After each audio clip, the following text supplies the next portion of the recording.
She had 181 pitches.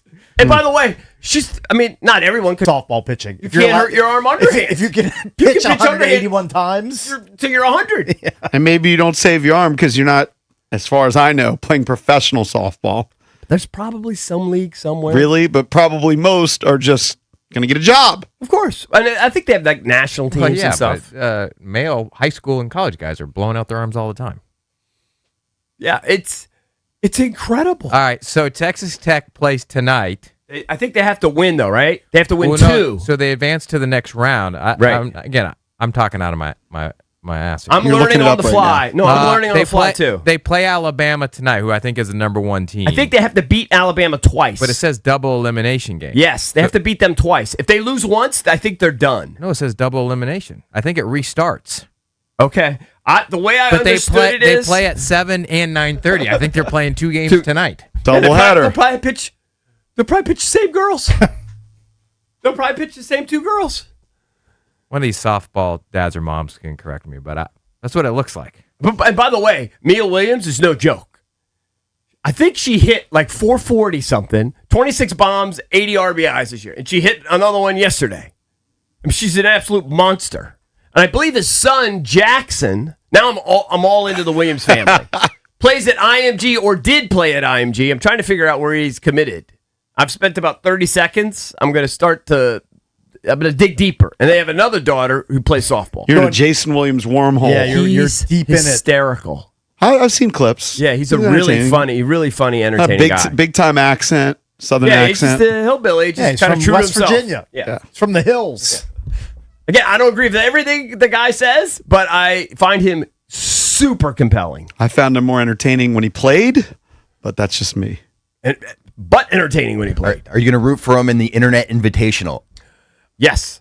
What is that? It's a $4 million amateur golf tournament. It's a pretty big purse for an amateur $1 golf million tournament. the first time. Now it's $4 million. That's pretty impressive. $4 million purse. Make Maybe sure you get work on your invited. game. No. You post a lot of I post content. I have 3 YouTube videos.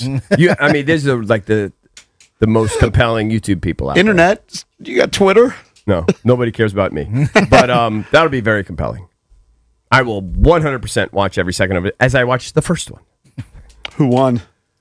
Oh my God, Beef's team won. Beef and Francis. But then Beef died. Yeah. But you don't know who Beef is. I don't. But see, guys But like sucks that Valdez he and I knew died. Beef like 2 years ago when he was just doing, he was about a 500-pound guy giving golf tips, and it was some of the funniest stuff you've ever seen. So Beef is no longer with us? He's no longer with us. I think the 500 pounds took a toll. Poor guy. Poor guy. That sucks. Really sad, actually. But he That went is out on sad. top. Went out on top. He definitely went out on top. All right. As always, you want to get in touch with us throughout the show, you can hit us up at 1-800-636-1067. Coming up next, we're going to have a new NBA champion.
So Saturday night was great drama on TV as there was Game 7 of the Western Conference Finals between the Spurs and the OKC Thunder.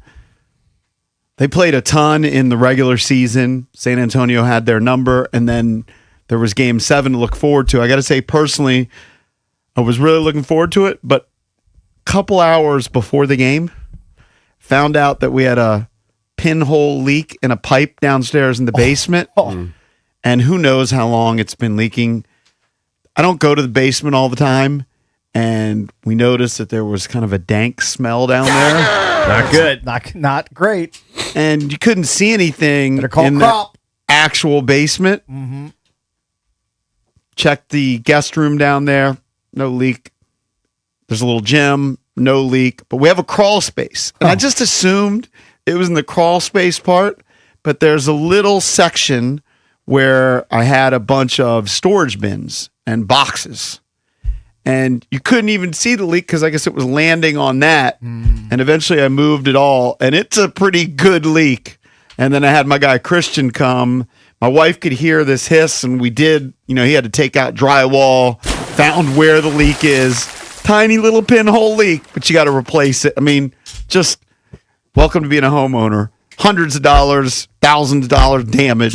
Do they patch the, I don't even know. Do they Eventually, you got to leave it open. Do they repair that section of the pipe? Yeah, replace the pipe. Yeah. That's terrible. Then the drywall has to be redone. It sounds like a debacle. Yeah. So I was that ruined your enthusiasm for the game. No, what I did is I went down to the could see basement. I went down to the basement. I had to move because we kind of figured it out late on Saturday. And so the game started at 8:00. So I was down probably in the basement at 7, moving all the stuff. But you also got to be careful about moving because it's all wet. And I took trips to, I'll be honest, there's an apartment complex about a half a mile from where I live, and they have dumpsters. Theoretically, you should take it to the dump. Sure. Because I'm not a member of that apartment complex. I don't live in that apartment complex. Definitely fine you. They've got big time signs for that say it's for just the apartment complex, but I'm sorry, it's actually on my street. You Cakes. rolled the dice. It's on my street. I don't live in the apartment complex on my street. I mean, so the damage, you're pushing the boundaries. the stuff, the stuff that was damaged, which there's a couple of boxes. I'm going to guess if a cop came up and caught you and said, "Do you live in this apartment complex?" You said, "I live on the same street." He'd say, "Here's your citation." You're correct, Cakes. You're Probably. correct. But I've done it. So I was making trips, but then I go to watch the game, and I did find myself rooting for the Spurs. I don't know who I'm going to root for, so was Spurs I. or the Knicks. I think most of the country. I've seen maps. I don't know if they were real or not because of the OKC flopping and stuff. Who I'm going to root for? It said, I saw one thing which had 49 out of the 50 states were rooting for the Spurs. Yeah. But it's Wemby's third year, and he is now kind of taken over the league. And Shea had a good game on Saturday night. Wemby didn't put up like monster stats. I think he finished with 23 points. 22. But if you look at plus minus, if you believe in plus minus, he led the entire series in plus minus by a lot. When he's on the court, he's just such an influence on defense. And he broke Chet Holmgren. Yeah. He broke him. I mean, he had a dunk early in the game. It looked like Nerf hoop because both those guys are ridiculously tall. They're skinny. Yeah, draft he has guy to Chet dunk on Holmgren. Chet. And Chet in not a great game look. 7, Shea, SGA didn't have Jalen Williams, who's been an all-star, but he's got Chet Holmgren, who made the all-star team this year. And Chet gave him 4 and 4 in a game 7. He 4 also didn't points really and wanna- 4 rebounds. He didn't want to challenge him. He just kind of deferred a lot. It was a little weird. And a couple of key kind of turnovers. I don't know. It was kind of weird. Expected more from Holmgren. I thought it was a riveting game. All I could think about was Jason basically guaranteeing the Thunder win. Which probably is one of the reasons why I root for the Spurs. Yeah. I should have Went listened to opposite. Valdez. He said it the other day. Soon He as- said, "I soon don't as Jason care said if it. Jason's on a hot streak on the show on these little Yeah. sides. If he makes a bold prediction on Yeah. the show, Yeah. he will lose it." Yeah. And he said we should have bet the whole account on it. It always Yeah. turns into a giant fireball if Jason's very But resolute. if he says a team, it's impossible for them to win. Okay. Do the exact opposite. Okay. Just If fade away. he writes off a team do whatever you can to try and bet that team or back that Hey, team. and you know what? Props to the guy. I think it was on DraftKings. I'm not 100% sure who hit his 4-leg parlay for $1.7 million. What did he have in it? On a $2,500 bet. What do you have in it? Well, he had the Knicks winning the East. He had the Okay. Spurs winning the West. He had Michigan winning the National Hoops title. And I can't remember the fourth leg, but he could have hedged. He could have cashed out early for $650K, I believe. He let it ride. Let it ride, won $1.7 million. Wow. Legend. Well, I that guy's thought- a legend. I thought OKC was going to win Game 7 just because it's home. Yeah. I mean, Well, generally that's why Jason speaking, picked them. home teams win Game 7. Right. But the Spurs had OKC's number throughout the season. And props to them, man. And they are young. I mean, besides Wemby, Stephon Castle, young. Dylan Harper's first year. Dylan Harper's a stud. I'll say this. I don't love the style of basketball that we're at today in 2026. But in the playoffs, it does get ramped up. And they shot the ball really well that game. There were critical moments there where teams were just trading threes. And it was really, really fun to watch. Now they have to take on the Knicks, who've won 11 straight and just been blowing people out. Yeah, I don't know who to root for there. Part of me thinks the Knicks, maybe. I really don't like the Spurs. Really not. I don't really like either team, but I'm gonna root for the Spurs. You are. I mean, if Wemby wins a championship already, I mean, you never know what's going to happen. Like Giannis has won one, Joker's won one, and you kind of feel like those guys would win more. And I think this is the 8th or 9th straight year where you're going to have a different NBA champion. But you would kind of think, man, Wemby's going to win 5, 6, 7. He's just such an impactful player on the court. And the crazy thing is, he doesn't really have a go-to move. You know, he knocks down threes. So he shot 40% from threes in the series. In the series, he was the MVP. He averaged 27 points, 11 rebounds, 3 assists, basically 3 blocks. I mean, really good all-around numbers. But anytime SGA or anybody else drove into the lane, they're aware of where Wemby is. Of course, you have and to they're be throwing it out. It'd be terrifying. I mean, he just completely alters the game. no doubt about it. And you've seen other tall guys, but it's that he can move so well. I mean, he challenges threes when he's in the lane. Oh, yeah. I mean, I've seen him. He challenged 1-3. He was basically top of the key. The other guy was in the corner, and he just leapt. And it was, the guy was shook. Because you could feel the guy, you could feel Wemby in his length leaping towards you, and he totally missed it. Kind of a critical junction there. I think it was in the fourth quarter. His presence is felt. He's super athletic. He's incredible we to need watch. Sarr to turn into like a mini Wemby defensively. I know he's not 7'4" or 7'5". I don't think he's that athletic. It's probably not. I know I'm grasping. Yeah. What I don't know about Sarr, and I have no reason to believe that he's not like this, Wemby is super driven. I mean, after the game, he's so emotional, but he said he feels like this is the purpose of his life. Yeah. Probably is. Probably is. I guess if you're born 7'6", Yeah, I mean, are if you you- going to be 7'6"? You saw the picture with his parents, right? The mom's 6'6". Yeah. If you're 7'5" and you're as athletic as he is, your mission in life is to be a great basketball player. Kinda. You really can't. There's nothing else that you should be doing. He's fulfilling That's his what you destiny. should be doing. He's fulfilling his You destiny. think he's going to become a physicist, or you think he's become? I mean, maybe he'll become a doctor after he's done playing hoops. Who knows? But No, if you're in the prime doesn't of your need to. life, Wemby should be a hooper, obviously, and he is. I think he's mostly liked. But do you think a couple years from now he could turn villainous? He's doing I a don't couple know. things here and there. I don't know if you've been paying attention. So at the end of Game 5, I believe it was, they're losing. He comes out of the game and he whispered in the ear of Biombo Hard and Cornette, fouls. I believe, hard fouls. He pulled Lou Dort's hair at one point. I can't remember which game that was. That kind of flew under the radar. I wonder, like he's likable now, but I could see people turn on people. I could see fan bases to turning me, on he's him. borderline. To me, he's He's I'm he's neutral also on him. like, it's great to be mission focused, but then it borders on arrogance. And if he gets to that arrogant part where, when SGA won the MVP, he's kind of sulking there watching it. And some people praised that, but it could go the other way. I don't know. I'm neutral on him. Yeah, I could might easily- root Knicks. I might root Knicks I now might that I root think about Knicks, it. too. And I was just rooting Spurs, Yeah, I don't know. but I don't really care. I mean, That's the other we need part. to get a local team in. We need to get the Wizards. Hopefully, this number one pick turns it around. I'm not saying they're going to be in the NBA championship, but a path to an NBA championship. Be nice. I wouldn't get too worked up about it, but yeah. It is crazy, though, how long these playoffs go in both the NHL and NBA. Are they mean, in the finals Spurs have yet? They're played- still in the conference. Stanley Cup final starts on Tuesday. So The Spurs have played 17 playoff games already. Yeah. If this goes 7, they're playing 24 games in just the playoffs. Who's favored by Vegas? I believe the Spurs. Spurs. I haven't even checked, but Spurs had the much better record in the regular season.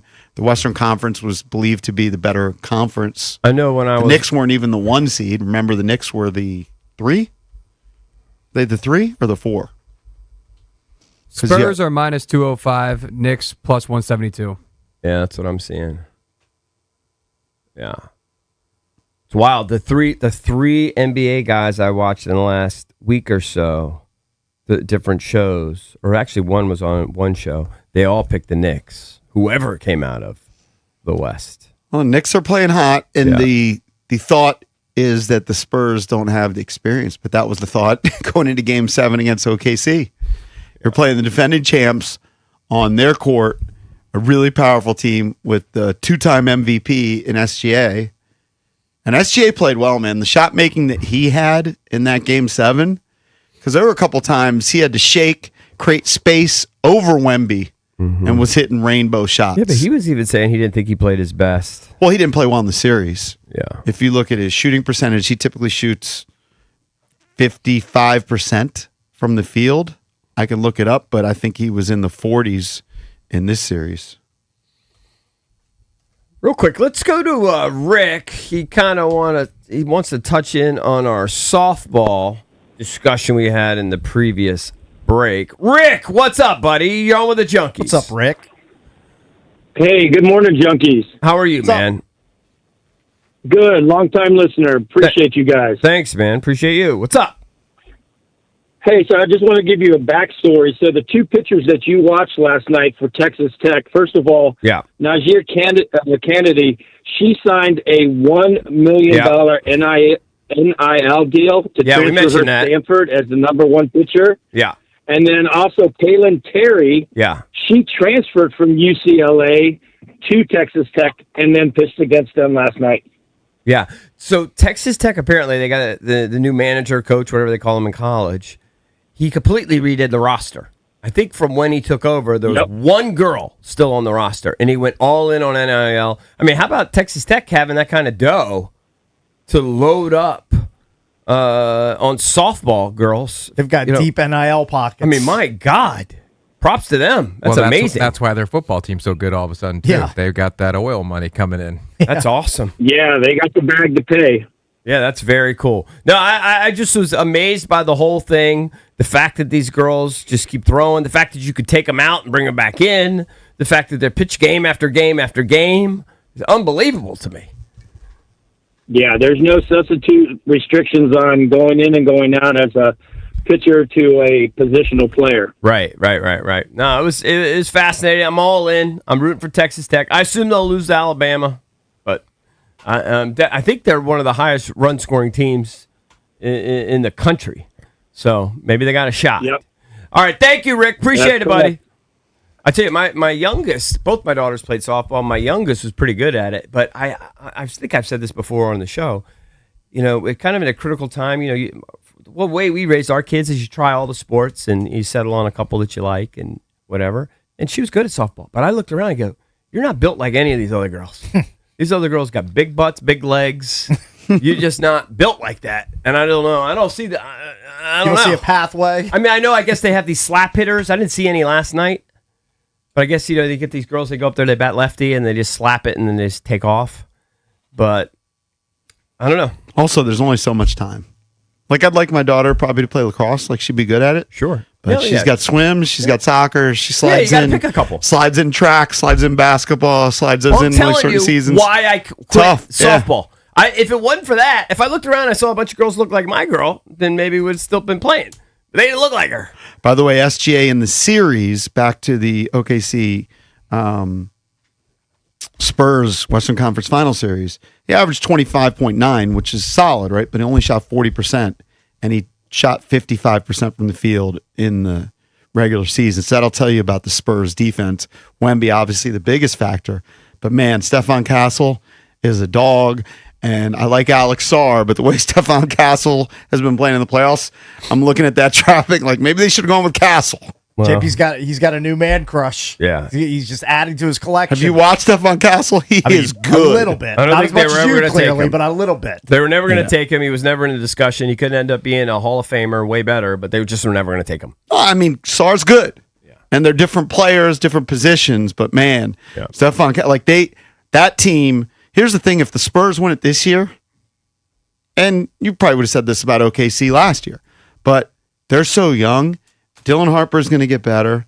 They've got Castle. They got Wemby. Those three guys, I think they're all under 23. So it Luckily, should be they're in the interesting. West. You don't need to deal with them. You know what, EV? if you're the Wizards. I'm going to kind of root for the Knicks. I'm going to root for the Knicks. I'll probably root for the Knicks. I don't find the Spurs that super appealing. I just rooted for them because Jason said they couldn't win. That made him a huge underdog in my brain. Yeah. So that Said they couldn't win. He said they wouldn't win a game 7. Like he just saw, basically just He just- goes with the conventional wisdom he every likes time. home teams. And I get kind it. of thought so too. He very much favors home teams. By the way, since 2021, it looks like home teams in Game 7s are only 9-12. Yeah, so they're under 500 even. Yeah. Yeah, I know. He has a bias towards home. I've always thought when there's these neutral games, he always just goes home team. And, he's a gambler. He knows more than me, gambling-wise. But it just made them an underdog, and so I rooted for him. I'm going to guess he lost that bet. If he was that convinced and he was on that Oh, side. I'm sure he probably, lost the bet. That was probably a bet for like $12. Yeah. So it's not. Well, he might have thrown him in a couple parlays. Yeah. I mean, who knows what it ultimately cost him. They've ruined his card. But if you're telling me the Knicks are the dogs, and they look like pretty significant dogs, I think I'm on the Knicks. I'm an underdog guy by nature. All my teams are underdogs, always. Plus, Jalen Brunson can stick it to, is it Becky Hammond who said, You can't win a championship as a guard. your best It's very player hard. can't be Yeah. short. Yeah. 1-800-636-1067 is the number you want to chime in. You can also tweet us at Junks Radio. Keep it here on The Fan.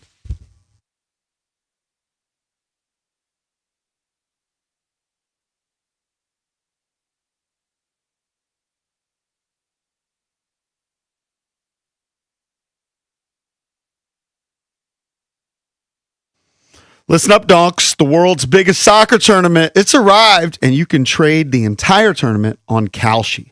On Kalshi, you can trade every match from the opening stage all the way to the final. Brazil's a traditional power. They've won the biggest soccer tournament in the world before.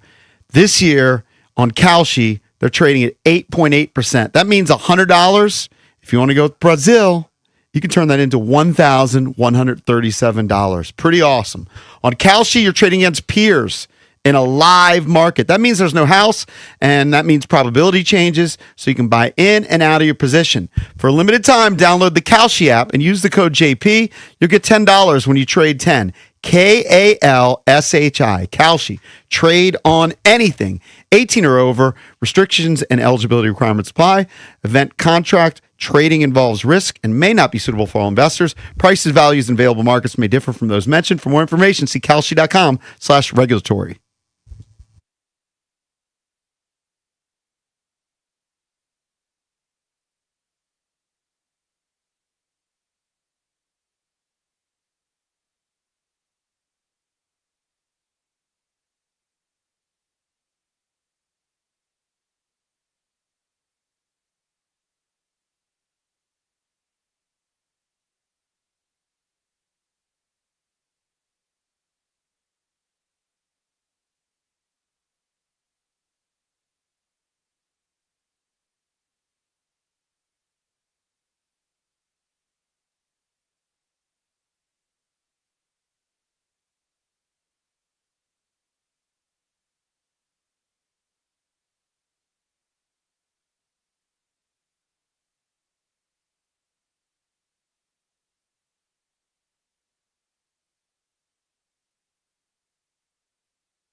Welcome back. Chunky's coming to you live on 106.7 The Fan. It's Cakes, EB, and JP. Bish will be back on Wednesday. Then EB steps aside. We are in the summer season. Believe my kid has 10 days of school left. Then she's done. Very good. Yeah, my youngest is done. She's so happy. Great time, man. I can remember being in like younger, like in elementary school or whatever, just running home the last day of school. Now, you've said in the great past feeling. she's been a lifeguard. amazing She has feeling. a summer job locked down. Yeah, she's lifeguarding and she's the assistant dive coach. Oh, very cool. Yeah, she'll be busy. A lot of pool time. pool time. She'll babysit for you. She'll do anything. She'll chase a dollar. Hey, anyway, look, she'll be a good sales girl. look, she's got a good hustle, good work ethic. She got a good work ethic. It's a good thing. Yeah. All right, let's get into the Junkies Sports page, which is brought to you by our friends at Open Road. Elevate your home bar with Open Road Distilling Spirits, locally crafted in the rest of Virginia. Find Eagle Eye Rye, Maple Old Fashioned, and Independence Bourbon now available at ABC stores in Northern Virginia. We've started telling you this the last couple weeks, but you got to start paying attention to the Washington Nationals. We're going to get into it later in the show and do a segment because the attendance seems to be lagging. But they beat the Padres yesterday, second win in a row. Took 2 out of 3 against the It's Padres. another series win for the Nats. James Wood hit his 16th home run. Luis Garcia, who's been playing first base this year, hit his 5th home run. And Zach Littell's putting together a nice little season. He's up to 5-4, went 6 innings, allowed just 2 earned runs. How about this? The catcher. We've talked a lot about their defensive issues. K-Bear Ruiz threw out 3 runners to end 3 innings. Very nice. Just mowing people down. Catcher throwing people out. You got Cade Cavalli on the mound tonight against Miami. Check your wild card standings, Cakes. Why I don't you can do take a that. look and see where the old Washington Nationals Ooh, are let me pull up right the wild now card standings. in the wild card standings. Let's see. I understand They it's are- June 1st. They're 1 game back. 1 back. Tied with the Reds, but also 1 One game back, EB. It's pretty Of a impressive. playoff spot. No, it's amazing. I get it. You still got June, July, August, September. It's a long ways to go. But they are now a couple games above 500. We just thought hovering close to 500 would be a big deal for this team. 2 games above 500. The Washington Nationals are playing some good baseball. So props to the Nats. And we'll see if they can get going. They face the Marlins I mean, next. James Wood going to hit 40 dingers. Yes. I mean, he's on pace. I mean, what? I mean, a year. I wouldn't be shocked if he hit 50. I mean, 50 might be a little out of reach, but 40, I mean, definitely seems very doable. What's his pace?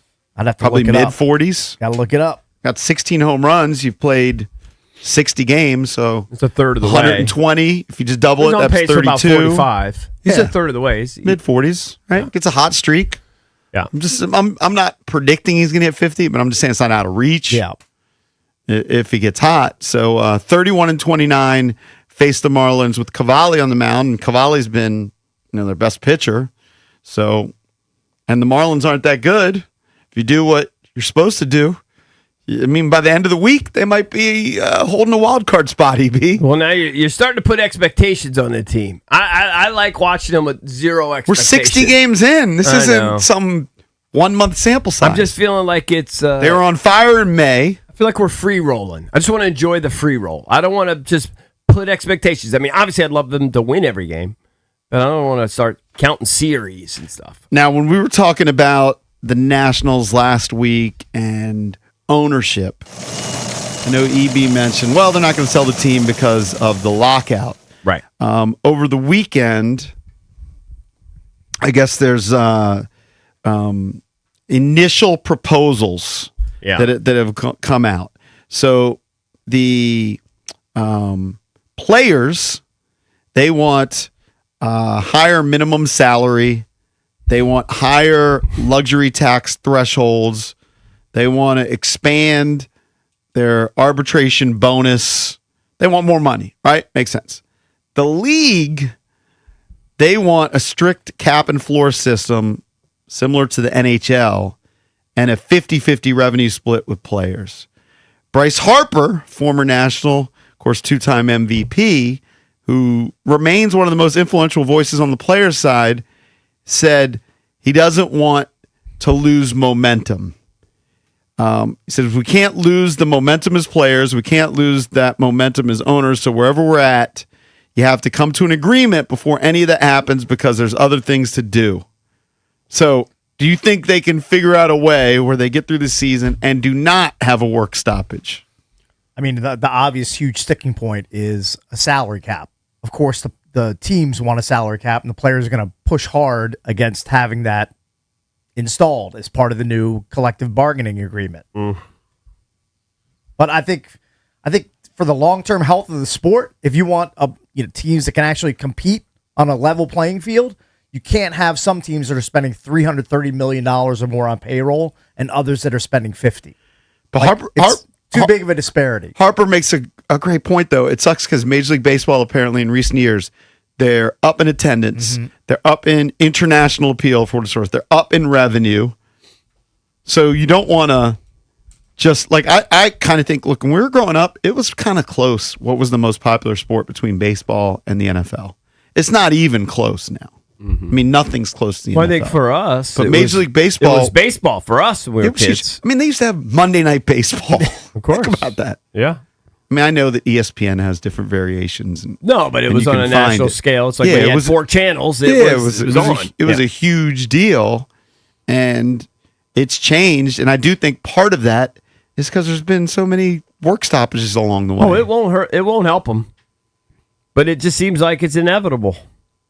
Be amazing if they could avoid it. Yeah, but the floor is a really good pitch by the owners because if you average out the payrolls with it, it's not that dissimilar from what it is now because you have all the teams like the Nationals, the Athletics, and all these bum teams or ownership groups that don't want to spend money. They have to spend out pay a lot bit more. So the players are going to have a hard time arguing that they're losing money because they're really not. You're just kind of spreading the money around. You're just maybe the middle tier guys are going to lose money because the top tier guys are still going to get paid, and now you're raising the salaries of all the men players, and so they're going to have a hard time saying we're losing all this money. Well, really, they're not. It's just that it's being spread out differently. Getting reallocated.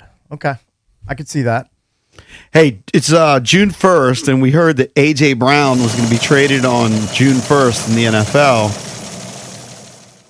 Apparently, maybe in anticipation of all this, A.J. Brown is, for what it's worth, shut down his Twitter page. Oh, he has.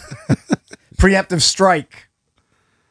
So they say a trade agreement could be reported or announced at any time, can't be finalized until 4:01 p.m. today. I mean, isn't it a guarantee? And then it wouldn't become official until Tuesday. Yeah. Nobody believes he's going to be back with the Eagles for a 5th season. Yeah. Most believe that he's going to be back with his first NFL head coach, Why- Mike Vrabel, and go to the Patriots. More importantly to me, why was Ayuk trending yesterday on Twitter? I saw there was a new picture of him on a plane. Is that why? Are there any pictures or videos of him on a football field? I don't see Are anything. there any of those pictures At least anywhere, Debo's circulating anywhere? We talked about it last week. Debo's putting out some good quality workout videos. Well, Ayuk just looks like a malcontent on a private plane. Yeah. I don't know. Is that I why didn't he was click on it. trending? I couldn't understand it. If you saw he was trending, did you click on it? Yes, and then you just saw a picture of there him. was just a bunch of old stuff. But at some point yesterday, I did see a video of him in like gray sweats, kind of like slouching on a private jet somewhere. I don't know where it came from, but he was trending. Shador Sanders apparently is becoming the underdog in terms of who's going to be the starter in Cleveland. Yeah. The latest reports are Deshaun Watson has a leg up on the quarterback competition, but the Browns haven't made their determination. Watson believes that Todd Monken's offense, which has some concepts to the air raid out of college, which he has run in the past, he likes it, feels it's a fit.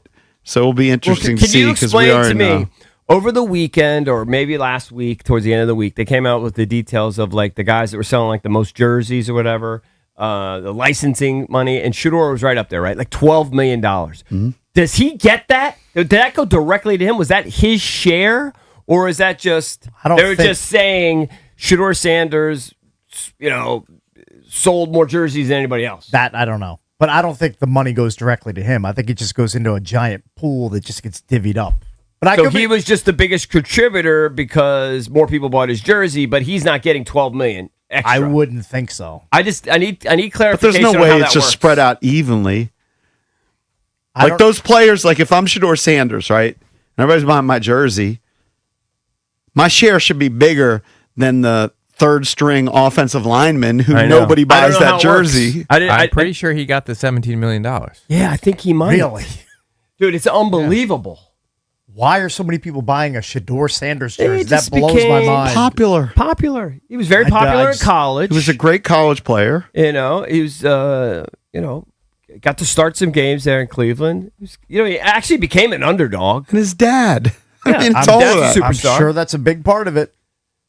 Super popular in college. And as we mentioned, the Western Conference Finals, you had Game 7, the Spurs upset the Oklahoma City Thunder. Wemby named the MVP of the Western Conference Finals. They will face the Knicks Game 1 Wednesday night. But the hockey starts before. The hockey's Tuesday. Tuesday Yes. in Okay. Carolina. All right. I'm not going to watch that. Cakes is not rooting for Carolina. I am a lifelong Vegas Golden Knights fan. Vegas Golden Knights. Lifelong. Since they came into the league. Of course, big sports news here in Washington is the Wizards have the number 1 pick. We're now in June. That is the month of the draft. The draft is June 23rd and the 24th. More news on the NBA draft and what the Wizards might do and who they might select at number 1. We'll get into that next here on the Junkies.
This update brought to you by Reynolds and Power Home Team, Keller Williams Realty. Washington Nationals win another series against a good team, downing the Padres 4-2. Luis Garcia Jr. and James Wood with homers, and Zach Littell 6+ innings for the victory. Garcia got it all going. Canning steps, kicks, and swings the arm.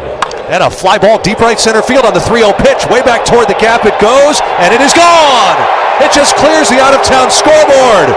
Call on the Fan. The Nationals are 2 games above 500. Welcome in the Marlins tonight at 6:45 on the Fan. French Open 4th round today. Francis Tiafoe against Matteo Arnaldi. Stanley Cup finals start Tuesday. Vegas at Carolina. NBA finals begin Wednesday. Knicks at San Antonio. Commanders' second round of OTAs begin tomorrow and run through Thursday. Cowboys and Bengals begin their voluntary OTAs today.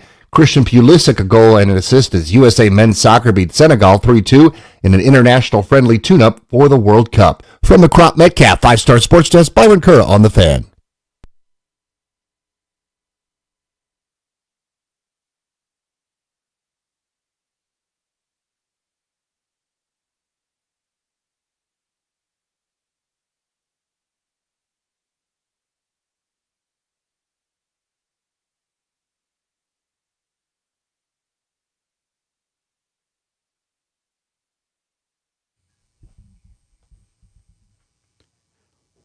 Welcome back. Junkies coming to you live on 106.7 The Fan and the Team 980 here in the DMV.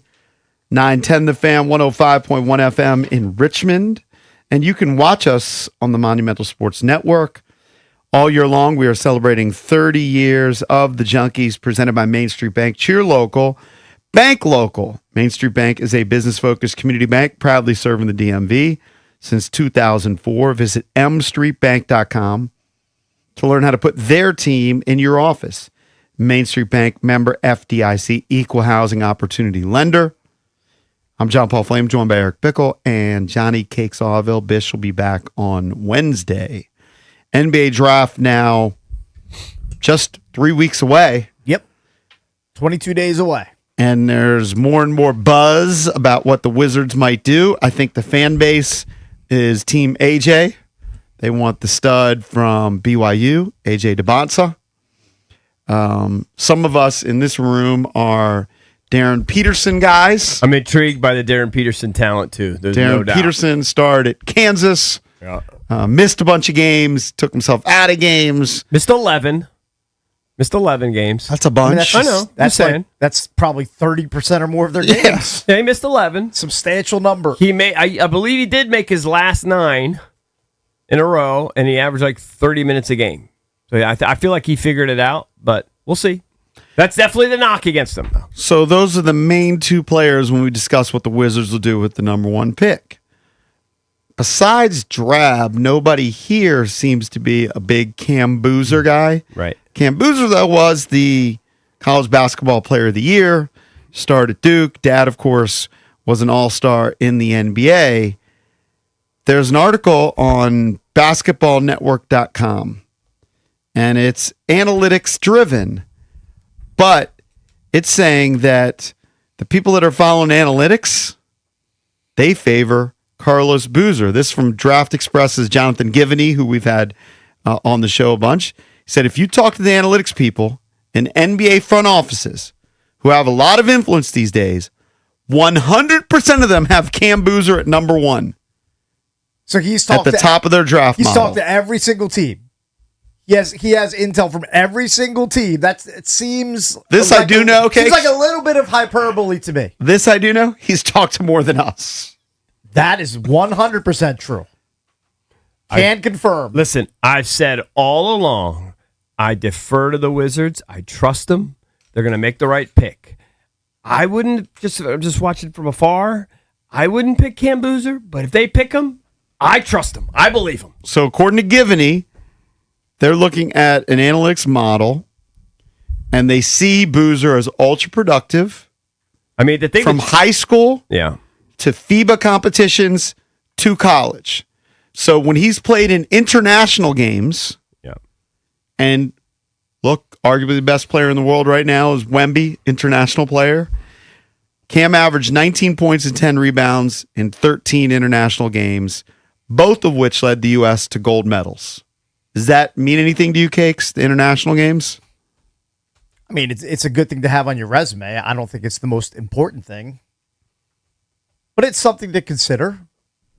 I think what jumps out at me and it's probably boosting the analytics a lot is his shooting, especially like I see, 39.6% from threes. Pretty darn impressive. At that size, makes it pretty versatile. He just doesn't look as athletically gifted. Yeah, that's the reason That's the why. whole thing. Yeah, for me. But if you think about some of the best players in the world, Luka, Joker, Yeah. they're not super athletic. For sure. They just know how to play and they put up great numbers. I don't think anybody's comparing him to Luka. I don't think anybody thinks he's going to be I'm just going to be next stunned. I'm Joker. going to be stunned if they pick Cameron Boozer. I'll be personally stunned. I if that never thought happens. I'd wake up one day and Cakes would be anti-analytics. Mr. Throw the ball every play. I get running backs out of football. I'm a big analytics guy. Love I'm the three-pointer. I don't know if every single analytics person in the league, in every front office, has Boozer as the number one overall pick. I find that hard to believe. Let me tell you something. Every night when I go to bed or when I'm doing this rundown, I'm like, that's it. No more Cam Boozer stories on the rundown. Yeah. The junkies are anti-Boozer. It's too I'm much. the only one that's for this. And yet, every night, there's another article that comes out that says Look, the Wizards are eyeing Boozer You for may be number one. vindicated. What do you want me in to do? 3 weeks, the Wizards may step to the podium and select him number one overall. I'll just be stunned if that's the case. I know you'll be stunned. I need you to get excited, to buy in. If again, Would you be excited for Cam Boozer if Will Dawkins pulls the trigger and says, I want to go with consistent? So what Givney says God, that is, was Yeah. terrible. That was a says- terrible adjective. looking at the analytics, Yeah. they believe day one he's a 20 and 10 guy in the I NBA. believe in Will Dawkins. If Will Dawkins thinks that Cameron Boozer is his guy, I will be forced to root for Cameron Boozer because he's a wizard. Well, He's my guy. Right, you're going to root for whoever they take. Absolutely. I'm all in. Whoever they take. The only thing I I'm just hope it's convinced not of, Cameron Boozer. the only thing I am convinced of is that they're not sold that it's for sure DeBonsa, and they said it the moment they won the pick, and yet the fan base is 85-15 DeBonsa. It's But I think the they like all the wildest guys. thing. I mean, that's the whole thing. Everybody was tanking this year because everybody knew there were several I think they really do like good several prospects. guys, but I just don't think. Actually, I kind of want. There's nothing not to like about DeBonsa, by the way. He's charming. Was there He's anything got not everything- to like about Boozer? He's just not as athletic as my. That's all. He seems more boring. Maybe a little bit. But there's other, and in other words, I hate to say I have a negative thing to say about DeBonsa. I have nothing negative. But I would kind of get a kick out of them picking anybody but him. Would actually intrigued me. Because the fan base would be like, Because the what? fan base is just being so kind of weird about it. Like, it's not 85-15 over there. Right. It's definitely not. Takes a slurp to Bonsa. I like DeBonsa. There's nothing not to I've like. warmed up to DeBonsa. He's kind of Warmed my up. guy. He's slurping. He's my guy. There's nothing not to like. Yeah. But I tell you what, and I initially did not like Peterson and kind of his attitude, and he's just kind of, he's more of a aloof, quiet guy. But the more I went into the Peterson wormhole, I got all in. So I'm kind of leaning Peterson. I just think his talent is outrageous. I haven't really let myself fall in love with Boozer. Man, I feel like I need to steal. If it's Boozer, I will be like Cakes. I will be surprised. I need to steal JVS's key card and break into the Wizards' war room and look at a big board. You want to really know, right? Yeah, I'm desperate to know. Yeah. I'm desperate to I see just who's think- atop the board. I just think it's not a consensus that it's DeMonta. It might not be. Or But- maybe they love him. They've already settled in on him as the pick. They might. But if I had to put money on it right now, if you put a gun to my head and you said, Eric, you have to go put money on who they're going to take one, I would place not a lot of money, but I'd place my money on DeBonsa, and I wouldn't feel great about it, but that's who I would. I mean, I would bet on it, but I don't feel great about it. Drab's probably already placed a bet on Cam Boozer going number one because it's probably a long shot compared to DeBonsa's odds at this point. I haven't yet. I'm you're waiting on considering my it. 300-1 French Open long shot to pay off first. And when that does, Is that then, one still alive? yeah. Who is it? Jakub Mensik. The French Opens, by the way, is just wild. Everyone's knocked out. A bunch of nubbers are left. Yeah, Joker. And- Did Tiafoe- Joker No, lost to a Tiafoe- teenager. Tiafoe's still in it. He is. He's in Yeah. the 4th round, right? Or is Yeah, he- but he's in the upper bracket, and it's More him- difficult? No, he's got a shot for sure. Oh, good.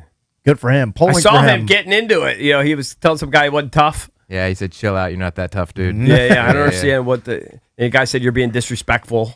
They were going at it. It was just a super competitive match, and Yeah. it was cool to see. Yeah. But he's still battling. He plays today. Ooh, what time? Let me tell you the I have exact to time. check in. I think I'll be with working on my Tiafoe. short game. I don't think I have time for that. 2 hours. Oh, Pretty Oh, sure. at 9? Oh, we'll No, put that on. no. 11:30. Sorry. 11:30. I can watch a little bit of that. What if the Wizards they want consistent?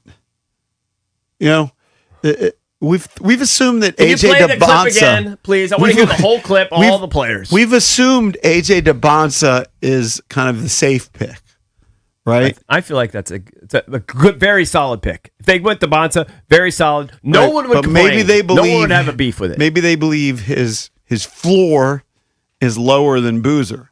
That if all the analytics say, and you know they look at international games or he's playing against pros, all analytics say pencil him in. He's going to give you 20 and 10. Well, show me the Maybe they're like, analytics. let's take 20 and 10. And you know, you said that you saw DeBonsa the floor being Wiggins, right? When they said Andrew Wiggins, that's what Andrew Wiggins that hurt me a little bit. I mean, I don't know what his career numbers are, but at times he's probably Solid. averaged 13, 14, He's just 15 a a very game. solid player. Right? But he's not 20 and 10. Not every year. Nope. I don't know. The thing is, I think I could be sold on all four of the guys, the top four for them. Caleb Wilson would be the most intriguing. Now, no one's talking about him. If they go up there and draft Caleb Wilson, that would be the biggest shot. That has to be in a trade down. You can't pick him number one. And overall. I would have no problem with that. By the way, if they trade down, there's also a huge portion of the fan base that even if, let's just say, they've done it all. They've interviewed them all. They've worked them all out. They've watched all the videos. They got all the guys. And let's just say, and I don't think it's true, but let's just say Caleb Wilson's their number one guy, and they trade down to 4 because they can get him at 4. Yep.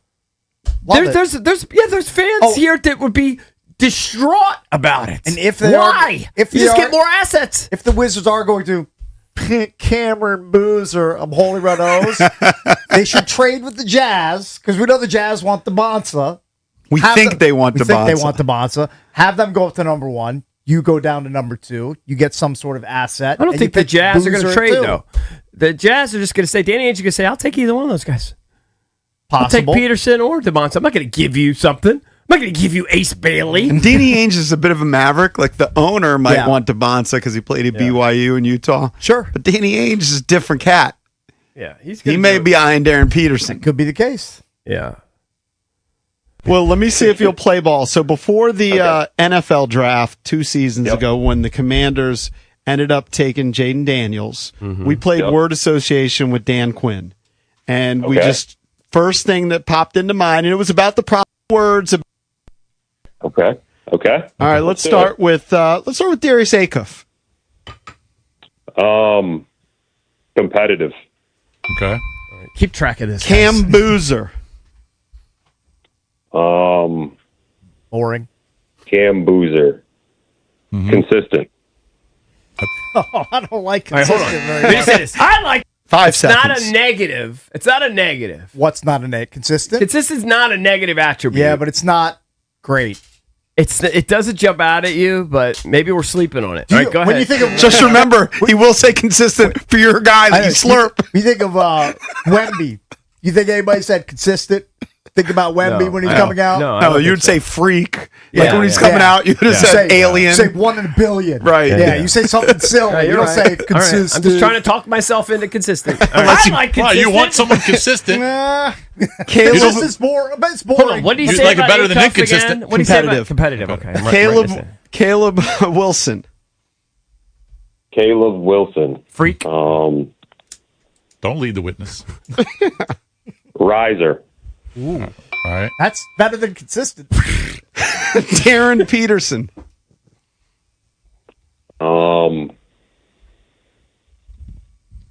Hurt. Fierce.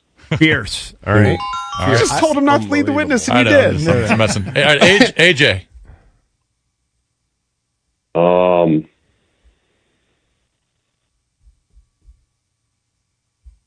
Consistent. So he's consistent as well? I used that one already? Use that one for Cam. I was just going to say. I was about to say speechless. Redraw for that. I mean, Redraw one for more. AJ. You probably have another word. Devonta. Let's try another word for AJ. Because you already said Consistent's consistent. off the board. Yeah, but that's the first Say it thing that again? came to us. Consistent is off the board. You said Cam was consistent. Yeah, it has to be a different word. We're changing the rules Sec- on him. Consistent sexier score. word. Scorer then. Score. Okay. Okay. All right, Score hold gets on. me in lather. I'm telling you. Score took gets 8 me seconds. horny. And he said consistent, I looked at and it. he was saying consistent score. Like, so he doesn't think much of him as a defender at this point. A lot of people don't. I don't I'm think. sure he cares that much about what a defender is. He's 19. I think they want versatile At players. some point, he'll develop into a defender. He's a great athlete. I don't Cares see why he about the couldn't be. scoring. That's a big assumption. A Care lot of about guys don't scoring, develop into man. big Dude, defenders. I'm more convinced than ever it's Peterson. I mean, fierce. You can't give Fierce a is a better very good descriptor adjective. than fierce. Does anyone have an argument that fierce is I'd love to have a fierce what player. of those? Does anybody think fierce is not the best descriptor Adjective, yeah. that he Yeah. just used? Does anybody? it's- Please, I'm begging you to call. Riser's pretty good, but Fierce is the best. Right, Drab? I mean, if you just went on that, you'd go, it's Peterson. If you just went For on sure. that.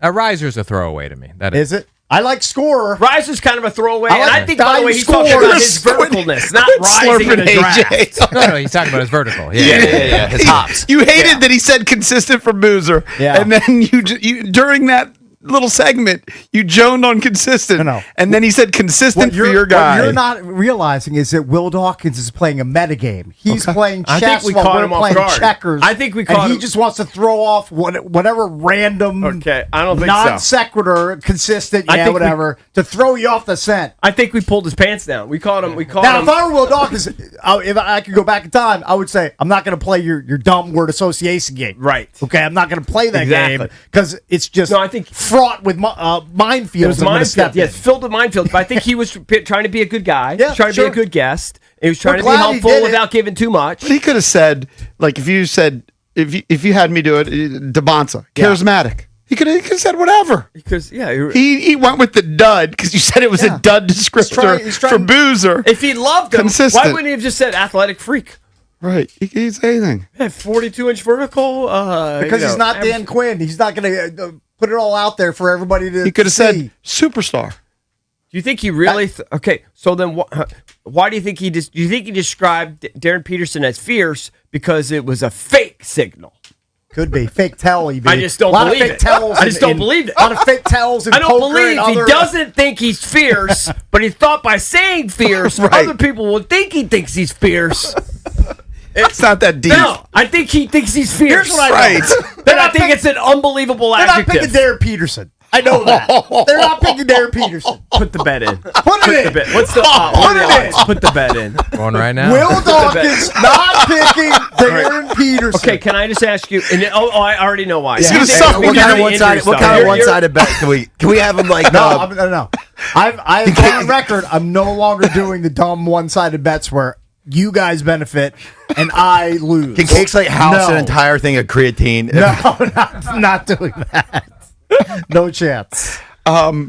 He's gonna have a hard time rooting for Darren Peterson. Oh, he's gonna have a really hard If time. he's He's to know. I will root He for him will. 'cause We he's a know you, wizard. Cakes. But I know that you'll Will begrudgingly Dawkins- root for him. You're gonna hold your I nose. know that Will Dawkins, in my heart of hearts, is not picking But your that only person. reason we've gone through this, we've argued this for a lot now over the last few weeks, Yeah. is because you're convinced the cramping stuff is way too big of an issue for them to be able to overcome. Yes. Okay.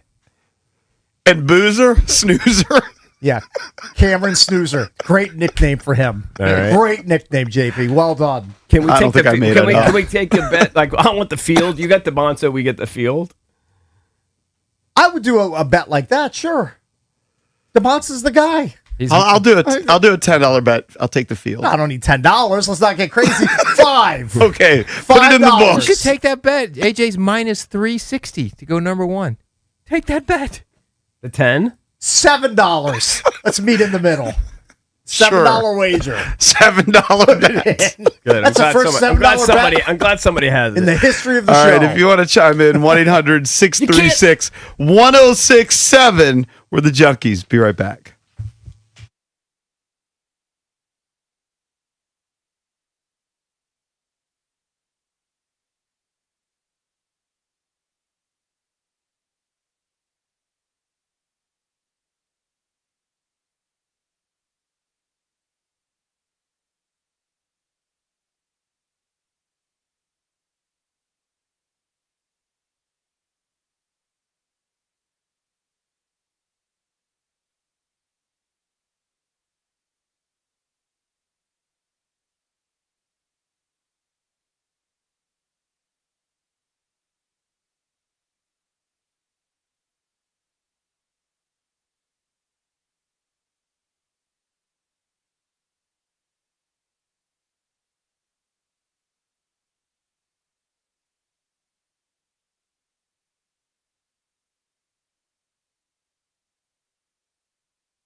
Welcome back. Chucky's coming to you live on 106.7 The Fan. Coming up at 8 o'clock.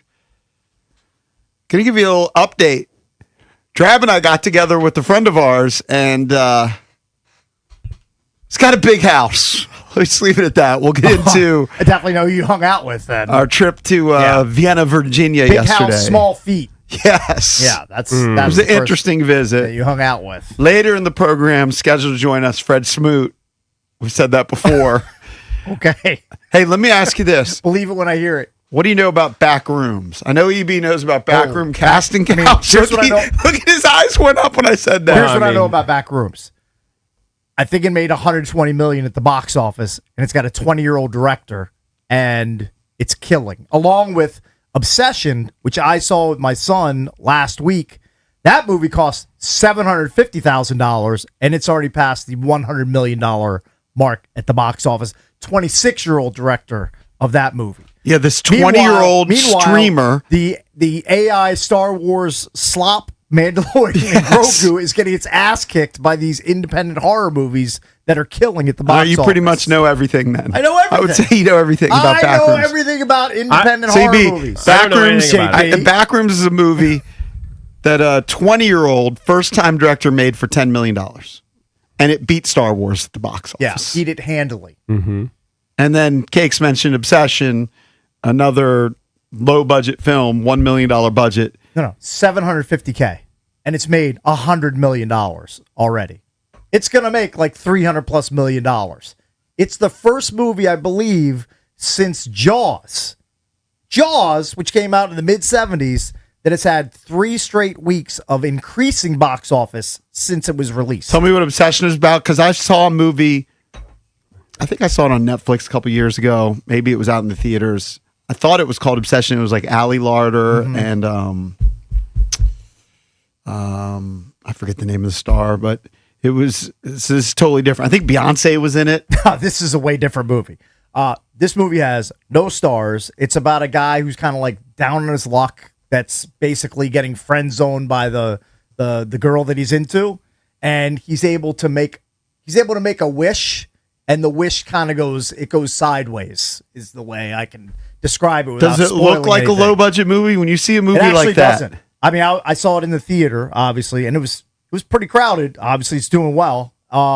Did not strike me as a low budget movie as I was watching it. Why are studios going to spend hundreds of millions of dollars on movies? They're not. When This these is- freaking JP, 20-year-olds this- are cranking out movies. This is like a big time like paradigm shift. Like you think the big huge movie studios aren't taking notice that a huge tentpole franchise like Star Wars is getting dominated by these 2 independent, very low budget movies. All right, so the movie which I they know saw what's going on. was called Obsessed, Okay. 2009. Idris Elba, Ali Larter, Beyonce, Got it.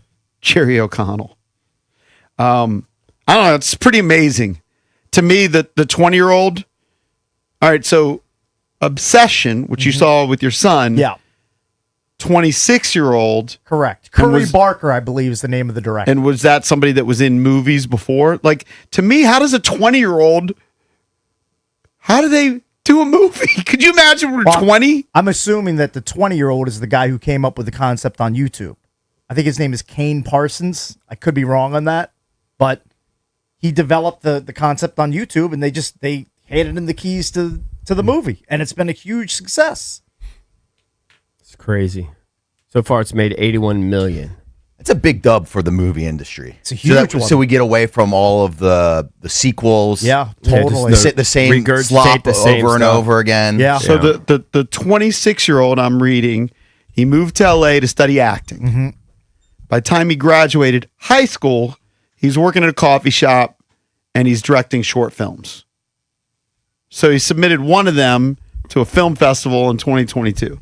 But I don't know that for some reason the 26-year-old I can understand a little bit more. Like he's going to Hollywood. Yeah. He's working. He's doing short films. The 20-year-old, that one blows me away. The Backrooms one. And you beat Star Wars in the first week. Crushed it. Well, he's set for life. He'll yeah, now he's get gonna his next 5 projects all greenlit. I mean, for Valdez sure. and Whatever I he feel wants like to do. the yes no men were ahead of this trend, Valdez. Like, how long have we been saying that All we need to do is come up with a good, cheap horror concept, make a movie for like $3 million, have it make $50 million at the box office, and everybody gets rich. We've been saying this for years, and it's finally happening. They finally listen to us. Kate. Like on a big scale, it's happening. The yes, no, man. We're all over it. We'll take credit. We'll take a little teeny little bit of credit. Yeah, but it's a horror film. It's horror. Both are horror. Yeah, I'm out. The I'm out on Backrooms EB. Why do I want to go? This be is scared? such not an EB. Backrooms Yeah, give the plot synopsis. Follows Curtis, a struggling used furniture store owner who discovers in the basement of his business an interdimensional portal that leads to a maze of liminal spaces that contain bizarrely placed objects and evil entities. Yeah, I mean, it's just I'm so Yeah, just- out on it. You'll Cannot you'll suspend my never see that disbelief, movie. and I don't want to be scared. I don't want to go somewhere and be scared. Like, Yeah, then don't I don't go- like being scared. You scaredy cat. Yeah, don't go see Obsession. You would be scared. I don't want to be Some scared. scary parts. That seems so dumb. When you I read- would want to be entertained. I would want to laugh.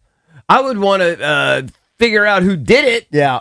Nice whodunit. Yeah, mystery. I like that. Murder I like mystery. a nice courtroom drama. Yeah. You know, like Matlock, solve the case. Now you sound 100. Matlock. I'm just Matlock. saying. I like Isn't the that. current star? They brought back Matlock. Yeah. Isn't it no, not Angela Kathy Lansbury. Bates. Kathy Bates. I mean, Matlock is so old that the OG Matlock was Andy Griffith, and they Yeah. rebooted it with Kathy Bates, who's got to be I in her wouldn't watch that. 70s. No, I right? wouldn't watch that with Kathy Bates. I wouldn't I would watch even that say in older. 100 years. Kathy Bates' age. You'll watch Backrooms before I watch one episode of Matlock with Kathy Bates. We'll watch Backroom Casting Couch. And she's a great actress. I'm just not going to watch her play a lawyer. 77. Yeah.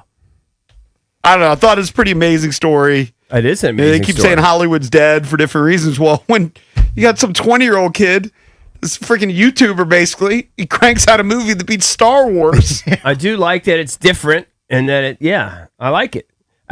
You get like Blair Witch vibes just on the story, right? Low production, Yeah, low budget. takes Takes a the ton of money at the world box by office. storm, sort of out of nowhere. Was The people Blair who Witch did Project, that was Mandalorian- considered horror? I'm Was that sorry? considered horror, Blair Witch? Yeah. Definitely. Yeah, definitely a horror flick. Mandalorian and Grogu suffered a 70% drop. And they're watching this 20-year-old kid just whoop them. Those Disney execs can't be happy. Cannot be happy with Is those it- results. Maybe it's not. I don't know. I'm just thinking of it right now. Is it possible that like Star Wars geeks, they're like dying off? I don't think so. Are there young people that still love Star Wars? Of course. I have no idea. Of I don't course. who Yeah, I mean, it's go look at Disney World. Yeah. I mean, I think the TV show did well, The Mandalorian. It was just a It's from the 70s to me. I mean, I know they put new movies out all the time, but like, I don't know. It evolves.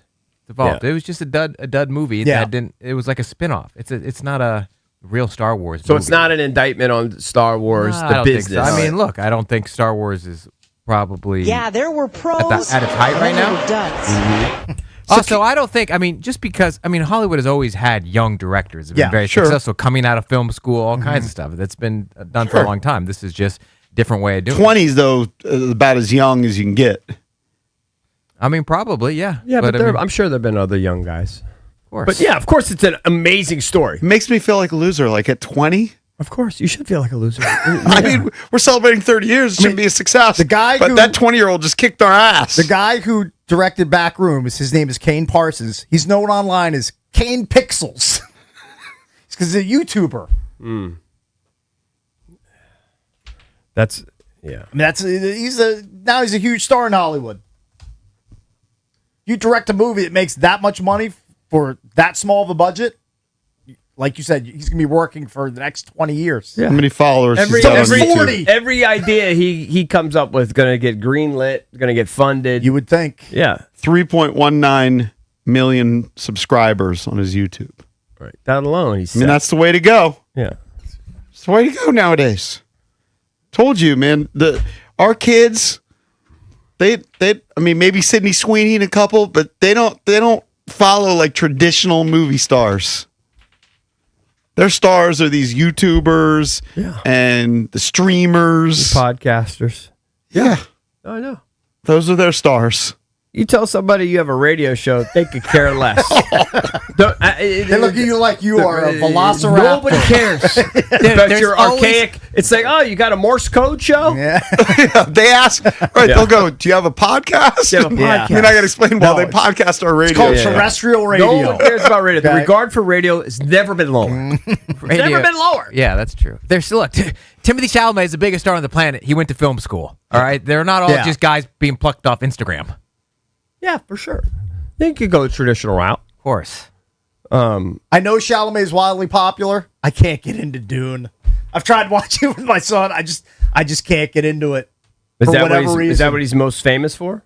I mean, it's one of the things he's most famous for. I mean, for me, honestly, the only reason I know him is because he dates one of the Jenner girls. He's won an Academy Award. Yeah. Yeah, I know. I've never seen anything he's done. I haven't seen Marty Supreme. I heard it was hired thing, even though it's about ping pong. I like ping pong. You might like that I one. like table tennis. You'd probably like that. I don't know. I heard all the characters. Can't root for any of them. No likable characters in the whole movie. Kind of I true. heard that, and I was like, Still good. I think I'm out of Marty Supreme. Wasn't there an Ocean City movie about ping pong? Yes. Yes, Ping Pong Summer. That one was Pretty good. That one was better. I've seen that one. Yeah. Haven't seen the one with Timmy Chalamet. Yeah. I think I would watch Marty Supreme. That's not a horror or anything. It's definitely not horror. Yeah, okay. It's about a guy who plays ping pong. Right, is it like a love story or I something? don't know. Is it like a love story? There's a love element Uh-huh. with it. What's the kind of like the driving force behind the movie? Just some guy being an amazing ping pong player? Well, he's trying to play ping pong professionally, and it's just like down on your luck ping pong player Oh, okay. in New York. Okay. I didn't even, I guess I should realize it. Like kind of like bowling. There's a professional ping pong tour. Like I know you could get very highly rated in ping pong and stuff, but like can it be a lucrative business for you if you're It's just becoming popular. It is. Yes. Yeah. The bowling movie, did you ever see? You saw the bowling movie. The Bowling movie or the doc? Born, You mean Born to Bowl? Yeah. That's a movie. A documentary is a I movie. pumped the brakes on it after 4 episodes, but I will re-engage with it. Oh, it's a series. Yeah, it's a not doc. Oh, It's a doc series, yeah. Okay. I mean, they got Liev Schreiber narrating it. Yeah. I mean, if Liev Schreiber's narrating your thing, it's pretty big time. Right. I'm intrigued by that one because I know who came up with that concept. Yeah. I'm intrigued by that one. It's a photographer. It guy. makes you care about number bowlers you've never ever heard of. Right. You've never heard of these people. Cakes, why don't you and Valdez, your yes no man, Yeah, actually do a movie? Doesn't seem like you have to have a huge budget. I mean, You got to have a great idea. who's going to write the script? Nobody's got a great idea. I mean, yeah, I don't have an idea. You want me to make a movie? I mean, we have a concept. We need to develop a concept first. Get some investors. Get some investors. We need an idea first. We need something tangible. You said you had an idea, a horror movie, low budget Yeah, horror. that's very conceptual and off on the horizon, JJ. That's how He's you making start. it sound like anybody can get a movie. You just wake up one day, you get a movie. There's 10,000 people in LA right now walking the pavements trying to get a movie Yeah, made. they're all dressed like Jack Sparrow because they can't get a movie. they're all begging for your money outside. Okay, we'll just come up with a movie. Just come up with a concept. I'll never forget when we went to LA. That easy, Cakes. Yeah. When we went to LA for that one trip with Brett and we were trying to go to all the fancy places and everything. Yeah. I'll never forget going to like a house party and you literally saw scripts in the front yard. Just trash. Yeah, it's like trash. It's like scripts in the front yard. Right. It's wild. All Brett wanted to do is go to Ashton Kutcher's Ketchup? ketchup restaurant. Different types of ketchup. We gotta go. All right, gotta take a break. When we come back, Yahoo put out some bold predictions for the NFL since it's June 1st. We'll get into that next here on the Junkies.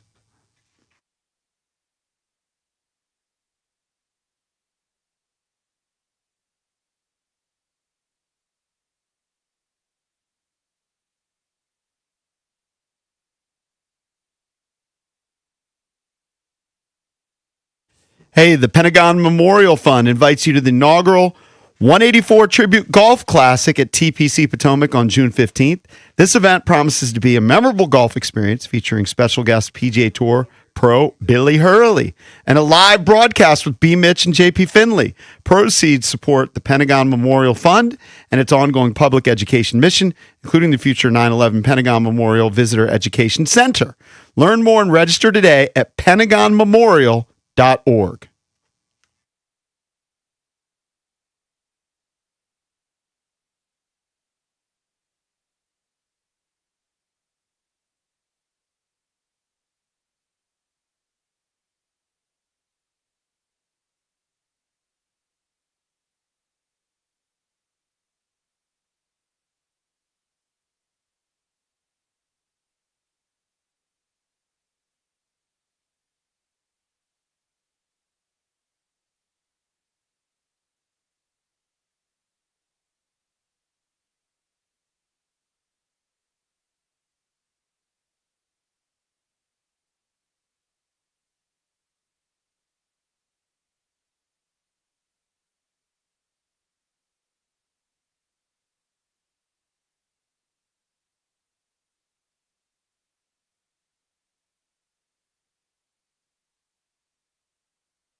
Welcome back. Junkies come to you live on 106.7 The Fan and the Team 980.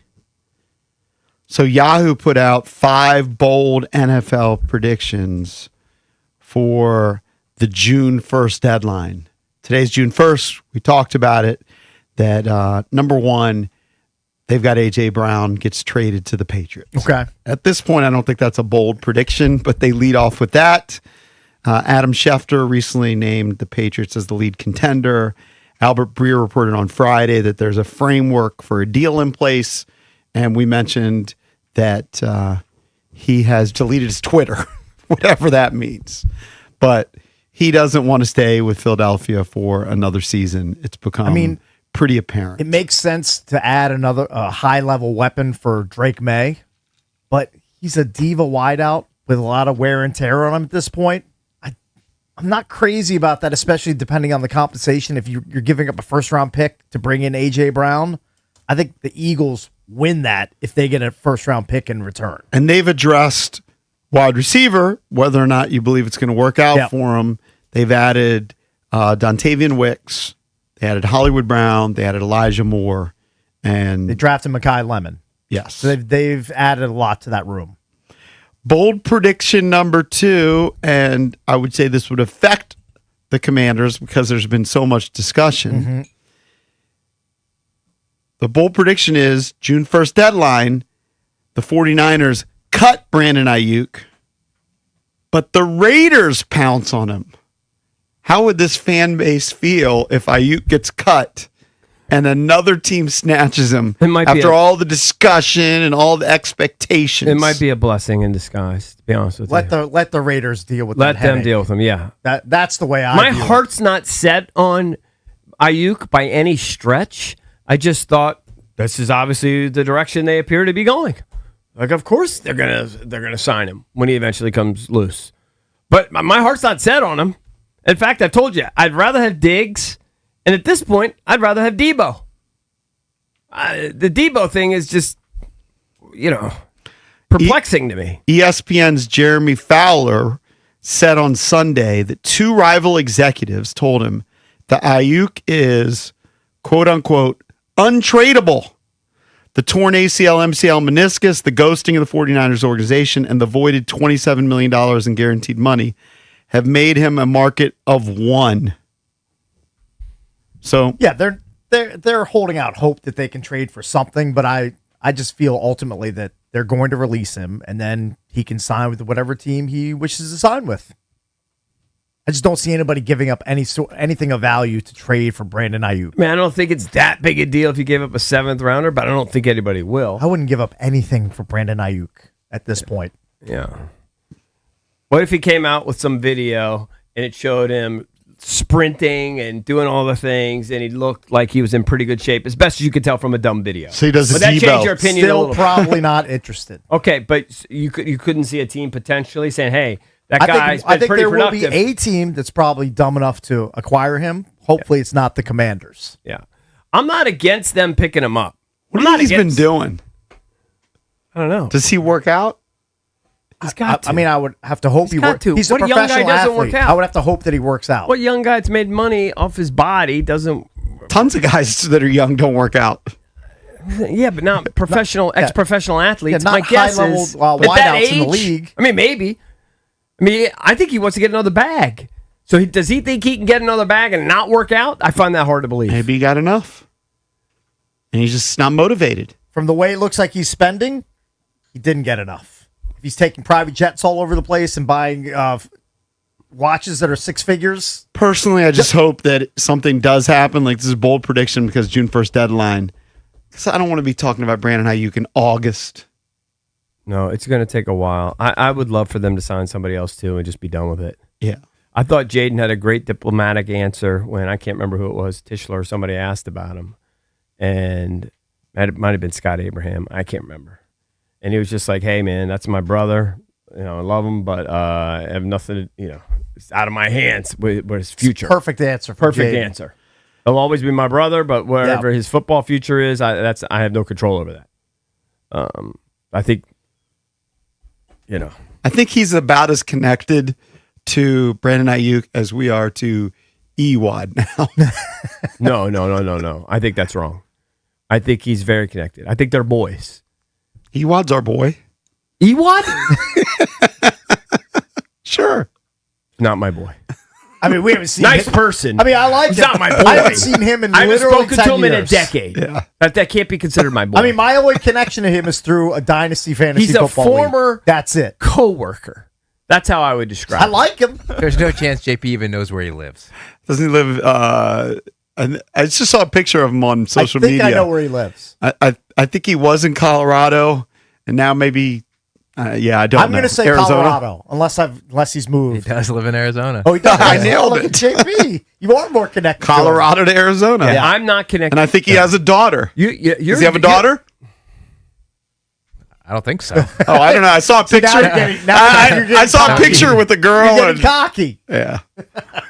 I think you're way wrong. I think he still probably plays video games with him. I think they're still texting buddies. Yeah, I think they're tight. They're just not going to play on the same football team. But yeah, Speculation. 100%. I don't know. We're all speculating. dude. They were You think teammates. you just cut him off? They were teammates. By the way, I what, don't- 7-8 years ago? I don't think anything's happening like today on Brandon Ayuk because the Niners, they're in I no know. rush to placate him and move him. Don't kill the messenger. They just want to let him like float in I'm the just wind. telling you, he was trending on Twitter yesterday. That's Jeremy Fowler's prediction. Because Jeremy Fowler went on ESPN and said he talked to executives, and these were his predictions.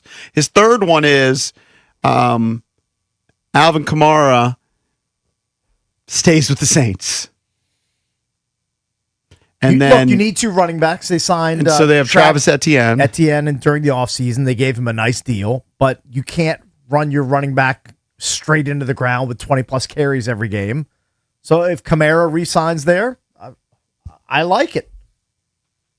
Kamara's more of your receiving guy out of the backfield. ATN probably has 15-plus carries per game. I got no problem with that. Right. I think it's a solid setup for the Saints. Didn't we kick around the possibility of the Commanders being interested in Kamara at one point? Yeah. Maybe. Would you have preferred that versus what they now have in their running With back Rashad room? White, the problem is you can pay Rashad White $2+ million plus incentives to come here. You're not getting Kamara on that sort of deal, even at his advanced age. It's going to cost you more. The other bold predictions before we go to break, they had Cole Kmet getting traded to the Chiefs for a third-round pick, and the Ravens trading Marlon Humphrey to the Giants so he'd rejoin Harbaugh.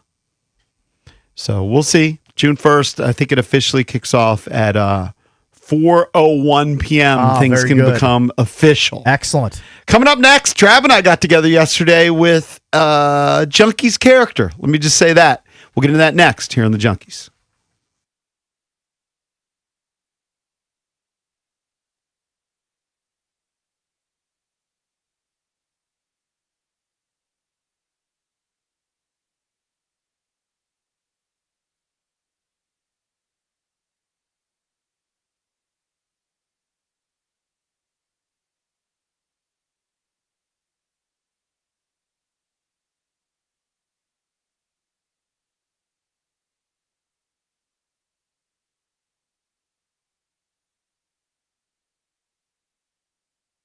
All right, guys, EB here. FanDuel's giving you better payouts on same-game parlays all NBA playoffs long.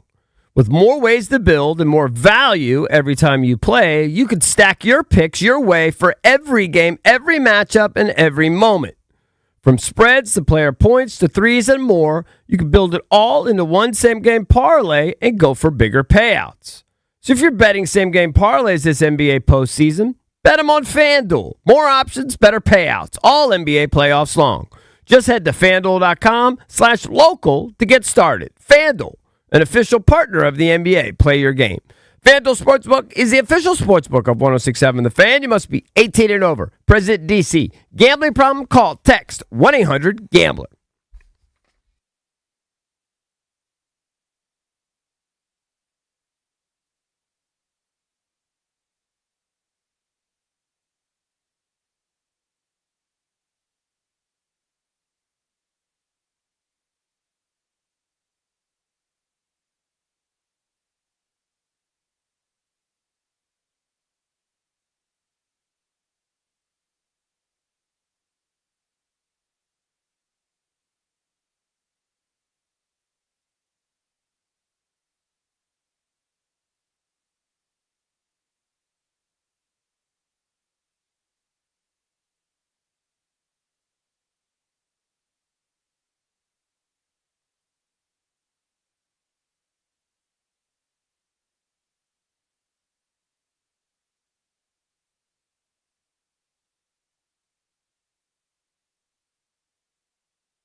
This update is brought to you by Mervis Diamond Importers. Nobody pays retail anymore. Why should you? The Nationals continue to play well defensively, offensively, and great pitching in a 4-2 win over the Padres. Luis Garcia and James Wood with homers, and Zach Littell 6+ innings for the victory. Andres Chaparro a key pinch hit double. The 0-1 to Chaparro. Swinging a ground ball, third base side, fair! Past Machado down the line.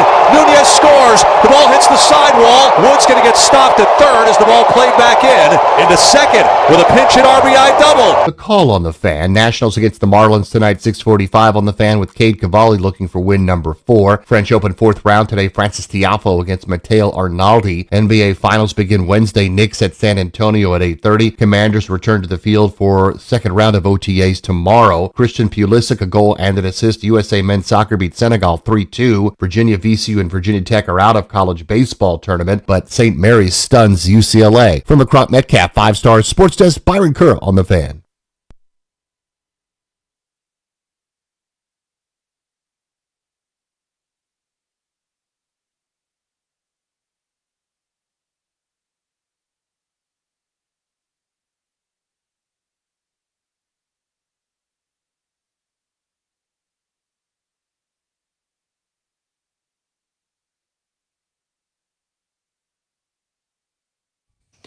Welcome back. Junkies come to you live on 106.7 The Fan and the Team 980 here in the DMV. 910 The Fan, 105.1 FM in Richmond. And you can watch us on the Monumental Sports Network. It's 2026. We're celebrating 30 years of the Junkies, presented by Main Street Bank. Cheer local, bank local. Main Street Bank is a business-focused community bank, proudly serving the DMV since 2004. Visit mstreetbank.com to learn how to put their team in your office. Main Street Bank, member FDIC, equal housing opportunity lender. I'm John Paul Flame, joined by Eric Bickle and Johnny Cakes Auville. Bish out the next couple of days. Be back on Wednesday. Yesterday, had a soccer game in Herndon, Virginia. Was with the wife, and after that, visited our dear friend Rom, the card counter, or the former card counter. Now, I had been to his house before. At the beach. You ruined your day. He was so annoying. There's a weird thing with Rom where he can be, and I think this is why Cakes invites him. He can be entertaining.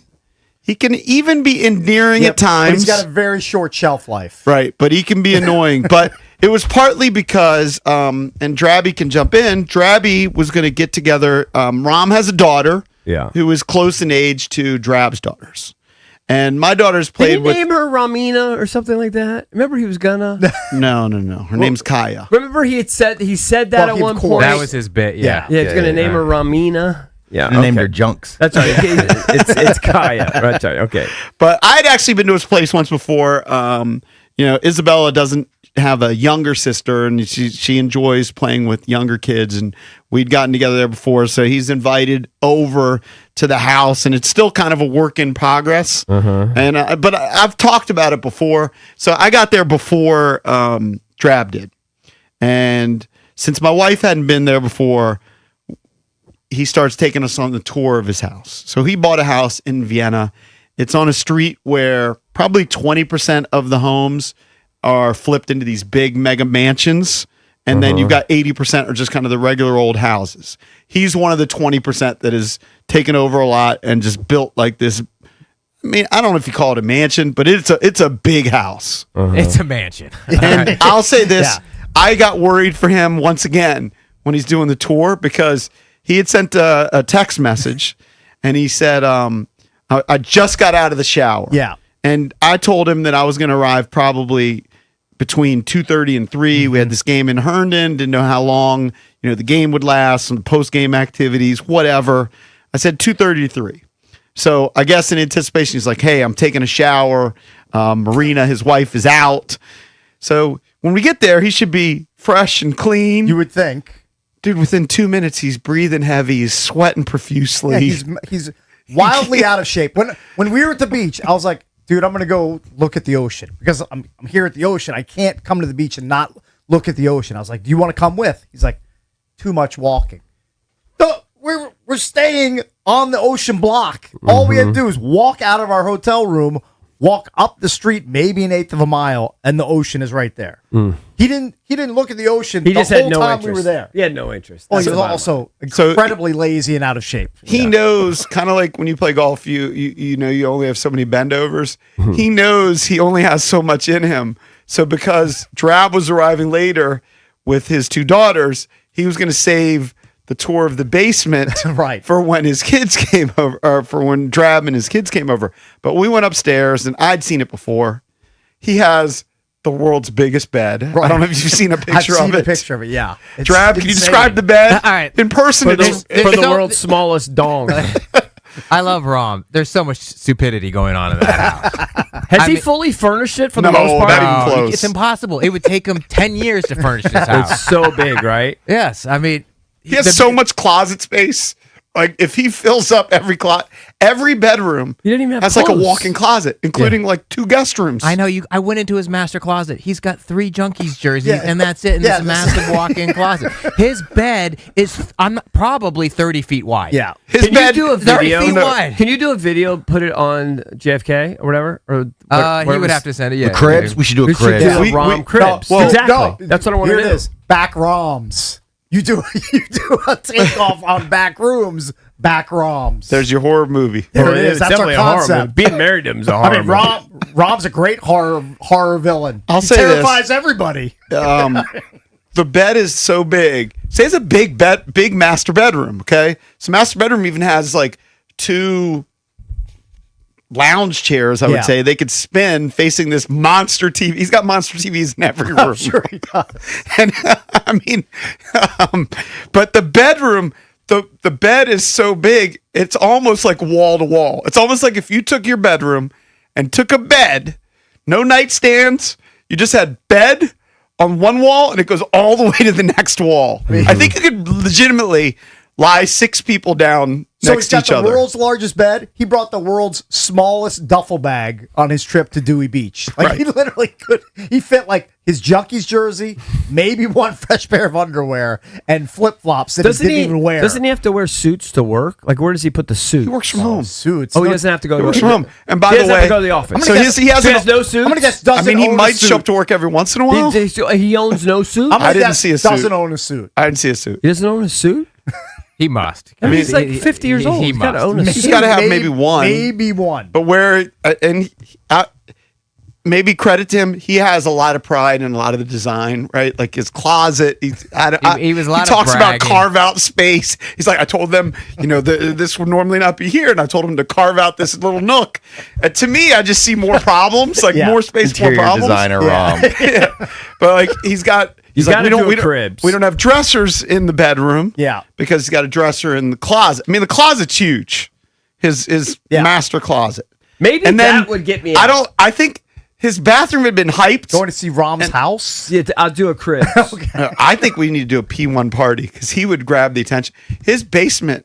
I mean, we'll get to. I want Drab's reaction to the bathroom because when you actually go in the bathroom and he sent us pictures, Yeah. it's absurd. It's probably a 10-person shower. I mean, everything. The whole house is tiled. Right. I mean, there's Like no. heated floors. He doesn't know how to use any of it. Yeah. He's got heated towel racks. You walk into the toilet, it opens by itself. Yeah. It closes. It pre-washes the commode. He is it's so much. Could you dumb imagine? crap Yeah. that If he'll you never use. Yeah. if you worked for whatever company sold him the house, Yeah. okay.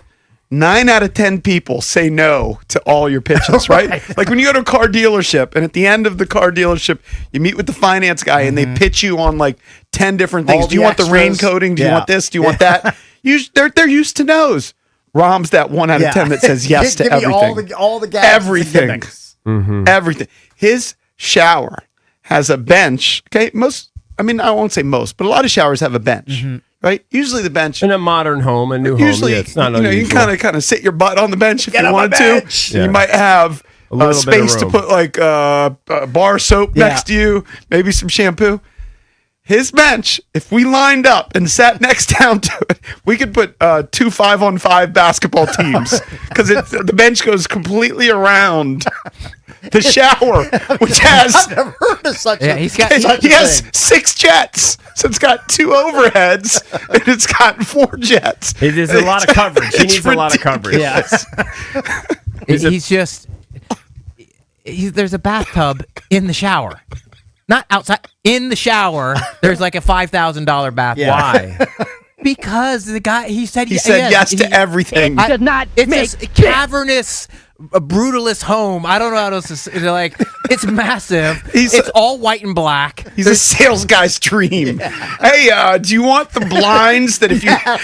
I want everything. Do you want the blinds that if you touch it, if you just touch the pole on the blinds, if you just touch it, it'll go up, and if you touch it again, it stops. And if you touch it again, it goes down. He got that. And he has blinds on. I mean, it's a night. Look, it's a very expensive home, so it has windows everywhere. I mean, I couldn't imagine how many windows.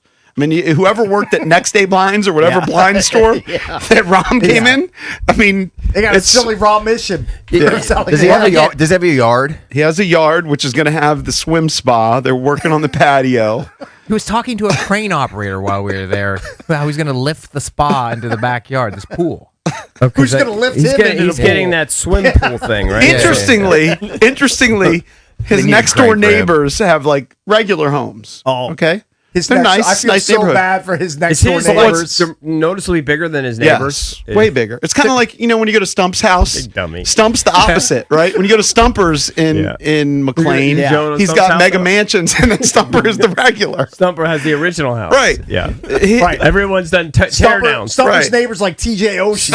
Stump's living in the house everyone else tore down. Right. Rom's is the opposite, where Rom's it's like all Stumpers homes, Yeah. and then the one big, Yeah, of the course. Palace. big boy. Yeah. You think, But you think interestingly, he's not overcompensating for something? next door, there's a house that has batting cage, and then next door to that is a skate park, right? And so, in someone's backyard. But those are just normal homes. Dude, that he have should have put a unique golf backyard. sim in his house, right? He's got space for it. I know. He totally should. Well, in the basement. So we get to the basement finally, right? When Drab shows up with the girls, basement's big and there's kind of like toys everywhere, whatever. He has an air hockey table. He has a foosball table. Okay, yes. He has the ping pong table. Like Dave and Buster's. And he has a pool table. And he has 2 arcade machines. Yeah. He's got a full bar. That party's furnished. Honestly, we need to have, partly, I mean, there's still like a lot of stuff going on. And then he's got a gym, which if you go to Homewood Suites or you go to any, you're traveling all the time for your kids. Yeah. It's got more, it's not necessarily bigger, but it's got more equipment than all those places. Equipment is back in You there. can't even move in his That gym. It's equipment got so is- much stuff it's in it. pristine, I guarantee. It still has the wrapper, He vinyl told wrappers me on he's it. used it 0 times. How long has he lived there? 6 Couple months? months. 3 months or something, 4 months. Yeah, he's used his gym 0 times. And then, so it looks like when you're in there that there's Rob would get a golf sim just to impress you. he should. it looks like Would you there's- go over? If he says, I'll help him put it together. I'll help him pick out all the parts. He basically got the sauna for you. We'll get to that. but Why? He when you're I'm in not the going to sit in a sauna with when that you, turd. when you're in the gym, he does a big reveal because there appears to be no TV in the gym. He did this just for Drab, right? So he did this whole production, song and dance, and he's like, "There's no TV in here. There's no TV in here." And then boom, a TV comes down from the ceiling. He did get upsold every dumb For a tricks in there. TV that he'll never watch because you have to get on the treadmill to watch it. Yeah. I mean, what is he doing? And then next to the gym, you go in, and I swear to God, like I'm a member at Lifetime Fitness. My wife works there. You can fit in their sauna. It's nice. Now it has multiple rows, but probably 10 to 12 people. I would say in Rom's sauna, you might be able to fit 10 to 12 people. Probably a 10-person sauna. I've seen it. Yeah, I've seen a video. I mean, it's crazy. It's Here's the, I didn't. Rob's like neurotic. He's a very nice host, and his wife's a 10 out of 10. Was she there?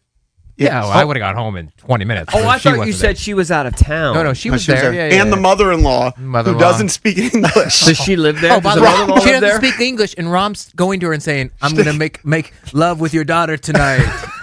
She has no idea what he's saying. She just nods her She head. smiles. That's a and, funny like, rubs bit. his head. That is a funny bit. Talk about the Rom Squat Marina tonight. Yeah. I wonder if she's learned English and she just nodded her head. You know what? He did So that he's saying that simply for your benefit.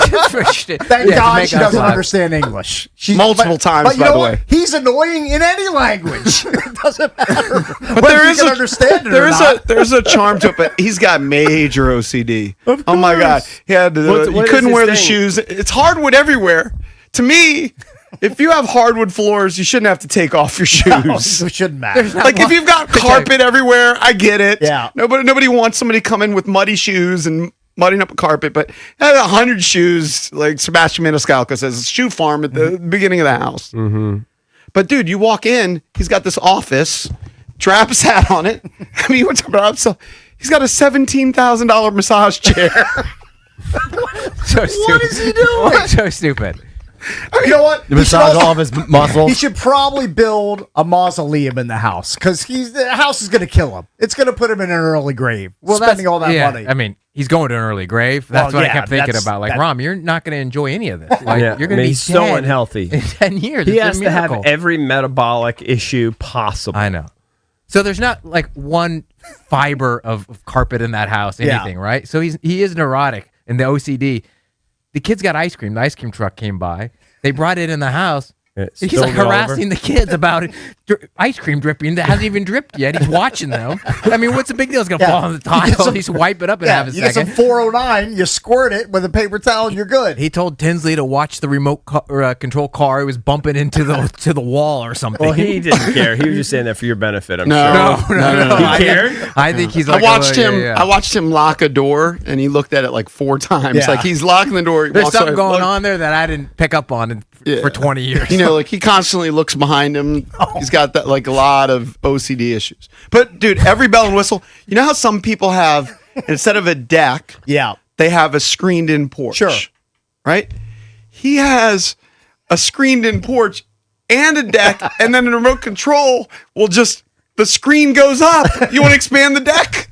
You can expand the deck. Right. It's like he lives at the Hyatt. Yeah. And he's got heaters inside. Like he's got heaters that if you go to some outdoor club, Yeah. he's Yeah. got heaters, which again he doesn't know how to use. He doesn't Yeah. know how to use any of it.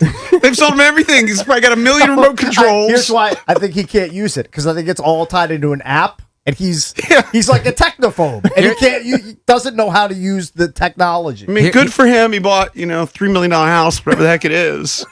Here's I think what it people He all won't goes back use to. any Yeah. of it. He's crazy. The house is beautiful.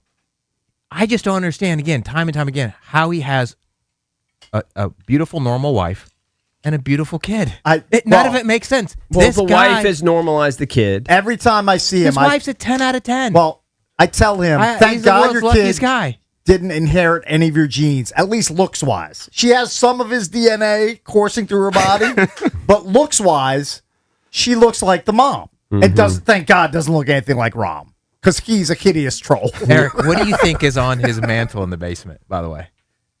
I have no idea. First off, 4 the Junkies bobbleheads, of course. It's literally, I walk in there, it looked like It's a shrine. Is it a shrine? No, it looked like Shohei Ohtani's basement. There were so many trophies. He has I'm like, all his kids' Oh, trophies. I think I saw a picture of that. and I look at him Like closely. when he was a kid. 1974 Little League or something. His old Like, trophies. He's kept them all His these daughter's years. not, yes. 20 trophies. And I guarantee half of them are participation trophies. Of course they are. You should that you should have taken a picture of that.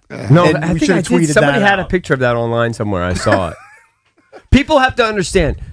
So Rom, makes a boatload of money because he's a patent attorney, but he blew millions. Okay, over the years gambling and everything. So he decided that the only way that he can save money is he'll just save up some money and buy a house in cash after a couple of years of savings or whatever, and then that way he can't blow it. Right. It's all tied So up that's in the what house. he's done. Yeah. Now he makes it an absurd amount of money because he's a very highly paid attorney, even though he's a dope. Which doesn't make any sense. But congrats to him. He's got a great job. Went to school. He's a smart guy. He's just a doofus. Well, here's what he better buy. life insurance. 'Cause we don't know how long he's going to make it. But when he goes up he's and down the morbidly stairs, obese. when he goes up and down the stairs, man, he's just breathing heavy, Yeah. sweating Yeah. profusely. Yeah. Trust me, I had to walk at 70% lower pace just so he could be 5 steps behind me in Dewey. Like if I walked at my normal pace, I'd be 2 blocks ahead of him. Right. But they were good hosts. We had a good time, good food. Let's Had do some Persian Cribs, cuisine. a video. Well, what at I'm a pitching, minimum. what I'm pitching, You could is do a party there. That's fine. he loves attention. If we do like a P1 party in his basement, dude, he's got a pool table. Back He's got roms. everything. I mean, is he going to really want to do that? Sure. I'll go. He'll get attention. Just it can be I'll go. invite only, Hey, now these exclusive I have the invite only. I have the concept for the movie. It's back roms. We dress up Big John as some sort of monster, and he rampages through Rom's $3 million home, and Rom is trying to stop him. Yeah. It's or great- a murder takes place. I know this happened Yeah. somewhere in back roms. Yeah. You got to figure it out. Yeah, but you know what? Workshop at Valdez. We might have our concept. People need to Might see have it, hit on though. it. They need to see it. Yeah. But the juxtaposition of this slob and then this house. Yeah. It doesn't. It's It a just disconnect. makes no sense. Yeah, it's weird. Yeah. So we'll work on that. Coming up next, the Washington Nationals continue to stay hot. Are people going to start jumping on the bandwagon a little bit? We'll talk Nationals next here on the Junkies. When it comes to your money, what's more valuable than peace of mind? At Trajan Wealth, that's TRAJAN Wealth.com. Their fiduciary advisors know that your financial journey is personal. Whether you're looking for a second opinion on your portfolio or want to build a plan for steady income in your retirement, Trajan Wealth has got you covered. CEO Jeff Jr., a Marine Corps vet who knows the meaning of true independence, founded Trajan Wealth so their advisors could always put your interests first. Turn to the pros at Trajan Wealth for a custom-tailored plan to reach your goals on your timeline. Schedule your complimentary introductory meeting today at TRAJANWealth.com and start working toward the retirement you've always imagined.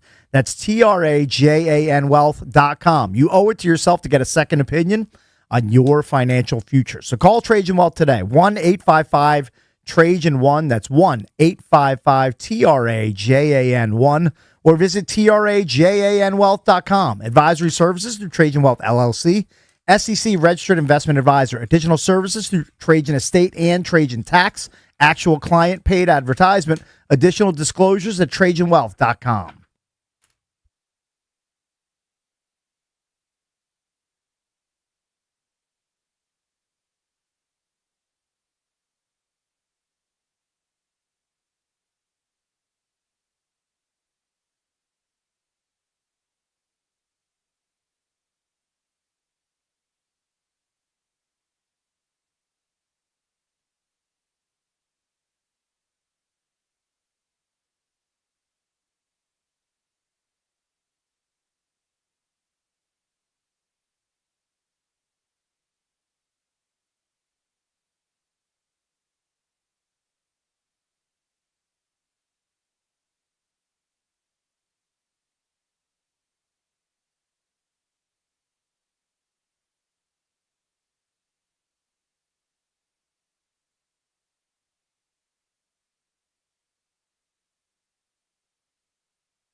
So on the 6 o'clock hour, we spent a couple minutes talking about the Nationals. Beat the Padres yesterday 4-2. Record is now 31-29. Couple games above 500. James Wood hit his 16th home run. Luis Garcia homered. I think he's been a pleasant surprise. Was a second base prospect, but been playing first base. Zach Littell's 5-4, went 6 innings, 2 earned runs. So a lot of things going great for the Nationals. If you look at the wild card standings, they're just one back. But this is from a tweet from Ben Domenech, who I think is a political guy, but he tweeted, despite their offensive production, the Washington Nationals have the 3rd worst attendance in the league. Maybe this is because of things like buying an $11 hot dog and being told that it's not allowed to eat at a bar table. The learners should be ridden out of town on a rail. So pretty opinionated. But the 3rd in attendance is something that's not necessarily just on the learners. You can put it on the learners and $11 hot dog, but to me, that's kind of standard. It's fans just not buying in yet, and they're not believing in the team, but maybe it's time to start buying in. It's a new regime. We have Paul Taboni on the show every Wednesday. You got a new manager. You may not know all of the players yet. It takes some time, but this team's playing good baseball. They've won 16 games in May. They've won their last 3 series. It is time to start taking them pretty seriously, and they're doing it with a minuscule payroll too. That's one thing that would worry me if you're a Nats fan, is that maybe behind closed doors, the owners, the learners are like, well, we're getting pretty good results, and we're not spending a lot of money with this new regime that's in here with Butera as the manager and Paul Taboni as the president of baseball ops. Maybe this success that they're having emboldens them and basically saying, we don't have to spend $150 million or $300 million like some of our NL East division rivals, like what the Mets are spending, what the Phillies are spending. Yeah. I might be worried about that if I'm a Nats fan, that they see what's happening with a relatively small payroll and they feel like they can do it kind of on a shoestring budget. I don't think they could win a World Series like this. I think they could keep the franchise, reasonable until they sell it. I think they're going to sell the team. They want to sell the team. That's all they care about. Right. I want to hear from Nats fans because I think there's some hesitance to buy in. 1-800-636-1067. If you look at yesterday, couldn't have been a better day. This right? was awesome. It was beautiful. The weather was awesome. 135 game. They had 24,000 in attendance. What would you expect? I think What when a would team's please going you? good, maybe 30.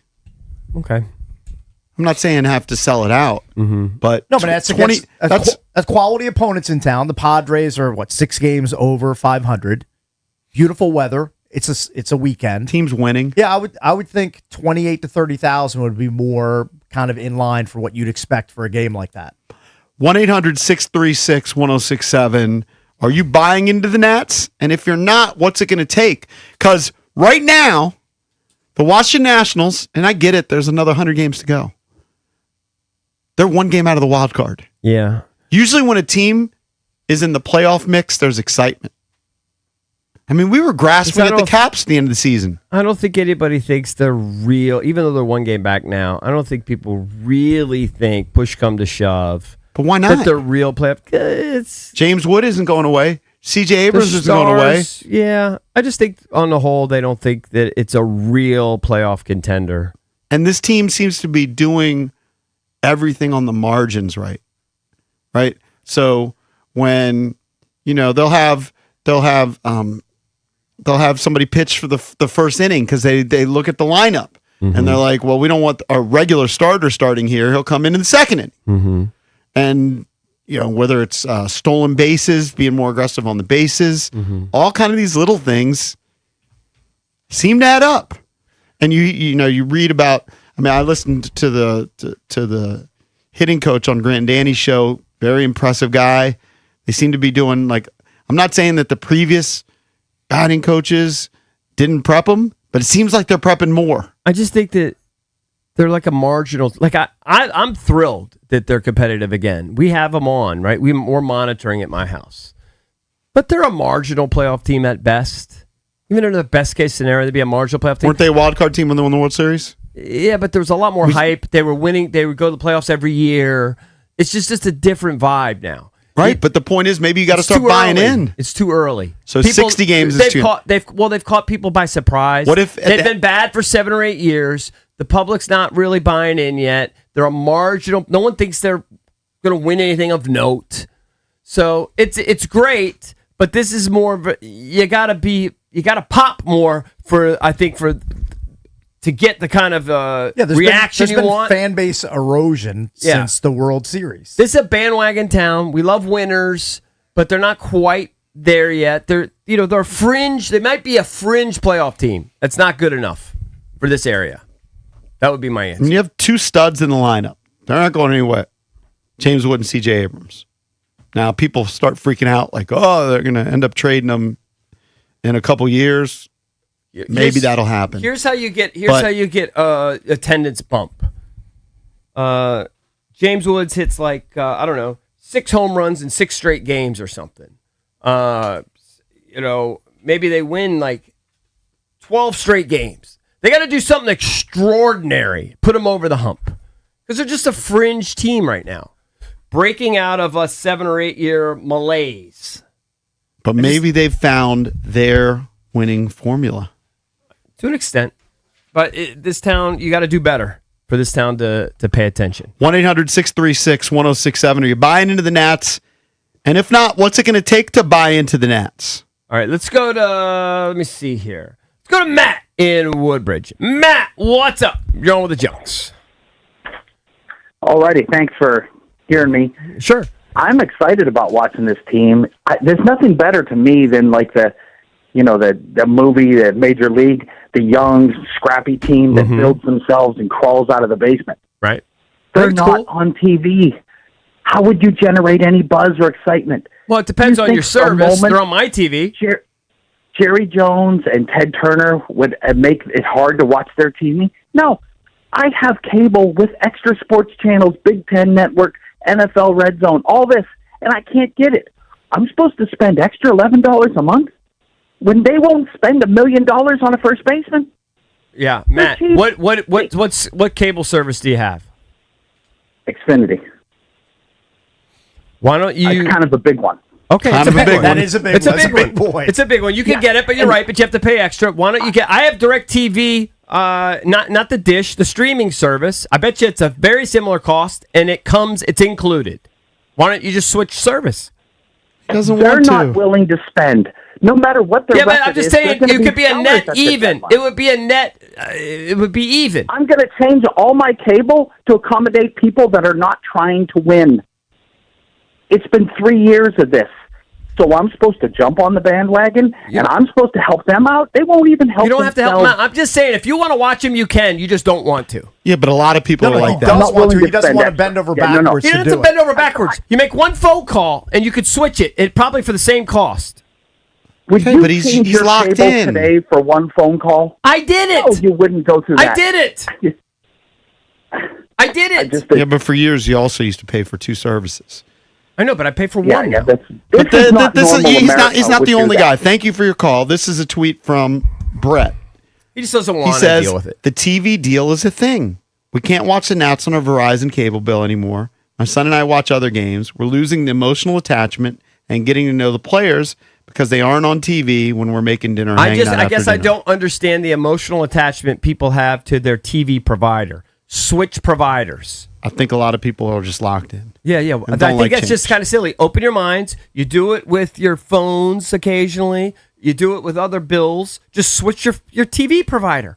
It's a phone call away. I don't know. I don't understand the emotional connection. Or you keep your provider and you watch them on the app. I begrudgingly you can got do the that app. too, but you have to pay for that. Yeah, right? you got to pay for that. Right. So I'm You saying, get if you don't used to your wanna pay TV extra, provider. I begrudgingly got the app. I think Cakes did the same thing. Tried them all. I don't have any allegiance anymore. I just whatever has the channels I want. That's what I'm going to get. I don't want to pay more. I'm not paying more. It's part of the basic service. Let's go to Tailgate Ted. Tailgate, what's up, bud?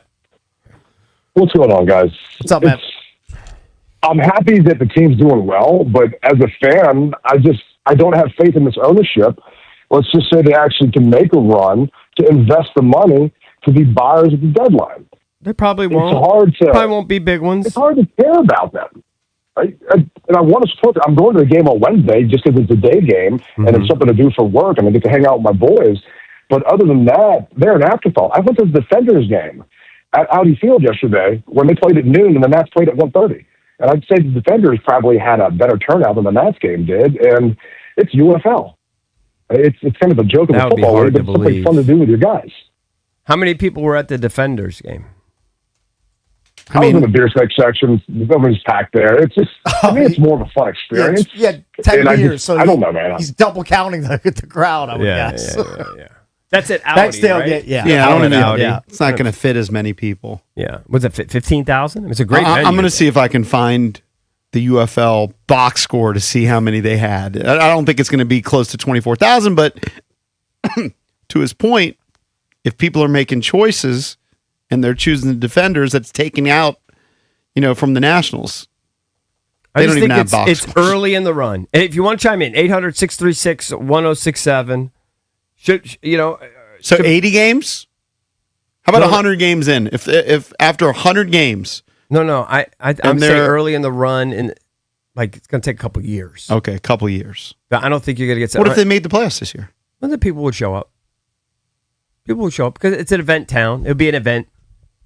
But to build the brand loyalty, to get the consistent 30,000 a night, it's going to take years of competitive baseball. All right, we got a bunch of people that want to chime in. Hold on. We'll take your calls next at 1-800-636-1067. Nationals, 2 games above 500. If you actually look at the wild card standings, they're 1 out of a playoff spot. Are you buying in? And if not, why not?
We're taking your calls at 800-636-1067. Has the Nats' recent success, is it reeled you back in? Are you getting back into the Nats? Are you taking them seriously? They're one game out of the wild card spot. They could at be a this wild point. card team by tomorrow. Cade Cavalli's on the mound. You'd think they win against Miami. I think people should be starting to pay a lot more attention to the Washington Nationals. Miami in last place currently in the NL East. The Nats, your second place team in the NL East, trailing the Braves by 9. Phillies right on their butts at 9.5 back. So they're very close. But I know where they're not close. Payroll. Because the Nats are spending, I think, roughly $50 million on the on-field product. I know that this is the last year they're paying Steven Strasburg. The Phillies' payroll is much more substantial. I think it's at least $250 million, maybe close to $300. All right, a bunch of people want to weigh in. Let's rip through these phone calls. Are you buying into the Nats? And if not, why? All right, let's go. Because the guy on the Dominich guy says because of $11 hot dogs. I don't think it's because of $11 hot dogs. No, they haven't been relevant for 6 years, and so people, they want to see more. And just because they're on the fringe of the outside of a game out of a playoffs one game thing, that's not enough. I mostly agree with you, but I do think that the guy who brought up But the they're definitely TV worth point, paying attention to. I think that is a big deal. The TV thing, that's no different. It irritates you, but they are not available to a lot of people. Understood. All they have to do, if they really cared, is 2 phone calls. Call YouTube Stream, for example. Sign up that, and then cancel your current one, and you get the same for about the same amount of money. But And you don't a have to pay extra. But most people don't do that. They do it for their credit cards. They do it for their. But they don't do it. No, but they do it for other things. If they cared enough, If I they cared enough, understand, they would do it. but it's proven the numbers go way down. What do you when mean? teams do this? When teams start moving away from normal cable TV to apps, less people watch the product. I mean, DirecTV Stream is the same as YouTube TV. A lot of people use YouTube TV. It's the same thing. I understand, but you're killing the messenger. The facts are the facts. Less people tune in. A lot of people are resistant to changing their habits. Everybody I understand. knows that. I just don't. I am in a lot of ways. I don't understand. People will change other things. It's not a big deal to change your TV provider. All right, let's go back to the phones. All right, Ian Vienna, what's up, buddy? Yeah.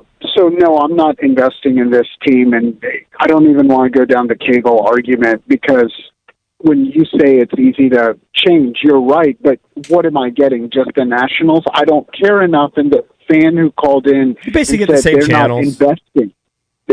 When they said they're not investing enough, that's the point. So think what would the it take to majority get of the you back? I'm about to tell you. So if they invested in payroll and they signed their players, I feel like we're a year away from trading away C.J. Abrams, 2 or 3 years away from trading James Wood. It's a revolving door of like, oh, we're rebuilding. And I think the learners really lied to their fans by saying they're rebuilding with the Rizzo back-end years when they really were just gutting their payroll. Every losing team can say they're rebuilding. They're in a perpetual rebuild. They were 4th or 5th in the NL East every year from 2020 to 2025, and they weren't trying. So that's why nobody cares that they're a, quote, good or overachieving team this year. It'll take significant payroll investment for fans to come back. I appreciate your perspective. I actually think that that's fair. That if you're like, hey, they're not going to invest, so I'm not going to invest. Right. I think that's fine. That makes sense. That's fine. I got if no you feel problem like with the team isn't like putting forth the proper amount of capital and payroll to field a competitive team, I can understand being reluctant to buy in just because they're hanging around a wild card spot. Yeah. Well, they're proven to be a competitive team regardless No of payroll. doubt. And they've been competitive, despite the small payroll and a whole new system change and regime change coming in. It's been impressive what they've done in the first year. For sure. But it's going to take years of this for people to buy in. Yeah. It's going to I take agree. years of being competitive. Let's go to Chris in Hyattsville. Chris, what's up? What's up, guys? Hey, listen, I've been bought in, but I'm a diehard. I think one of the reasons that the attendance is lacking this year is not necessarily due to the popularity of the team, although that is a factor. But what really is not being discussed enough is that Washington, D.C. lost 100,000 federal jobs in the last year and a half, thanks to Doge. That is a huge economic impact on the region and the amount of disposable income that people in the region have. And I think it's going to affect not just the Nationals, but all of the sports teams. And you've seen it in how many restaurants have closed down, other things that have happened in the region. It's affecting the Nationals too, and not enough people are discussing it. That's fair. I mean, the economy is a huge factor, but I look at the rankings, right? Because the economy, maybe you can point to Doge and government jobs here being specific, but the economy in general affects all the teams. So gas prices affect all the teams, and people having less disposable income affects all of the teams. They're third worst. But if it was I agree, the economy's been bad. But if it was the third year of being competitive and being a playoff team, the attendance would be different. People just don't believe yet. It's too early. That's all. It's too early. People don't believe. I said I mostly agree with you. Yeah. But you got to start paying attention. James Wood is a superstar. C.J. Abrams is a damn good player. Yeah. It's still not enough. They're just starting to break out of their shell right now. It's the first time they were expected to win 60 games. It's kind of taking people by surprise. Let's go to, let me see here. Let's go to Paul in D.C. Paul, what's up? You're on with the Junkies. Hey, what's up, fellas? Hey, man, thanks for taking my call. Yep. The caller just before the last caller, man, I mean, he was spot on, man. You know, the learners, man, they've sabotaged this team. They lied to the fan base, man. You know, all the guys, C.J. Abrams, you just talked about him a couple of seconds ago. You talked about James Wood. I think, man, you know, they're going to trade him eventually. And I think that this curve that they're on right now, yeah, the fan base may not buy into it, but who's really not buying into it is management, because they want to do all that selling at when it's time to either buy or sell. This team is playing so well right now, is that now they're going to be looking like some 8 balls right now. Are they going to be sellers again? But thanks, fellas. Hey, man. wait, real quick, Paul. Quick Uh-huh. question. So you live in D.C. Do you go to games? Yeah.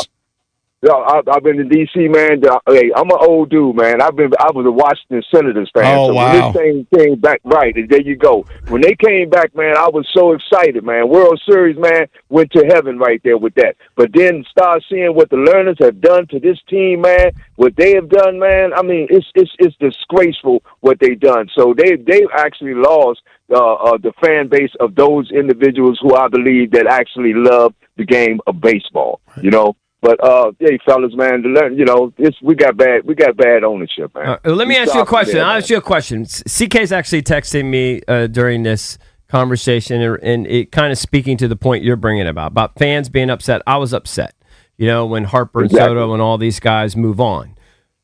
But do you think if it was a different owner, maybe if it was Cohen, maybe he'd be the one guy. I think so. They gave massive offers to those guys. Let me finish. And Boris was going to move on anyway. Boris wanted to. He was determined to bring those guys to free agency. They made massive offers, now albeit with deferred money, etc. But big, legitimate offers. They weren't going to resign here, so they were in a tough spot. Yeah, I agree with that 100%. But you know, the other thing too, fellas, is that we can't be keeping held hostage as a fan base for the contract that they signed with Steven Strasburg, brothers. I mean, it's time to move on, man. Is they going to spend the money or they not, brother? Yeah. All right. Thank you, Paul. I appreciate you. Thank you. Thank y'all, man. Have a great day, fellas. Thank you. You too, buddy. Thank you. They are in a tough spot in that sense. You could almost be as upset with Boris as you could be with the learners, if as far as spending on guys, right? If those guys all had different agents, they might still be here. It might be a totally different last 7 or 8 years. Maybe. I think going back, I mean, I don't have to go through the whole history. They just seem to make the moves too early, in my mind. What do you mean? Well, you could have kept Soto longer. Yeah, but then you get less return. Yeah, his value goes down the longer you keep him. The longer you wait, the less return Trey you get. Turner. Yeah, but you just get less You return. can go through the list.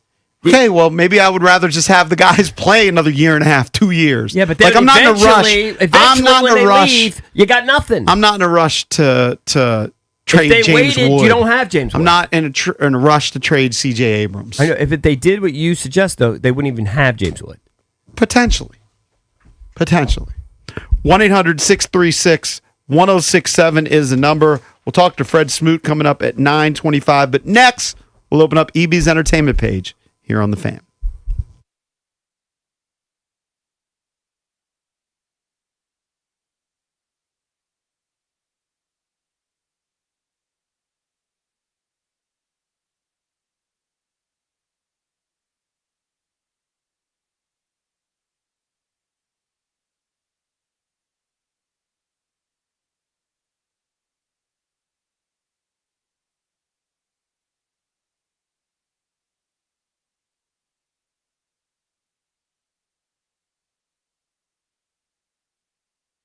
All right, guys. EB here. FanDuel's giving you better payouts on same-game parlays all NBA playoffs long. With more ways to build and more value every time you play, you could stack your picks your way for every game, every matchup, and every moment. From spreads to player points to threes and more, build it all into one same-game parlay and go for bigger payouts. So if you're betting same-game parlays this NBA postseason, bet them on FanDuel. More options, better payouts. All NBA playoffs long. Just head to FanDuel.com/local to get started. That's FanDuel.com/local. FanDuel, an official partner of the NBA. Play your game. FanDuel Sportsbook is the official sportsbook of 106.7 The Fan. You must be 18 and over. Present in D.C. Gambling problem? Call, text 1-800-GAMBLER.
Nationals win a series against a good team again. This one 4-2 over San Diego. Washington now 2 games above 500. Luis Garcia and James Wood with home runs. 1-1 to Wood. Swung on and drilled to deep right center field. Is it high enough? It is good. Goodbye.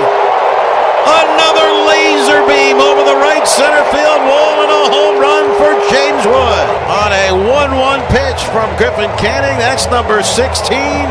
RBIs 38 and 39. The call on the Fan. Nationals welcome in the Marlins tonight, 6:45 on the Fan with Cade Cavalli looking for win number 4. French Open 4th round today. Francis Tiafoe against Matteo Arnaldi. Commanders also OTAs tomorrow and run through Thursday. Christian Pulisic a goal and an assist as USA beat Senegal 3-2. Virginia, VCU, and Virginia Tech all eliminated in the road to Omaha. St. Mary's upsets UCLA. From the Crop Metcalf 5-star sports desk, Byron Kerr on the Fan.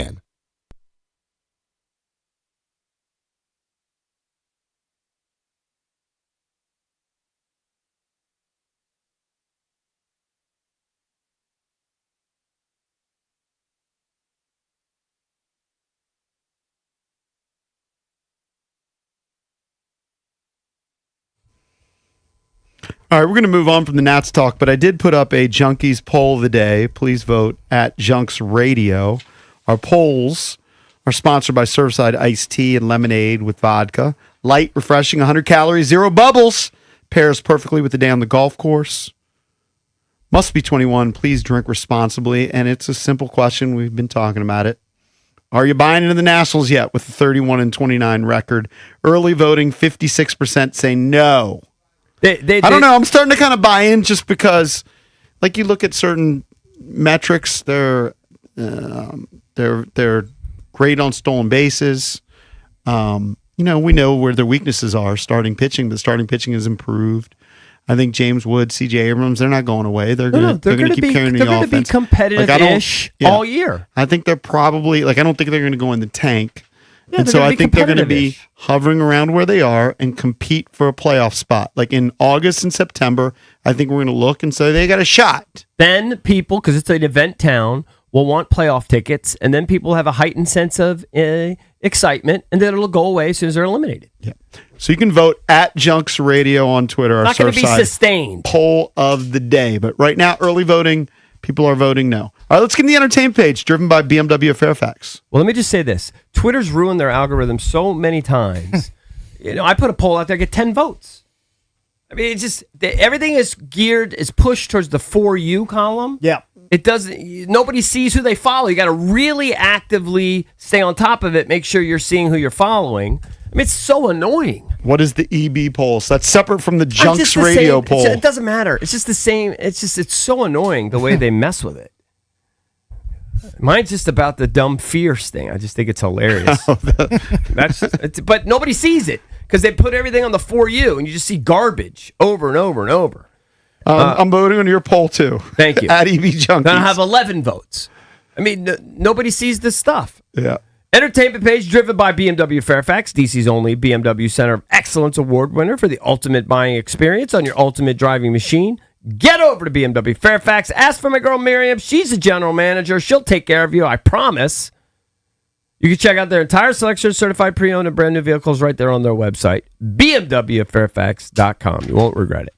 All right, so I got to tell you, during one of the breaks, I got a kick out of this. I was kind of surprised that Drab and Valdez weren't all over the Diddy video that was released on social media over the weekend. I heard things. What type of a Diddy video? I mean, it's a sex video. Oh, sex wow. vid. It's Diddy walking around covering up his Johnson, and some porn star giving it to 50 Cent's ex. And apparently... And I think the porn star, I saw an interview with him. He did. So Diddy's not having sex. No, he did. But I'm not sure. I didn't watch the whole 30 minutes. I just watched the 50-second. There's a 38-minute video, and there's a 50. I watched the 50-second. I watched the 50-second video. Saw enough.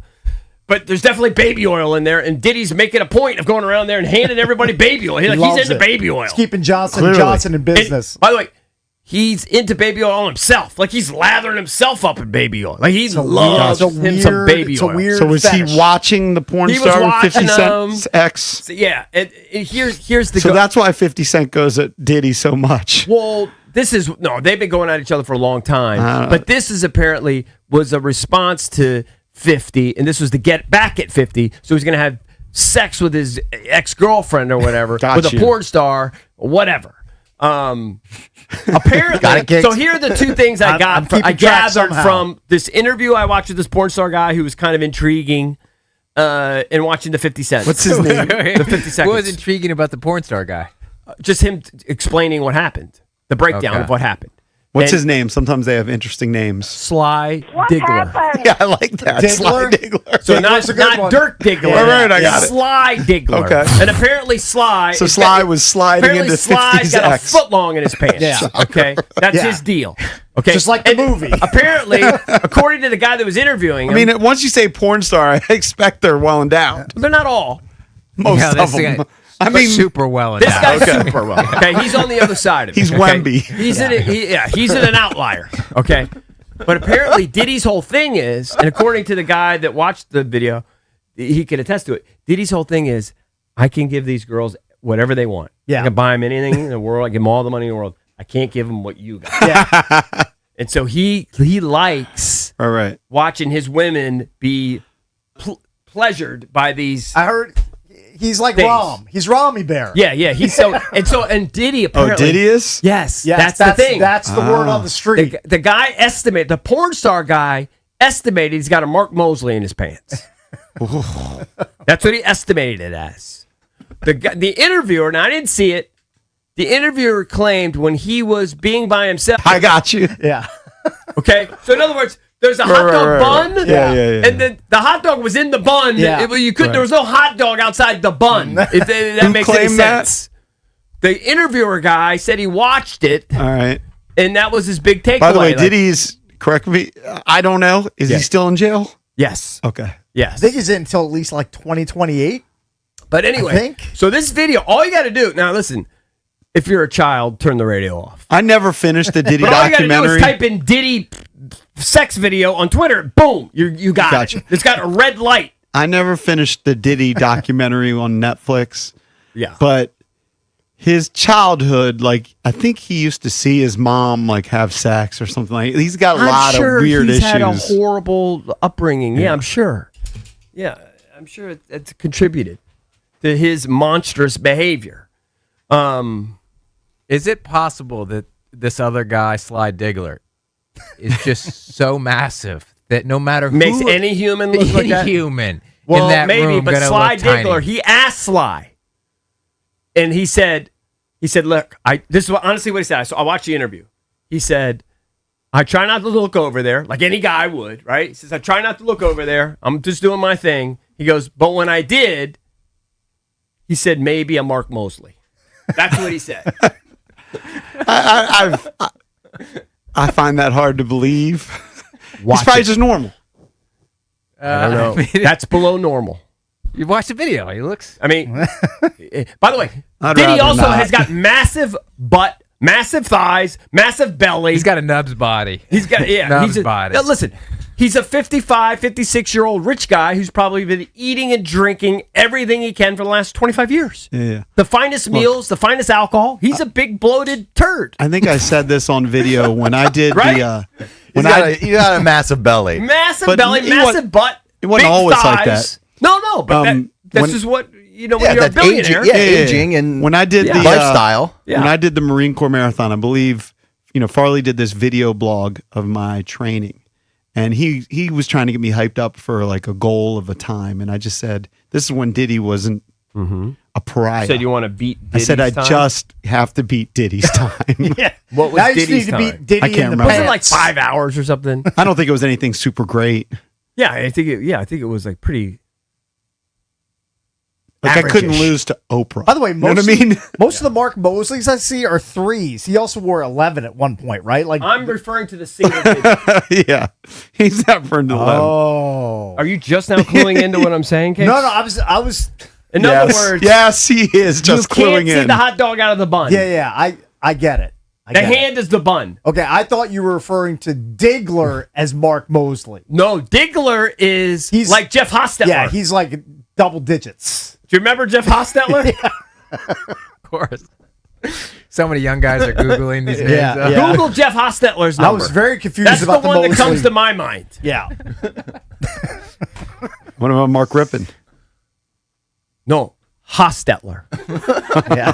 Tom Brady. I specifically Tom Brady. Yeah. Hold on. Let me see if I have the right number One of the here. same. Like go with Tom Brady They're the instead of same. Hostetler. Yeah. You don't need to go to random Jeff Well, hold on. I Hostetler. might be wrong. I might be wrong. I might be wrong. I might be wrong. The people in Palo Alto are like, why Yeah. is everybody Googling Jeff Hostetler? Yeah. 15. That's a show. I mean, that's freakish. That's like It might be. that's like somebody Dude, might that's want how it, listen, that's how it was described. like call a Guinness book if that's the I case. mean, I didn't do like a shadow analysis or anything and try to. I didn't. shadow. I don't even know what that is. Hold on a second, guys. I'm going to do a visual. JP's going over his backpack. What are you gonna get? Do you have a ruler in your backpack? You're on TV. I mean, You can't measure anything. We got it. We understand. Everybody JP. understands 15, JP. Yeah. It's enormous. Everybody- yeah. I mean, what are you doing carrying a ruler in your backpack for? That's What are you, a bizarre. carpenter? I think when I did all the pictures and the frames and everything, measuring. Okay, got it. That's 12. show. Yeah. Yeah. I mean, that's just defies belief. That's what it was described. That's what I saw. The description was a hostel. Yeah. Anyway, if you're curious and It's you're a one-story EP. all right, if you're curious and you're not at work and you don't have any kids that have access to your computer, Yeah. what did you type in to see it on Twitter? Diddy. Just If Diddy. you type in Diddy, you'll see it. There's a short version, then there's a 39-minute video. Yeah. I watched the 50-second version, and then I saw an interview with this dude on Vlad TV. I've never heard of Vlad TV. I've barely heard of Mad You mentioned TV. Vlad TV 100 times. Yeah, but I don't know anything about it. It's that guy you He love. just does hip hop like videos. I don't think I do. I don't think I really know that guy. Is the quality of the video good? How do you describe your 50-second viewing? High res, low res. Yeah. It's just so disturbing because Is it produced? What do you mean produced? I mean, it's not. It's Just like the camera on they the don't. corner. There's no budget. It's a real sex tape. Yeah, I mean, it's some guy's phone. In fact, I think it's on Sly Diggler's phone. That's the whole bit. Is that Diddy screwed up and grabbed the wrong guy's phone, and Sly Diggler goes home and he goes, "I got a 40-minute sex video with Diddy in it." And he says, "What am I going to delete it?" He kept it for like 6 years. I mean, he definitely holds his phone like this to watch the video. 100%. He ain't watching like this. Yeah, Watching like this. Yeah. Horizontally. Yeah. So tilting when you see a video vertically. It's terrible. It's terrible. Should be banned from the internet. It should be banned. I'm with you. Did Drab watch the full 38 minutes? I mean, I was here at work, so I skipped ahead a little bit. But I've watched plenty of it to get a good idea. I mean, the guy said that they were Show research. They both had their moments where they were, with the other woman. I don't know if it shows up in that 38 minutes. I didn't see Diddy with another woman. I Yeah, just but you see saw- him did you scurry see him- past the camera a few times, holding his trying to hide his number, his junk, and his big belly, Yeah. wide ass. Right. I got a few. You know what? I got a few other stories. You want to do it when we come back? Sure. No, we have time. We have time? Smoot's supposed to call, but he probably won't. Oh yeah, Smooth's not gonna call. Well, he said okay. He just texted me back. Okay. I never watched the Alaskan Bush People. Did you? But did you ever watch that? I think it was a phenomenon, like on Discovery or what? I don't know what chance network I that was watched on. that. What was that on? Was that on Discovery? Phenomenon. Alaskan Bush People? You never heard of that show? That I'll show was give on you for Naked and years. Afraid. I won't give you Alaskan Bush Dude, People. I think that I never watched it. I think that show was on for 5-6 years. They're just these weirdos that lived in Alaska, like off the land, like off the grid type thing. And I think a bunch of the guys that were featured in there, they were maybe teenagers or kids or whatever. I think they ended up becoming alcoholics. Like, it was kind of a show. Well, one of them, unfortunately, looks like he took his own life. Matt Brown. Somebody called the police because they saw him in shallow waters in a Washington State river. And then the guy turned around and then he heard a gunshot and then he saw the guy just like floating away. Terrible story. Yeah. So the guy, he was one of the stars of the show. He was like 43 years old, I think. So terrible story there. But I'm telling you, I think that show had a decent following, a several season run. We talked about the YouTubers that are setting box office records, Cakes. Who can you name? Yeah, I know you can. The YouTuber for Backrooms is who? Cakes? Kane Parsons, 20 years old. Okay, and then the YouTuber for Obsession? Curry Barker, I believe is his name, 26. Who's 26. Yeah. Both of them came out with these kind of low-budget films eventually, and they've knocked the Star Wars movies off their perch. I think the two of them made close to $150 million together. Yeah, I know Obsession passed the $100 million mark, and Backrooms made, I think, $80+ million. And they're both horror films, right? Technically Yes. horror films? Yep. What would you give Obsession Cakes? I give it 4.5 cake batters. That's pretty good. Thoroughly enjoyed it. Disturbing. Thoroughly enjoyed it. It was fun. Wow. It was fun and scary. EB hates. I don't. Why would likes you the want fun part, hates the scary part. I don't want to go on a ride and be scared. I don't want to go into a movie theater. and be I scared. understand. A lot of people do though. Right? Yep. And last but not least, Frankie Valli, Cakes, 92, was still touring, just canceled the remainder of his 4 seasons farewell tour, shocker, to focus on his health. That's when you believe the farewell tour. If somebody's touring in their 90s, Yeah, that's when probably like, it. If a band is in their 60s or 70s and they say it's a farewell tour, you're like, Don't buy okay, it. yeah, whatever. You'll be back in Nikki 3 or 4 Sixx. years. Yeah, or Aerosmith. But if you're 92 years old, that's one I believe. They were Probably making last go around. They were making fun of who's the Van Halen guy. David Lee Roth. David Lee Roth. Did you see him on stage in the 70s? No, he looks like he's in pretty good shape, but he can't move. Yeah, anymore. I've seen a few vids. He's of doing him of jump late. and he's going jump. Yeah, jump. I mean, he's 71 years old. He's like moving his arms. You know this is Drab's favorite song? This one? Yeah. Is this Frankie Valli? Yeah. I mean, this is a smash hit. It's a great song. Don't think it isn't. Did you play this? I mean, it's not my favorite song, but it's catchy and stands the test of time. We used to play this all the time at the club. I mean, not me, but like whenever we had parties, they played this all the time. It's a classic. I didn't know this was the 4 Seasons. I didn't know the artist. I just know that it's a hit. I don't know if it's my favorite song, Is this but it's like definitely a fun song to listen to. Yeah. Is this like at the end of a party, like at the end of a wedding or something, or do you play this in the middle of it? You probably play this to get the party started. Yeah. You do. Yeah, this is a party starter. Gets people out on the dance floor. It's not great. me, of course, Hey, but people like it is a great song. You hear this, and it's time to boogie. Yeah. It is a great song. Yeah. I mean, old soul Mike Marr probably likes this song too. He doesn't know who Frankie Valli is. It is such a white people song. Oh, it's a very white song. You know, This might be the whitest song of all time. But it's you don't pretty think good. they played this like at Diddy's wedding or Probably not. Probably not. I'm gonna guess I don't know if he ever no. got married. So Diddy was with the Mark Mosley and J-Lo. That defies. Yeah. Telling you, the girls don't care. you got money though? That's the aphrodisiac. Yeah. That's what he's got a lot of, or used to have a lot of. Yeah. All right. Allegedly Fred Smoot next, right? Correct? He said yes? He's ready. Yeah. All right. Don't go anywhere.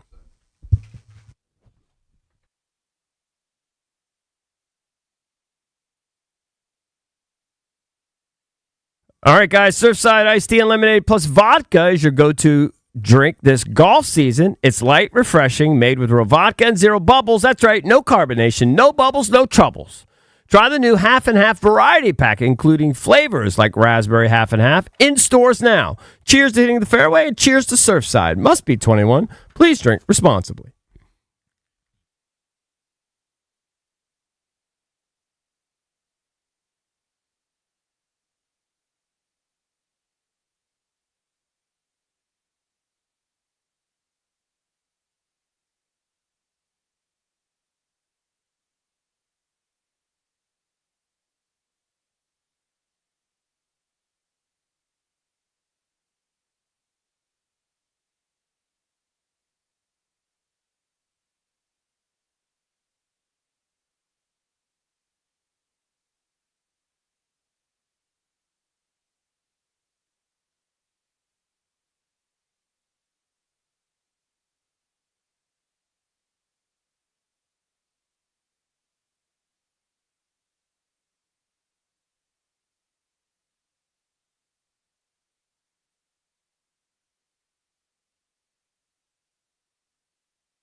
I'm betting on Smoot.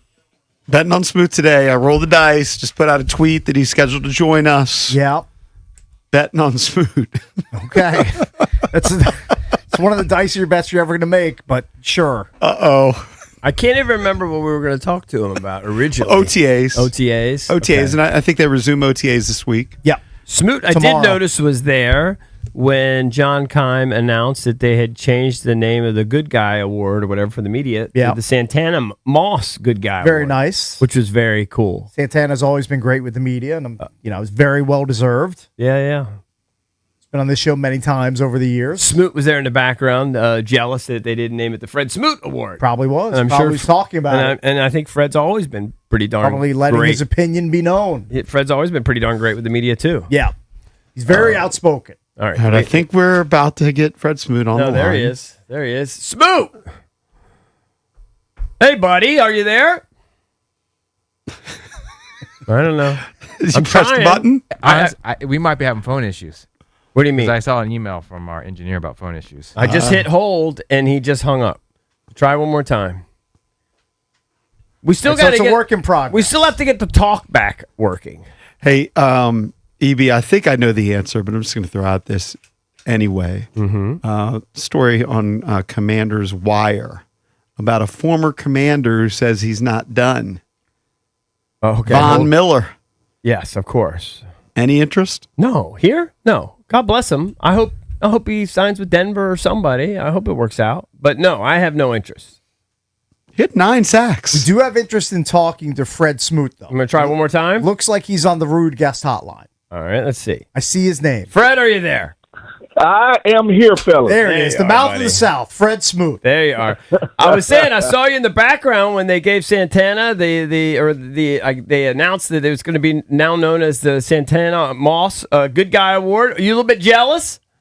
I was a little bit jealous because you know what? Yes, his career in football was better than mine, but all alone I thought I was the best talker, and he won that too. I told him, you just winning everything right now, brother. You had a pretty darn good career too. You got nothing to be ashamed of. Nothing to be ashamed of. No, most definitely, man. But don't nobody deserve that like Santana, man. I always been just a genuine person, a genuine guy, and a guy that just brings a lot to the community. So, man, if anybody deserves that, it's Santana. Of all the, before we get into OTAs, kind of evaluate the offseason. It really seemed like it was dedicated toward the defense. People question whether they did enough for the offense, but part of getting the offense better is getting that defense better. Which of those moves in the offseason did you like the most, and then touch on the draft? All right, I'm going to answer that question. But first of all, guys, I got to say this. I listen to y'all every morning when I'm waking up and I'm headed to work, and I'm thinking I'm going to hear some optimism. And I don't hear any optimism. After we done went out here in the offseason, Adolfo, we got edges, K-Sun.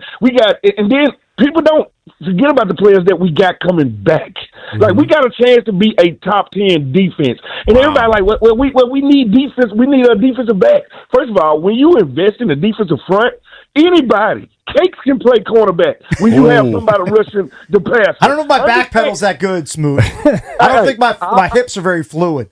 We don't need them to be fluid because you ain't going to backpedal. The one thing about it is when you have rushers, interior and exterior rushers, the ball got to come out now. And if you go look at that Minnesota defense, could you name me their corners? Name the corners for the Minnesota Vikings. Right. No, point well said. Right.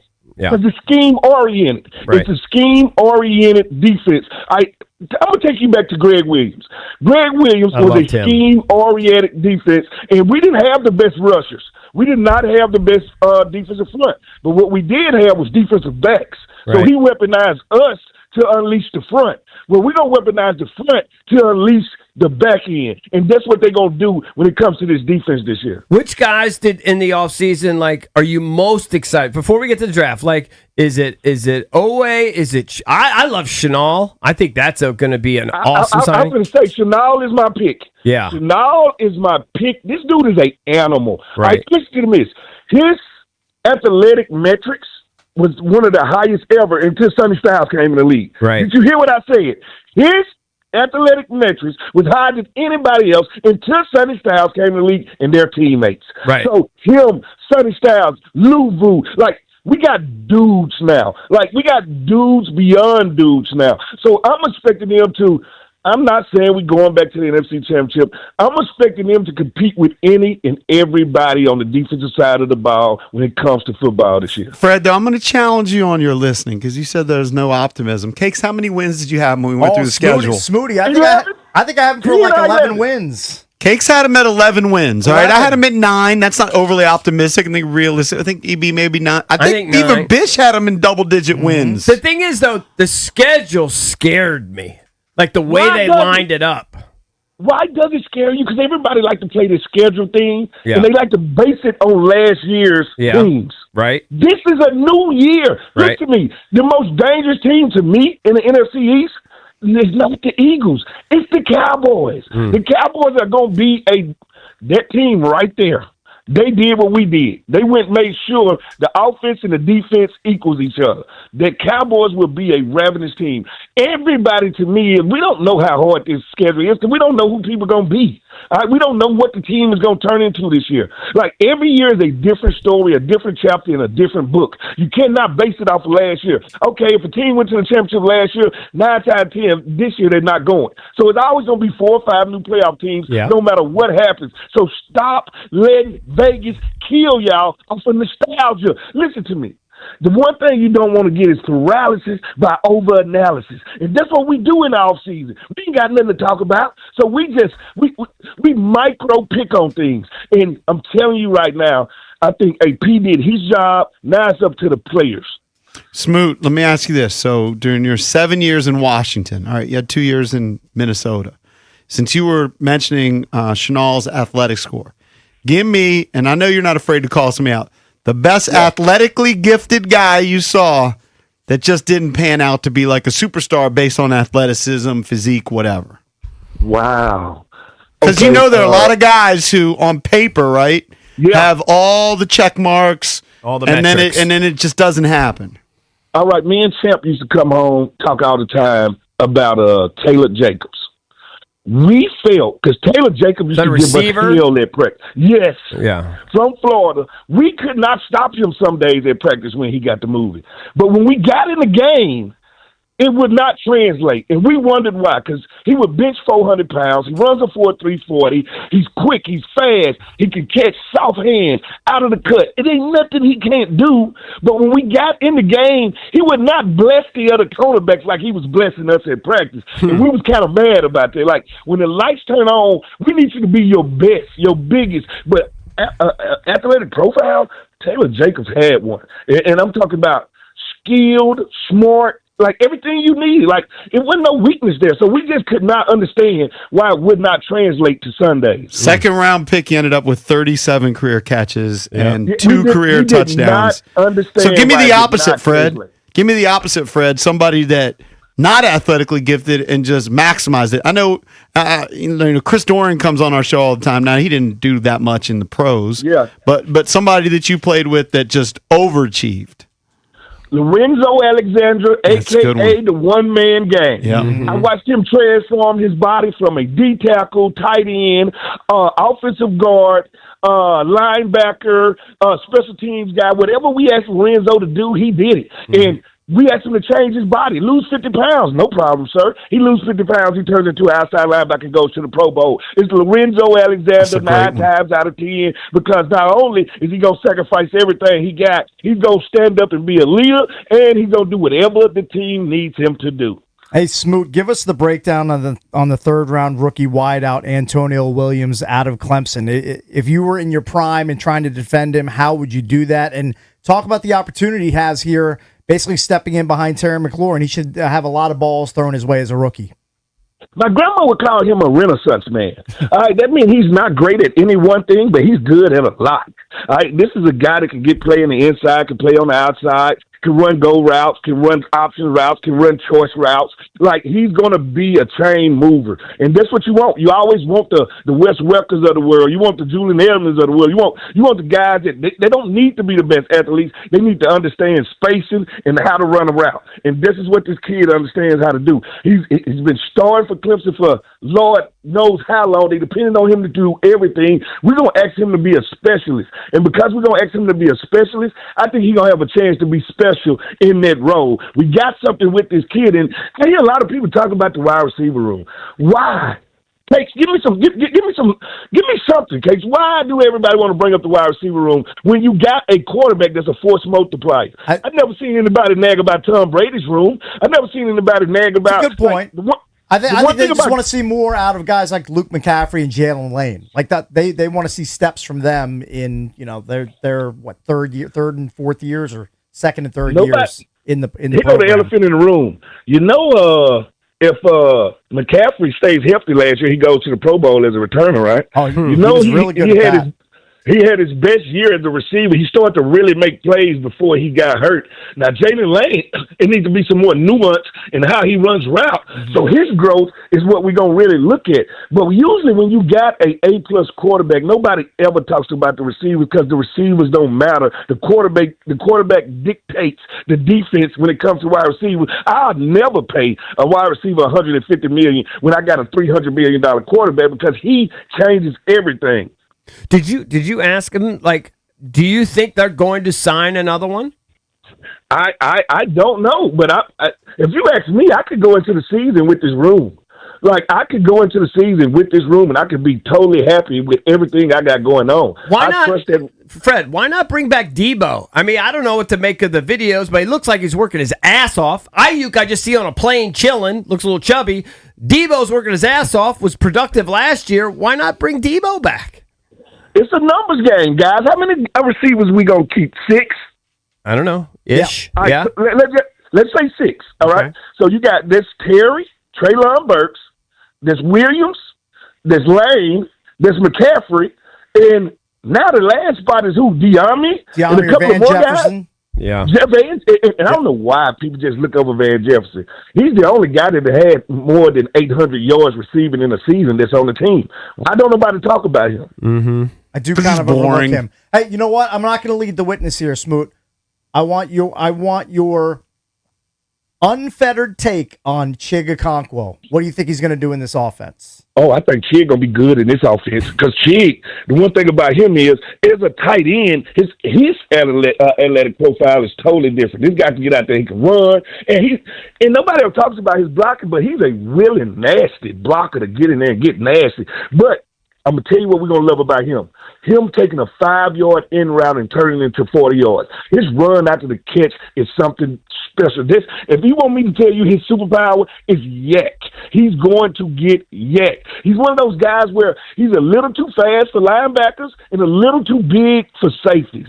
So that makes him a matchup nightmare. And in this offense, the middle of the field is where they attack when it comes to the passing game. So I know we're not used to the tight end being heavy the last 2 years because the offense was not based on the tight end. The last offense wasn't even based on motion. It wasn't even based on checks. This offense is based on motions, checks. Check with me at the line of scrimmage. We're going to find the best matchup and we're going to exploit it.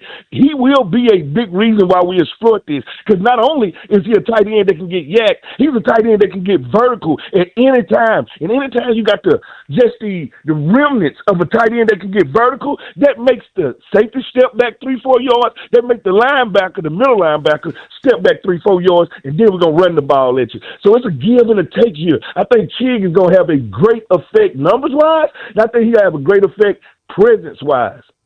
Smoot, always love having you on. Thanks for the time, pal. Anytime, fellas. Yep. Thank you, buddy. Good talking to you, man. He's so great. You won your bet, JP. You would have won. I didn't bet anybody money, but big winner. He's so great. Smoot posted. Hey, if you bet on Smoot, you're going to win half the time. Yeah, it's true. All right, guys, imagine never having to worry about your home again. No stressful who do I call moments, just the comfort of knowing it's all taken care of. That's what a Crop Metcalf membership gives you.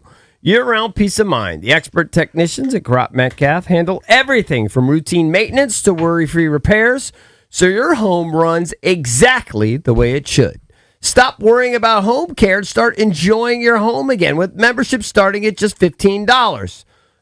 Learn more now at serviceexperts.com.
Welcome back. Chucky's coming to you live on 106.7 The Fan and the Team 980 here in the DMV. 910 The Fan, 105.1 FM in Richmond, where you can listen to our boys MP on the mic, our guy AWOD after him. And of course, you can watch us on the Monumental Sports Network. We're celebrating 30 years in 2026, presented by Main Street Bank. Cheer local.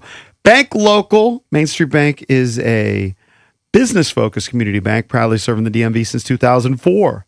Visit mstreetbank.com to learn how to put their team in your office. Main Street Bank, member FDIC, equal housing opportunity lender. I came up with a little country music fact or fiction. Okay. Because we have a pretty cool prize. We're giving away 2 tickets to see Jason Aldean and Luke Bryan, the Double Trouble Tour. That is Thursday, August 20th at Nationals Park. For tickets and event info, you visit thefandc.com/events. So if you want to compete for those prizes, you can call in right now, 1-800-636-1067. Guessing you would stump me on country music fact or fiction. Yeah, but you got a 50-50 shot. That So is call true. in now, It's coin flip. 1-800-636-1067. One of the most polarizing figures in all of sports broadcasting is Skip Bayless. I enjoy when he puts his foot in his mouth. The latest is he... I guess, took to social media and said that the Indiana Fever's coach was out, when in fact she has not been fired. So was that it was under dispute whether or not that video was real or not of Caitlin and throwing her hands up and subbing her out on the bench. Was that a real video that was going viral? I'm not aware of what you're talking about. You don't even know what I'm talking about. Okay. So Bayless fell for something that we all fall for. So there was a tweet from Fever Updates, which said that the Indiana Fever are expected to name Jan Jensen as their next head coach. And then he took to Twitter and said, no surprise, Stephanie White reportedly out after repeated in-game clashes with Caitlin Clark. All right. That's kind of relating to that video that was viral. Some were saying it was AI, but then I saw so many people retweeting it and commenting on it that I thought maybe it must be real. I don't know. Yeah, I mean, I'm probably like a lot of people. When Caitlin Clark was at the peak of her powers in college, checked it out a couple times and then maybe checked out a little bit in year 1. What is this, year 3 of her in the WNBA? I don't really check in. Do you check in on games? I think she had a 6-point game. I saw like the headline. She only scored 6 points. No, I don't check it out. Is she? I don't care. Yeah, that's my point.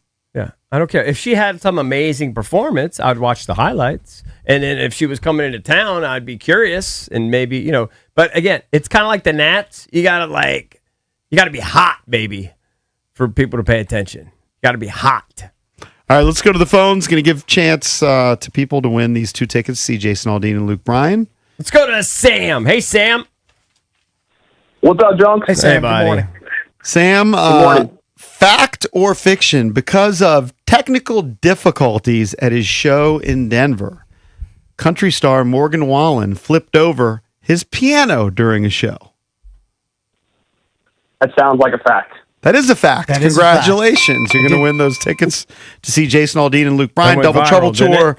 Thursday, August 20th at Nationals Park. For tickets and more event info, visit thefandc.com/events. Aren't pianos generally heavy? That must have been... Yeah, It's like one of stand-up pianos. Okay, though. like a keyboard. Yeah, no, and it might- and not it- a keyboard, but like a No. stand-up, Okay. not like It a was on grand wheels. piano. Yeah. I mean, I'm not saying it's easy, but it's not like he's some incredible Hulk. Yeah. Doesn't he? Is he known for like his anger issues? Well, I mean, he threw what a was he- chair I think off he's the known bar. for That's right, the Yeah. chair. Boozing and getting angry issues. Yeah, they kind of go hand in hand. I think I might be wrong. I think he's sober-ish. Soberish. I think. Is he sober like the guy from Papa Roach? I mean, who knows? my But guy, I think Jacoby I think the Shaddix. throwing the chair thing and looking at jail time at one Yeah, point. I that's think not, that not a great look. He got Yeah. scared straight a little maybe bit. a little bit. Yeah. I cringed when I saw that video because I'm a big Morgan Wallen guy. Getting overserved makes you do wacky things sometimes. I've been there. We've It's all been happened. there. Yeah. Fill in the blank. Okay. This was my fact or fiction, All right. which was a fact. Blank, I almost can't read my writing here. Blank are ready to hit the road for their 20th anniversary tour. It's a country act, a band. Zach Brown Band. No. I'll give you a clue. I need a clue. I need a hint. I think they tweaked their name a few years The ago. Dixie Chicks. The Chicks. Are they just the Chicks now? They can't call themselves the Dixie Chicks anymore. It's because it's terrible. The Chicks? Yeah. They call themselves the Chicks? Is that what Yes. they call themselves? Yeah. That's Chicks. 20th anniversary It's so tour. embarrassing. They got some work to catch up to the Junkies. Haven't they been around a lot longer than 20 I years? feel like they've been around for like 40 years. It's called the maybe the tour is the 20th anniversary. I don't know. That's a downgraded name. Just the Chicks. They started in 1989. How's the 20th I got it anniversary from tour? I got it from the country music website. I don't know. The country music Yeah, whatever website it is. doesn't I have a don't know name. I don't know anything about it. Maybe it's a Jamie- 20th anniversary Jamie says, tour I got it from of an the country album that music came out or website. something. Maybe they're doing a 20th anniversary tour of a certain That's album. probably what it is. It's called the 20th anniversary tour. Yeah, I don't know. It's probably of their most popular album. I think so. Yeah, that's most likely. That's probably what it is. It's a popular bit amongst touring artists. Right. Touring an It's anniversary. a piece of country donk. That's okay. This is from Country Music Now. It said the Chicks 20th anniversary tour. It's probably Killed me. When did they change their name? 20 years ago? Maybe that's what Might it be is. the anniversary they changed their name. Taking the Dixie out of the name. That's a good bit. How much? I know you're a big Morgan Wallen stan. How much would you be willing to pay for tickets? Oh, I think I'm going to find out in real life here pretty Yeah, soon. you're gonna get that. That bill's coming due soon. Yeah, I think I'm going to find out in You real better life. brace for it. All right, we got to get out of here. For Cakes, EBM JP, we will see you tomorrow. Our pals B. Mitch and Finley, they're coming up next, right here on The Fan.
Washington Nationals win another series against a good team, downing the Padres 4-2. Luis Garcia Jr. and James Wood with homers, and Zach Littell 6+ innings for the victory. Garcia got it all going. Canning steps, kicks, and swings the arm. And a fly ball deep right center field on the 3-0 pitch. Way back toward the gap it goes, and it is gone! It just clears the out-of-town scoreboard. Call on the Fan. The Nationals are 2 games above 500. Welcome in the Marlins tonight at 6:45 on the Fan. Yankees overwhelm A's with 13 runs in 1 inning for the first time in 21 years. French Open 4th round today. Frances Tiafoe against Matteo Arnaldi. Stanley Cup finals start Tuesday. Vegas at Carolina. NBA finals begin Wednesday. Knicks at San Antonio. Commanders' second round of OTAs begin tomorrow and run through Thursday. Cowboys and Bengals begin their voluntary OTAs today. Christian Pulisic a goal and an assist as USA men's soccer beat Senegal 3-2 in an international friendly tune-up for the World Cup. From the Crop Metcalf 5-Star Sports Desk, Byron Kerr on the Fan.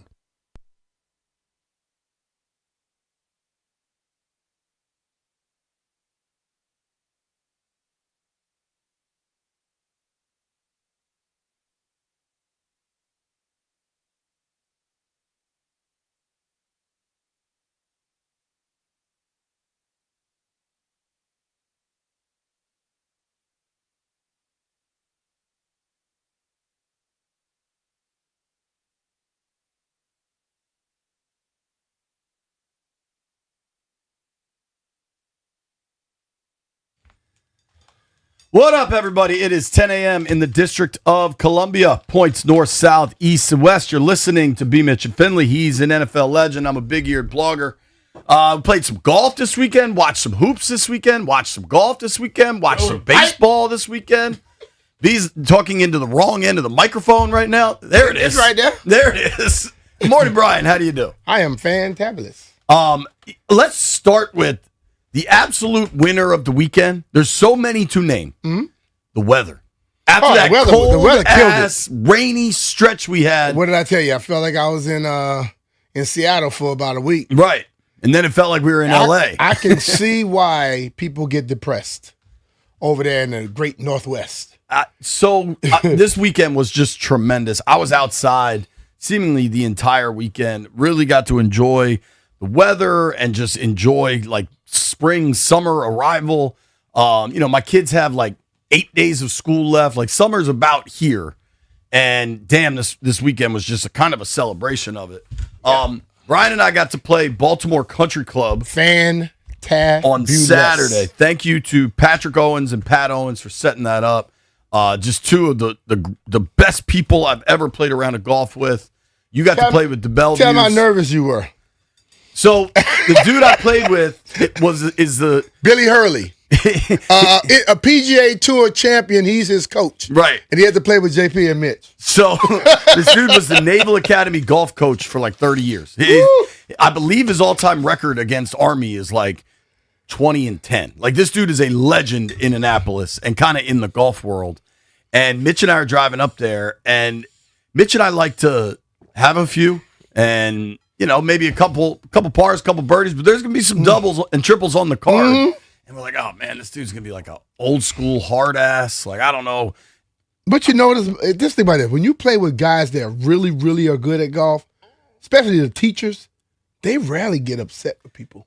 He couldn't have been cooler. Yeah. Just the absolute coolest. His son hits the moon with the driver. Yeah, you find just some of them, nukes. and he looks like he don't look like he gonna nuke it. He looks like he's 160 pounds, soaking wet. Nah, you put too much on him. He probably 150.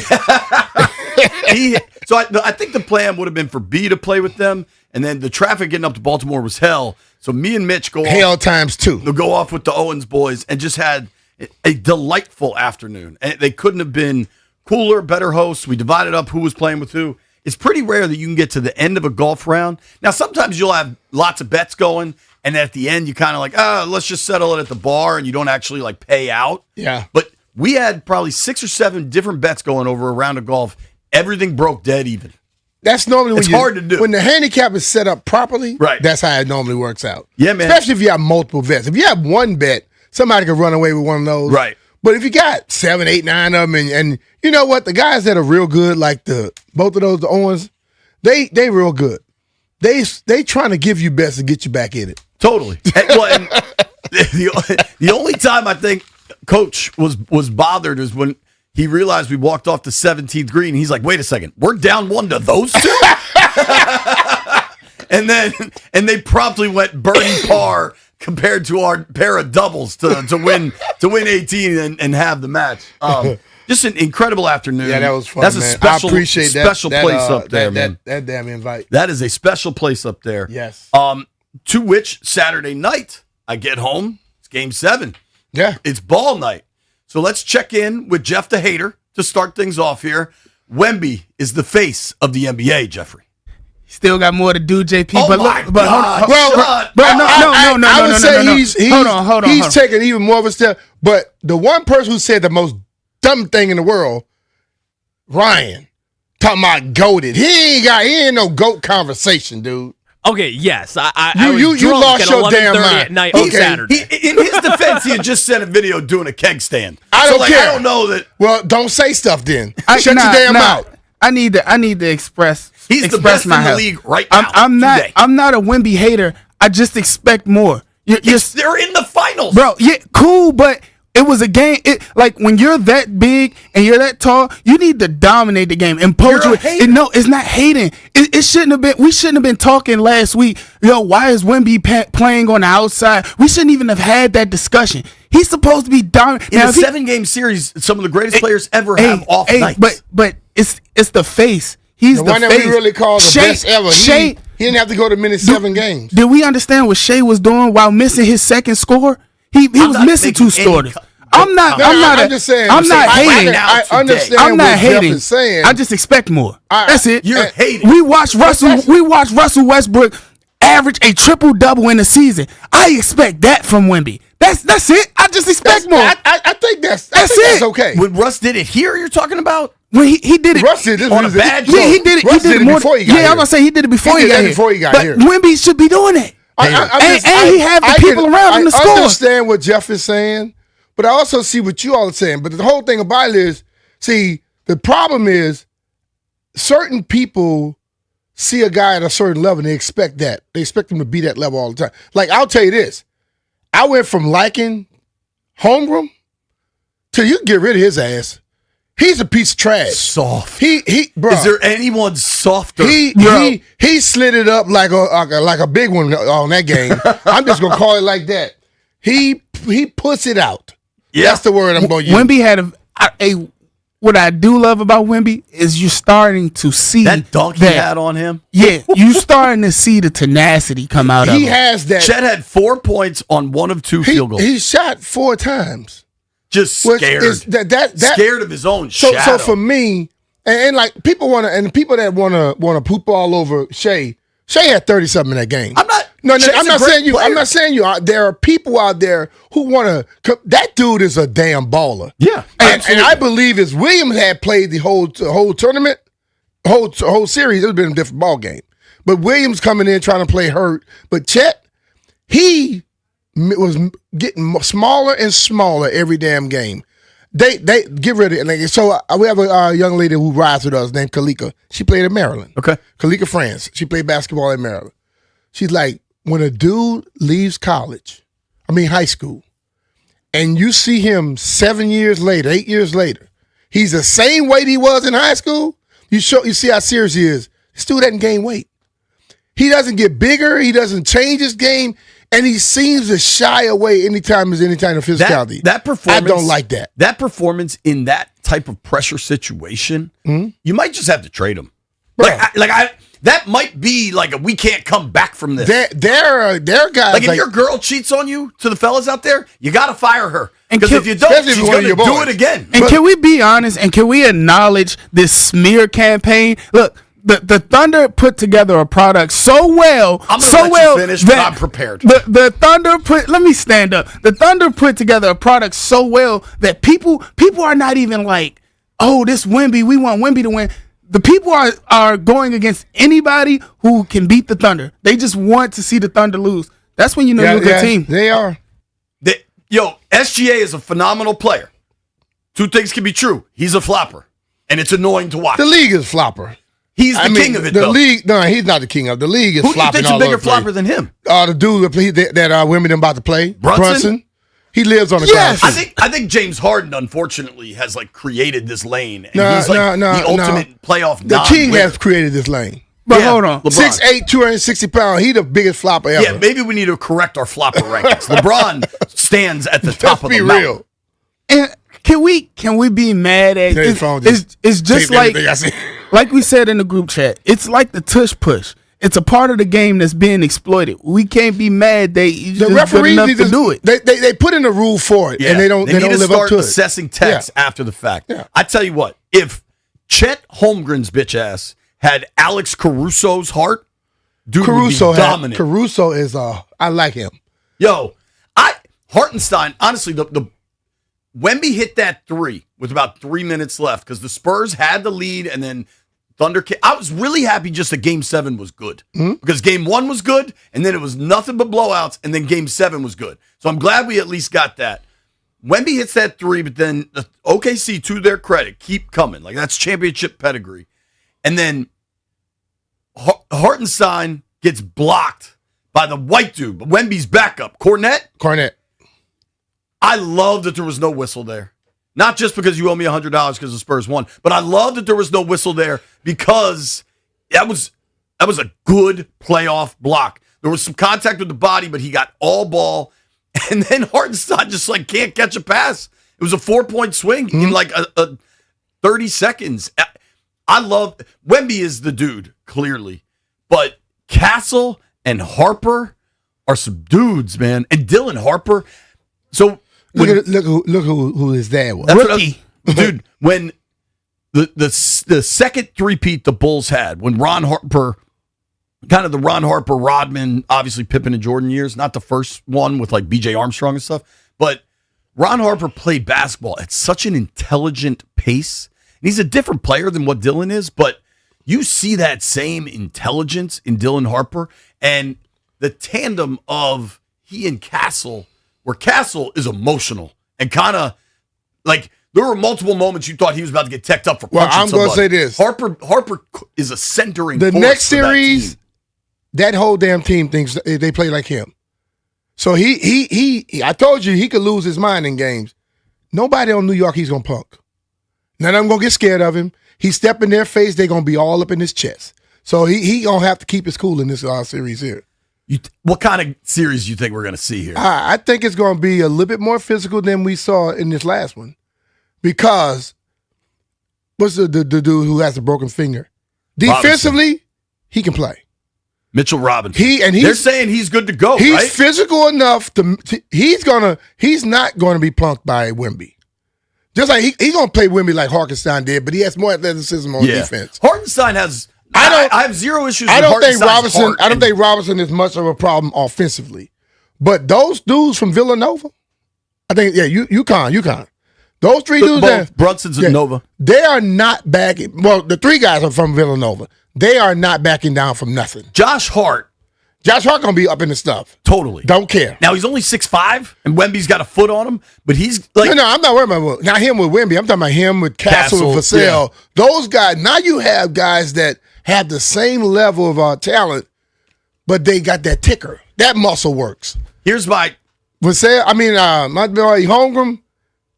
He needs to go see the Wizard. he does. He He's like lost. Tin He had Man. no heart. We never seen no one tuck their tail like that since James Harden in Houston. That's that BAN right there. That It band. is. Bitch assness. That's what that was. Is a real question. Where is Cat on the heart scale? Because I don't know. I was about to say, Knicks that's the X factor. The Knicks team has heart. Big time. I don't think know Cat. if Cat does. Cat is nothing of a big man per se. Cat is a problem for most big guys. He's gonna bring you out. He can move outside. He can move inside. Cat can do a little bit of everything. Cat just Wemby's gonna flush one on him. Cat, I'm calling my shot on that. sure. He should. He should. I mean, but the whole thing about it, Cat is not going to shy away. Yeah, he will Cat not physical. He will not pull a check. Well, it depends Nobody's on. gonna pull a check. It depends on what version of Cat you're getting. If we're Right. getting that Cat, the aggressive Cat, that's the Cat we want.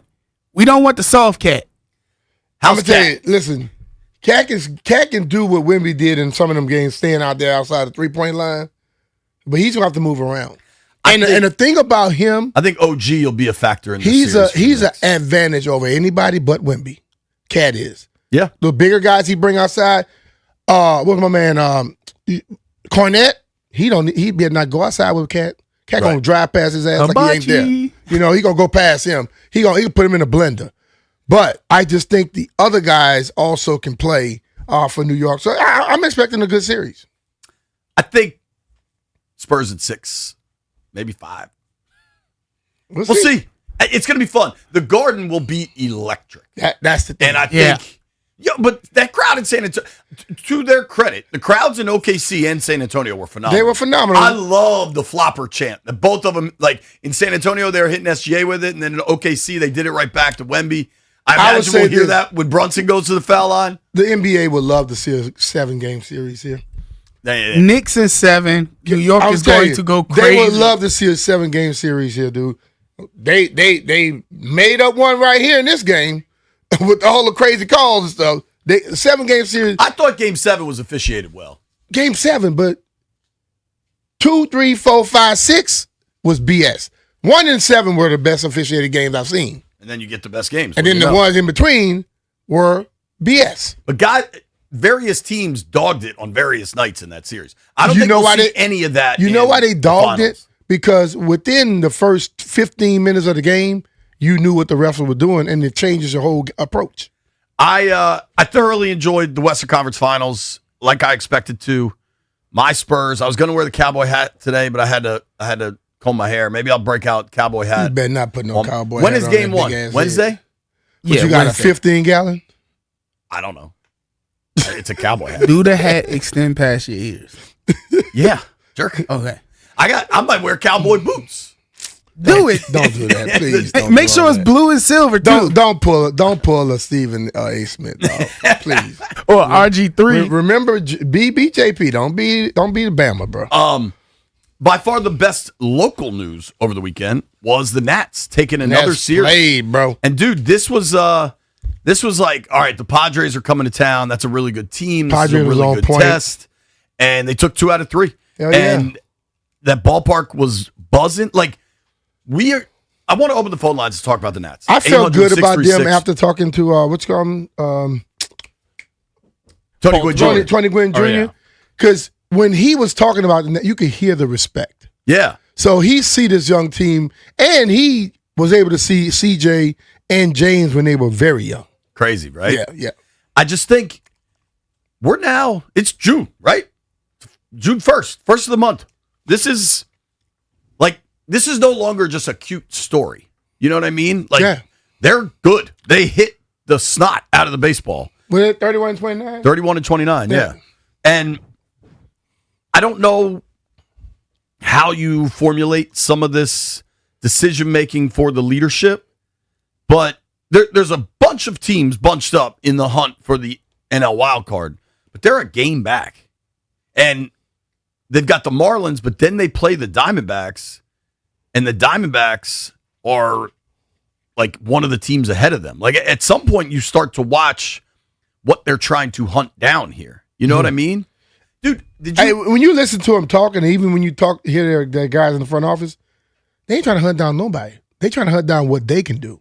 And if they keep focusing on making themselves better, I think that's where you got to go. Too many times, I know what's on the outside, we always, who they got to catch? We got to beat this. They just say, no. Keep improving on what we're doing. Sometimes when you just worry about you can take care of everything else. I mean, they've got 3 starting tonight against the Marlins. The Marlins are tied with the Mets for the worst in the NL East. If they can just keep this thing going, it's going to be a really fun summer with the Nats. Here's what I want to do. I want to open the phone lines up. 800-636-1067. 800-636-1067. Bob Nightingale had a great column, I believe USA Today, talking about the trade that wasn't. Paul Taboni and C.J. Abrams on the record talking about possibly trading C.J. They didn't trade him. C.J.'s on his way to an all-star season. He's been so good, and his plate discipline has been so much better than ever in his career. And you always credit the player more than anything, but maybe that's new leadership's approach as well as a part of it. I want to get the fan base opinion on CJ. Like, because I don't know that trading him is still out of the window, but you're 2 games over 500 on June 1st. You're 1 game out of the wild card. Like, this team matters right now. Can you really blow that up and keep moving the goalposts? I'm not so sure. Yeah. Phones are open. Talking Nats. It's B. Mitch and Finley.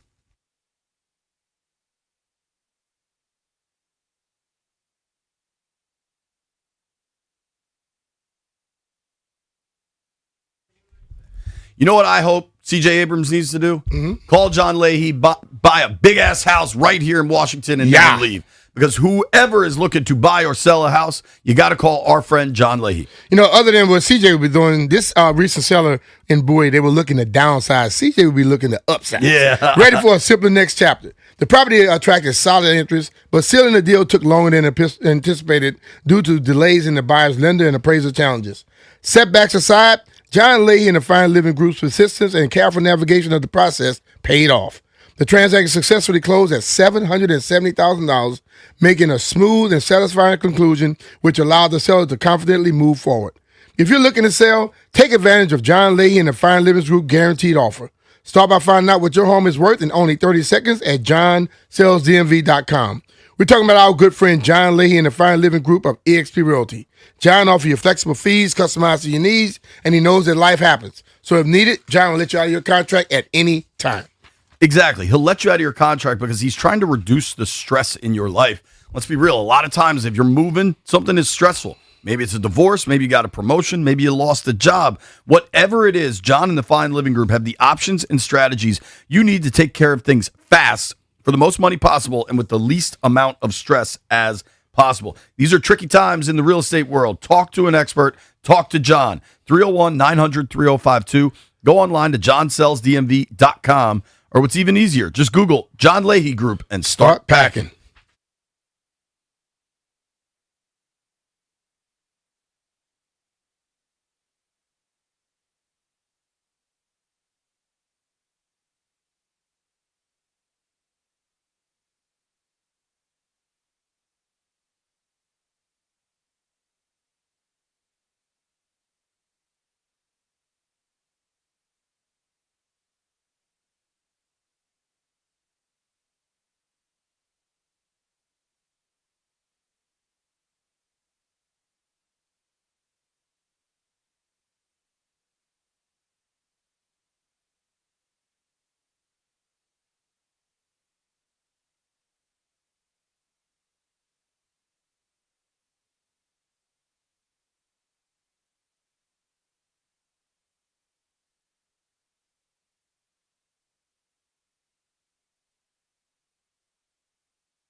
This update brought to you by Melwood. The New York Giants are working out Odell Beckham Jr. for the second time. Commanders' second round of OTAs begin tomorrow. Cowboys and Bengals begin today. Sad news for pro football. Hall of Famer Raymond Berry, who was a reliable receiver catching passes from Johnny Unitas with the Baltimore Colts, has passed away at the age of 93. Nationals baseball beat San Diego 4-2. Luis Garcia and James Wood with homers.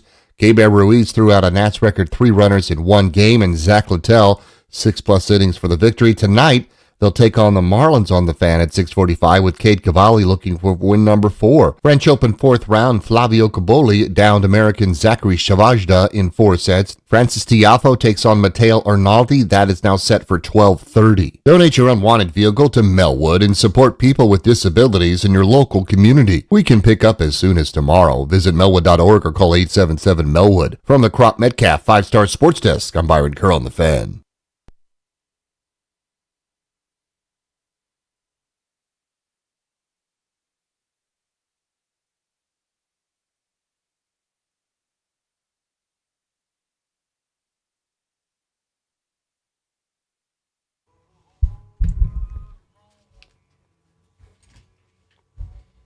B. Mitch and Finley, 106.7 The Fan.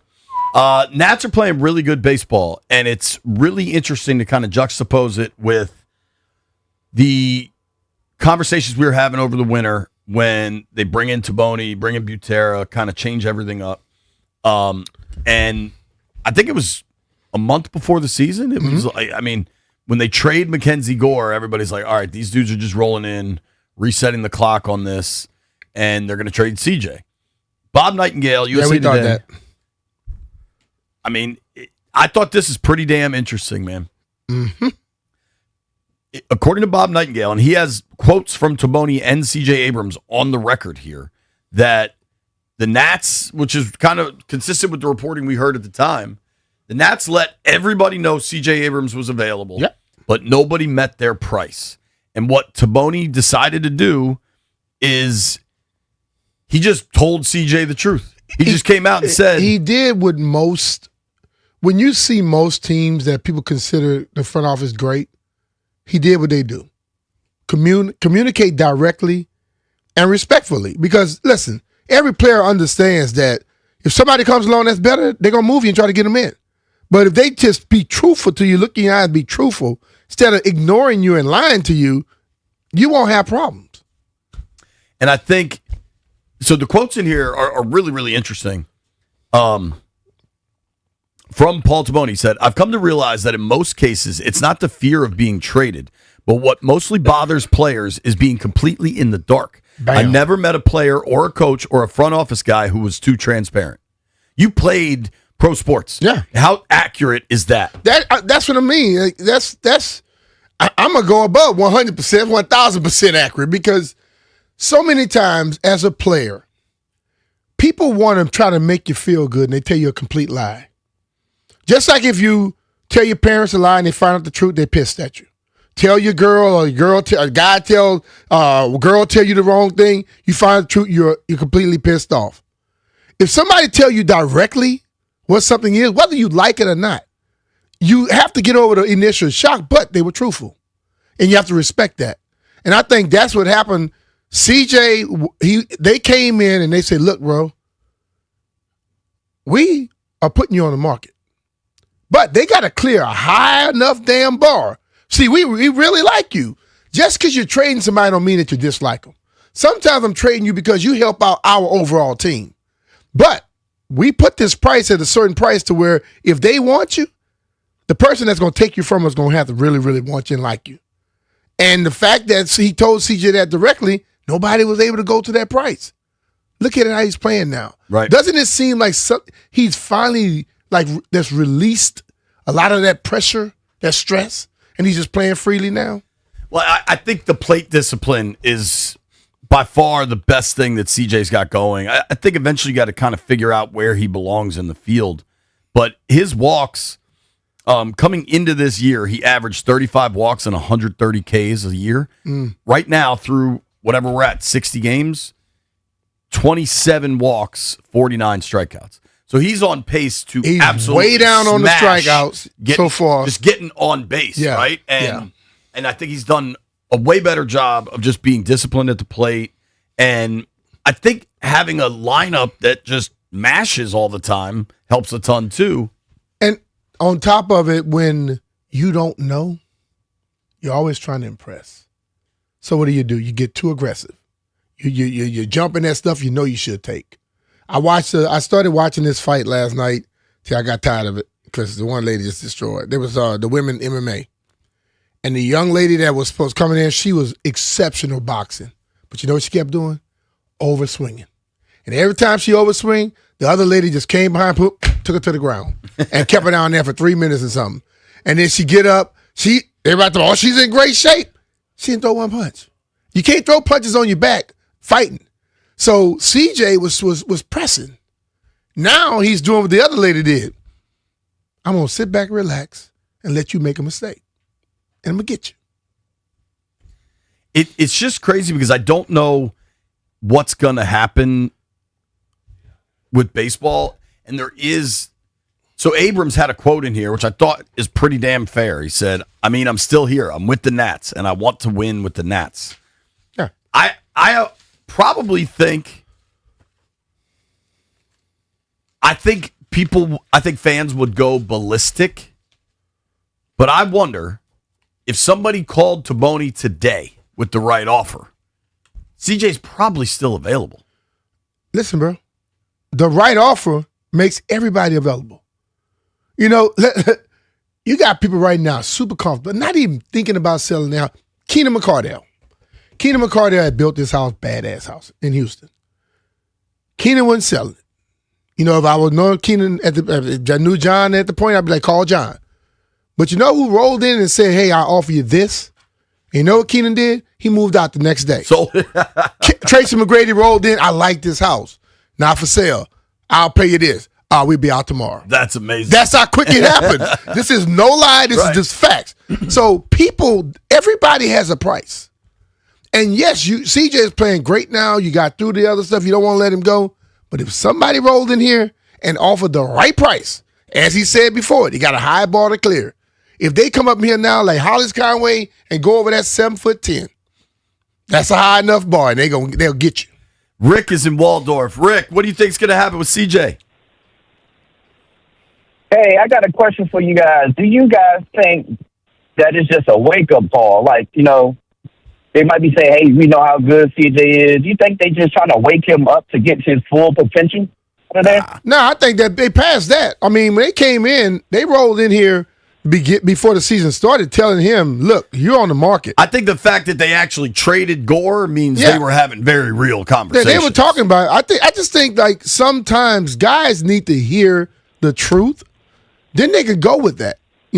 When you're in the dark and you don't really know, you out there trying to say, in other words, I don't know what I need to do to get their attention. Well, they came in and say, this is what's going on. This is what we like about you. If somebody offer now, they got a high bar to go.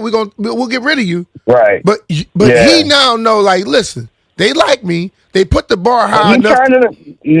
Right. So now he turned it around. So maybe they won't even shop him at all now. Maybe they're just like, well, damn, So that's the question. Can't say that on radio. My bad. No, you're all right. You can say damn. Yeah, you can say damn. Do we really want to shop him now? Yeah. Because he actually just woke up. We poked the bed, now he ready to rock and roll. I think they're still shopping him. Thank you for the call, Rick. Appreciate I say you. this, whether he's here or at the next stop, you always you learn these things like he just learned, and you take it with you. So my mindset always was, I'm gonna be damn good for you or against you. A lot of guys have that mindset where if somebody trade them, they shut it down. Like, oh, man, I can't believe. Man, get the hell over that. You're still getting paid to play, right? Right. Show the other team that they made a damn mistake. I also wanted to point out just some stats. Zach Littell has been on fire. James Wood, 16 homers now on the year, tied for second in the National League. Schwarber just hits nukes. So Schwarber's leading the NL. He might be leading all of baseball with 22 home runs. But if I may, James Wood has 16 home runs on the year. Fellow by the name of Bryce Harper in Philadelphia has 13. Fellow by the name of Juan Soto has 13. So Wood outproducing those fellows. He's raking it, baby. Yeah, at least at least in the power numbers. Schwarber leads the majors with 22 home runs. Then you've got there's like 5 guys ahead of where Wood is, but one of them's Aaron Judge. Like he's in pretty elite company. I think the Nats are just playing good, clean baseball, and it's just fun to watch, man. Can it just be the way things are being run has relaxed a lot of the guys? Because it ain't just one guy. It's multiple guys that are playing better baseball. Well, and they're winning in different ways. That's what I'm saying. Like on Saturday, I think Saturday was the comeback, right? And then they had the huge 7th or 8th inning. And then yesterday was kind of not quite a pitcher's duel, but it was a 4-2 final. Mm-hmm. And it was kind of tight down the end. I have another complaint, but I'll save that for the next No one. stuff. Next You segment. got something to complain about? Larry, what's up, dude? Hey, fellas, absolutely they're trying to trade him, or else he would be playing second base right now. The return on a shortstop is much more lucrative than it is for a second baseman. Nunez, we all know, should be playing short. He's the better fielder.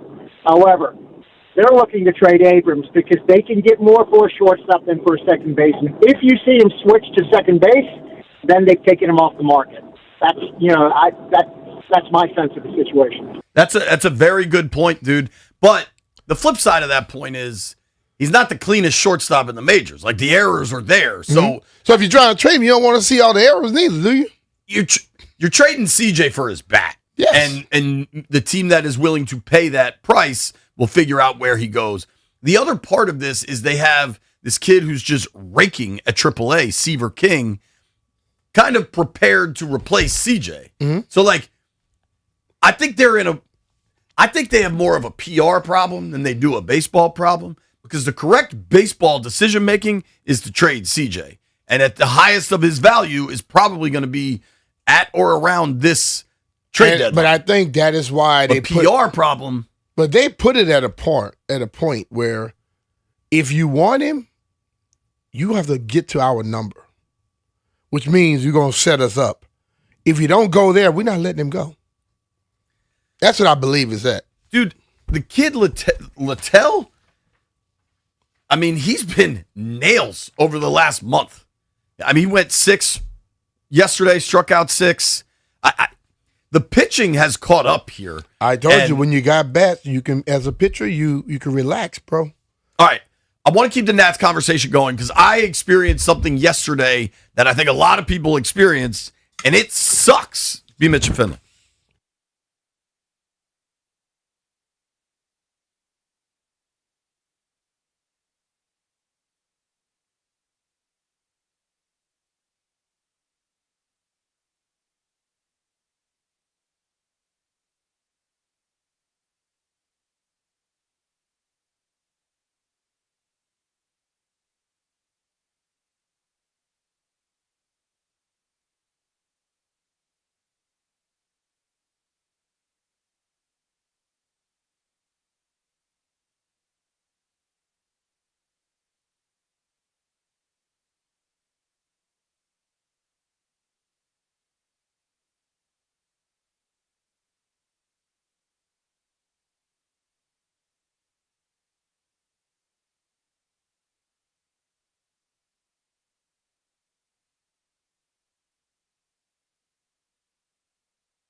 B. Mitch and Finley, 106.7 The Fan. Appreciate everybody hanging with us on the YouTube stream, watching us on Monumental Sports Network. Listen to us in your car or perhaps on the Odyssey app, wherever you are. We appreciate you. Thank you. Now, Brian, 44 years old, father of two. Some things have gone my way in life. Some things have not. Mm-hmm. I do have one advantage that not everyone out there has. What's that one? I can always just text Stallion to figure out how I can watch the Nats game. Because Stallion has become my personal how do I watch the Nats game resource. And He couldn't help you yesterday. Well, this weekend I experienced something that sucks. I get what are the Nats on now? Nats TV, is that what we call it? Yeah, it's Nationals TV. Nats, okay. At my home, I get Nats TV, no problem. I don't know what channel it is. I just say Nats TV and it goes to it. Shout out to Xfinity. Yesterday, beautiful afternoon, we went out to my mother-in-law's house. Kids were in the pool. Everything was cool. I headed inside. I was kind of keeping track of the game on my phone. I headed inside like top of the 7th to watch the end of the Nats game. My mother-in-law has YouTube TV. Mm-hmm. And I'm searching, and I feel when you go to a grocery store and you don't know the layout and you feel very discombobulated, Mm-hmm.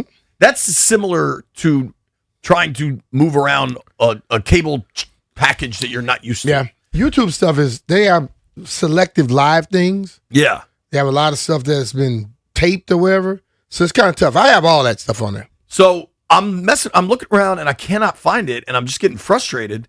So then I text Stallion and he says, no YouTube TV. Now, prior to that, I had tweeted out, why can't I watch the Nats game? And people were telling me, okay, go to MLB TV. Because MLB TV was showing Padres Nats. Mm-hmm. Also, no MLB TV.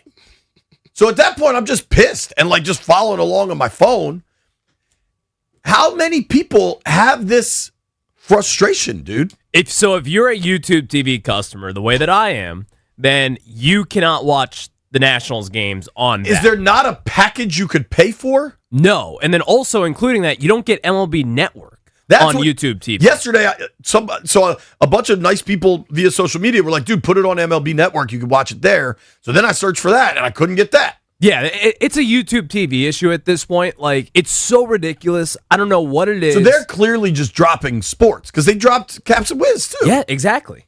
Can we just ask the powers to be to bring cable back? I'm tired of all these streaming services. Last night I watched. But you have some outrageous. This was on YouTube TV. I watched the Big Ten Championship, a little bit of baseball. Then I watched the women mixed martial arts. It was on YouTube TV, and it was all live. It's like they got certain stuff that's weird. Then I watched Family Guy. I was laughing my ass off. He had his wife boxing. We ended up. So I just followed the Nats game on my phone, which just sucks. Every 30 seconds or so, it's out. There's just no juice to watching it that way. But I feel bad for all the YouTube TVers out there because I think that package took off and was cheap, and now they've jacked the rates on it, and now you can't watch anything on it. You can't watch local sports on it if you live in DC. It's weird. Something else is happening at these Nats games. I watched a little bit of Cardinals Cubs last night. I just thought it was cool to see baseball on broadcast television. And Bob Costas made me feel like a child. I saw some of that too. I guess this thing started. Ozzie Smith. At the beginning of the game, bro. I guess this thing started in St. Louis, but has taken off everywhere. The tarp's off.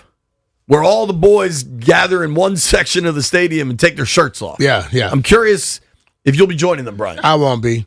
And most of them that were there with their shirts off shouldn't have had their shirts off. That's the point. It's just the boys relaxing. Yeah, bro, but dog, please. Hey, if we saw women tarps off, we want them to be something they want to look at least get the women something to look at. I agree. That was bad. I fully support tarps off. Listen, my days of probably going tarps off are probably over, depending on. Jay, you would have been the best looking out there. B. Mitch and Finley tarps off on the golf course. There was a time I would absolutely golf be a is tarps a off gentleman's guy. sport. Jay, you'll do it now. You just got to be in the right frame of mind. I don't think Dude, I've seen you do it in the middle of a damn restaurant. that Stop. was in New Orleans. Doesn't make a Tarps difference. Off's encouraged there. Jay, I've seen you in different places do different things. Okay? I've seen you in Cali do some stuff. I know, but I'm older now. No, that doesn't More make a mature. difference. Dude, that was like a year or two ago. What the hell you talking about? All right, Tarps Off rankings of who's most likely to do it. Stallion by a mile Yes. at number 1. Way ahead of everyone. And it's like a significant amount of Stallion and space. Jeff should be willing to do it. Yeah, but like White it's like Brian right now should Stallion- back off for a few White months. Brian kind of putting some weight on. I'll I tell- think he found the weight Jeff Yeah, lost. he found all that.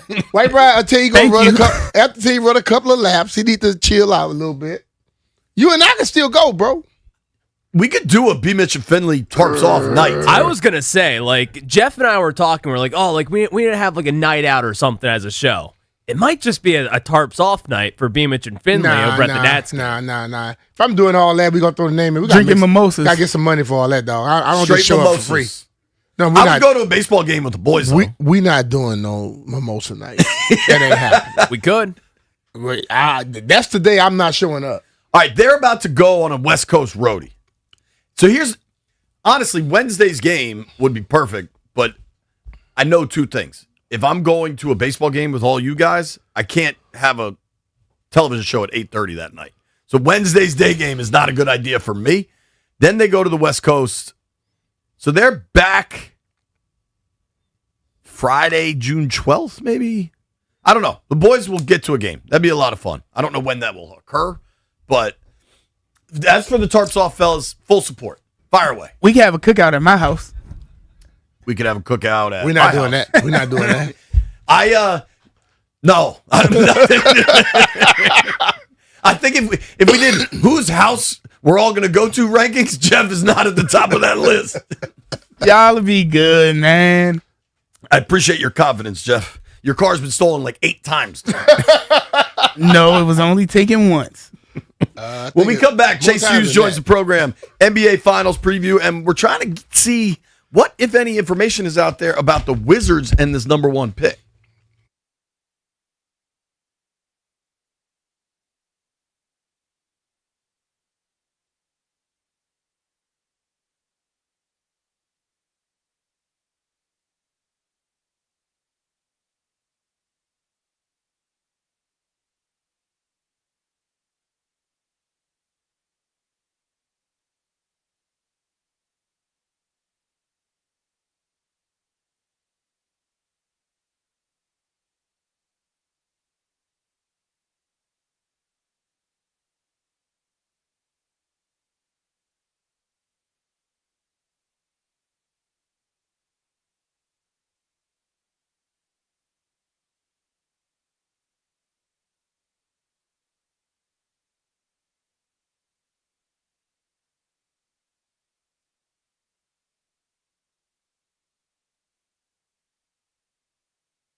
This update brought to you by Reynolds and Power Home Team, Keller Williams Realty. 44-year-old Serena Williams is officially making her comeback to professional tennis. Williams will play in the doubles event next week at the HSBC Championships, a 500-level event held at Queen's Club in London. French Open fourth round today at 12:30 p.m. Frances Tiafoe will take on Matteo Arnaldi. Giants are working out Odell Beckham Jr. for the second time this offseason. Sad note from Pro Football Hall of Famer Raymond Berry, who caught passes from Johnny Unitas with the Baltimore Colts, has died at the age of 93. Commanders' second round of OTAs will begin tomorrow and run through Thursday, starting today. Nationals defeated the Padres 4-2, taking on the Marlins tonight at 6:45 with Kate Cavalli. Want to hear the fastest way to know what your home would sell for? Reach out to Empower Home Team. Simply text your address to 800-763-3000. No phone call. Just text your address to 800-763-3000. That's 800-763-3000. From the Crop Metcalf 5-Star Sports Desk, Byron Kerr on The Fan.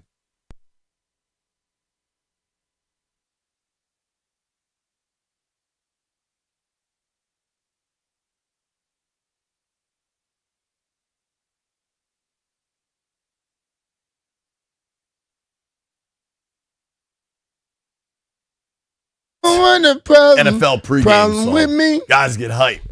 I get hype on the sideline. Imagine if you're an actual player. Got to tell you, Rude is the official show sponsor of B. Mitch and Finley. Don't melt this summer. Upgrade to high-efficiency HVAC and enjoy budget-friendly financing options with low monthly payments. Keep your cool and keep your cash. Find a Rude Pro partner at rude.com. And if it ain't right, if it ain't rude, Brian. If it ain't rude, it ain't right, baby. That's right. Yeah, you kind of you I butchered that one, dog. God damn. You had a good weekend? Yeah. Jumping on the Rude guest hotline now to welcome in our friend, Mr. Chase Hughes. Chase, what's up, buddy? What's up, brother? Not much, guys. I hope it was a good weekend. Thanks for having me on. Oh, yeah. Dude, let's start with what we saw. The Game 7 of the Western Conference Finals. What'd you make of that game? What'd you make of that series? Well, first of all, just the emotion that Wemby showed after winning was incredible to watch. Don't see that very often where a guy breaks down like that and is just so appreciative of the moment to make the finals. Certainly we see that when guys win it all, but it's just incredible. This is the guy's first playoff run, and he's leading a team into the finals. Obviously they beat a Thunder team that was banged up, was missing their second best player in Jalen Williams, and their best bench scorer. But this Spurs team has arrived much earlier than anyone expected, and I think the result is going to be about as good of a finals matchup as you could come up with this year with the young, future potential greatest player of all time. I don't think it's lofty to say that, going against New York and playing in the Garden against a Knicks team that hasn't been on this stage since 1999. It's going to be incredible TV. Do you think, like a lot of people are looking at this game, and I guess going into the playoffs, I looked at it where whoever came from the West was going to win the title. New York has destroyed people, road grading them, and they've been resting a long time. Do you think they have a chance? I definitely think they have a chance. I mean, I think it's a good point people have made that, LeBron and Shaq they flamed out very quickly the first time they got to the final. So even if you're going to be a, future top 5 player all time, it doesn't mean you're ready to win right now. But what San Antonio did to Oklahoma City on the defensive end was incredible, especially with SGA. I mean, I don't think people fully understand how special his scoring and shooting numbers are, comparative to other guards, really throughout the history of the game. I mean, he's 6'6", but he shoots over 50% from the field. Yes. And everyone talks about the free throws, but look at what he does from 3-point range. And the Spurs basically completely shut him down. He shot under 40% from the field. What they can do on the perimeter with their physical guards, just to provide resistance before you meet Wemby at the rim is amazing. And that was SGA, who's 6'6". Now Jalen Brunson is going to have to deal with that defense, and he's 6'2". But, I would say New York has a chance. Not only did they run through teams, as you said, they have the best defense in the playoffs so far based on defensive rating, but also Jalen Brunson is just someone that you don't want to bet against. This guy has won at every level. He won in high school. He went to college at Villanova. He won 2 titles. He was the best player on the second team that won a title, yet he was still a second-round pick. The Mavs picked him the same year they picked Luka, by the way, first and second round. Incredible.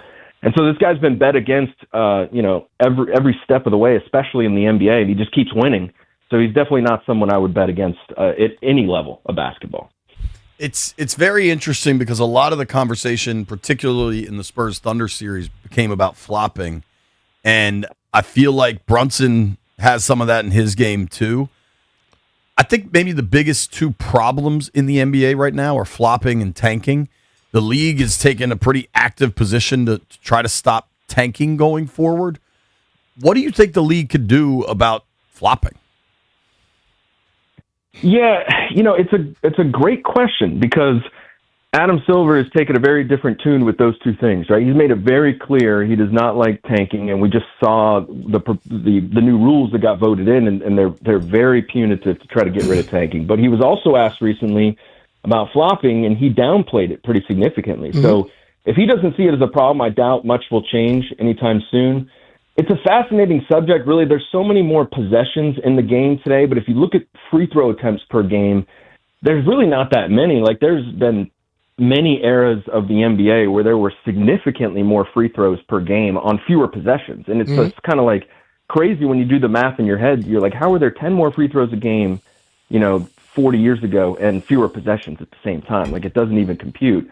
And then, you look at a team like the Thunder, and yes, some of it I think we would all agree is egregious, right? The one play in Game 7 where SGA, does a pump fake. I think it was Devin Vassell who went past him, and then he sort of like lunges to his left when he would have had an open three. It's like, come on, like no one wants to see that unless you live in Oklahoma City. But the numbers don't really bear it out that it's like a huge problem, that it's like swinging games. So I would imagine that's in the back of Adam Silver's mind. So I don't think mathematically it's like a problem. It's just aesthetically people keep complaining about it, and if they continue to complain, maybe something will change. I think when you look at it, sometimes the defensive player that jumps into the air, you're out of control, and I think the offensive player can take advantage of you. The flopping thing, every time a guy falls, he gets touched, so they can call a foul on the play. Sometimes it can be an excessive, but I just think the play where you saw the guy, what's the guy with the little cornrow that looked like he got nappy hair? Tall, light-skinned dude, he's a rookie for the Spurs. He ran straight to SGA, Carter Bryant, and just threw a form. That should have been what's called flagrant two. Flagrant two. And they said, oh no, it's just a regular foul. BS.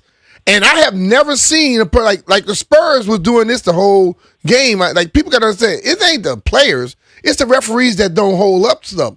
They were using two hands, pushing people in the back to do a pick. That's not how you pick. Pick, you stand up, let them run into you. They were shoving, and they never called one foul on it. So if the league is not going to call true fouls, you're going to have players insinuating stuff, point blank. Yeah, and look, it works, right? Getting to the free throw line, it helps. I mean, SJ has said it before, it's the most efficient way to score if you can get to the free throw line. But I think it really comes down to if it's a basketball player or not. If a guy is like, jumping in the wrong direction just to draw contact, no one wants to see that. Obviously, if you get a guy up in the air and you can get a foul out of that, then that works. But I think some of it needs to be, they need to take a closer look at how they can get rid of just some of the non-basketball plays. Yeah, because I tell you, I look at it's a highlight reel online right now of LeBron James. He doesn't even get touched. And he'll fall opposite away. But the guy didn't touch him, and they wouldn't call a foul on that. That's the type of stuff I think you got to get rid of. If I'm shooting and you hit me down low, I'm going to fall and see if the ref is going to call the call. I think what SGA does may look a little messed up, but they foul him on the play. And they may not foul him as hard as many people think you have to do the foul, but LeBron didn't even get touched, and he's been doing that for 20 damn years. He's the king. He's at the mountaintop of flopping. We're talking with our friend Chase Hughes here on the Rude Guest Hotline. You can give Chase a follow at Chase DC Sports. Do you have a prediction for this thing? You think the Spurs win it? You think the Knicks could actually pull it off? Man, I keep going back and forth on it. I'll go with the Knicks. I'll go back to the Jalen Brunson thing. Yeah, I don't know how he's going to shoot floaters over Victor Wembanyama. score some of the ways he likes to score, but they are just a freight train right now. They've been defending really well. They've got a lot of depth. I'm going to go with them. I think their home court advantage will be a big deal. I think as long as they get one of the first two games, of course the series is starting in San Antonio. MSG is going to be electric. I'm going to go with the Knicks. Again, it really comes down to Jalen Brunson. He just makes plays when they need to be made, and this guy's been doing it for a long time. So I'll side slightly with them. All right, I can't wait for it. I want to switch things now. It's June 1st. The NBA draft, I believe, is June 23rd. So we're about 3 weeks out. Where are we at, dude? Wiz hold the number one pick. B-Mitch and I were talking the other day about the what is realistic in a trade. And I like DeBanza a lot. I like Peterson a lot. I also like Caleb Wilson a lot. Like, if you could move back, like, a lot of it depends on what kind of you see the delta between DeBanza and Peterson and Wilson and Boozer too, if that's your cup of tea. Like, how realistic do you think 3 weeks out a trade is? I think it would be surprising just because it's pretty rare that it happens. But they have to, figure out what they can get. They got to do their due diligence. Mm-hmm. But it could be pretty risky. I think that's one of the reasons why it doesn't happen often.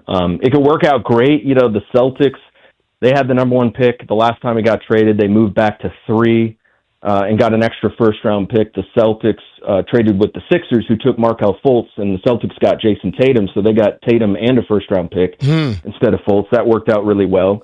But whenever you're drafting this high and you make a trade, you can run the risk of things going in the other direction. Like the Hawks had the 3rd pick, and Luka Doncic ended up being the guy, but they traded back to 5th and got Trae Young in a first-round pick. But the Mavs, until they traded Luka, probably were pretty happy with their side of that deal. So it sometimes seems like there's not a whole lot separating the players at the top, but they all have such high ceilings that, you don't want to move back and get a really good player, but pass up the chance to draft a transcendent superstar who changes your franchise, for the next decade. So it's not an easy call, but I think it's probably going to take a few more weeks, I would imagine, for a consensus to form or at least be reported on.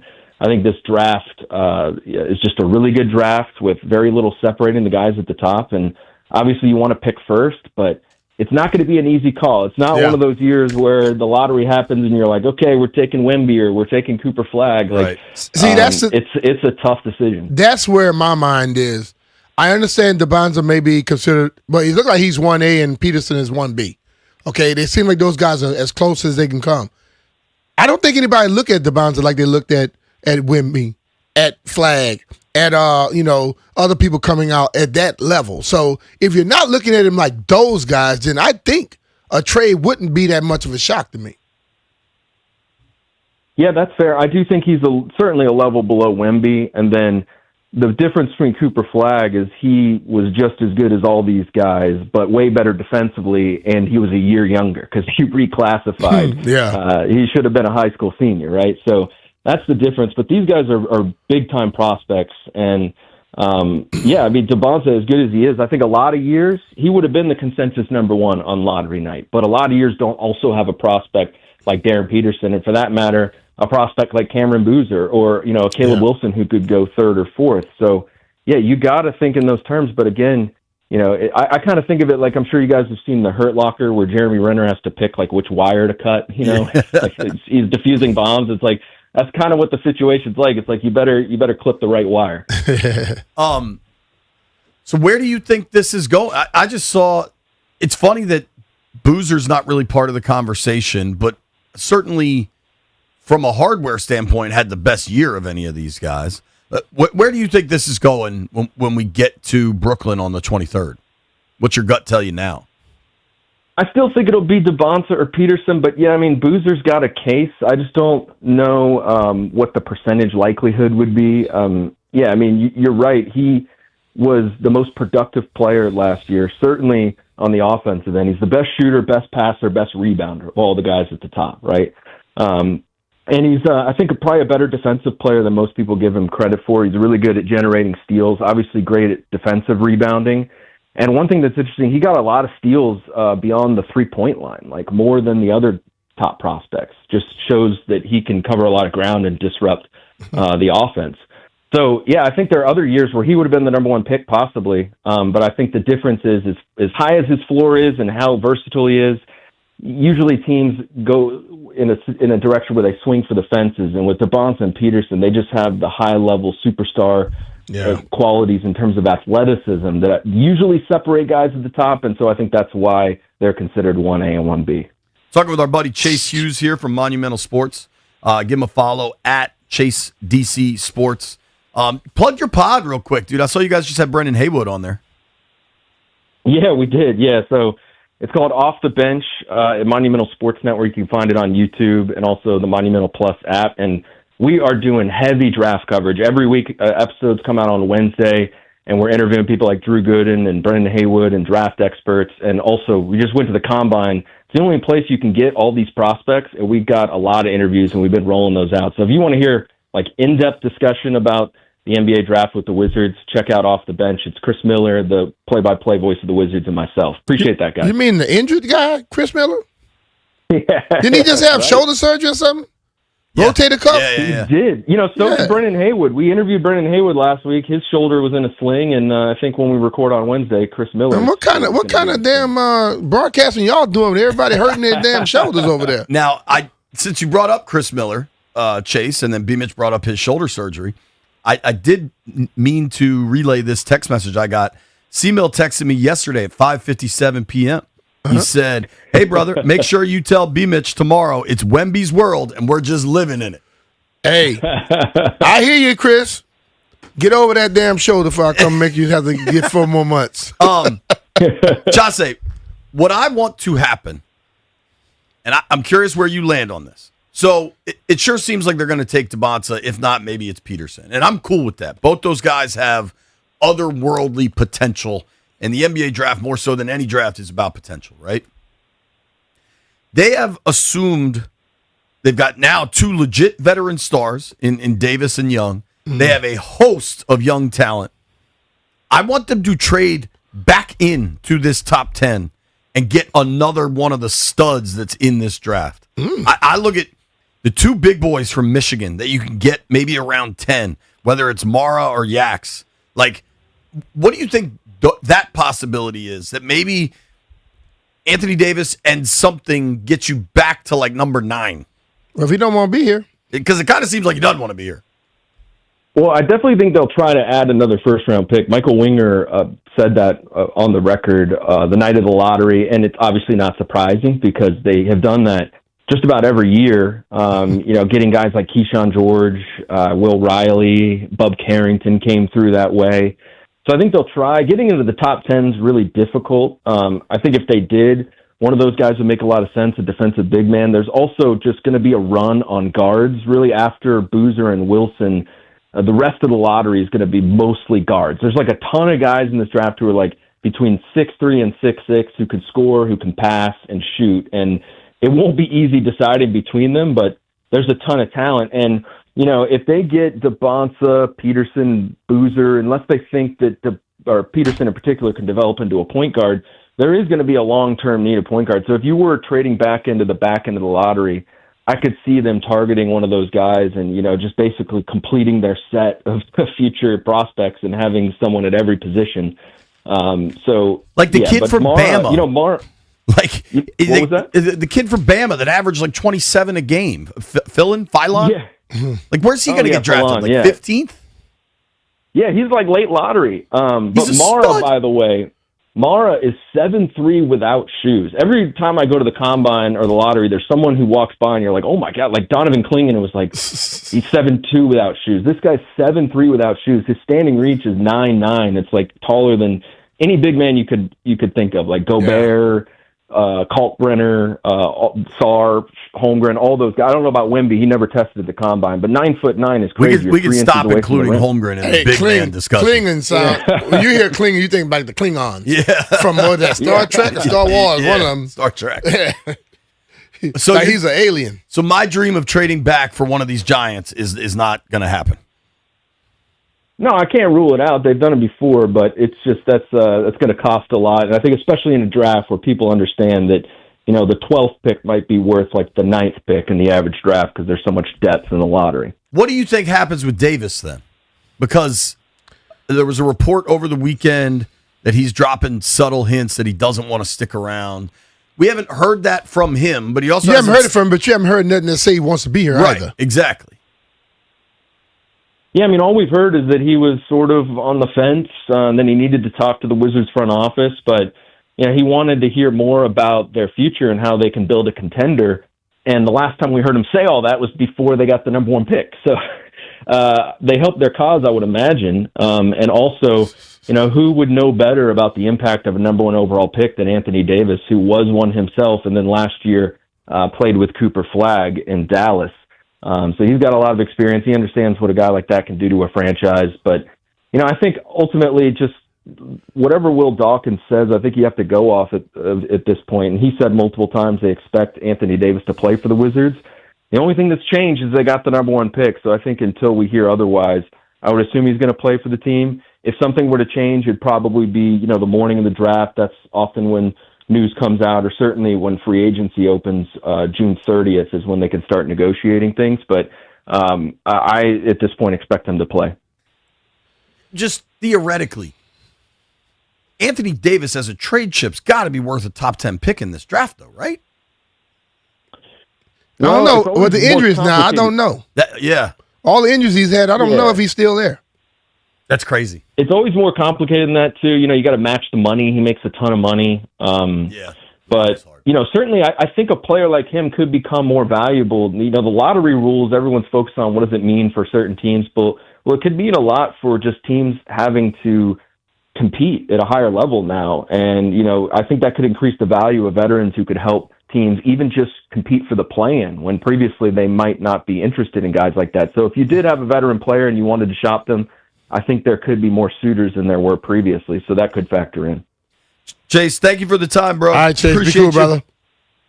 Absolutely, guys. Thanks for having me on. All right, man. That's our guy, Chase Hughes. You can give him a follow at Chase DC Sports. Check out their podcast, Chase and Chris Miller. They've had some great guests. Brendan Haywood's funny as hell. I was watching the clips on Instagram, so I recommend it. You just figured it out? Brendan was funny when he played. He was a damn character. I want to talk about this number one pick, and we seem to only talk to Bonsa and Peterson. Should we be talking Wilson? Should we be talking Boozer? We're going to open the phone lines up. 800-636-1067. It's B. Mitchell Finley.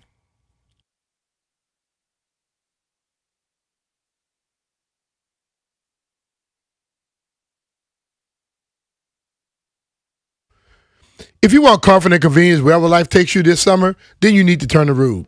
With Wi-Fi compatibility, you have full control of your cooling system right from your phone. Forgot to turn up the AC before heading on vacation? Adjust it in seconds and stop cooling an empty house. Plus, you'll get instant alerts if something's not right. These guys are the best, and they've installed new systems in my house, and I felt the cool, crisp difference instantly. And here's the best part. Ruud systems are whisper quiet. No more noisy interruptions while you're trying to relax, just peace of mind. Ruud's variable speed compressor ensures precise temperature and humidity control, operating efficiently even in the absolute peak of the summer heat. It's comfort and performance perfectly balanced. Also, don't forget about the savings. Make sure to visit Ruud.com to learn more about the different ways you can save on your home HVAC products. Ruud, the most reliable heating and air conditioning products in the DMV. And remember, if it ain't Ruud, it ain't right.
NFL news, the New York Giants are working out veteran Odell Beckham Jr. for the second time this offseason. Pro Football Hall of Famer Raymond Berry, who caught passes from Johnny Unitas, the Hall of Famer with the Baltimore Colts, has passed away at the age of 93.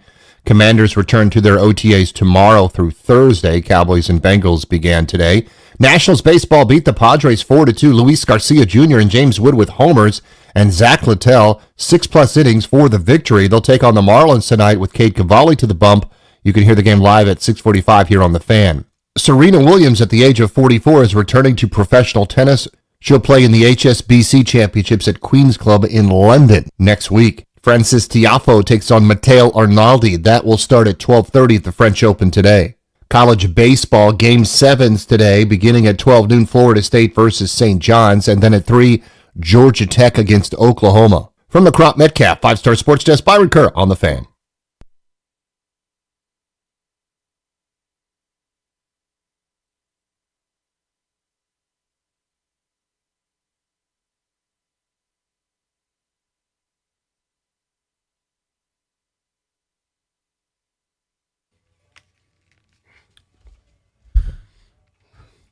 B. Mitch and Finley, 106.7 The Fan. I want to have a conversation about the Wiz with the number 1 overall pick.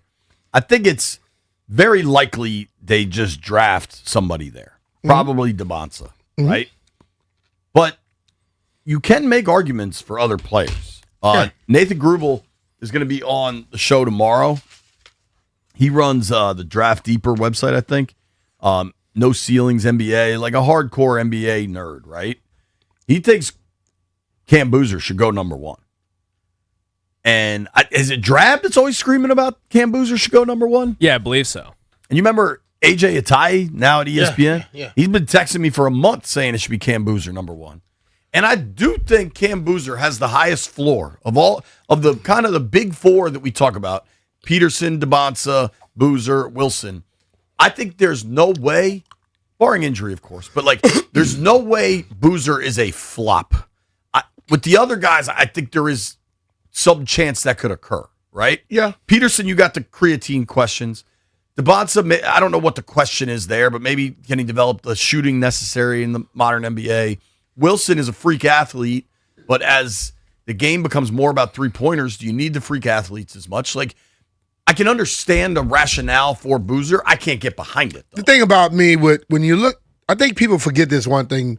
When you look at the cleanest prospect, you probably can say Boozer probably going to play 10, 15 years. He's going to be a very solid player. But I don't think you look at Boozer and say he's going to be a superstar. And listen, he may be able to go 20 and 7 for the next 10 years. But I don't think you ever going to think about him as the people that you'll be putting butts in the seats. Because the guys that normally attract attention are the guys that are out this world, like a Wemby, or can do the high-flying stuff like Flag and all those type of guys. I think Boozer is like that guy that you see as the second, third guy, the supporting cast. You know what I mean? Yeah. And can be solid as hell, but I don't think he's a put butt in the seat type of guy. We haven't heard from our buddy Mark in Largo in a while. Mark, what's up, bud? Hey, what's up, guys? What's up, man? Hey, I kind of find that laughable, and I'm gonna tell you why I find it laughable. I agree with you, Brian. I look at what the Wizards have right now, and I don't think Boozer's as good as Bilal or Keyshawn George. That's just my opinion. Right now, I don't think he's as good as those two. And as far as Darren Peterson, I'm so glad I'm on here to say this. When I look at Darren Peterson, this is why I know the Wizards are going with AJ. Darren Peterson is Trey Johnson last year. Only Trey is better than Darren Peterson. If Trey was in this draft this year, you would have a real conversation between Trey and AJ. A real conversation. Because Trey Johnson can shoot from the parking lot, which no one outside of Steph Curry can do. No one. I know people are trying to beef up the draft, and it's fine. I just feel like the Wizards have some of these pieces that I think are better, except for AJ. And I think AJ with Trey, along with Alex Zar, given time, this could be their big three. Really good big three. I really believe that. Oh, by the way, Brian, guess who you share the same birthday with? You probably already know. Who that? A-Mac. What A-Mac? A-Mac, who's a producer on Chris. Oh, really? Chris Russell show. Yeah. I never thought August 18th. Oh, okay. Yeah. He doesn't strike me as that Leo energy. Thanks for the call, Mark. Yeah. Dude. Different wavelengths right there, You know bro. what's interesting with Mark at Largo? He's a great caller. He's a passionate sports fan. Yeah. I feel like that's the first time he ever ended up not screaming. You generally, like, his phone calls build passionate throughout. Yeah. But, like, that must be football season Mark at Largo versus non-football season Mark at Largo. I am not sure we could say that Bilal is better than Cam Boozer. Like, here's what I think Cam Boozer is going to develop into. I think he'll develop a nasty three-point shot and be a real, like, stretch four, and I think he'll be a problem. I think he just has to go to the right offense that has other explosive athletes. I agree. And I wonder what he is on the defensive end going up against really athletic guys in the pros. And the one thing with Boozer, he always seemed to go left. You got to be able to go both ways, man. Hell yeah. Let's go to Lap. What do you think about Boozer at one? What's up, B-Mitch? What's up, JP? I'm not going with him. It's funny that we in this predicament with this because, like a while back, I wanted Boozer because I didn't think we was going to be, in the position that we were in. So I thought we were going to be at least like 3 to 5. Boozer definitely has a great upside. I told y'all last week, I really love Caleb Wilson. He has a really good upside, but we got to go AJ. And I think, to Mark's point, I mean, Trey Johnson is just like a Daryl Peterson. So I think if you go that route with AJ, you could have a big three with Sarr and Trey Johnson for sure with the other guys. Because I like Keyshawn George too. So I think they could really be dangerous, and I think we should go with that route. And I don't know what AJ is thinking, like, do you really want to go to Utah, bro? Because it ain't nothing happening with Utah, Memphis, and Chicago right now, bro. So the Clippers and the Wizards will be your best chance, and you ain't going to drop all the way down to 5 to go to the Clippers. So he better get with the program, man. He get with us or like it or not, man. But we going to do some things this year. It's going to be a different season. So I'm excited and pumped up, fellas, but just didn't think we were going to be in this position, but I'm glad it's something. And even, I know JP was saying a while back about possibly trading down too. I wouldn't go past the 4th or 5th. Me either. Maybe not 4th though. I think maybe 4th. Yeah, I wouldn't go down 4th. Appreciate the call, Lap. Thanks, Appreciate it, bro. Down. All right, man. My stance with a trade down is you draft DeBonsa and then try to trade up, to trade back in. Like you draft DeBonsa because I wouldn't go to 4 unless I knew Wilson was still there, and I think Wilson could go 3. You know what I mean? So I think overwhelmingly Boozer ain't going 1 to the Wiz. I like, to me, you can close that door. That is not going to happen. I think DeBonsa or Peterson is far most likely, but I think it is not going to be Boozer. I don't think really they're even going to trade it. I think the fact that, so we have this report. The phones are open, 800-636-1067, 800-636-1067. So the reporter is Sean Devaney. He writes for an outlet called Heavy right now. But this dude, I think, has legit contacts around the NBA. Okay. Like, I'm not particularly familiar with his work, but I mean, he does like Yahoo stuff. Like, this dude is around, right? His report, I think this was from last Friday, probably after we were off the air. Of Anthony Davis, he said, he has yet to play a single game for the Wizards and has played just 71 games in 2 seasons. But he already is dropping not subtle hints that he wants out. He might have to wait, though. The Wizards want him on the floor, rebuilding his value before they trade him. So that, to me, feels like you got to get him playing in October and November, looking good, and then you flip him. Yeah. People would have to see him play because when you look at him missing that many games and his age and his history, it's going to be hard for somebody to come out and say and see the young AD. Okay? If I'm still going to go with him, he has to show me that he's still good at it and seems to be a guy who's going to be a little healthy for 75% of the season. Not 50, not less than 50, 75%. And he needs to be careful because if you want out so bad, it can send you somewhere. Totally. You might not like it. Like, do you want to go to like a good team that would want to add a player like Anthony Davis that he would be properly motivated for? I'm trying to think like who makes sense. I Golden just always State? felt that when you were a dog or a star or whatever, you didn't need to be motivated. You are the motivation. Yeah. You could go lead the way. What is wrong with these people that all these players who always talking about how good they are, what they're about, they never want to be the ace. They never want to be the lead dog. LeBron started all that with the I need my pieces. That's crap. I'm gonna go to Ron real quick. Ron, Boozer at 1? No, Boozer not at 1. I don't like Boozer at 1, and the reason why is because I think he's too close to his ceiling already. He's very good. I think when he comes into the league, he can probably be like all-star backup, but I think in 5 years, that's probably where he's still going to be. I don't think DeBonsa or Peterson would be an all-star in their first year, but I think they have superstar potential.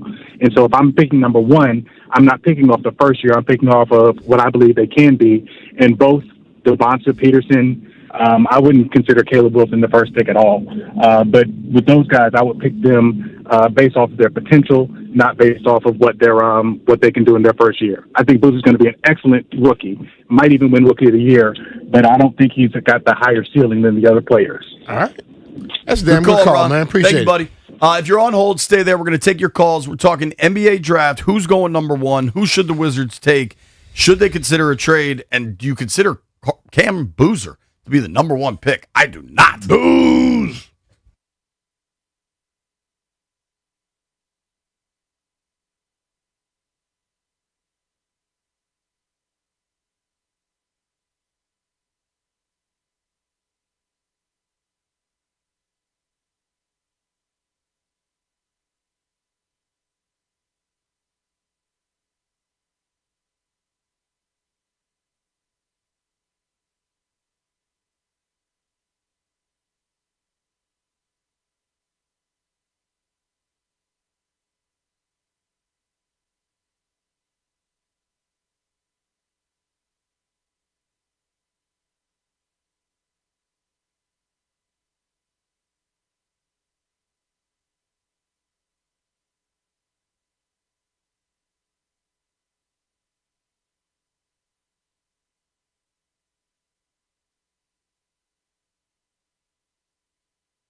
Another banger. Jeff playing my beats today. He started off country as hell. Then like 10 he years ago started stuff. changing it up a little bit. We got a bunch of NFL news to go through. We're going to do that coming up at noon. We're talking Wiz, NBA draft, number 1 pick. Feels like it's going to be DeBonsa. Could be Peterson. Cam Boozer? I think Cam Boozer could be a good player, but yeah, I don't know about that. Ellis is in D.C. Ellis, you like Cam at number 1? What's up, guys? I just think his potential is higher than what you guys see because I think he's going to develop a better offensive game, right? So I think his potential is higher. Right? If you think about his dad, right? When his dad got to the league, he was dropping buckets, but he didn't drop buckets at Duke, right? So I think his potential is higher. Dude. He was good, but he wasn't scoring 20, right? Jay Will was the leading scorer. Jay Will and Battier were dropping buckets. Boozer was just rebounding and getting putbacks back in the day. But I got a trade proposal for you guys. What you got? Okay. What about trading Anthony Davis for Chet Holmgren? Straight up. Oof. I don't know, bro. He just showed me how soft he is, dog. He showed me he's cotton candy, not just cotton. I don't know. I hear you. I don't know. Look, but it makes you a better team. I don't think he's a leader. And he's young. Yeah. Right. You don't want him to be a leader, right? I want him to be a leader. Like the third. You need to be the third best player, the stretch 4. I'm just saying it would be a way to to swap Anthony Davis with somebody who actually will want to be here. I theoretically like it. But it's a tough time for you to pitch Chet Holmgren to me after watching Game 7, dude. Yeah. And the things we were texting that we can't say on the radio about Chet Holmgren.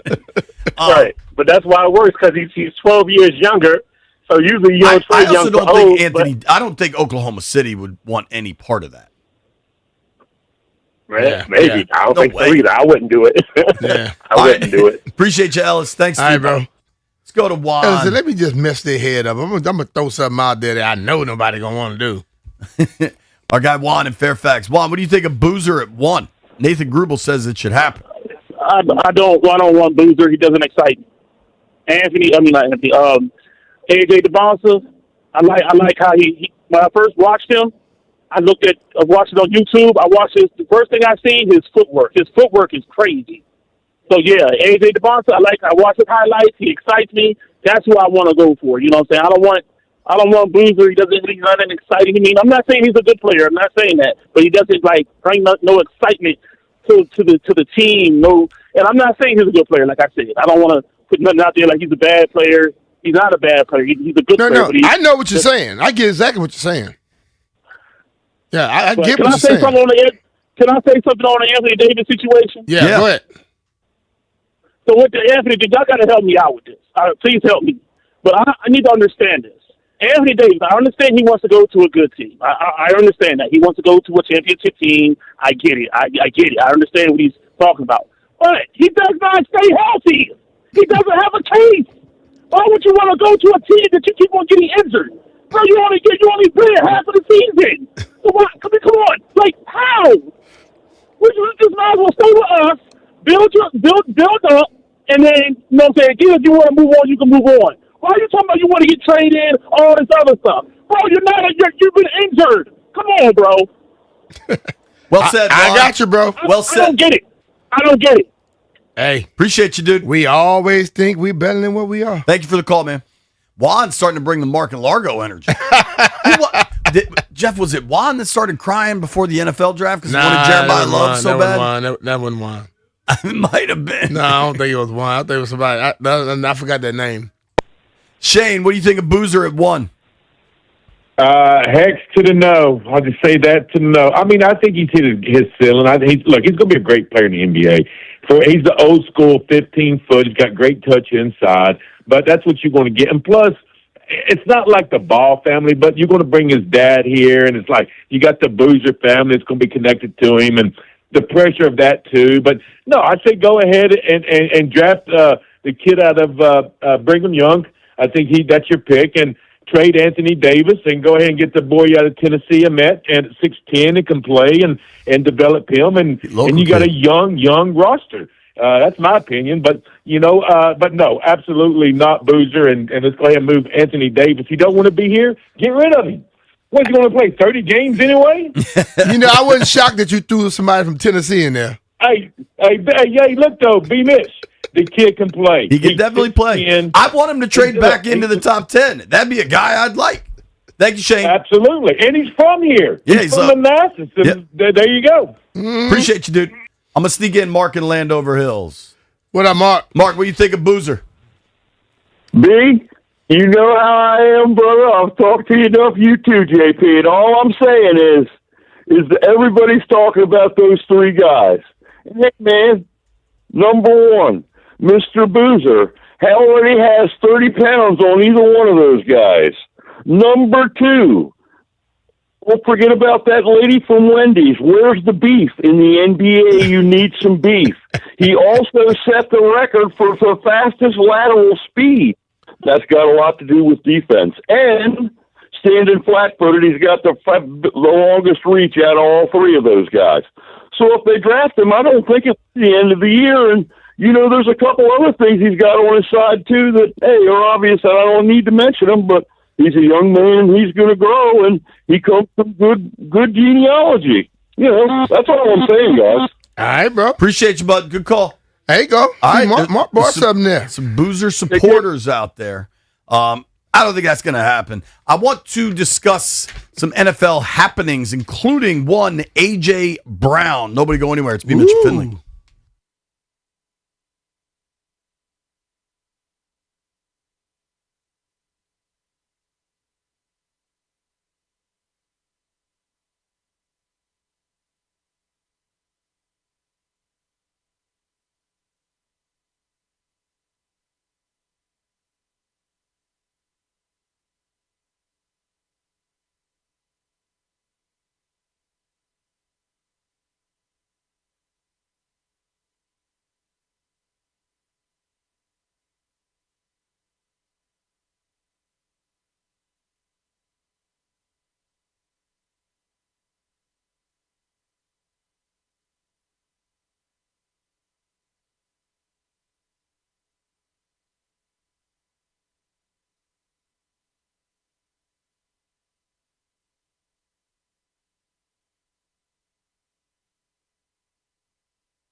This update brought to you by Mervis, Diamond Importers. Nobody pays retail anymore. Why should you? Impressive performance again from the Washington Nationals. 4-2 win over the Padres. Luis Garcia Jr. and James Wood with home runs. Canning to the belt. 1-1 to Wood. Swung on and drilled to deep right center field. Is it high enough? It is caught. Goodbye. The call on the Fan tonight against the Marlins at 6:45. Cade Cavalli seeks win number 4. Giants are working on Odell Beckham Jr. for the second time this offseason. Commanders' second round of OTAs begin tomorrow. Serena Williams is officially making her comeback to professional tennis. She'll play in the HSBC Championships next week in London. French Open fourth round, about ready to go. Frances Tiafoe against Matteo Arnaldi. Celebrating her birthday, discover the stunning collection of Tacori fine jewelry at Mervis Diamond Importers. From engagement rings and anniversary bands to necklaces and bracelets at Mervis, you'll find the largest selection of fine quality diamonds and Tacori jewelry in D.C. Go to MervisDiamond.com. From the Crop Metcalf 5-Star Sports Desk, Byron Kerm on the Fan.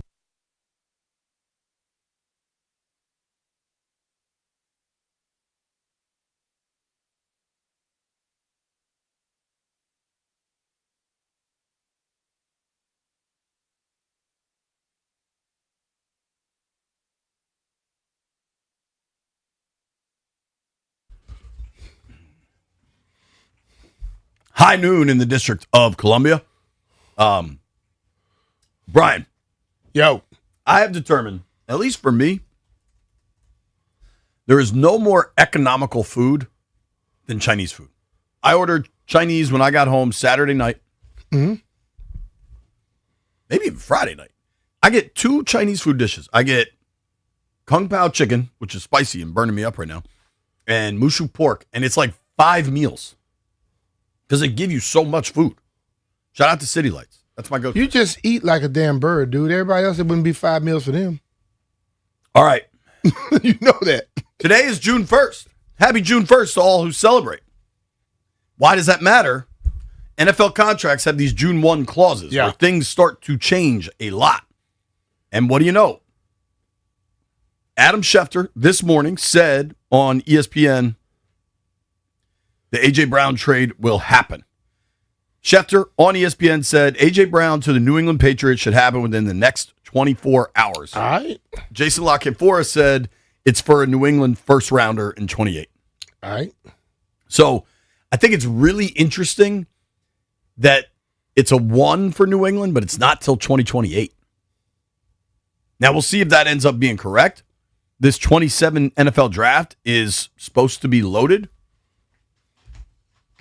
However, from a contract standpoint, I have no idea what's going to happen with Jalen Hurts in Philadelphia. I know that his level of play last year was bad. I know they're installing a new offense there. Mm-hmm. It seems like he and A.J. Brown may not be the best of friends. But if you were able to get out of the Hurts business, it would probably be after the 2027 season. Mm-hmm. So Hurts has $50 million guaranteed this year and another $22 million guaranteed next year. But in 2028, 0 guarantees on that deal. And according to reports, the Eagles are going to have 2 1s, their own and the Pats, in 2028. All right. Interesting stuff. No surprise that Howie's setting himself up to be in a great position. Right. No surprise either that Brown's actually getting traded. Oh, no, not at all. Right? Like we've heard all kind of stuff about this for a long time. Agreed. So I don't think it helps Philly on the field this year. What? Losing Brown. Well, they did draft another receiver in the draft, did they not? Yeah, I mean, they're very different players, but different players. But what if this kid Lemon comes in here and tears it up? Because I think now with Devontae, if you want to stretch the field and have more, like AJ, when he lined up, you knew what they were going to try to do. He was trying to big boy you. You got Lemon and now Devontae. They may be able to do a little bit more aerial attack. I mean, if Jalen's going to change his mindset, he don't seem like to throw that thing too many places. I know he only goes to the outside. I don't know, man. I think it's interesting what is happening there in Philly. I think it just got to a point where you expect it to happen. Now, you could expect lots of things to happen around the league. Teams generally, if they're going to release a player, release them now. Mm-hmm. Alvin Kamara's got a little situation down in New Orleans, which could be interesting. Obviously, you have the lingering Brandon Ayuk thing. Mm-hmm. I firmly... When is he going to make enough noise so where they just let him go? Is he going to? Or because they can just slow walk this thing. They can string it out at least till the end of August. At least. And if he doesn't show up, they could just keep him on the reserve left squad list, which they don't have to release him and they don't have to pay him. So, like, the purgatory that exists with the Ayuk thing is pretty crazy. The A.J. Brown trade was what we were all kind of waiting on, and now that's official. The league, this is also interesting, B. The NFL informed teams that the cut down to 53 will happen Sunday, August 30th. That used to be the following Tuesday. So these teams now get a lot of time before week 1 with kind of their finalized roster. Mm-hmm. So Sunday, August 30th, the first games, like the Commanders, because they play Sunday 1 o'clock, week 1, I mean, they have 2 full weeks after final cuts before the first game. That used to be like 4 days. Yeah. It's a much healthier way to do it. It's a hopefully will be better for the football product to do it that way, I would say. It may be. May not be. They don't care. The Giants also had a bunch of receivers in for workouts, including Odell Beckham. I have said this before. When was his last time playing? He was on the Rams the year they won the Super Bowl. He got hurt. 2 years ago? No. Like 3? The Rams the Rams won it before. It was Rams Bengals. I think I was like 21. Okay, so that's what I'm saying. No, he was on the Dolphins in 24. Okay. So last time was 24. So here's why I think it could make a ton of sense for him to land with the Giants. He has a close relationship with the Mara family. Like the public perception of Odell Beckham versus the behind the scenes perception never really aligned. I've seen Odell, and I've said this before, few players of his caliber are better with kids at practices and at games than Beckham. Like he will go around, sign everything, high five everybody, play catch with kids. You're praising him, you get mad at me for doing it. I only get mad at you when the Uber's waiting for us outside of a hotel. Hey, but still, you don't just leave the kids. At 10 p.m. at the Westin in Cincinnati, there's no kids. People are all kids. Somebody got mom and a daddy. I also, in 2023, when Beckham was on the Ravens, he wasn't particularly productive. It's 2026, bro. I'm just saying, Harbaugh was coaching them then. Mm-hmm. And I was in that locker room a few times because the Ravens went deep. That was when they lost to the Chiefs in the AFC Championship game. Okay. Lamar had a terrible game in that game. I was in that locker room enough to get a real sense of Beckham's value to the organization as kind of that elder statesman veteran. So you've got Harbaugh in New York. Obviously, the Maras are in New York. I won't be shocked if that ends up happening. However, the news did just come out. The Giants have signed Braxton Berrios. Clearly, you seem excited about that. Nah. White Brian, your New York Giants have signed Braxton Berrios. You fired up? Sure. I think Gunnar Olszewski got hurt. I think I read that 3 different dudes tore their Achilles at Giants OTAs. Yeah, so I guess Berrios is more the punt return replacement there. Yeah.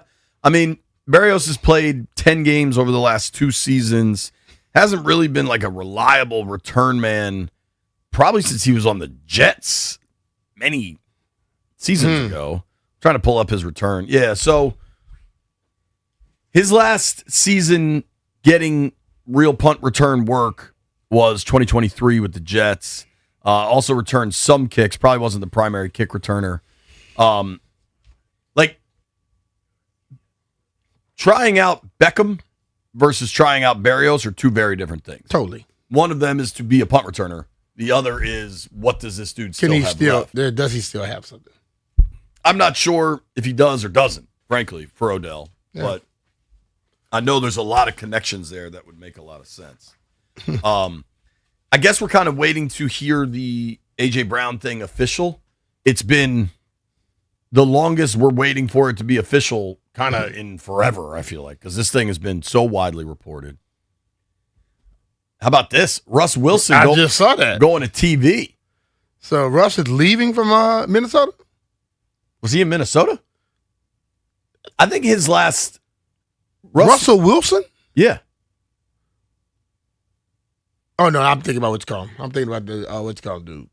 The little short dude. Kyler Murray. Yeah. You got your short, fast quarterbacks mixed up. Yeah. All right, so Schefter just tweeted this out. I can't believe Russ Wilson is a 10-time Pro Bowl quarterback. That one is going to, that's going to be a weird one. 10-time Pro Bowl quarterback Russell Wilson is finalizing a deal to become a CBS sports analyst. Wilson won a Super Bowl, the Walter Payton Man of the Year award, and now leaves the NFL to become an analyst on the network's pregame show that includes James Brown, Nate Burleson, and Bill Cowher. How do we think Russ is going to be on TV? Kind of boring. I do too. Russ a little dry, dog. I think he's a little dry, but I think he could be really good. He kind of has that he has that star energy to him, where he's just a likable character. Kind of reminds me of Mark Sanchez a little bit, which may not be the best thing nowadays. I think he ceased being likable. No. Mark Sanchez was horrible on TV. We got to stop listening to this dude right here, man. I don't know what he does before he starts speaking sometimes.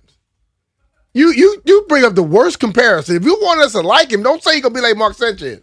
I don't hate him. I didn't think Sanchez was very good, but he was, I think, well received as an analyst. Russ Wilson, somewhere along the way, got taken over by an alien. And I think most people kind of hate him. Sean Payton couldn't get him out fast enough. The Steelers decided to go with 50-year-old Aaron Rodgers. When Russ got married to Sierra, Russ changed his whole mindset. He thought he was Sierra. So who does that mean CBS booted? Phil Simms? Well, Matt Ryan left, right? Oh, to take the Falcons job? So they needed another quarterback? Russ is certainly handsome and will dress well. I'm sure he'll look good on television. One thing I always find remarkable is that doesn't make me want to put that show on more. The pregame show, I like Burleson a lot. James Brown is obviously just one of the true kings of this industry. Yes. And I like Cowher. The dude I enjoy the most, I like when Alex Smith and Randy Moss kind of go back and forth on the ESPN pregame. I just like to hear Randy talk. I like to hear Randy talk too. And all of it. Shout out to Russ Wilson. He's going to be on your television set. Come on, Russ. Do your thing, bro. Do we know, are television assignments out yet for Commander season? Or not yet? I don't think so. Because, I know some of that gets divided up throughout the season. Let's go to the schedule.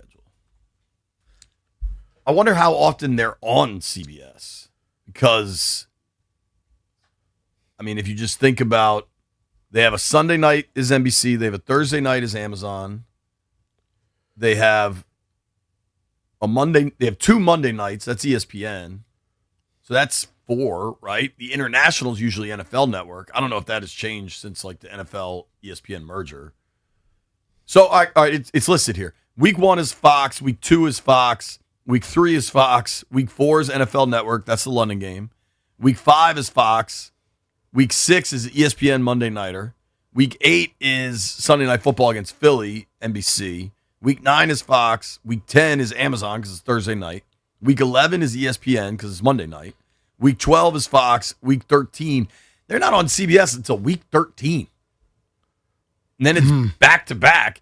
So the packages have changed so much with NFL media that it used to be the away team, if it was an AFC team, meant you were on CBS for NFC teams. So week 13, they're at Tennessee. That's a CBS game. Week 14, home against Houston is a CBS game. Week 15 is Fox again. And then 16, 17, and 18 are all TBDs. So who the hell knows what's going to end up happening? They'll end up playing Christmas Day and New Year's Day at this rate. Who knows? But I did want to circle back to a friend of the program, Jordan Reed, works for ESPN, does draft coverage. Not the former Redskins tight end. I'm talking about Jordan Reed, draft coverage at ESPN. Antonio Williams, a guy that I thought looked pretty good at an OTA session, which maybe you don't want to draw too many conclusions from. But this is Jordan Reed talking about a possible underrated rookie. Antonio Williams, wide receiver, Washington Commanders. Outside of Terry McLaurin, the Commanders don't have a dependable threat in their receiving core. That should leave Williams with a lot of opportunities in the team's new look under offensive coordinator David Blau.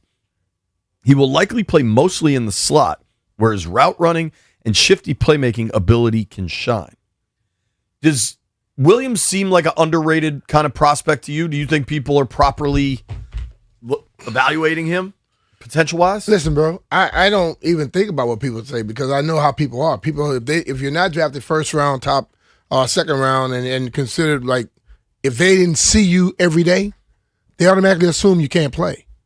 But if you look close at this kid can do everything that they want. And now he got to go out there and get the experience by doing it. So I mean, he could come out here and hit the ground running like Terry did, or he could be a guy who need to learn for a little bit. But I think he runs routes. He knows how to get separation. He has speed. He has everything you need to be a good receiver.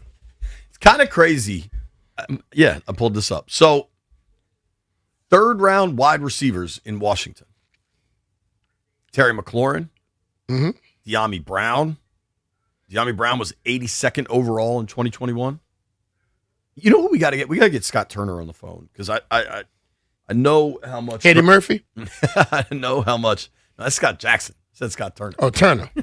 I know how much scouting he did with De'Ami. Think about it. That's just bizarre. They have Terry McLaurin, third-round draft pick.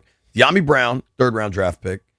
Luke McCaffrey, third-round draft pick. And now Antonio Williams, third-round draft pick. Van Jefferson, I think, was a second. Jalen Lane was a fourth, I believe. So I think that's the whole room. If I excluded somebody, I didn't mean to. I want to open the phone lines up about this because I think people feel far more positive about the Antonio Williams pick now than maybe they did draft night. So 800-636-1067. I'll ask Jeff to start this question. There's a lot of concern about the wide receiver room. And people want Steph Diggs. People want Brandon Ayuk. They want a veteran, dependable set of hands. They want a name instead of understanding that guys who they want had to learn too. Jeff, do you think Washington has put Jaden Daniels in a good enough situation where this third-round rookie might need to really carry the weight? As long as Terry is there, he's not carrying no weight, in my opinion. But I think they're doing a decent job because the year before he got hurt, his rookie year, they were putting up points, but they were also giving up points. They built on the defense. I think we just let them play. We don't have to chase. Just because someone has a big name does not mean they're going to work out here. Does not mean they're going to come here and just automatically go crazy. We can't just, every time a new name flash across our face, we can't just keep jumping to it. I think they're doing a decent job. We just got to see how it play out. I think if Williams I think a lot of things will hinge on Treylon Burks staying healthy. Yeah. But hasn't happened in his NFL What if career. he doesn't?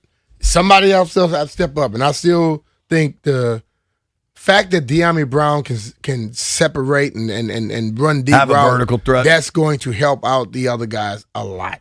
I'm going to hit Gary in Upper Marlboro. Gary, what do you think about Antonio Williams' role this season? I think he's definitely going to be on the field. I think based on the wide receiver room, he has to be on the field. And those lists of wide receivers that you provided, I mean, De'Ami Brown has basically had a good 8 games, over the course of his career. Otherwise, he's been underwhelming. And Luke McCaffrey, if he played the way we thought he was going to play, they don't draft Antonio Williams. So I think Antonio Williams is going to be a big part of the offense. The question is he going to be impactful? Is he going to be a guy that, 9 average for catch, per catch, that kind of thing. I think there's a reason to be excited for him, but based on what they've done with the wide receiver room as far as draft picks are concerned, I'm not confident because we're in this position because they have not hit the mark, other than with Terry at the wide receiver position, drafting third and in the fourth round. So I think he's going to be on the field. How good he is, we just have to wait to see. Good call. Appreciate you, Gary. Fair to have questions at this stage of the game. I get it. They also still could add the veteran that everybody's waiting for. We're going to keep this conversation going. Antonio Williams, how much can you count on a third-round rookie? It's B. Mitch and Finley. Nobody go anywhere.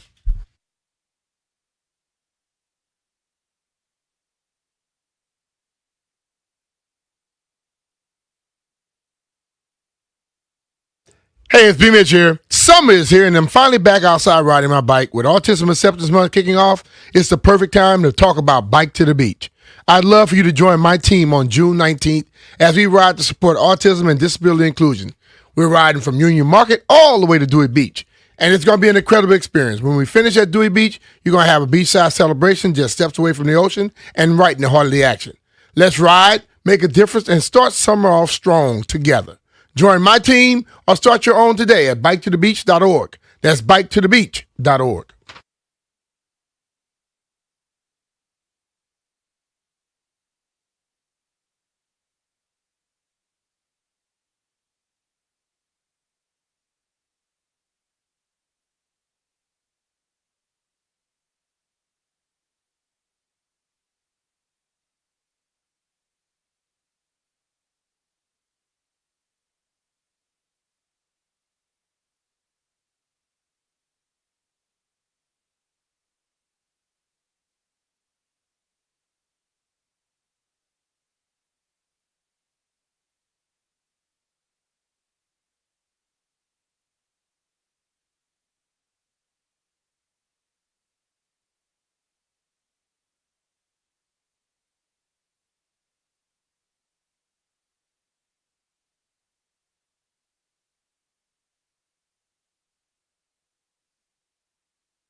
This update brought to you by Reynolds Empower Home Team, Keller Williams Realty. 10-time Pro Bowl quarterback Russell Wilson is finalizing a deal to become a CBS Sports analyst. He was a good quarterback with the Seattle Seahawks, but he was not good with the Denver Broncos. Giants working out Odell Beckham Jr. for the second time this offseason. Commanders' second round of OTAs begin tomorrow. Nationals beat the Padres 4-2. Luis Garcia and James Wood with homers. Tonight, Cade Cavalli looking for win number 4. It's the Fish against the Nats at 6:45 here on The Fan. Big news for Grant and Danny at 3 p.m. today. Manager Blake Butera will join the boys and talk about the Nationals' 31-29 record. French Open 4th round. Francis Tiafoe versus Matteo Arnaldi starts in moments. Want to hear the fastest way to know what your home would sell for? Reach out to Empower Home Team. Simply text your address to 800-763-3000. No phone call, just text your address to 800-763-3000. That's 800-763-3000. From the Crop Metcalf 5-Star Sports Desk, Byron Kerr on The Fan.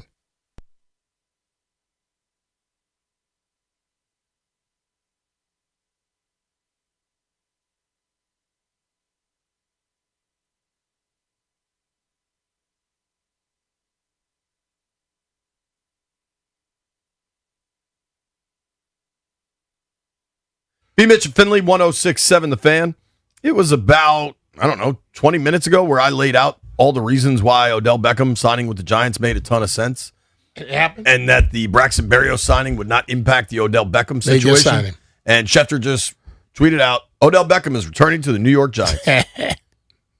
Every once in a while, we know stuff, people.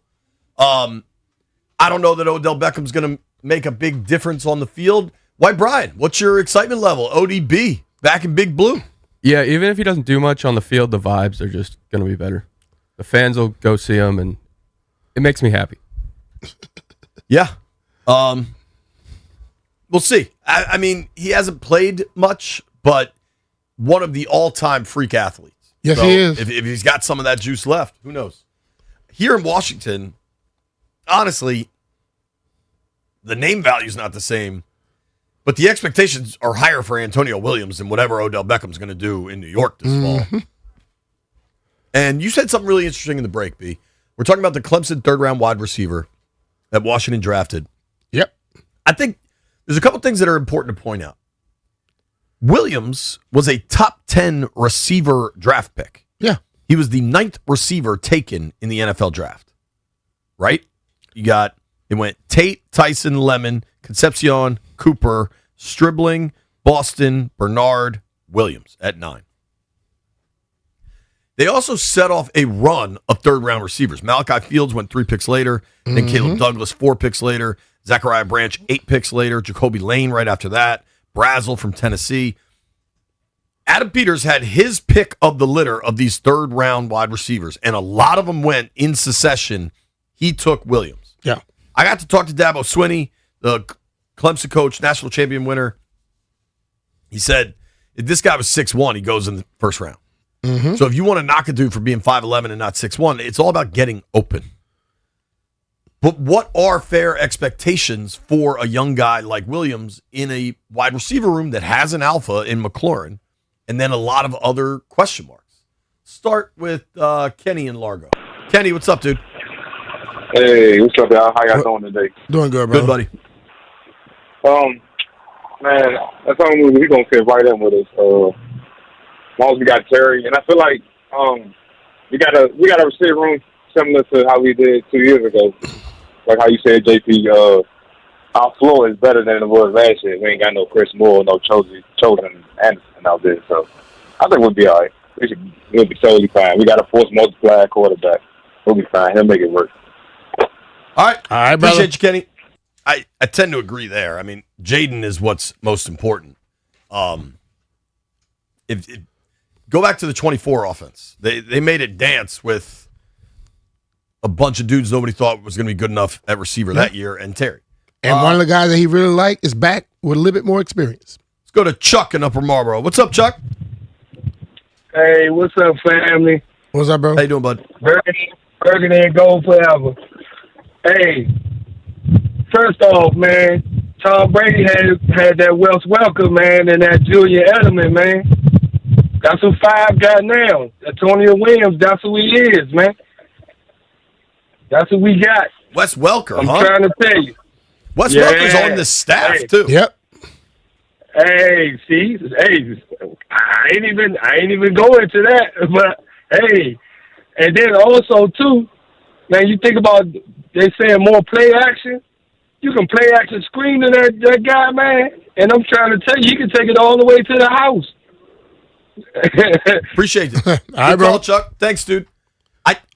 Welker is significantly smaller than Williams, is one thing I would point out. But see, I keep hearing people talk about his size. Dude's about 5'11". Yeah. People have these short memories. That's a guy we call Cowboy Killer, right?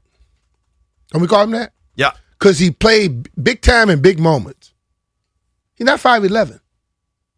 All he did was make plays day after day, after game after game. Let's stop saying a 5'11", 195-pound guy is a small receiver. He's not. He's what the average receivers are. And let's stop thinking that everybody got to walk into this damn team. This is what I get pissed off about, this area right here. We act like everybody has to walk into this team with a finished resume before we could really like them. How about somebody be like number 17 who we love? He walked in here. Nobody thought he was going to be the main guy. They say he's a top special teams guy in the draft. And for the last 7, 8 years, 9 years, he's been the baddest SOB on this damn team. And he's been damn good for this league. Let's give guys a chance. Can't just dismiss him just because, he's not a name yet. Nobody has a name when they walk on the damn field. How much concern do you have that they did try to sign Alec Pierce? They didn't go to the top of the market for him, but they were in on that. They did try to sign Romeo Doubs. They didn't go to the top of the market, but they were in on that. How much concern do you have that they tried to bring other guys in, but didn't? No, I know they jumped into the market, but this team, they live by a certain level, what you're going to give. And you and I both did not want them to go above market to bring in Alec Pierce. No way. All he does is run go routes. So if he runs go routes all the time, guess what you can do? You can combat that. But you now have to start finding what round was Alex Pierce? What round was he drafted? Fair question. I'll find out.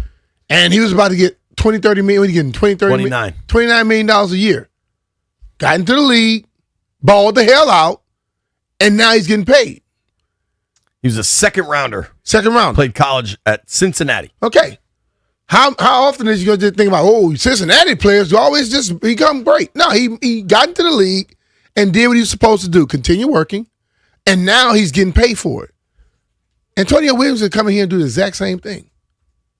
And I think having a guy in your room like a Terry McLaurin, he is going to lead in that way. So if the kid takes the tools he has and improve them, he's going to help out a lot. Puka was a fifth rounder. And what does he do? He leads the league every damn year in yards for the most part and damn receptions. And before Puka was Kupp, and I think Cooper Kupp was, where did he get? It wasn't a first rounder. He wasn't a first rounder. Came out of Eastern Washington. But I'm just saying, He was a third rounder. we have to get to the point where we are beyond, like, a guy got to be a first rounder or the top guy in the league, or we just think he can't help. They can help. OZ, when he was here, we knocked him. He left, and then we were pissed off that he left. How about just let the guys produce and make plays and cheer it on instead of always looking for the next guy, the next big name? Microwave Society, dude. God. Let's go to Brian in Alexandria. Brian, what's up, dude? Hey, what's up, JP and B Mitch? What's up, brother? I just want to add kind of not a different angle, but a little context to this conversation that I don't think gets looked at enough. So, as much as we love JD and as great as he was in 24, I think it's underrated how a lot of his great plays, a lot of his receptions, a lot of his passing yards, or I should say completions, passing yards and touchdowns, 17 was on the end or on the other end of a lot of those. Excuse me. So we're all hoping and believing that JD can be great again. A lot of his greatness had to do with throwing Terry McLaurin the ball. Your phone's cutting out, but it was a Cutting good out call. man, yeah. I think the point there is like having Terry back is also a big time game changer. You know what I mean? I think that's what my guy's trying to say.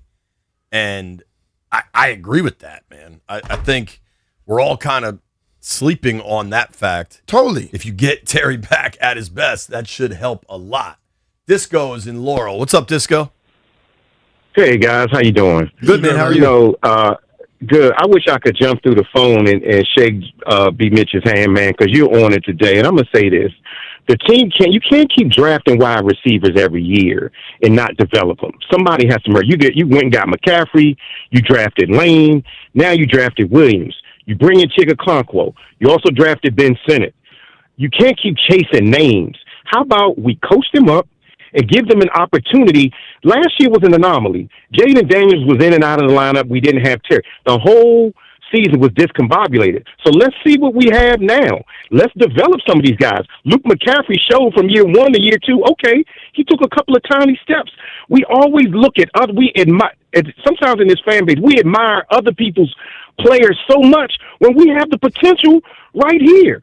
So let's take some time to see what they potentially have, because people just looking for names and Brandon Ayuk, okay, we got Ayuk. He hasn't played in 2 years.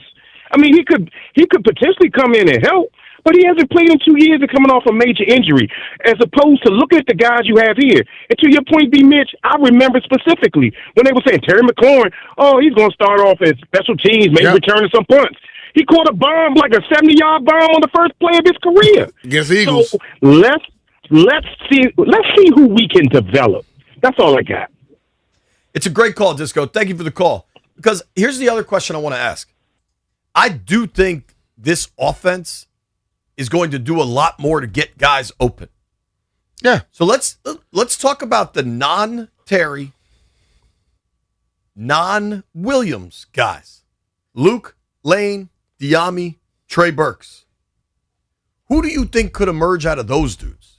Who do you feel the best out of those dudes? Yeah. Because I think that's a real question. If one of those guys just take that step, that's a little bit extra pressure off of Terry.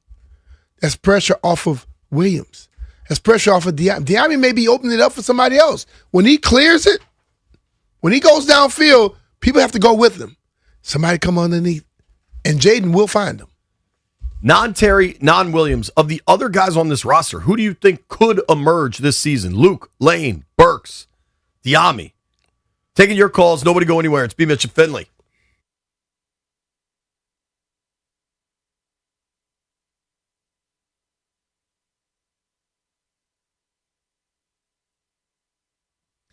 All right, we all know somebody out there with a little too much do-it-yourself confidence when it comes to home repairs. They say, I can fix that, and then they can't. They grab a wrench, watch a YouTube video, and give it a shot, and then you know what happens? The problem only gets worse. Or you have friends out there that hire the really cheap handyman that's just walking around the neighborhood, and that ends up as a problem too. Nothing but headaches. That's where Crop Metcalf comes in, servicing Maryland, D.C., and Northern Virginia since 1979. Crop Metcalf provides certified experts and proactive memberships to take the guesswork out of home repairs. From routine maintenance to unexpected repairs, Crop Metcalf keeps your home running smooth without the stress or the do-overs. Instead of crossing your fingers and hoping for the best, you can count on it being done right. So do every overconfident do-it-yourselfer a favor. Tell them to leave it to the experts at Crop Metcalf. Book an HVAC Precision Tune-Up Special, now only $99 at ServiceExperts.com.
You know me.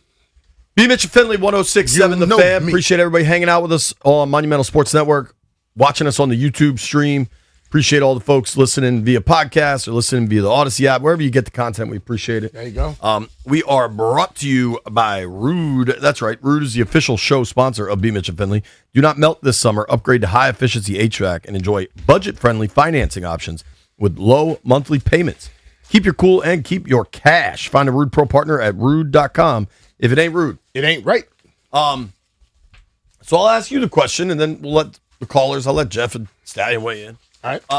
800-636-1067 if you want to join us.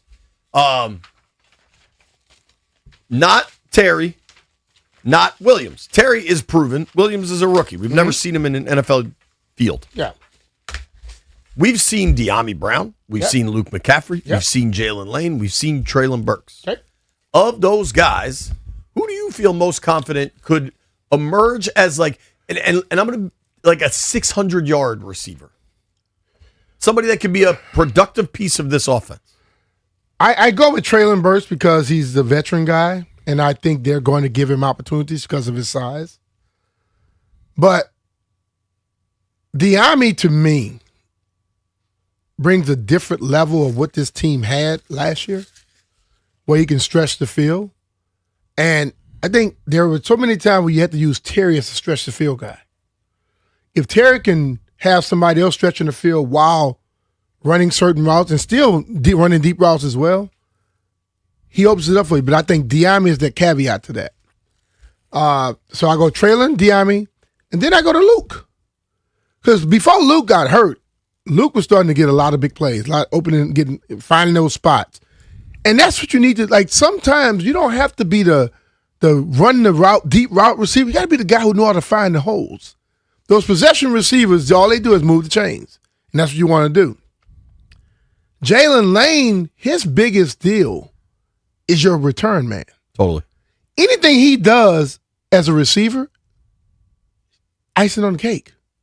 But hanging out with Santana and talking about Jalen, he has speed. Jalen was a raw receiver, a guy that came in, was an unbelievable return guy. Once he starts learning the route running and the steps and all that type of stuff, how to control that speed, Jalen could become a problem. You know what I mean? So, looking for it.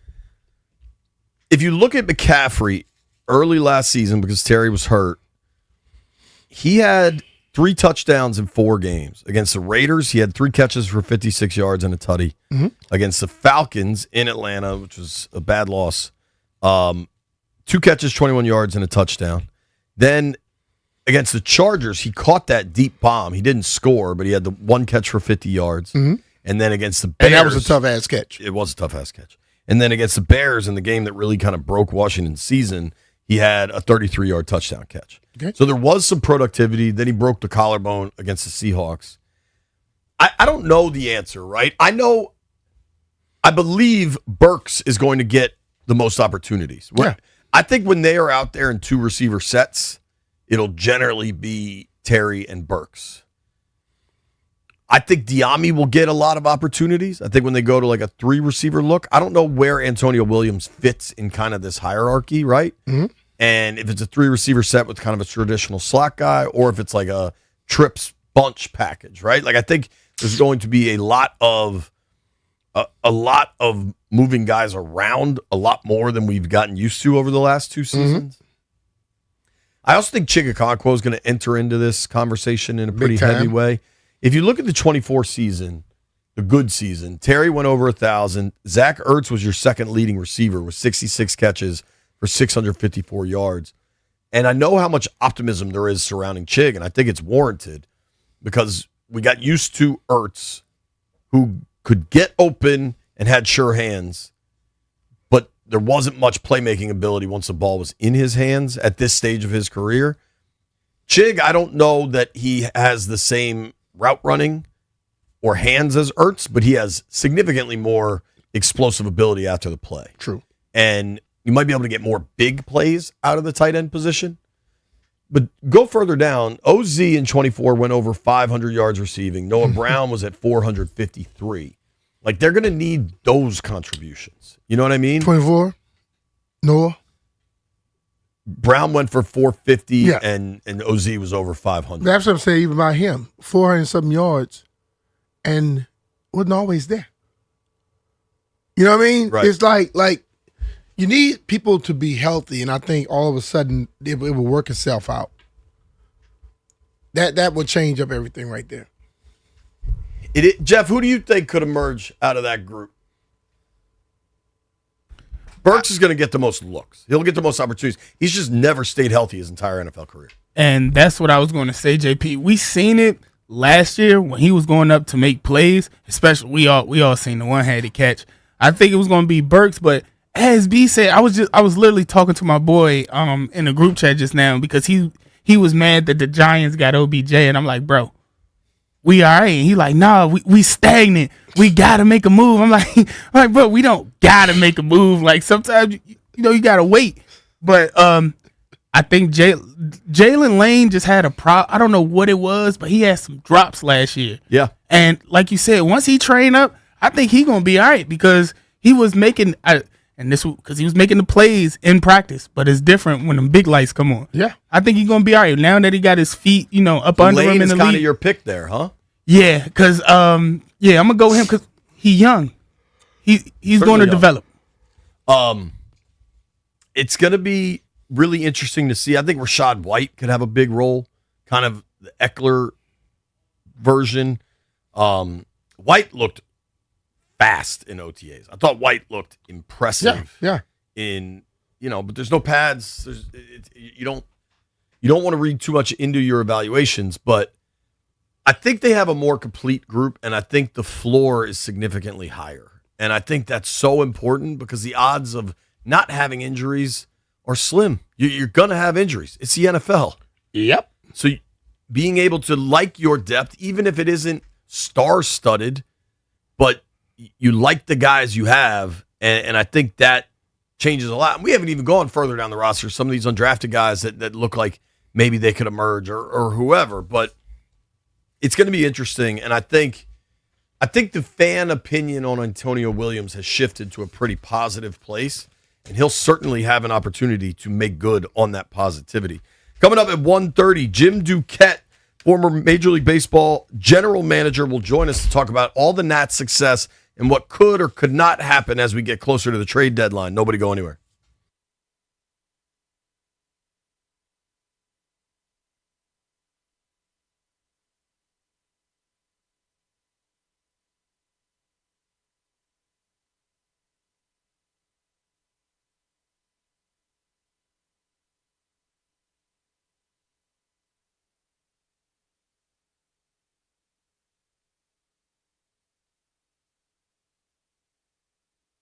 This update brought to you by Red.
This update brought to you by Reynolds and Power Home Team, Keller Williams Realty. The New York Giants have officially signed wide receiver Odell Beckham Jr., the team announcing today. Beckham had 35 catches for 565 yards and 3 touchdowns last season. 10-time Pro Bowl quarterback Russell Wilson is finalizing a deal to become a CBS sports analyst. Commanders' second round of OTAs will begin tomorrow in Ashburn. Nationals against the Miami Marlins tonight.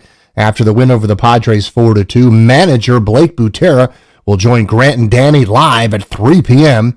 Tonight's play-by-play at 6:45 here on The Fan. Serena Williams is officially making her comeback to professional tennis.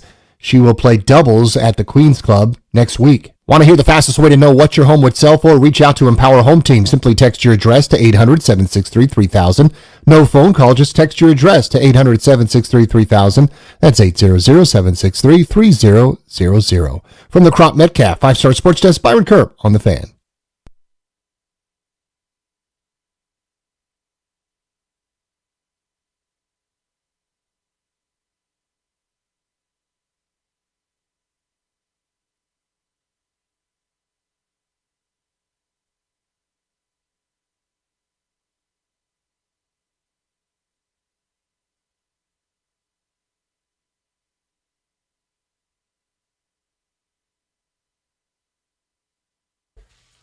B. Mitch and Finley, 106.7 The Fan.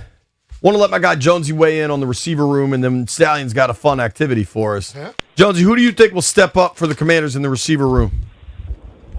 I got my money on Burke. JP, how you feeling, man? I'm good, buddy. Indeed. B. Mitch, what's up, man? What's up, Jonesy? I know who you're from, no talk to. What's up, brother? Ain't too much. Yeah, I believe it's going to be Burks. Although you got Brown back, there's going to be a lot of familiarity with him. That's a good thing. I think what they're going to do is be able to open up the field, and the running game is going to benefit from that too. That's what I think. So that's what I'm feeling. So, but the whole room looks good, even if we don't pick up nobody else like Ayuk or your boy. We keep talking about Stephon Diggs. So yeah, I'm pretty much comfortable. Yep, but as always, we got to see it. Appreciate you, Jonesy. You're right about that. Thanks, bud. I think Burks is absolutely going to get the most looks and opportunities, at least early on. Like camp, week 1. You just got to stay healthy, and then you kind of see where it goes from there. All right, Stallion, in about 20 minutes, we're going to be joined by Jim Duquette. Really knows baseball. Really excited to talk to him about the possibility of where the Nats are now and how much that changes the possibility of trading C.J. Abrams. But Stallion has a game for us, B, called Buy or Sell, DC Sports Edition. So without further ado. All right, let's get this thing started. B-Mitch and JP, are you guys buying the idea that the Nats could be a wild card team? Have no choice but to buy it right now because I didn't expect them to be where they are. And they're playing much better. And the more confidence you get, the better you play. So I say yes. I'm buying it because the pitching is really improved. And, like, you're not going to maintain red-hot bats up and down the lineup like they have. But Wood and Abrams, I think, are legit, right? And some of the other hitting will probably fade a little bit. But if the pitching could just improve, or if they could play better defense, stop committing so many damn errors. Like, I don't think they play October baseball, but I think they hang around the conversation most of the summer. Yeah, and I think they're contenders. That's kind of where we're at. But speaking of baseball as well, are you buying that Blake Butera should be in the middle of the race for NL Manager of the Year? A lot of people have been kind of talking about it at this point, and now with the Nats being contenders, it's a real thing. They got to finish this thing how they started. I mean, I know we try to crown the next person every time. Got to do a little bit more before we start discussing that. I think right now, like a June 1st vote, he's certainly in it. But I would also, like, who's running the Braves? They're outrageous. First-year manager, I'm blanking on the name. Right. He's in the mix as well. Yeah, they just fired their old skip, hire that dude, and they have the best record in baseball. Yeah. I would also wonder, like, the Rays are having a really good year. Like, as exciting as this is with Butera, I don't think he would win manager. I think they got to be over just two games over 500. So start having that type of discussion. Yeah, I tend to agree. All right, that's fair. Okay, I think like if we're ranking Vegas odds for it, and he was like, it's probably top 3. I think top 3, top 5 sounds right for sure. All right, he's pressed the right buttons, and like lineup decisions are really where a baseball manager makes a difference. And he's one, not scared to move it around, and two, largely tends to get it right. Definitely. All right, kind of switching over to basketball now. There's been a lot of smoke for these analytical experts in front offices saying that Cam Boozer is the number 1 player in the draft. B. Mitch, are you buying that? No. No explanation. No. Did you watch the other guys? Have you ever seen a guy with other guys that are high flying get drafted after Cam Boozer? Okay, case closed. That's the analytics people that's trying to bring their thought into it. No. You also saw the analytics on AJ Debasa, right? Well, and then you saw Peterson got some analytical stuff too, and he's still high flying. No, I don't buy that one.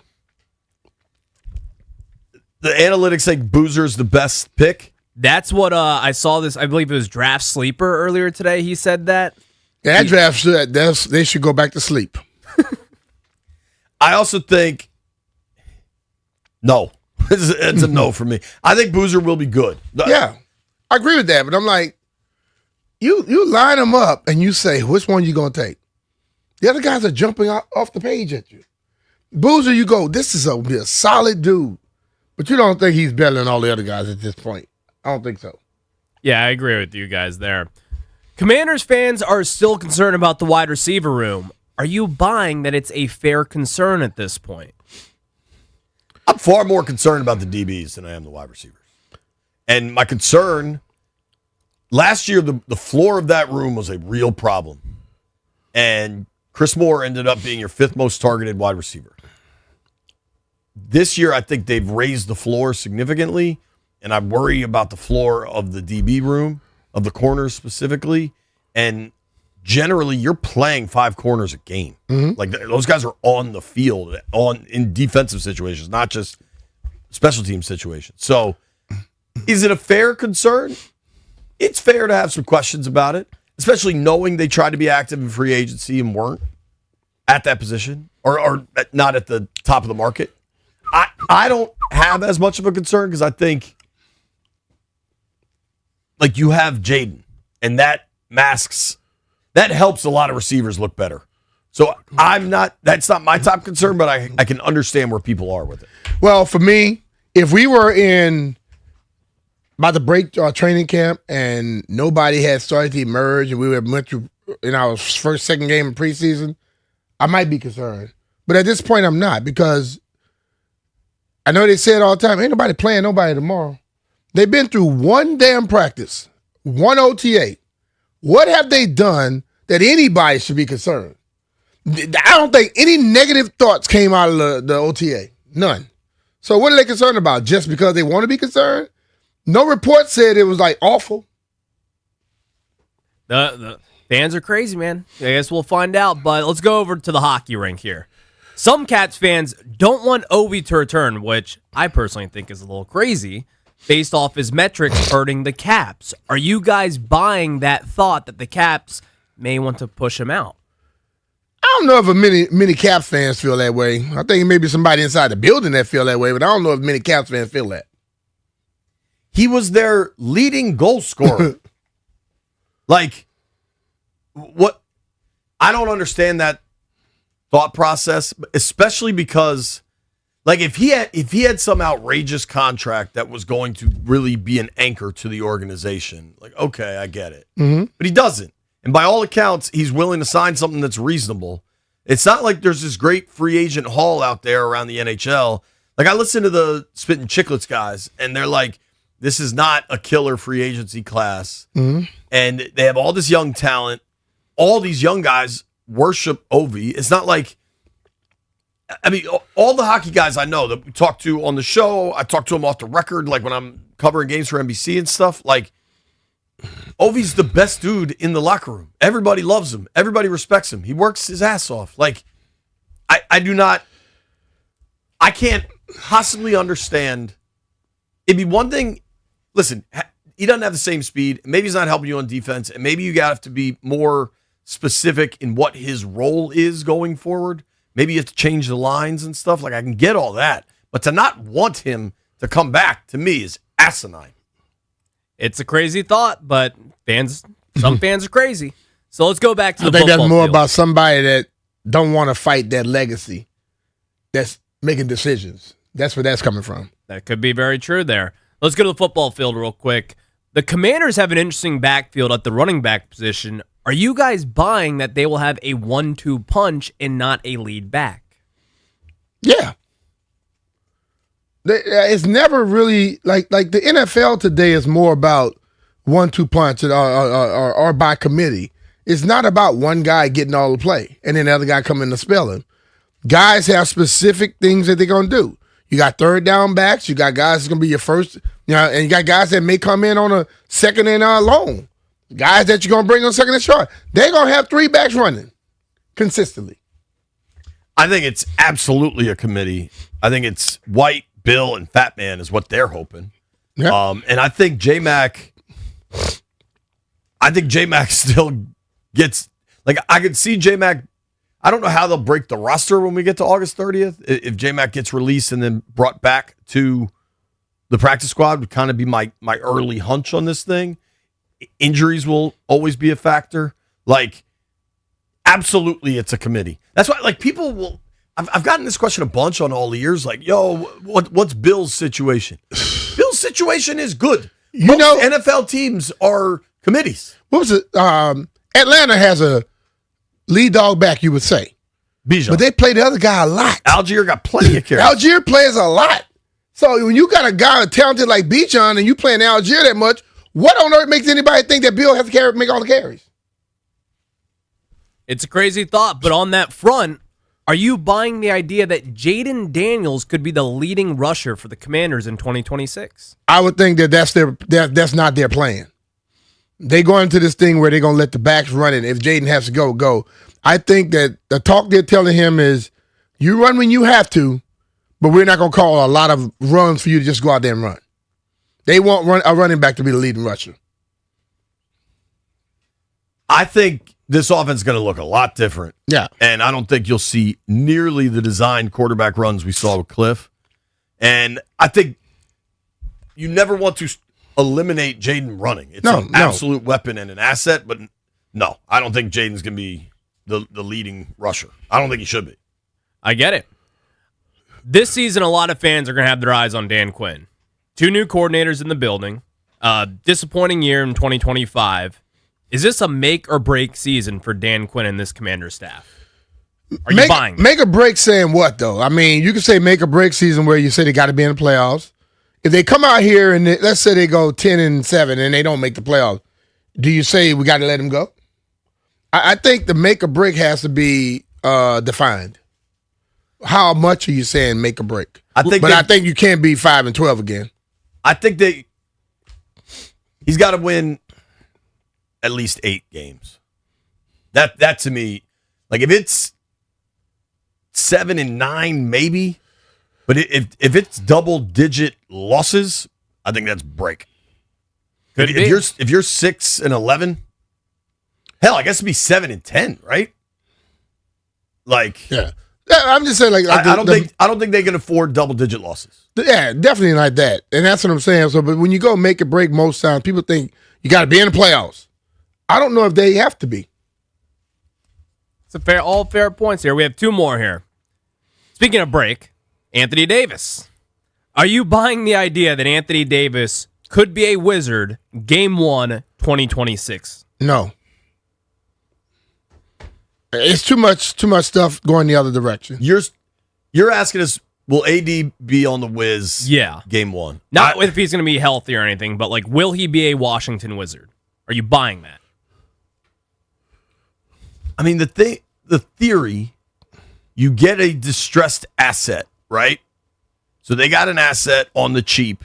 You want to build it up to flip it. Or maybe he just plays and is good. I don't know, though, dude. It's not You've about got this new report out. Yeah. I just don't know what leverage he has to force his way elsewhere. But if you have a young team that you're building the right way, do you want to deal with that? See, that's the thing I'm looking at, where he is basically showing by everything that we see, he is basically saying, I want to go. And you want to build up the asset to be able to do something for it. But if you don't play and he's not around, you're not building it up. Eventually, you got to make the decision that's best for the team. And if somebody come and offer you anything, you might want to take it. Because that headache in the locker room is a bigger problem than anything. Yeah. Game one, I think it's a better question if we think he actually plays for the Wiz. Because I don't know that answer. Seems like he doesn't know that answer. There's a lot of questions being asked, but this is the final one here.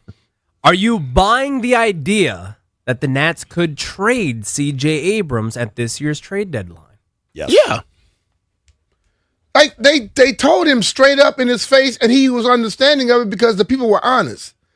We made you available, but they got a high bar to clear. The way he's raking right now, somebody may want to clear that bar. And if they come in with it, I think they'll make that move. Dude, the C.J. Abrams situation, the baseball evaluation's pretty easy. This dude's at an all-time high. We're not on the same timeline, right? It's kind of similar to Denny Avdia when Wiz traded him. And we have a kid in the minors who we could promote to play the position who's also raking. The C.J. Abrams situation is not a baseball dilemma. It's a PR dilemma. It is, fans are buying into this product. We're playing way better than they expected. The ballpark. And he's a big part of it. The ballpark's getting good crowds. We're selling hot dogs. We're selling beers. We got CJ bobblehead night. We already traded away Gore, and fans were kind of pissed about that. We've already traded away Soto. Fans were kind of pissed about that. Traded away Trey Turner. Like, depending how far back you want to go, they have a PR problem trading CJ Abrams at the deadline, not a baseball problem. I think, what do you say to your fans? Listen, there are baseball crazies. There are Nats crazies that no matter what are all in. But for the significant amount of casuals that are kind of getting back into it, what does another trade of a star player say? That's what they got to figure out. And that's like they start asking the question you and I asked. Are you going to pay anybody ever? Are you ever going to pay anybody? Yeah. And then do you want to trade CJ now with this looming work stoppage? And who the hell knows what it's going to look like on the other side of this? Like, if you're really maximizing value, it probably is right now. But how on earth are you going to sell that to the fans that are actually excited they're playing good baseball? Speaking of baseball, when we return, Jim Duquette will join the program.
Breaking news, the Cleveland Browns are finalizing a trade that will send two-time Defensive Player of the Year Myles Garrett to the Los Angeles Rams. First from Tom Pelissero and Rap Sheet.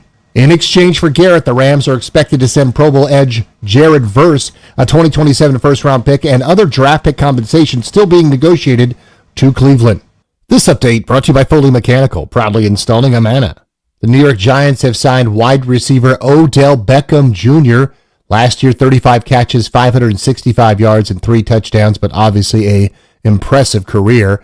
Giants are also signing veteran wide receiver Braxton Berrios to a 1-year deal. Nationals baseball back to Nats Park tonight against the Miami Marlins after taking a series from the San Diego Padres.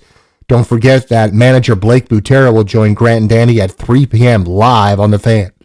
When your HVAC strikes out, call Foley Mechanical, your go-to for heating, cooling, and radiator repair in D.C., Maryland, and Virginia. Locally owned and never franchised, Foley Mechanical proudly installing Amana systems.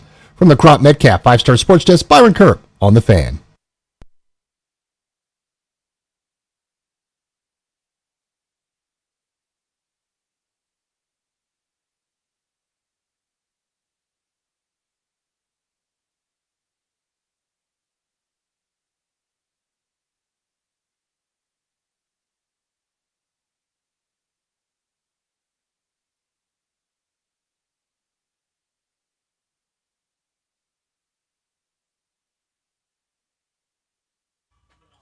B. Mitch and Finley, and holy moly, this might be trade of the decade in the NFL. Reporting from Pelissero, Schefter, Rappaport, the Browns are sending Myles Garrett to the Rams.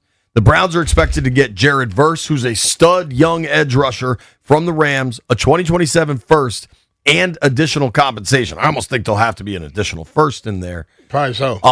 I had already called my shot that I had the Rams and the Bengals playing in the upcoming Super Bowl, a rematch of that 21 Classic. The Rams, White Brian, give me the odds. The Rams Super Bowl odds have to have just shifted. Myles Garrett is the best defensive player of this generation. In the post-Aaron Donald world, Myles Garrett is the best defensive player in the NFL. An absolute demon of a pass rusher. He had a full no-trade clause in that contract he just negotiated with Cleveland. Oh, he took that one. I mean, he this was just a big holdout 14 months ago. Yeah. You know what I mean? And now Myles Garrett headed to the Rams. Garrett is going to be 31 this season. First overall pick in 2017 out of Texas A&M. Garrett had 23 sacks last year. Garrett, in his career, he had one season where he didn't have double-digit sacks, and that was as a rookie when he got hurt. I mean, over the last couple seasons, I'll just give you the last 5, B. 16 sacks, 16 sacks, 14 sacks, 14 sacks, 23 sacks. Hey. This is a Badass. massive move. Badass. Plus And I would say 600 to win. the Super Bowl. Cleveland trading him is saying, you know what, you've done enough. Go with somebody that's a contender. We're not going to be one. I mean, this is massive news around the NFL. And I immediately kind of quickly have 2 thoughts. We'll open the phones on this, 800-636-1067, 800-636-1067. My first thought for Burgundy and Gold fans, thank God Philly didn't get him. Yeah. Because you know how Howie Roseman works. Yeah, but I don't know if they could afford him with all the stuff they got. I mean, they have a way of making things work. It's not like the Rams don't have a lot also out there. Yeah, the Rams are going to have to pay Puka. They have to pay Puka. They got 1 year left with Stafford because that $55 million, he ain't getting that after this year. So I think this for the Rams is like we're going for it because they were damn close last year. I mean, the Rams at their best have been kind of this F them picks mindset, right? And this is an F them picks move. I'm curious, 800-636-1067, 800-636-1067. For Commanders fans out there, this is the biggest blockbuster trade the NFL's probably going to see, barring I don't even know who could possibly be traded that would be on this caliber, but if Josh Allen or Lamar Jackson got traded, it would be the only thing bigger, right? Mm-hmm. And he's going to a team that was in the NFC Championship last year, immediately increases their Super Bowl odds. Are there Commanders fans out there that are pissed Washington wasn't in on this? But see, I think it's great we bring these questions up. Who the hell we have on our team that they were going to make that trade? There's not a person on our team right now that has proven they're Jared Verse. Right. Okay? And then you look at the first round pick and the other stuff they're going to put in. I don't think they even called us to talk about this one. Right. I don't think this was a conversation. Yeah. You know what I mean? But I think, damn, this is a big trade. It is. Yes. It's pretty wild on the day Odell Beckham re-signs with the Giants. That is not the biggest news. You in look at the NFL. Rams. They were one game away from being there. They were a few plays. Yeah. So getting a guy like Myles Garrett, that makes sense. I don't think it makes sense right now for Washington to be trying to do that and giving up other stuff. I tend to agree. I think, for the Commanders, they got themselves in some trouble last year thinking they were closer than they were and kind of going in, right? And I think Myles Garrett could absolutely help Washington, undoubtedly. Mm-hmm. Dude, this Myles Garrett can help everybody. But you know what Myles Garrett need to? Help. Myles Garrett got, like you said, 16-16, 14-14, 23. They were still horrible. You know what I mean? So he needs help. He just got some help. He probably smiling from ear to ear. Dude, not to mention, and I'm not trying to take a shot at Northeast Ohio here, but once you are in Myles Garrett's weight class of money, that dude's probably worth $250 million or something at this point. Mm-hmm. Wouldn't you rather live in L.A. than Cleveland? He might live in L.A. in the offseason for all I'd we rather know. live in L.A. than Cleveland if I was making $10,000 a year. I'm just saying. Being honest with you. I just have to do more things when I'm out in L.A. I got to become a better hustler. Jeff, what's your reaction to this? I mean, what was wild is, so we were in the break, right? And I think you stepped out of the studio to make a phone call or whatever. I went out front. I'm sitting here and I see White Brian, Mr. Excitement, stand up and go, whoa. And then Jeff's like, what? And I just see the two of them looking at their computer, and their reaction was such that, like, I was worried, like, there was, like, something bad happened, like a bad situation, because they were like, oh my gosh, their level of shock was so significant. And then they kind of yelled, like, Garrett to the Rams. I was like, what? I was walking out the bathroom and White Brian go, Myles Garrett to the Rams. I'm like, what? That is crazy. The only thing I hate about it, yes, I'm a hater. I have a friend. His name is Jeff Otto. That's my dog. But he is the most obnoxious Rams fan. And the fact that when White Brian has said it to me 2 minutes later, it's a whole group chat going off, and it's just him with like 7 messages. Now, it's a good move for the Rams. Hey, block him. Block him for the next 4 days. Don't talk to him. That's how you do him. He's sending all these messages. Everybody just block him from the damn text string. But see, B, this the reason why I can't block him. He always throw like little jabs at the Commanders, and I don't duck from that. I understand, but that's it. Sometimes you just don't want to hear people. Just block his ass. I mean, listen, the way you kill a person when they got the upper hand, if nobody responds, he will feel like straight-ish. See, not my friends. Like, because 2 years ago when we were winning, I was that obnoxious guy in the group chat. But Jeff, we know you're obnoxious. And I made sure they seen it.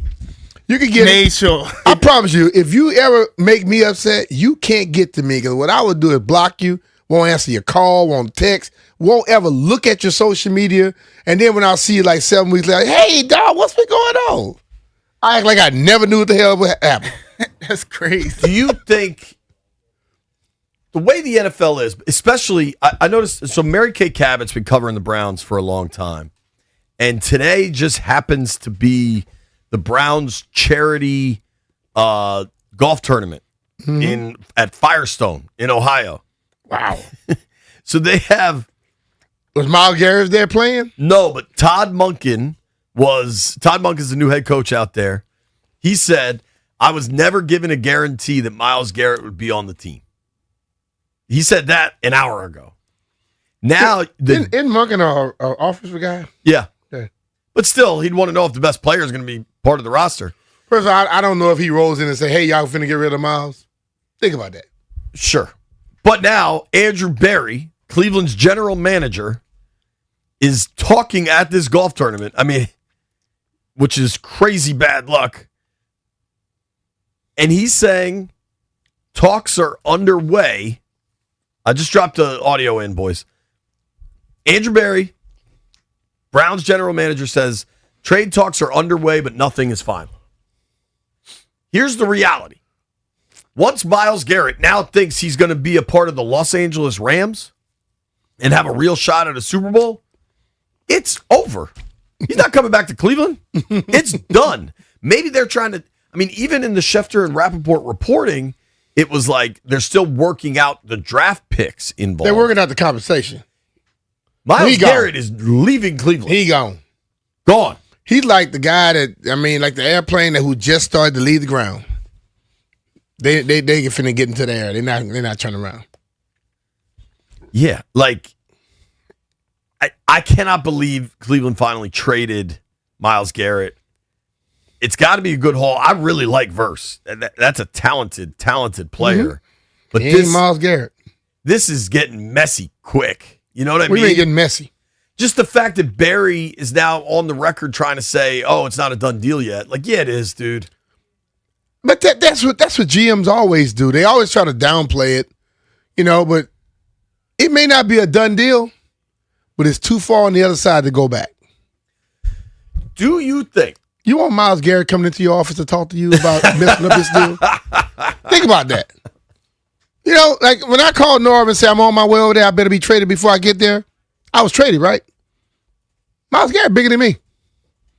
So I don't think Barry want to deal with that. So this is Barry talking about the trade. Andrew Barry, Colts general manager, talking about the potential Myles Garrett trade. Obviously, we wanted today really to be about the Browns Foundation and everything that we're doing, the good work that we're doing there. Not naive that there's a lot in the social media sphere regarding Myles. Nothing is final at this point. We are in discussions of a potential transaction, including him. I'll have a lot more to say about it once it is final, if it does become final. And I'll discuss the details at that point. But we are in negotiations. We're hopeful that we close something here in the next several hours. But nothing's final right yet. So like I said, I'll have an update for you guys maybe as soon as tomorrow when there's resolution. All right, Andrew. Okay, let me hit you with something, Jeff. When people start going, that means I'm lying. I'm trying my best to not say the wrong thing. Let's be real. Trading Myles Garrett and having a damn charity golf tournament are not on the same stratosphere. That story is going to outweigh that that tournament, no matter what you're raising money for. If that happens, that cannot get nowhere close. He just thought they were going to be able to get out of the tournament before it really started He running didn't around. think he'd have to talk to the media while this was unfolding. Yeah. That's the reality. Yeah. That Myles Garrett is a Ram. Well, maybe you should have just rolled in there and say, hey, block the media from coming today. Something might happen. Yeah, but the foundation wants all that pub, dog. Yeah, but see, that's what I'm saying. He should have been pulled out. Sometimes, when you want certain publicity, you got to deal with the other side too. The foundation wanted the pub. And they say, what if this thing pop off? Okay, I'll deal with it. Man, I'd have found a way to be like somewhere else. Locked up in a porta potty. They ain't gonna come in there and talk to you. The reality of this is there's been some traction around Myles Garrett trade talks for probably the last few months, probably since the new league year opened. If that whispers are out there. Probably ever since they signed that deal, there's some talk about it. And then they move back his option date. Yeah. If we kind of know enough about that, Adam Peters sure as hell knows. What Peters has said before is we want to be in on every conversation. It doesn't mean we're going to be in on every deal. Mm-hmm. Do you think they talked on this one? I don't know. Based off of who they did it with and the level of talent they got, I would think if it was a talk, it wasn't serious. See what I'm saying? I agree. Yeah. I don't think, like, it's easy to be like, oh, man, why didn't the Commanders get in on this Myles Garrett thing? I don't think they had the chips for this Myles Garrett thing. Yeah, I don't think so. Jared Verse is a really, really good player. Well, he's 2 seasons in. He's made 2 Pro Bowls. He was the Defensive Rookie of the Year in his first season, and he's kind of a different player. Like, he's not a straight sack guy. He's a little bit of everything. He does everything, yeah. So I just think it's and dude, he's under team control for the next 3 years. He was kind of like a little less Aaron Donald. Yeah. That's what I look at him like. I mean, just an absolute blockbuster by the LA Rams. That's how you matter in LA. Is you just I'm looking at the Command Center text thread. Yeah. And I got HS by Logan and then extra exclamation points from Big Fletch. I can't wait till we hear Fred on this one. We got to make some he bets. gonna say he knew. We got to make some bets. It is B. Mitch and Finley. Nobody go anywhere.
Let me sing. What a day for Talk the about National busted Football loose. League. And we haven't even gotten the A.J. Brown trade. That's the perfect song for all this stuff happening, Jeff. Yo, Myles Garrett busting loose out of Cleveland. We know Hell that yeah. much. Myles Garrett going to the L.A. Rams.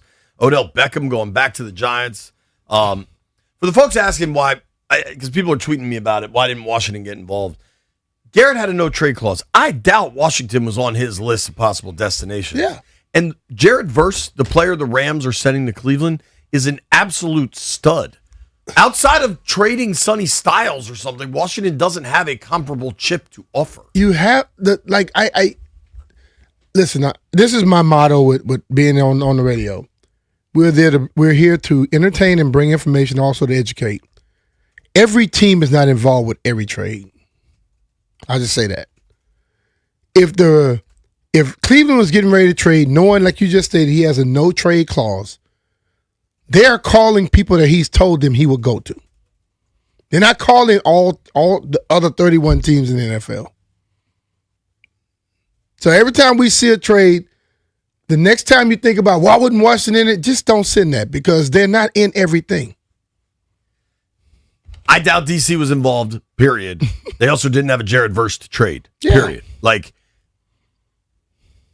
I think what Commanders fans should be happy about is that he didn't end up in Philly. that to me is... Didn't end up anywhere in the NFCs. Sure. Like that. Now, they do play the Rams. Yeah. Myles Garrett in his career has 3 games against the Skins, has 3.5 sacks. I pulled those numbers.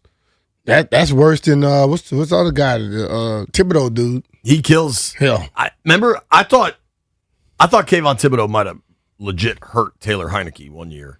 And I think Thibodeau had a big hit on Sam Howell up there too. Myles Garrett, that is White Brian, you were saying it, but there was so much going on. What have the Rams Super Bowl odds gone to? They're plus 600. What were they? I'm not sure what they were, but the second highest is the Bills at plus 1,000. So they're the clear favorite. Where's Seattle? That's a good question. Also, listen, I'm not going to beat your dead horse, B, but the Bills are the second highest favored. They didn't even win their division last year. Allen gets them that every year, man. Listen, there are people who put these things out that, you know what? They really want to see them win a Super Bowl. Because they went to 4 and didn't win, and then now Josh has been the greatest thing since sliced bread, and he just can't get over the hump. So the Rams are now plus 550. It's the Bills and the Ravens at plus 1,000. Seattle's plus 1,100.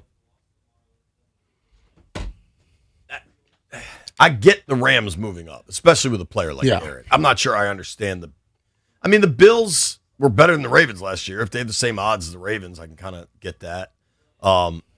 Feels like it's going to be a transition year again. Like, I think we'll see. Chiefs miss the playoffs, Ravens miss the playoffs. Harbaugh's out. We'll see. It's going to be fun. Myles Garrett. Who do you think get back and make the most noise the quickest? Chiefs, Ravens, Bills. I mean, the Bills were still in the divisional round last year. Okay. You know what I mean? So it's not like... Yeah, but they when they fall hard. That's just my mind. Chiefs and the Ravens missed the playoffs. Mahomes coming off a major knee injury. I saw him doing some plays at practice the other day. Looked like he's ahead of schedule to me. That's a very interesting question. Maybe we circle back to that later in the week because right now we got to make some bets. Heard it here first.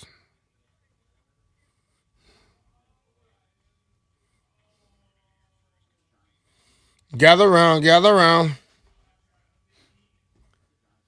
All right, folks. My streak got to 14 or 15, White Brian. I think up to 15. What streak? Hitting bets correctly. I do not recall. Tell him again, Jeff. It was at least 14. I don't remember. 14. Now, hey, we can't go out with what White Brian said. He had me betting on people I didn't even much name. Yeah, last week was crazy. I'd like to retire. When you left the other day, yeah, he said I lost. I had a parlay in baseball that I won. He said I lost because I took the Spurs. You know, I never take the Spurs. Right. So we don't listen to nothing he says. The problem with the streak, it's now retired because the streak can only run when we have other stuff to bet on besides just baseball. Once we get into this portion, this is silly. We have other stuff to bet on. What? WNBA. All All right. This is where I actually win money when I bet on the WNBA. I doubt that. I do. Give me the Minnesota Lynx tonight. What's the pitching matchup for the Nats tonight, Stallion? Cade? Daniel Contra against Cade Cavalli. It's a really good matchup. Okay.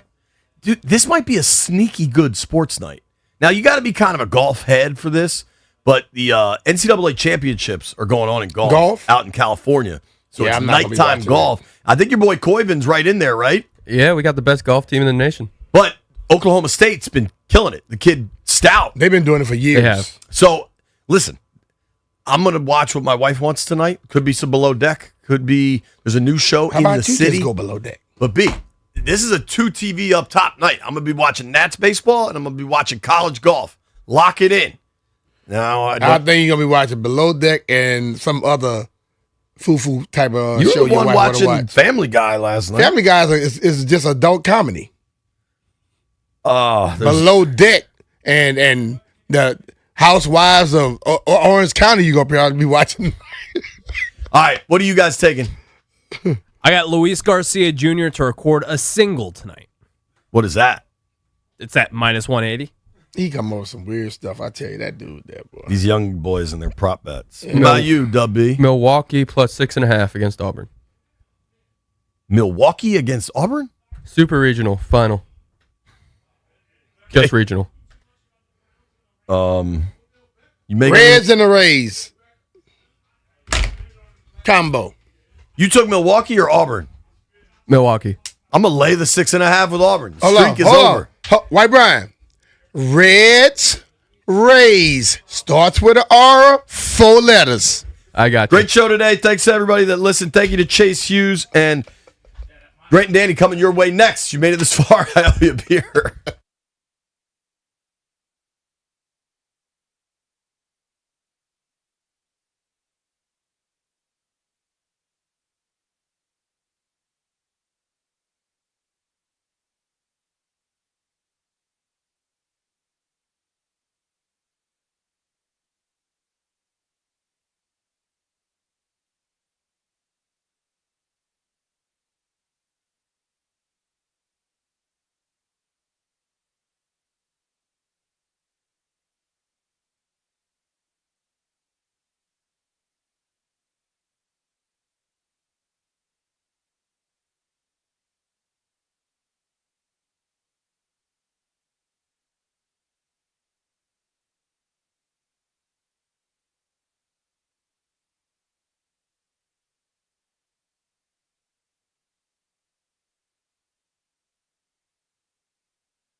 This update brought to you by Paul Henry's Windows.com, your clear home improvement choice. Blockbuster trade in the NFL. The Browns are finalizing a trade that will send two-time NFL Defensive Player of the Year Myles Garrett to the LA Rams for two-time Pro Bowl pass rusher Jared Verse, a 27 first-round draft pick, and other draft compensation that is still being negotiated. This is from Ian Rappaport, Tom Pelissero, and Adam Schefter. The Giants have signed wide receiver Odell Beckham Jr. and wide receiver Braxton Berrios. Commanders return to OTAs tomorrow in Ashburn. Nationals and Marlins tonight at 6:45 on The Fan.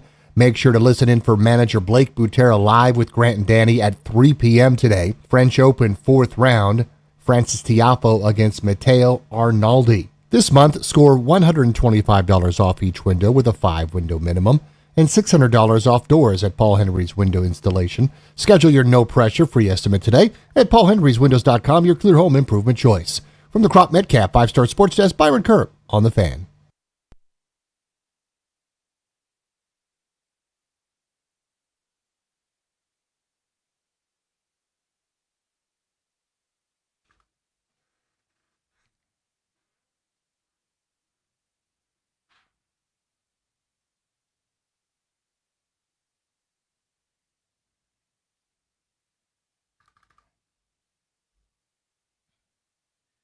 June 1st, 2026, a new month, a new Grant and Danny. Just a couple of minutes after 2 on this Monday. Throw out the rundown, huh? Any big stories lately? So you think it might be a light football news day. You and I are talking before the show. Like, oh, there's some good Nats stuff to discuss. We got a couple things out of the Capitals we could get into. I just wish there was more going on with the Commanders or the NFL right now.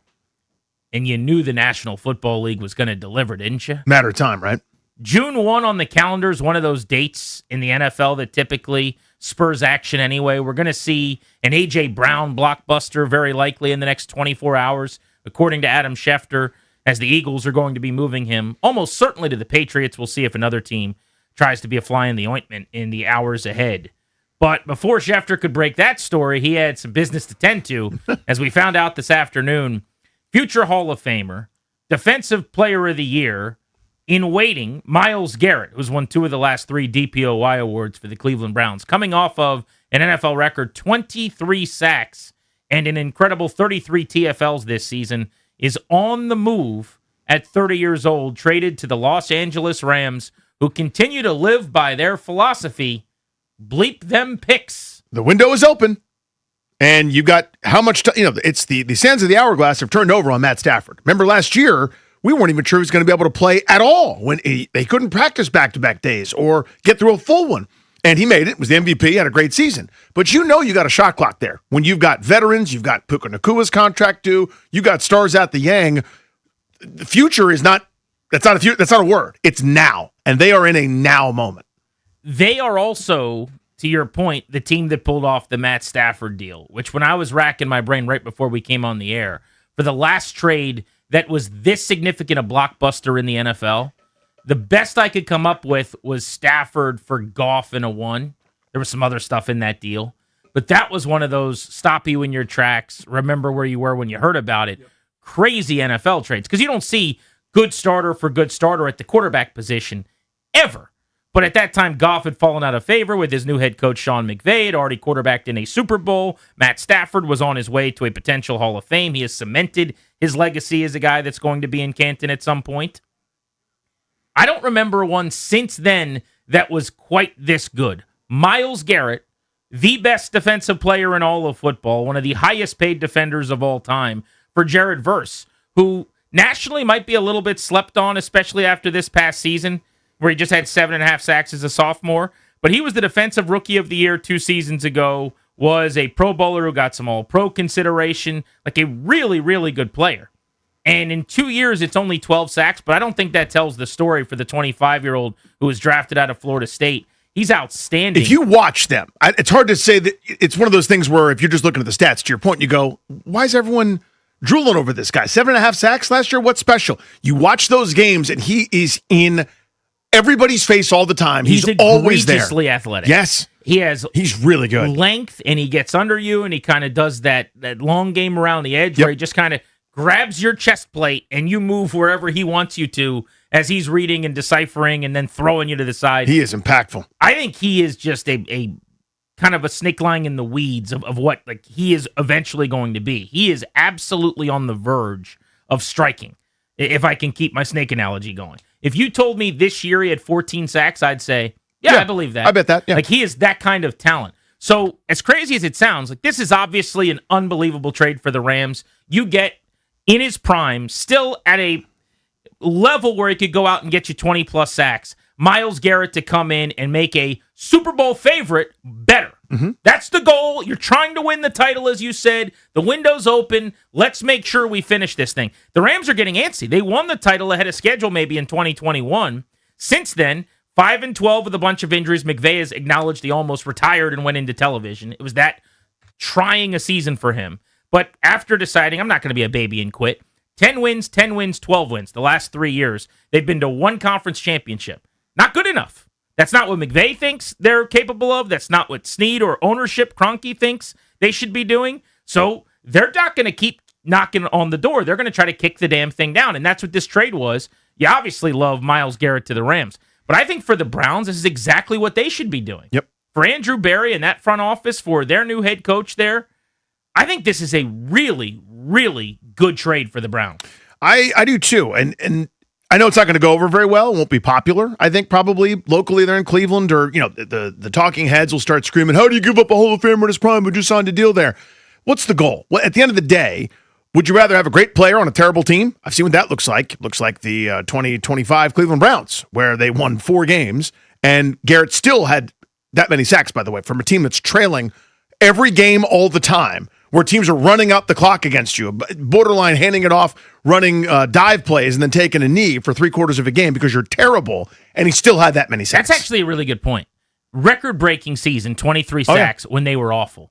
What might he have been capable of this past season, as dominant as he was, if that team was in front all the time? Which is something the Rams are thinking about and salivating about. Precisely. If I'm in the lead, he is pinning his ears back. The other team's throwing it on every down in the fourth quarter because they're down 13 points. Now what can Myles Garrett do? He had 5 sacks in a 20-point loss to New England. He had a sack and a half against a 30-point loss to the Bears. He's superhuman. I mean, he's an X-Men character, and we're just sort of slowly going to find out about it later. After his career's over, he reveals, like, yep, I have a superpower. Ta-da. He's amazing. He was the best player in the league this year. I think that's fair. And I'm saying positionless, not, he was the DPOY. Like, in a year where Patrick Mahomes was just kind of normal, there were some great performances. Stafford was incredible. If there was someone better, it's his quarterback on the Rams, who won the MVP, Matthew Stafford. Some guys had great seasons. MVP runner-up Drake May was very good. There were other players, maybe that you could say, you look at the numbers, Jackson Smith and Jigba comes to mind, OPOY, and you go, might have been the best player in the league this year. I think Myles Garrett would probably get my vote because he did something so historic and so amazing. Yeah. And there's no reason to believe he's about to fall off. He's only 30 years old. Yeah. So he's got a few more of these years in him. So going and getting him, what you might be able to get out of him, leading games, getting him to basically pass rush in ideal situations more often, he might be able to flirt with 23, 24 sacks again. It's probably going to be 16.5 to 18. Oh, by the way, that's great on a good defense, too. Yeah, with some TFLs in there, because it's not just he's not third down. He's not doing a Dwight Freeney act toward the end of his time in Indianapolis and just getting upfield. He's a complete football player who's excellent. But for Cleveland's perspective, I'm curious to see what the extra stuff is. We know verse and a 1, and then we've kind of heard it's something else, unless you've seen an update as to what the actual package is. But I'm very curious about that ultimately.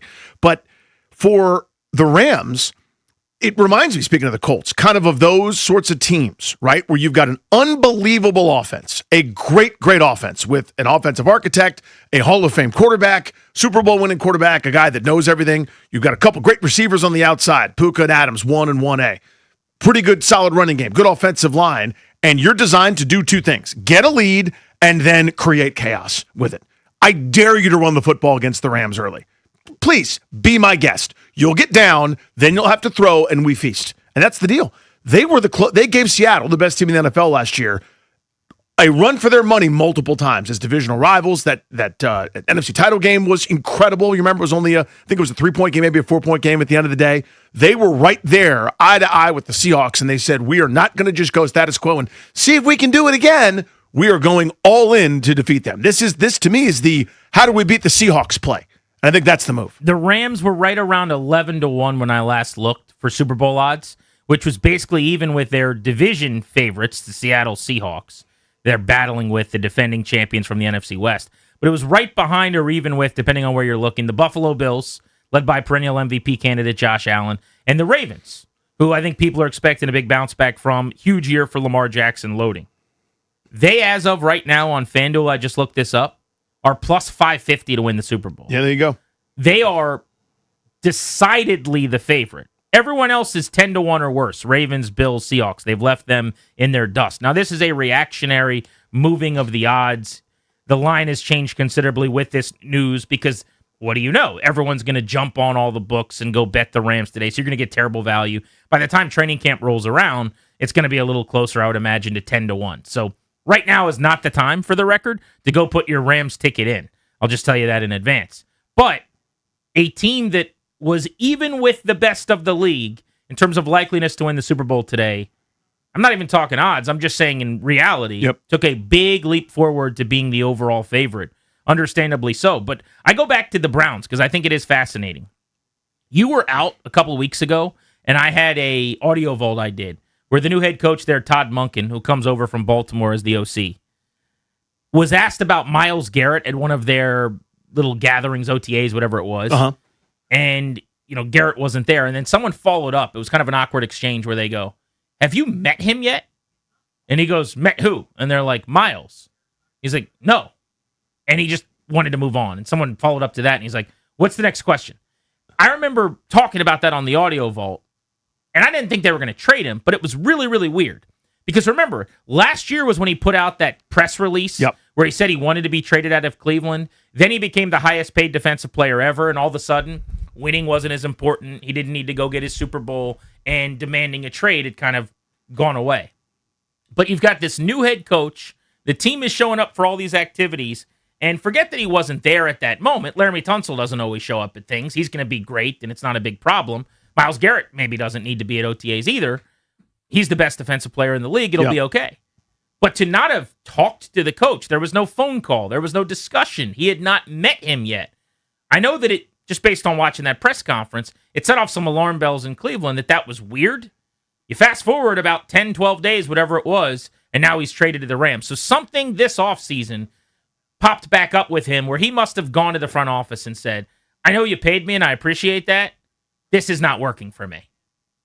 You have to wonder what led up to it, because it went from all the losing. Well, sure, but you walked into I don't have a good analogy, but it's like you walked into a room with a bunch of lions with a stake around your neck, and they tried to bite you.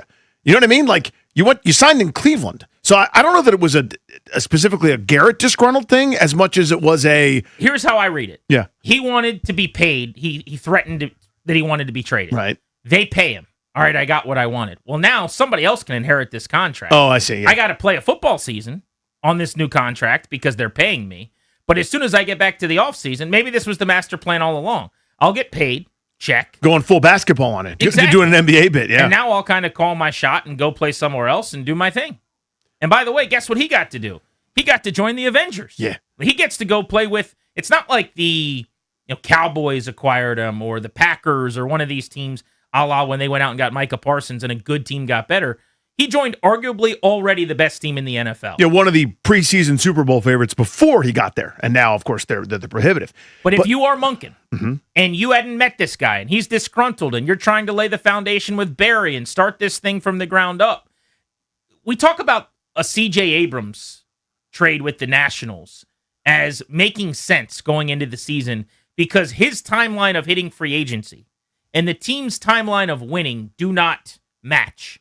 Well, right now, they're a game out of the wild card after another series win this weekend against the Padres, and they're 2 over 500. And so as long as you're hanging around the wild card conversation, discussing a trade of C.J. Abrams becomes less relevant and probably not worthwhile because the timeline looks better right now.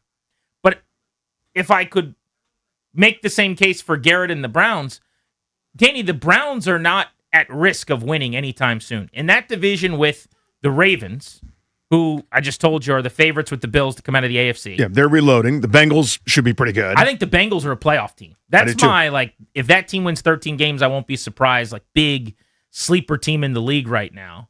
And then the Steelers are just kind of spinning their tires with Aaron Rodgers. I don't anticipate them having a great year, but they're certainly better than the Browns. The Browns have won 8 games the last 2 years. They don't have a quarterback. Sounds like Deshaun Watson is going to start for them. I mean, they are going to stink out loud. There's a good chance they have the number 1 pick here in D.C. in the draft that's going to be held on the Mall in 2027. So why wouldn't you dangle Myles Garrett? And if you can get Jared Verse on a rookie contract, cheaper, 5 years younger, really good player at that position, and a one-back, and I know the one's not going to be great, probably going to be in the mid-20s to 30s. So what? This will not be the popular take today, but everyone will talk about the Rams getting better, and that's obvious. I think this was a great trade for the Browns. I think it's good for everybody. And we always have to do a winner or loser. That's like sort of the prerequisite if you'd like to yell about sports for a living.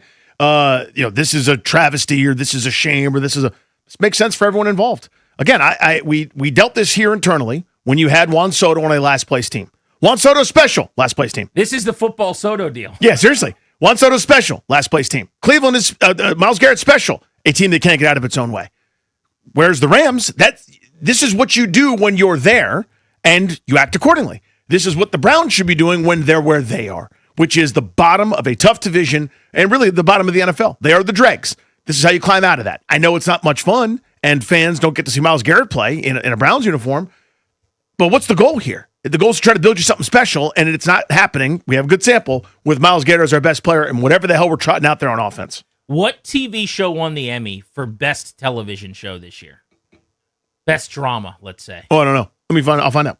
Well, because you're doing an NFL bit. Here's what I'm doing. Yeah. They better be lucky the NFL's not available to win awards at the Emmys. There is no better TV show than the National Football League. There is nothing more entertaining than football, and while the offseason does not normally flash with the strobe light effect of today, what an incredible blockbuster this is. It never stops, this league. This was one of the few down periods, and in 2 days, we're likely to get a Myles Garrett trade and an A.J. Brown trade on back-to-back days. Before the Garrett deal came out of nowhere, nobody had this. Nobody saw this coming. Nobody was talking about this. Schefter said 3 hours ago that the A.J. Brown deal is likely to happen tonight or tomorrow. So we might get the best defensive player in the league traded today and a top 3 to 5 wide receiver traded tomorrow. Football, man. Yeah. Best TV show going. Give it its Emmy. Myles Garrett trade with a possible A.J. Brown dessert greater than symbol The Pit, which is apparently what won Best Drama last year. The Pit, which is HBO Max. Never seen it. Everyone talks good things. That's the one that's like ER2. Yeah, medical drama, Noah Wyle. It's Noah Wyle as a doctor again, and they're trying to get my mom to watch a medical drama like she did in the 90s. Yeah. And it worked, by the way, because she was all in. All in. So I want you to imagine a loan where you just have to pay back the exact amount of the loan. It's the same as my level here. That's zero interest. That's a no-interest loan, no-interest standing. If I can say that, you went a long way for that. I know. It was a circumlocucious route to get to the fact that I don't do medical dramas ever. But this one's good. I don't care. Why is it that medical dramas are the number one plot for TV shows? Here's my answer. It has to be. I mean, occasionally the cop shows are up there too, but it's always medical dramas. It's like the good doctor and then the bad doctor and the happy doctor, but the sad the honorary doctor with the heart of gold. Yeah. House, but then also Shack, but also, House from D.C. Single family home. There's always a new doctor. Yep. And I hate them all. It's because there's built-in drama. You know what I mean? Like, all you have to do is there's a car accident on 96. They're bringing in a bunch of patients now. Right away, you've got heightened drama, like someone might die. So inevitably, right away, you've got like a built-in stakes for any kind of show where the emotions are heightened. And it's cheap and stupid. I'm out. I wish every team was ran like the Rams are, though. I wish every single Grant team Sneed was constantly all in, constantly thinking about the best outcome Sunday and this season and trying to win now. This is the anti-Major League Baseball issue, right? Where we might have a lockout because there's a lot of owners that are like, let's kick the can down the road a while. Not the Rams, dude. They just don't care about draft picks. They don't care about 3 years from now. They're going to figure it out later. But they do this every year, And if you look at it, The it's window's like been pretty open for a while. 7-8 years of not having to worry about Yeah, for a it. team that's never thought about their future, they've had a long open window. That's pretty amazing. It does make their drafting of Ty Simpson in the first round dumber. Yeah. Like, I didn't get that pick when they made it, but that was one of the few times ever where it's like, wow, you kept a pick and you took a guy, and you planned for life after Matthew Stafford. Now, if it turns out that Stafford gets hurt and Simpson's actually ready and they plug him in and he plays at a decent level, they don't trade for some veteran or something, and Simpson just leads them into the playoffs, pulls a Brock Purdy or something. All right, now Les Snead's a genius, and Sean McVay shouldn't have been in a bad mood that time. But if you're thinking about trading for Myles Garrett, if you're in a mode where you're pushing all the chips in again this offseason, why in the hell did you draft potentially a project quarterback at number 13 overall or whatever it was? It's the ultimate bit of hubris because there's no way you could look at that roster, any roster, even as good as they are, and go, we're all set. We don't need anything else. You know what I mean? We're going to put a fresh spoiler on the back of my car. Like, it's such a luxury pick at that point. When you have a win now mode, that is quite literally a stash for the future. That's one of those, fine, the GM is thinking years down the line, and that's adorable. That's cute, but I thought that was irresponsible. I still do. Could have been Mekhi Lemon or some weapon, or I guarantee you someone could have helped them this year in that draft. their favorite pass rusher in the country. Sure. To help replace, well, I guess you just got one in Myles Garrett, but Jared, He's a good replacement. add to Myles Garrett as you beef up that defensive line, which already gets to the quarterback a ton. Pretty amazing trade out of the NFL. If you want to react to it, we'll open up the phones. 800-636-1067. Nats manager Blake Butera is on the show with us in 40 minutes at 3 o'clock right here on The Fan.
This update is brought to you by Prince George's Community College. Massive trade in the NFL. Two-time Defensive Player of the Year Myles Garrett is on the move from Cleveland. He is going to the LA Rams, and the Rams are sending Hall back to Cleveland.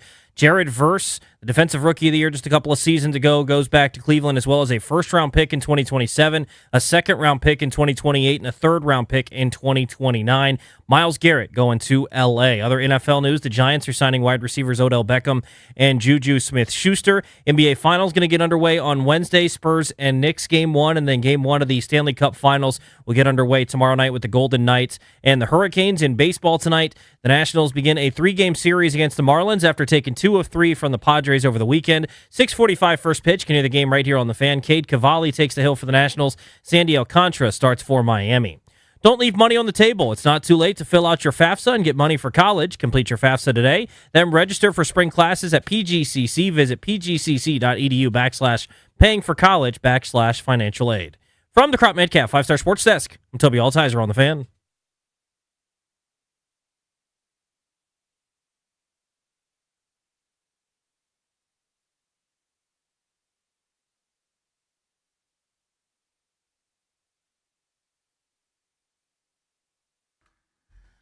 In 30 minutes, manager of the Washington Nationals, Blake Butera, is on the show with us here on Grant and Danny. And in 90 minutes, a chance for you to win tickets to Hardy, the country tour over at Merriweather Post Pavilion. Better be listening 4 o'clock ahead of the Beltway Blitz right here on G&D. Speaking of the Nationals, though, how about that series this weekend? I took my little guy out there. A lot of baseball for him. He's hooked right now. On Saturday and on Sunday, we were at Nationals Park, and that means we saw 2 wins.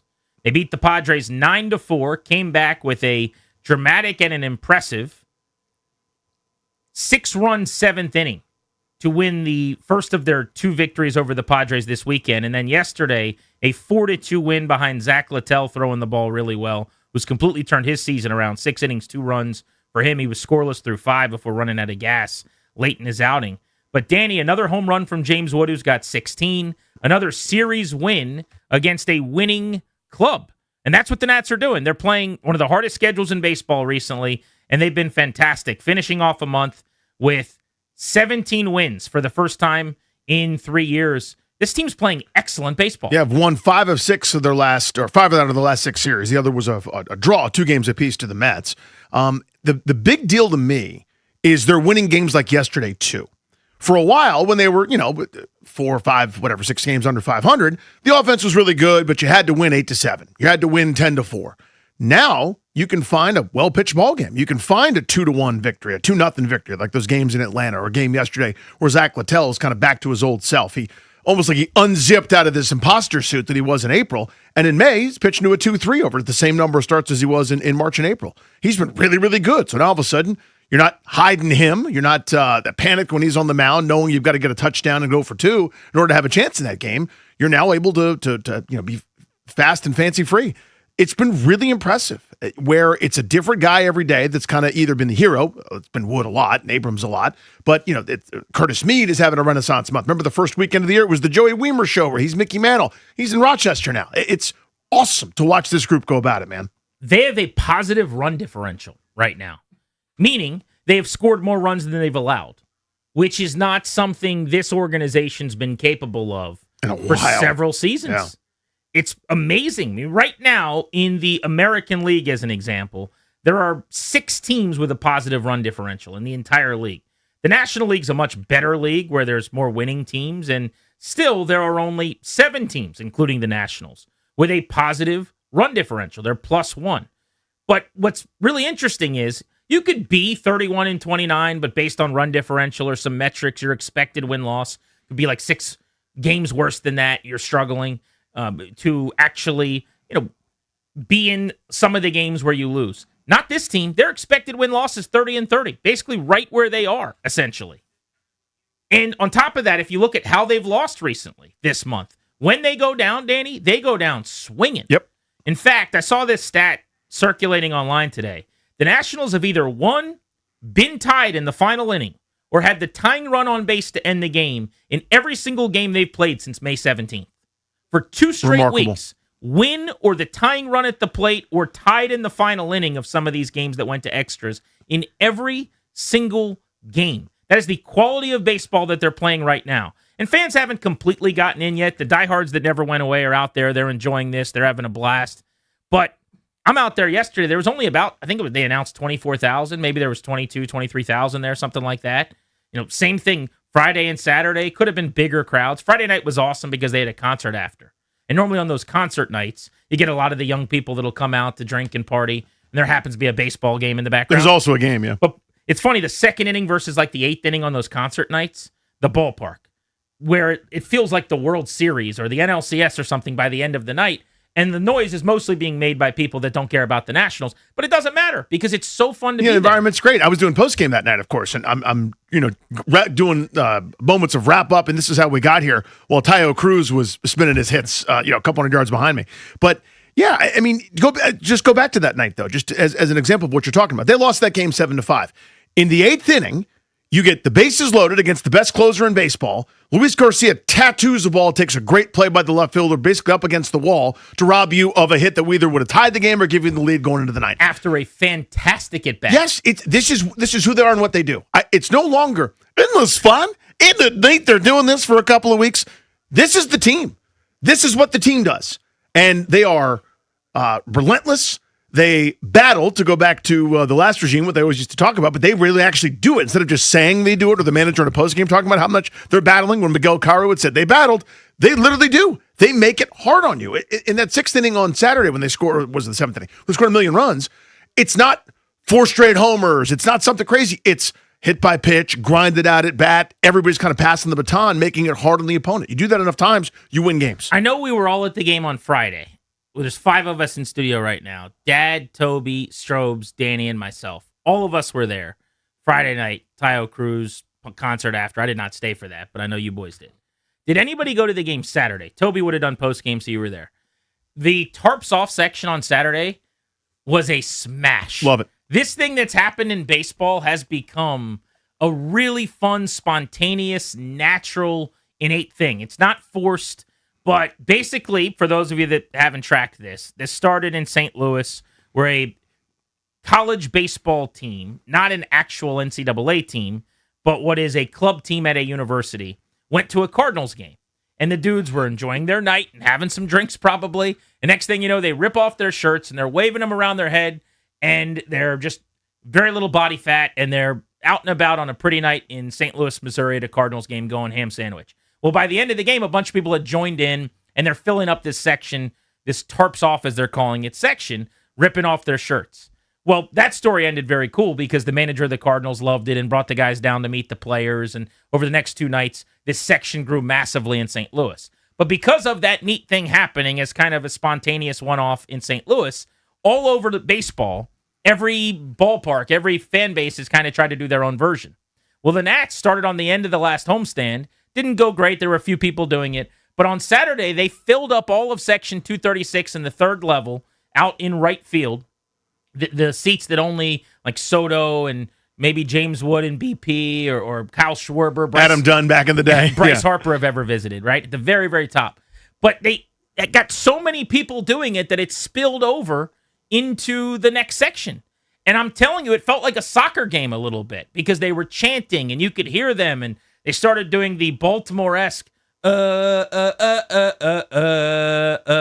you're just sitting there with almost like this now natural soundtrack to the baseball game. It was amazing. I mean, Toby, you saw it. How cool was the Nats tarps off Saturday vibe? It was literally fun to be at the ballpark again. I couldn't believe it. It was incredible to watch because as it started to grow, as you started to see some more people, you would literally look over there and you'd see that tunnel to that section, and dudes are running up the tunnel, ripping their shirts off, and it grew to almost be 2 full sections by the time the game was over. It was incredible to watch. Tubbs, where did you put your shirt? Like, I was worried about the guys getting their shirts back when it's over. Like, so when you went out there and did it, where'd you put your shirt? Yeah, so I kept my tarp on for the sake of everybody at Nationals Park, but it looked like a great time up there. You have to have very little body fat to do it. It seems like the average age, I wasn't up there, but I saw a video from like in the trenches. It seems like the average age is like 17 or 18. I mean, it's very young people. I would not probably let my kid run 8 sections over to do it, but people seem to have no problem. Maybe I'm just the unfun dad. I don't know. But it looked like they were having a blast up there. And we actually had a listener who's like in his 50s who like sent me a picture from the section. He did it too? He did it. I He's love like, it. this was too cool not to join. But it just added to the experience. And it's not forced. That's what I like. Same here. It's a very natural thing that's sweeping baseball. But whether it was the Orioles series on, I believe it was the last homestand before this one, when they got 40,000 a couple times, 30,000 plus, like the Nats are one of the bottom attended teams in all of baseball. I understand why. They've been terrible for years. Ownership's not that invested, and people have checked out. But if you want to try to find correlation between excitement of a ball club, quality of young talent, offensive production, runs scored, and people coming out to see the team, it's not there.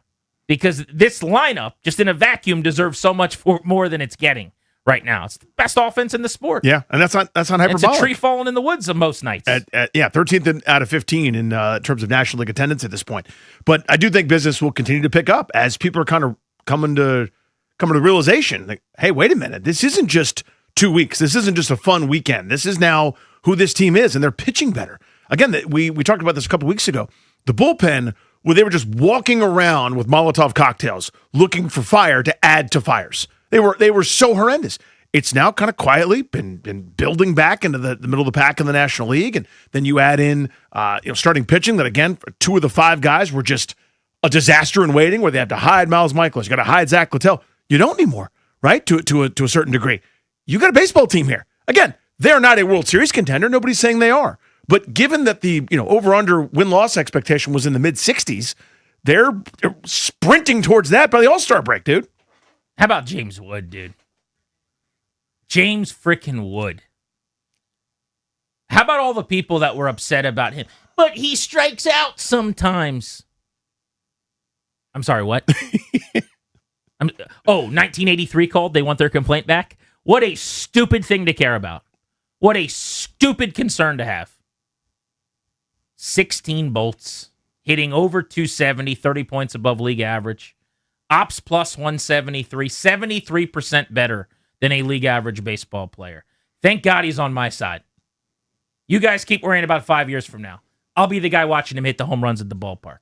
Blake Butera in 20 minutes. Grant and Danny on the Fan. We got ourselves an NBA Finals matchup. That's next.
Fox again.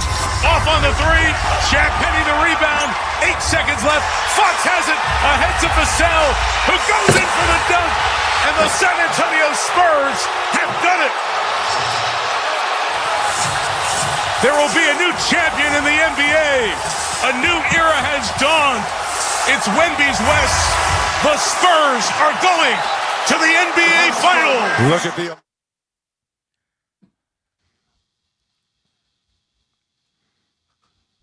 I thought Mike Tirico on the telecast after Game 7 saying it's Wemby's West, which felt a little Jim Nancy in a sense, was the most fitting, poetic way to describe that night, that series ever. Because the boy became a man. It's over, Johnny. It's his sport, and you're all just playing in it now. It was very Nancy, and the Wemby goes too, right? It was that's how it felt. But 22 points, 7 boards, 2 assists, still in the block. You go, oh, okay, nice game. You don't understand. If you're not watching 6'7", 7-footers, the MVP of the league, anybody under the sun, just peel away from any potential shot at the rim, anything in the lane. The impact that he has on defense. Other guys, the MVPs, guys like Jokic, just this super preternatural genius on offense, playing out of the high post, passing everybody, rebounding, using his body position, these impossible angle shots that he's so uncanny and crafty to get off. Look at SGA, a slashing driver who cannot be stopped one-on-one. Wembanyama's different, dude. This is a all-world, best-in-class defender first, and he's got an unstoppable offensive game to boot. And he's unselfish and smart. He has it, dude. This is as good a run for an incredibly well-built, young, fast, fun, athletic, cohesive team. This is the Spurs just started again. They did this with Duncan and Robinson. Well, they're ahead of schedule. And it's happening. It's crazy. You don't do what Wemby just did at 22 years old. You don't get to the finals as the sun in the solar system. You don't, as the MVP caliber player on the team, this young, this inexperienced, navigate the conference the way he did. So everybody's on notice. And yeah, he took the conference from SGA in a sense. And I say that knowing Gilgeous-Alexander was unbelievable in Game 7. Yep. Somebody stupid today is going to have some terrible column where they talk about him coming up small or not doing enough in the biggest game of his life. And that person's a fool. He scored 35 on 12 of 21 shooting, went to the line 11 times and hit 9 of them.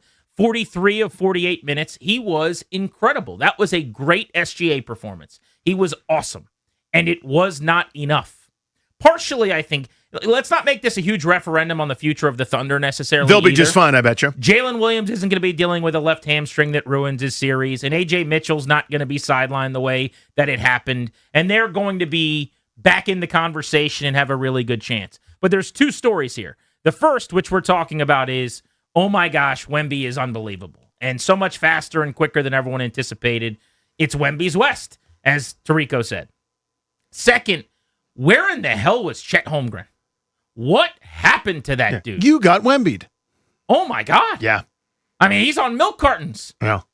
Has anyone found him yet? Is he okay?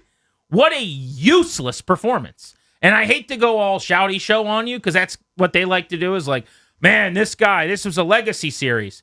What an embarrassing Game 7. 1 for 2 shooting. He was passing up threes like I pass up shots and pick up basketball when I'm uncomfortable. I mean, it was I've been there. It was hot potato. Get ball, pass ball. Get ball, pass ball. He wanted nothing to do with it. They were calling him out on the telecast, which you don't normally get. I cannot believe that this guy, who they were voting for him as a third-team All-NBA this year. I think he was number 2 in DPOY to Wemby. He's a really good basketball player. Yep. You wouldn't have known it. Wemby just scared him or something. I don't know what that was. Yeah, for a guy averaging 17, 9, and 2 was the definitive second banana for a championship caliber team in OKC. Not in this series. He vanished. He averaged 10 points per game, and he refused to shoot in Game 7. He was doing a Ben Simmons impression or something. It was bizarre. Now, again, you get your shot thrown a couple times, or you get rerouted a couple times, or you deal with some of that harassment from up high in Wemby, and then kind of down low the way that McCain with Vassell rather, and Harper and some of those other guys are bugging you, and he just sort of was like, I'm not comfortable, and he basically took himself out of the game, and finally Daigneault had no answer other than to go, you got to sit next to me, man. This isn't it. As dumbfounding and listless a performance by a great player as I've seen in a long time. I don't mean in one game. I mean in the whole series. Yeah. But Game 7 was kind of the apex of the whole deal. All right, so when you were out, I don't know if you even know about this bit. I don't know how much monitoring you were doing while in Vegas. Do you know about the Fanatics sale thing that we did? Yes. Okay. So you found like a super special, awesome, unbelievably discounted sale, and you bought a bunch of stuff. Right. $2,000 worth of stuff for like $146. Uh-huh. And the boys all got, Toby's added to his collection. He's got a Russell Wilson jersey. I assume Darius got some Celtics gear. Well, I wish. There was no Celtics gear, weirdly enough, on sale. You got a Chase Young jersey and some other stuff. Oh, that's good. But you haven't gotten your stuff yet. Oh, I got stuff? So I wanted to give you the things I bought you. So real quick, rapid fire. Here Let's we open go. these. Here we go. All right. Time for Danny to get his gifts here live on Grant and Danny. This Coming back. looks like a T-shirt with a burgundy helmet, 00 on it. Look at that. It's Commander's gear. It is. Just like you like. So now I have some Commander's gear. Yeah, but also look at the bottom, how it like fades into this different color. Oh. Isn't that wacky? I thought you'd love that. Yeah, it's like it's a little burned on the bottom. All right. It looks like I sweat through it already, which Here's I will. number 2. Thank you, bud. Yeah, you got it. Look at this. I got more stuff. Yeah, absolutely. Is it more? It's more. I only got you the stuff that I thought of. Like when I saw it, I said, Danny needs this. Yeah, this on brand. Okay, this also says Washington. Yeah. And it says 90 years. Yes. They got that crest right, though. That's good. They did. 1932 through 2002. It's very yellow. Yeah. I thought you would want a nice yellow workout shirt. Yeah, I'll sweat through this. You're going to big play time. so much pickleball in that shirt. Do you think, how well on there is that W? Pretty good. Do you think I could take a quarter and scratch off like a lotto ticket? I don't think you and can. make it a usable shirt? And then this is the last one. I Again, get 3 things? I saw this and I Bro. thought of you. The Fanatic Look at sale. this. Yeah. I get 3 different things. All right, this looks like a. Oh, dear. Oh, it's Whitney Houston. I want to dance with somebody. Yeah. A Whitney Houston shirt. Of course. This is awesome. You like that, right? I'm going to wear the hell out of this one. I thought you might. It's just a bit. Can you see this? It's a huge picture of Whitney Houston right on the front. I thought maybe you could do like wear that while you do some stand up. Yeah, that's a great shirt for that. All right, good. Thank you, Grant. The Fanatic sale, the gift that just Look keeps at on this. giving. Blake Butera, I didn't get him anything, but he's given us the gift of good baseball. The manager of the Nationals, next on The Fan.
Runner goes, pitches low, throw by Ruiz, the tag by Nunez. He's off the bag. He's off the bag. He's out.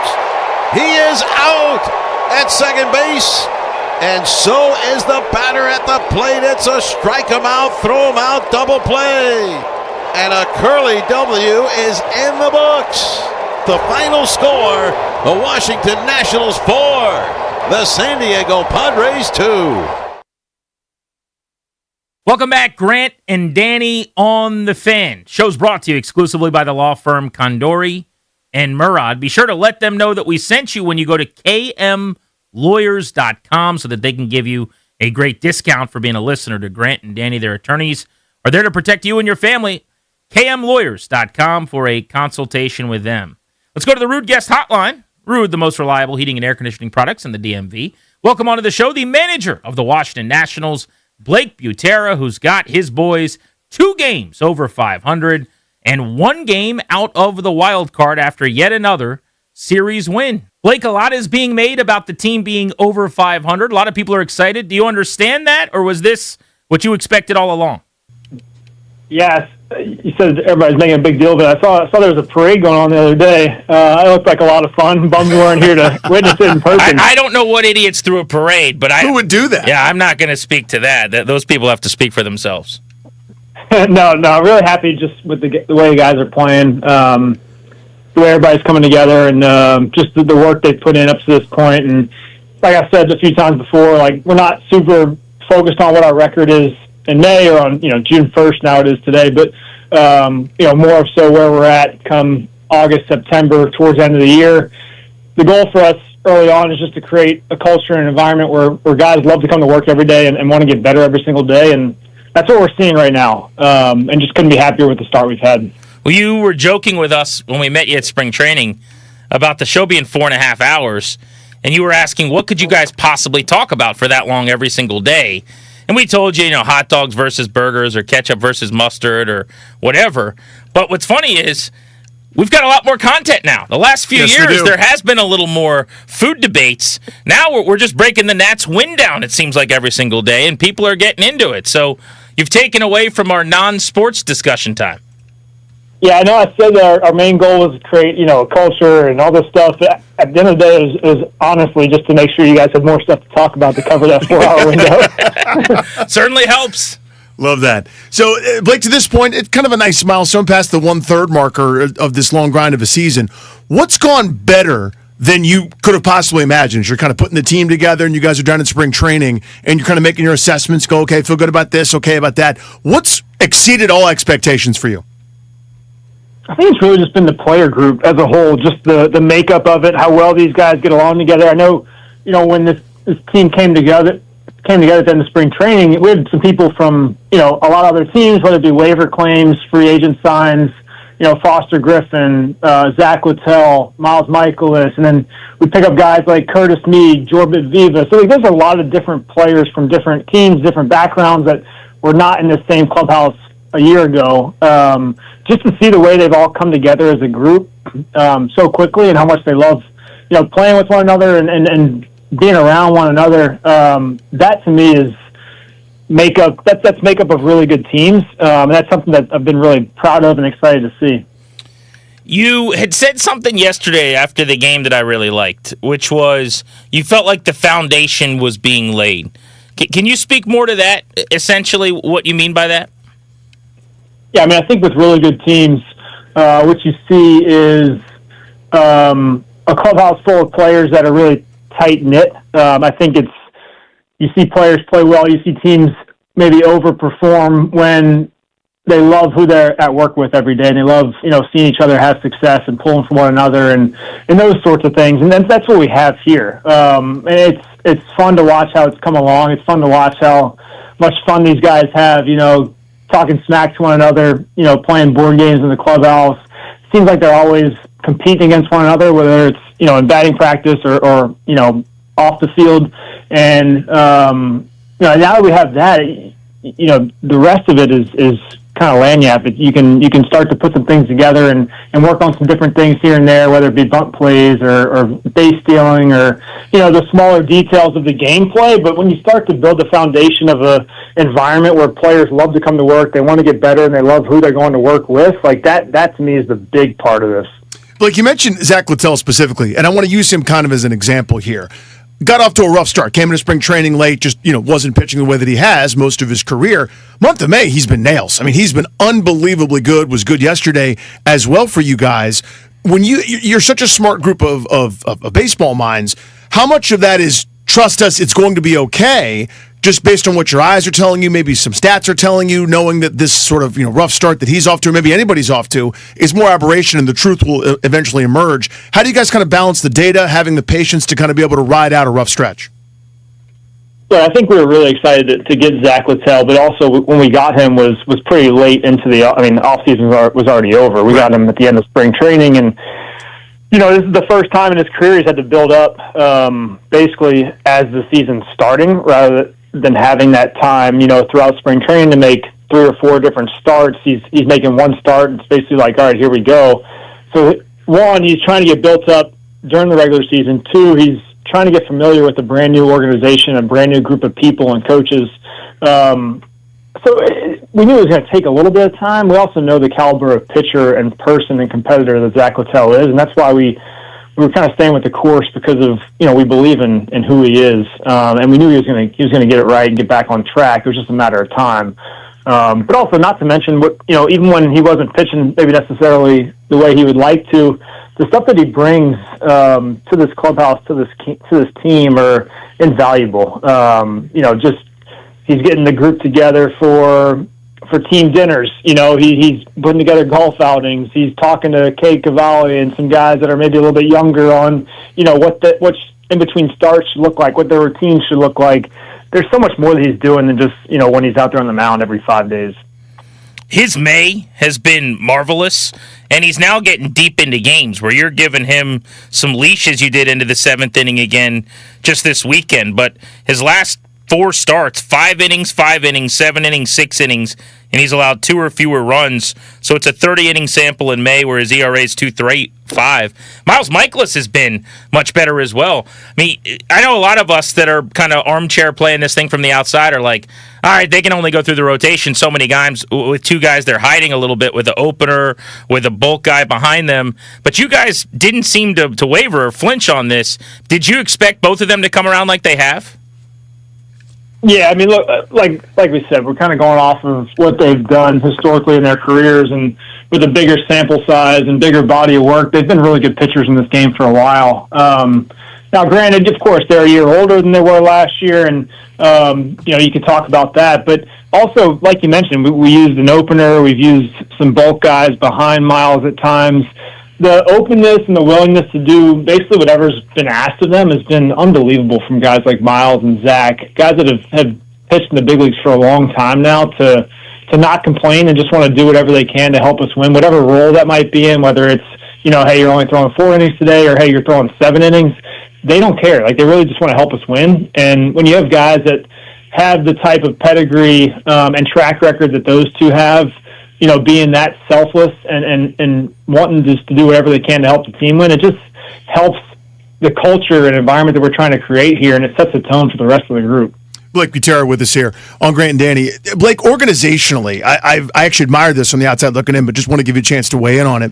In whether it's previous regimes here or maybe around baseball, a lot of guys are kind of scared once a young player's up in the major leagues to send him down. There was a philosophy in the past. Maybe you see, hey, once he's up here, it'll ruin him if he has to go down to AAA or whatever. You guys clearly are not scared to have those tough kind of conversations and lay expectations out. I'd love you to go into that, whether, going back to Dylan Cruz, who's come up and done Dylan things, Brady House, you gave him some marching orders, things to work on. We'd love you to go into that, kind of your philosophy on sending guys down and sort of what you're able to say to go, hey, here's the clear path back here, and how to kind of have those conversations.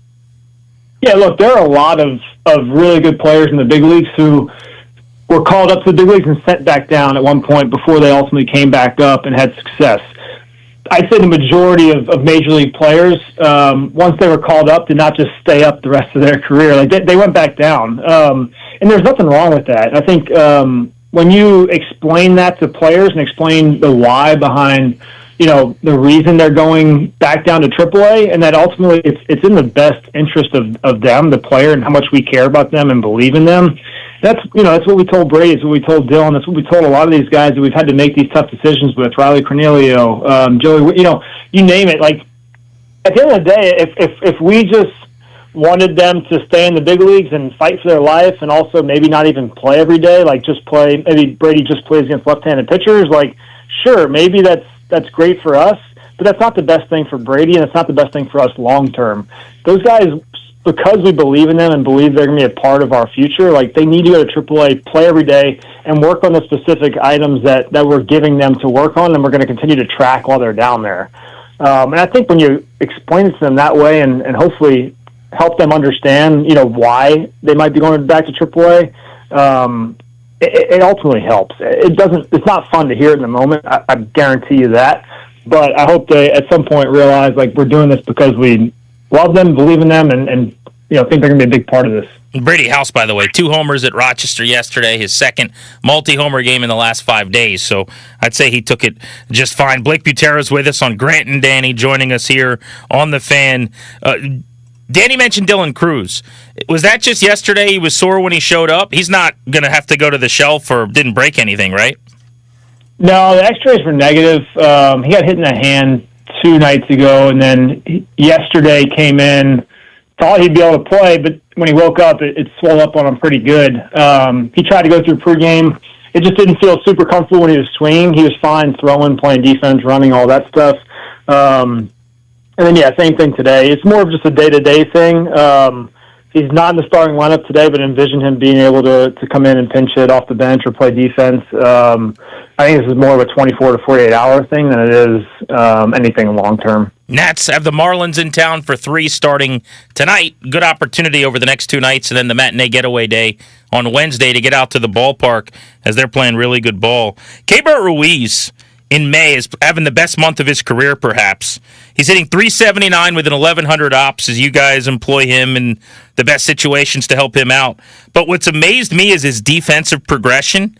Blake, I got to be honest, I'd kind of given up defensively on the possibility that he could be a legitimate backstop with metrics that are going to match what you want. And his blocks above average have gone from 6th percentile to 83rd. His framing, stunningly, has gone from 4th percentile to 83rd. How much of this is Ruiz versus like what Bobby's done with him and the coaching and the instruction maybe being different to get to him? Yeah, it's definitely both, but it starts with the player. Keibert, for those of you that don't know him, like, incredible person, incredible teammate, incredible human being. Like, couldn't love the kid anymore. He's an incredible person to be able to work with, and how hungry he is to want to get better and want to improve is astronomical. And his ability and desire to come in here every single day and want to work and want to get better and put in the time and effort it takes to make those improvements starts this thing. And then Bobby Wilson has been unbelievable in terms of the preparation he's done from day one of him being hired. Back in November, he did a deep dive on all of our catchers and immediately touched base with them and basically showed them how he can help them get better and what they need to do to improve. And then, like I mentioned, it's upon the players themselves to put in that work. But Bobby, how organized he is, how much he cares, how detailed he is, and how hard he works. A combination of those two things, like, it's pretty amazing the strides that both Keibert and Drew Millis have made this year defensively. And then on the offensive side, our hitting group has been unbelievable in terms of just laying things out for Keibert and showing him basically, where he maybe was struggling early on, and how he can get better. And Keibert's put in the work, and as we can tell, he's made a lot of improvements. Blake, not just Keibert, but defensively. I know the work you guys are putting in. Anybody that gets to the ballpark early will see the efforts and endeavors. There's some nights it's clean, other nights it's not where you guys want it to be. Just sort of go into that process about A, getting the buy-in, B, kind of what you guys are doing and coming up with new ways to get improvement in an area that I know is a big concern to you. Yeah, look, these guys, we have early work. It's basically optional early work every single day, and these guys show up every single day and want to put in the work. Early 1:30, 2 o'clock for 6:45 game, and just their desire to get better, their work ethic. It starts with them, and then our defensive coaches, how much they care about playing clean baseball, the abilities and the efforts they put in every single day with these guys to help them improve, whether it be video review, whether it's one-on-one work out on the field, whether it's team defense on the field. Our group really cares about defense and playing clean baseball. And we know how important it is to not give teams extra outs. These teams are really good, and they take advantage of every mistake you make. So for us to become a really good team, we need to make sure that we clean up those mistakes. And our players know that, and our coaches know that, and they're going to continue to work on it. We also have one of the youngest position player groups in baseball, so it is going to take some time. It's definitely tested my patience at times, but couldn't be happier with the work these guys are putting in, how much they care about this and want to get better. So, I'm just for those listening, I'm definitely comparing me coaching 8U flag football to you coaching a major league roster. So just beware of this question. But when we go over something and then the kid doesn't run it, you said it grinds your gears, right? It's like, God, that just is so frustrating. What kind of challenge have you found that sort of communicating those things with? I mean, these are men, these are big leaguers, these are the best in the world. The thing that I know is of as I said, so of such import to you when it's not going the way that you want it to go. I want you to walk me through that challenge of getting your message across. Yeah, it's a challenge, but I'll tell you this: this group of players, whatever you ask of them, they want to do, and they do it at full speed, and they give you everything they can to get it done. So at the end of the day, when they're making these mistakes, which have been, there's been less of them as of late, but when they do make a mistake, it's hard to get on them at times because they're making the mistakes aggressively, and that's what we want to ask them to do because they're so athletic, they're so good at what they do that if they're going to make mistakes, if they're going to make errors, like make them being athletic, being aggressive. Like we can live with that stuff. What we can't live with is when we're afraid to make mistakes or we're scared to make an error. Like that's where they'll hear us get on them a little bit. But to their credit, they work their tails off and they play really, really hard, as we've seen, as of late, CJ going headfirst into second base to beat a double play ball, Dalen Lyle, Dylan Cruz. These guys are playing their butts off. And at the end of the day, if they're going to make mistakes, playing 100% and erring on the aggressive side, we can live with that. Blake Butera talking Nats baseball with us. He mentioned his team is young. How about they haven't had a single player 28 or older getting at a bat this season? Youngest in baseball. Drew Millis at 27, the oldest player to get a plate appearance for the Nationals. At 23 years old, James Wood's already playing at an MVP level. I think this is a new record for the amount of time we've talked about the Nats on the show without mentioning James Wood, by the way, in this segment. Because my favorite things in the world are like Costco bite-sized cookies, NFL Red Zone, and James Wood.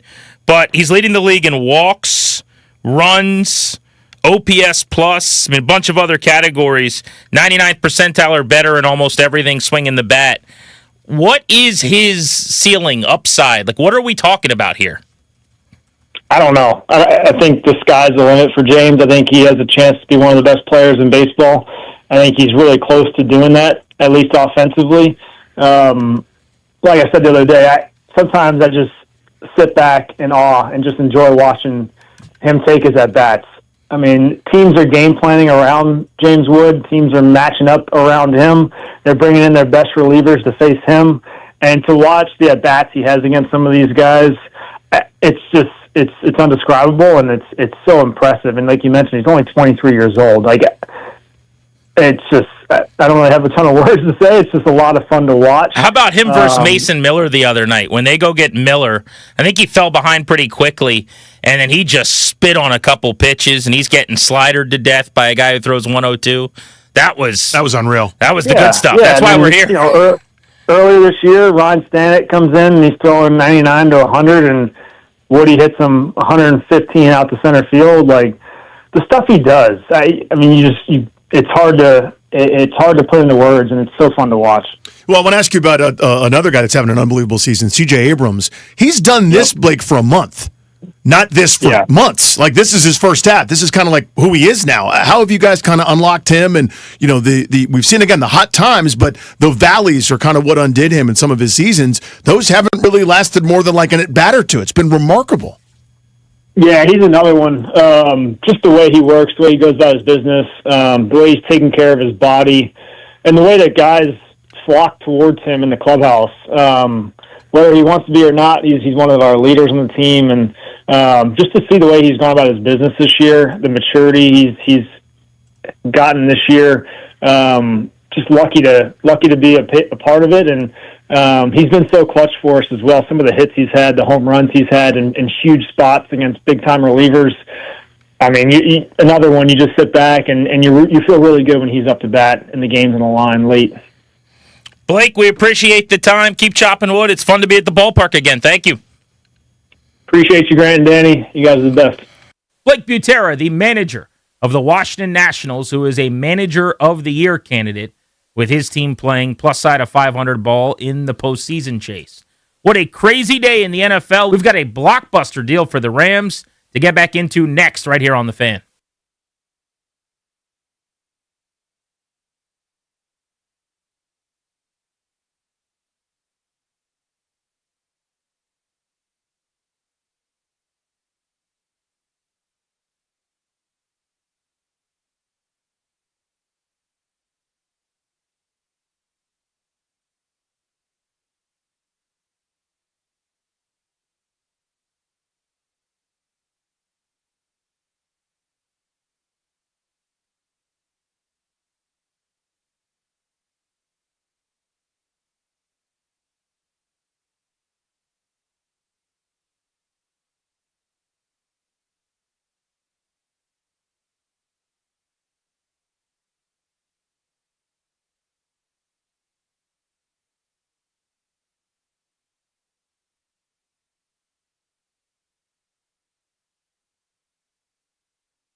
This update is brought to you by Prince George's Community College. A major blockbuster trade going down in the NFL today is two-time Defensive Player of the Year Myles Garrett is set to go to the LA Rams. The Cleveland Browns getting back two-time Pro Bowler and 2024 Defensive Rookie of the Year Jared Verse, as well as a 2027 first, a 2028 second, and 2029 third round pick. Again, Myles Garrett going to the LA Rams for Jared Verse, a first, second, third round pick. The Giants are signing wide receivers Odell Beckham Jr. and Juju Smith-Schuster.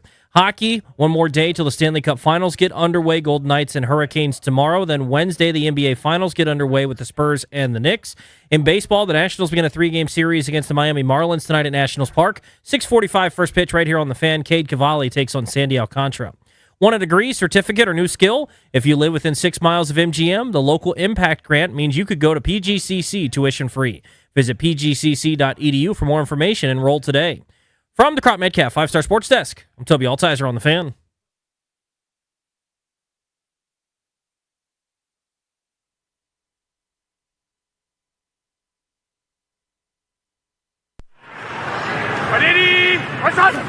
First down. Burrow, he's under pressure, he's sacked! And there it is, a record that has stood nearly a quarter of a century has a new leader as 30-year-old Myles Garrett records his NFL record 23rd sack of the year, passing Michael Strahan and T.J. Watt on the all-time list.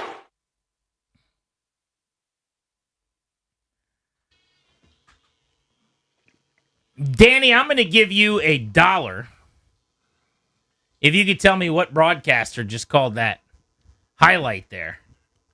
Gene Deckerhoff. No. I don't know. I'm going to give you another hint. You can give me all the hints you want. It's just not my strong suit. It calls baseball in the NL East on television. Dan Coco. It was not Dan Coco. That's all I got, buddy. Okay.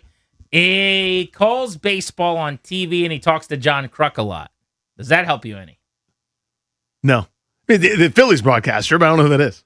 I'm looking for Tom McCarthy. Oh, okay. I love when Tom McCarthy's on the call of an NFL game. Nothing there? No.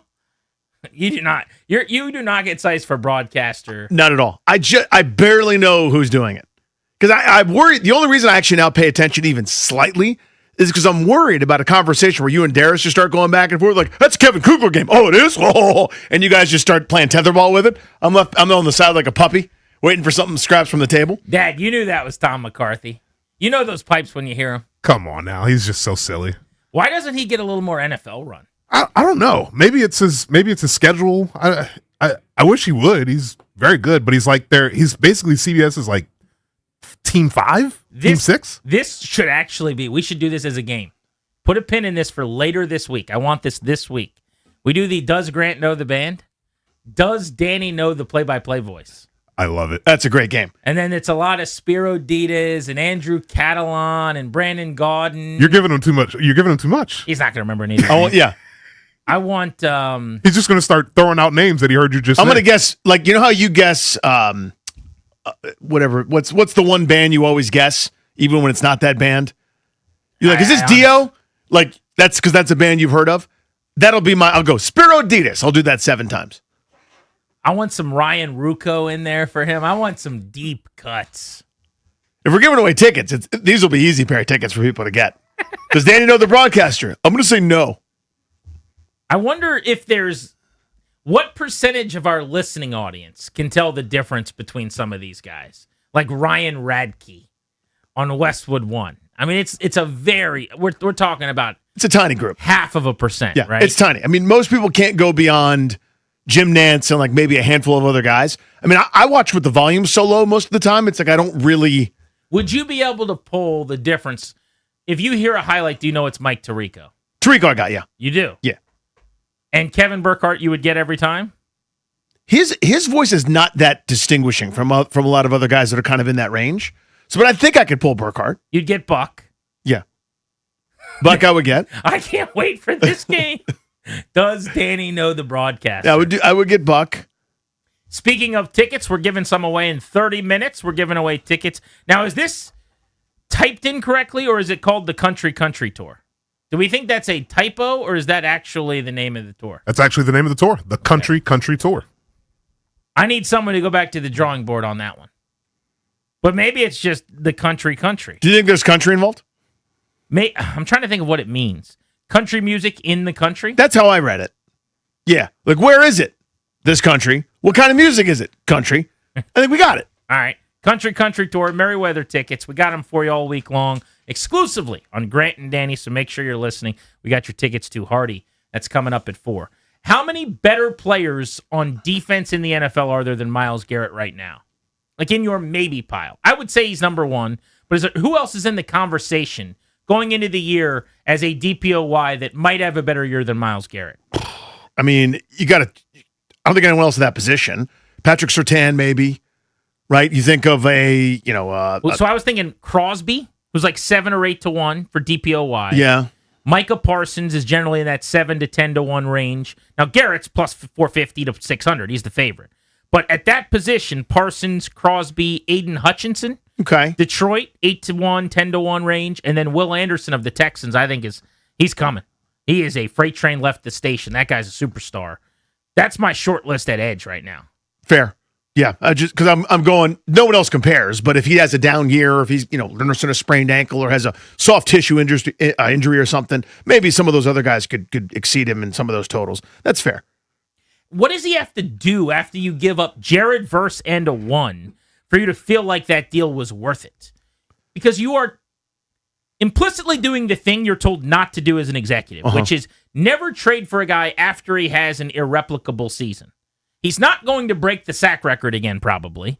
He's not going to get back to 23 sacks. You could be amazing, have a startlingly good, phenomenal year, and have 13 sacks. You could have basically 10 fewer than a year ago. And he's done that a couple different times in his career. I think it's just got to be about impact, not numbers. It's got to be about plays that change games and maybe big moments. When we talked last year about Von Miller, those closer plays where you get off the field late in the fourth quarter in a game against Seattle, or he has a sack fumble against Darnold, or hits him and it leads to an interception where now you win a division game you might not have. Maybe in the playoffs, he comes up with 2 or 3 of those Aaron Donald-esque moments. Remember when Donald had the sack in the Super Bowl, starts pointing to his ring to walk it off? Something like that. I'm not saying in the Super Bowl, but in a playoff game or a division title type game.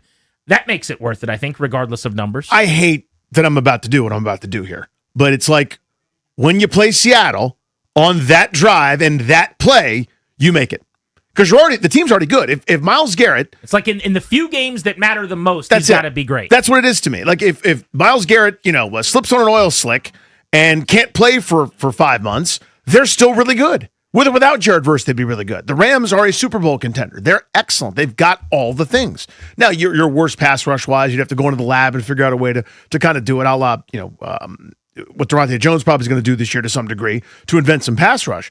So you can't just rush 4. But the fact is, when you make a big-time marquee move like that, you're waiting for that moment in the NFC title game. You're waiting for that moment against Seattle on primetime on Sunday Night Football in late December. That's kind of the point. And I know that's not fair, just because that's not how seasons work, but when the eyes of the world of football are watching, and that huge 3rd and 8, that's got to be the Myles Garrett time. You do a few of those, you put you over the top, because that's the whole point of making a big move like that, is to put you over the top. You're already good. Like, think of the Nationals when they had a great pitching staff, and they said, that's a great pitching staff. Should we do anything else? Yep, Max Scherzer. That's why you go spend $30 million a year that they're going to be paying until 2070. Numbers approximate for a superstar Cy Young caliber pitcher. That's why you do it. That's not the last one. Then you've got one of the best rotations in the sport, led by Scherzer, and you go, yep, $140 million for Patrick Corbin. You know what I mean? You just keep going. Why stop? Right. So I'm looking at the consensus odds for this year, Defensive Player of the Year. Garrett plus 450. Micah Parsons and Max Crosby are both plus 750. Aiden Hutchinson plus 850. Will Anderson plus 808 to 1. So, yeah, I mean, Garrett handily number 1 on this list, which means I'm not saying 4.5 to 1's on a good return, but I'd rather bet on, put a couple tickets in on like Will Anderson, Aiden Hutchinson, and take my chances at an 8.5 to 1 return. And yeah, Garrett misses a couple games, something like that. If he plays 17, he's probably going to do it, but maybe he goes 12, 13 sacks, and Will Anderson goes 15 and just as many big plays. Who would you start an organization with? If you're just jumping in your car today, getting out of the office, an unbelievable blockbuster in the NFL, one of the biggest deals in recent league history. The Browns And Rams finalizing a deal. 2-time Defensive Player of the Year, Myles Garrett to L.A. The Rams were already a fringe Super Bowl favorite. Now they are decidedly the favorite in the NFL. They're sending back Jared Verse, one of the budding star edges in the league on the defensive line, and a first-round pick to Cleveland. Sounds like there could be more. When this deal's finalized, we'll have all the details. We'll get it to you on the Fan. But if I'm starting an organization with someone, is it Will Anderson, Aiden Hutchinson? Parsons has already torn his knee. Garrett's 30+. I think it's got to be one of those two, Anderson or Hutchinson. It's in there. Again, I keep mentioning Surtain, who's so splendid and 24 years old. Sorry, I'm talking edges. Oh, yeah. So if it's edge only, you still got a certain number of years left of Garrett being incredible. The trick is, how many is that certain? Okay, but let's say right, how many is that? If it's for this year, it's Garrett. Are you betting on 3 or 4 more years at this level? I would. Okay, then does that answer your question? Then he's in the conversation. Then then he's part of it. Because I'm thinking Will Anderson, my eyes light up. He's 24 years old, Right. 11 and 12 sacks the last 2 years. Every one of his years in the league, he's gotten better. Finished the first team All-Pro and was second into the Player of the Year nod last year. I think he's on the verge of a massive breakout here. But if you're saying Myles Garrett at 30 until he's 34 is going to keep doing Myles Garrett stuff, then you should just take him because that's Then you a would full do that. other contract. Right. So yeah, what's Parsons? I think he's going to be 27. Will Anderson on his way to being 25, to your point. I think Hutchinson's 25 or 26. That's not a terrible one either. He's 25. He turns 26 this summer. He also had a pretty big injury he had to come back from. Yes, he Knee did. Injury, I think. But that was a full year. He's further removed than, like, Parsons is about to have his year after the injury. His happened way earlier in the year, which is actually beneficial too. Aiden Hutchinson got hurt in week 5. Micah Parsons got hurt in like week 15 or something. But last year, post-injury, Hutchinson really tough coming back. Only 15 sacks last season. So Scuffled on his way to that, right? he might need to figure it out. Remember that he did not go first overall in his draft class? He went second, right? That's crazy. Yeah, because the Jaguars had the number 1 pick and they took Trayvon Walker over him. Walker's a good player. He's got 27 and a half career sacks. Hutchinson's got 43 and has missed half a season with an injury.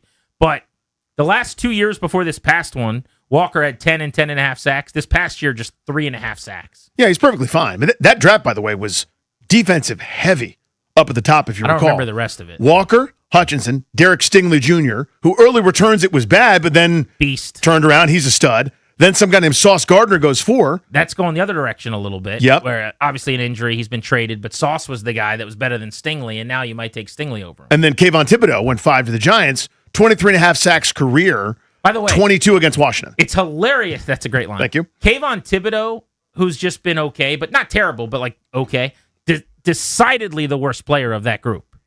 And that's not a bust or anything. He's had single-handedly beaten Washington, to your point, a couple times. But he is nothing like those other guys. He's part of that Jared Verse school to me where the numbers don't always say the impact. Like, he feels like a menace. I mean, again, because I only see him against Washington ruining our plays. You're just talking about Commanders. It could be that. It could be that. There's a reason why they keep drafting guys that are going to take snaps away from him. Jared Verse is in a different level than him, in my opinion. No, Verse is a better player. I didn't mean it that way. 2 but years, just 2 Pro Bowls for Jared Verse. Yeah, from that kind of school where you go, the overall numbers aren't that great, but he's still more impactful maybe than the IBL. Hey, you know what? This is just because he torments Washington. Fine. Have you ever seen him get a sack against the Yeah, I Commanders? have. The guy that he used to take the lunch from, who was a great dude, was Charles Leno. Leno. He owned Charles Leno. It was like, oh, no, Leno's got Thibodeau this week. I'd rather him face Myles Garrett. He does better Seriously. against Myles Garrett for whatever reason. G&D on the Fan. Our double play comes your way next.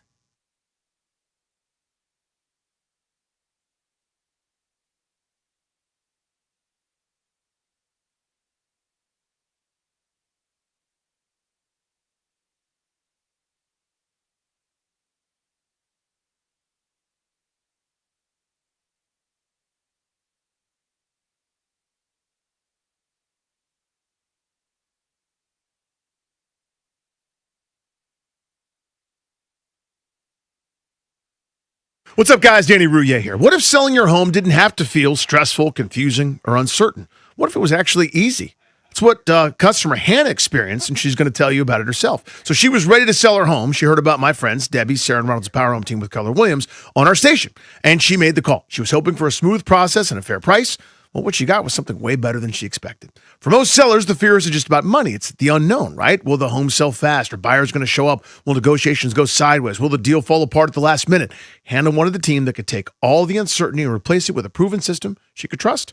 So, from the first moment, Reynolds and Power Home team had a strategy in place. They prepared Hannah's home, created a pre-launch buyer push, launched with precision, and promoted her home across the more than 1,200 marketing channels to get her the home exposure it deserves. And the results? Home sold quickly and for top dollar. But here's what Hannah said that mattered most, and I quote, "My experience with Reynolds and Power Home team felt smooth, seamless, and worry-free. That's why they're so special. They sell your home with certainty. Your home sold, guaranteed. The winning strategy to get it sold. Call Debbie, Sarah, and Reynolds and Power Home team now at 844-654-SOLD. That's 844-654-SOLD, or Debbie has thebuyers.com.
He's Danny. I'm Grant. This is The Fan. If you missed Nats manager Blake Butera, who was with us earlier at 3 o'clock, make sure you grab that audio wherever you get your podcasts.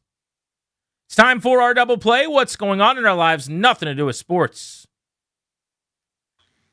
Remember, we're giving away tickets to see Hardy at 4 o'clock in 15 minutes. I want everyone to know, Grant, that I'm okay. So you're going to be concerned, rightfully. I'm sure, the boys in the producer room, you and the listening audience will hear this and go, oh my God, I hope Danny's fine. And I'm telling you right now, I'm fine. I got a paper cut on my left pointer finger. And I couldn't find a Band-Aid before I left the house. I know where they are. Let me rephrase. I didn't have time to get a Band-Aid. I'm not sure when I did it. I noticed it holding the steering wheel. All of a sudden, my finger hurt really bad. This paper cut is in between... you got 3 sections on your pointer finger, right? So like the top section, middle section between the 2 lines and the bottom. It's right smack dab in the upper third of the middle section. So anytime you bend your finger, anytime you touch anything, anytime you basically live your life, it stings like holy hell. And I didn't have a chance to put antibiotic ointment on it, no hydrogen peroxide to clean it, no Band-Aid. So I'm just out here vulnerable. Anything could happen. I don't know what's going to happen. But I just now used the restroom, and I washed my hands, and it stung to holy hell. This paper cut is agonizing. Again, I'm going to keep doing the show. I'm going to gut through it. But I want you to know that that's where I'm at. So if I'm limited, extremely limited, Ron Rivera style, that's what's going on. There's a saying about heroes and capes. I don't quite remember it. They all have paper cuts, I think. How did our flag football playoff game go this weekend? Oh, man, I wasn't ready to talk about it. Not well. We lost. We're the defending champions. We sure are. Yeah. Here's the deal. I'm actually pretty busted up about it. I feel bad. Well, we'll come back another day. No, it's okay. The first time in 2 seasons, our boys experienced defeat. It's the first time. They have not lost in 2 years. So, bound to happen. This is not a us story. The other team kicked our ass. The Panthers were better than us in every way. They deserve to win. They're going to the championship. I hope they take it home. They were great. They were awesome. They had a great plan for us. Dave Canales had your number. 100% they did. They adjusted defenses from time that we saw them before. They played differently against us. Did Ted McMillan get his? Listen, everybody got theirs. We couldn't pull the flag to save our lives. And again, it sounds like I'm taking away from. I'm not taking a single thing away from them. They were great. We were terrible. This is the worst game we have played in a couple of seasons. So would have loved to have seen what it would have been like had we been close to our normal selves. We're due for a stinker. It happens. It's a bummer that it happened in the playoffs, but credit to the Panthers, man. They deserved it. I mean, they crushed us 26-6, and it wasn't that close. So is that the end of the season for you guys? We got a 3rd place game next week, which will be interesting. We're going to figure out how we're going to handle that. If this is give everybody a chance to, you pick a position out of a hat and play it, or if we're going to, do it the kind of way we always do. I think that's the play. Yeah, we'll see. We'll see what goes on. But we're playing, by the way, the other team, we weren't even 1 seed as an undefeated defending champ. The 1 seed was the Chargers, who we've never seen. They got upset in their semifinal, too, by the Bucs. The Bucs team is awesome. They could win the whole thing. There were 7 teams in this league that could have won the whole thing. I heard Baker Mayfield had a day.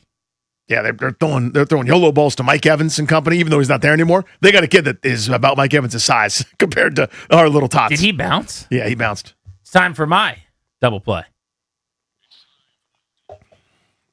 Got a new data point here in my quest to get the movie theaters back and bigger and better than ever. How about AMC having its best May attendance since 2019? Got to go back 7 years to find the last May this productive for AMC. Strongest May box office result ever for Cinemark Holdings, whatever that is. That's the holdings of Cinemark. Yeah. The biggest surprise, some of the hottest films weren't superhero sequels. They came from everything all the way down to a TikTok creator. I don't know if you've heard about this movie, Obsession, but this film was made for less than $1 million. It's like $750,000 or something like that. And it has netted over $250 million now. That's amazing. It's going down as the biggest win, the single biggest turnaround for a low-budget film making money in its opening weekends ever.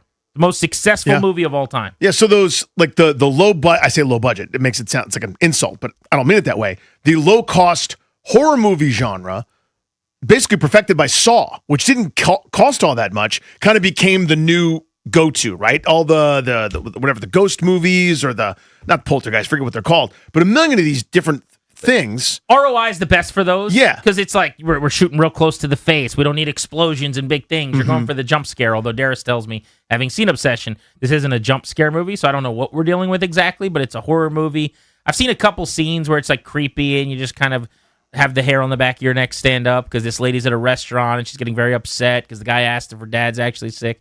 That's pretty much what I know about this movie. Okay. But how do you make a movie for only $750,000 is what I want to know. I don't know. Apparently it's a TikToker who did it, this dude. First movie, obviously. But that includes paying actors and actresses, all the overhead. That's your camera people, your, what do they call the boom operator and second-hand the key Jimmy grip holder. Yeah. Everybody, $750,000 all in. And it's going to make almost $300 million. That's crazy. I mean, my buddy Mark Carlini, shout out, I went to Georgetown as a filmmaker. You know Mike Carlini? Mark Carlini, thank you. Oh, it's his brother. He made She's in Portland, which is now on Amazon Prime, right? He made this movie, and it was like, it took him years to do. And, it made a couple independent festivals and did that. That's kind of the normal route, where everything's on a budget. You're sleeping on, in vans on mattresses, the different locations, and, going to Motel 6s, and just it's the passion of love. And if you make any money on it, it's amazing. And so they made some.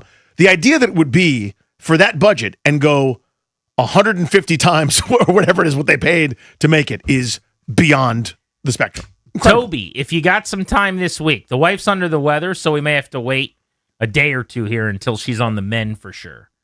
But this movie that's come out called, I got to find it. Is it Passion? Let me find it. Pressure, I believe you're looking Pressure. for. That's what it is. Pressure. Brendan Fraser, right? This is a D-Day film. Looks incredible.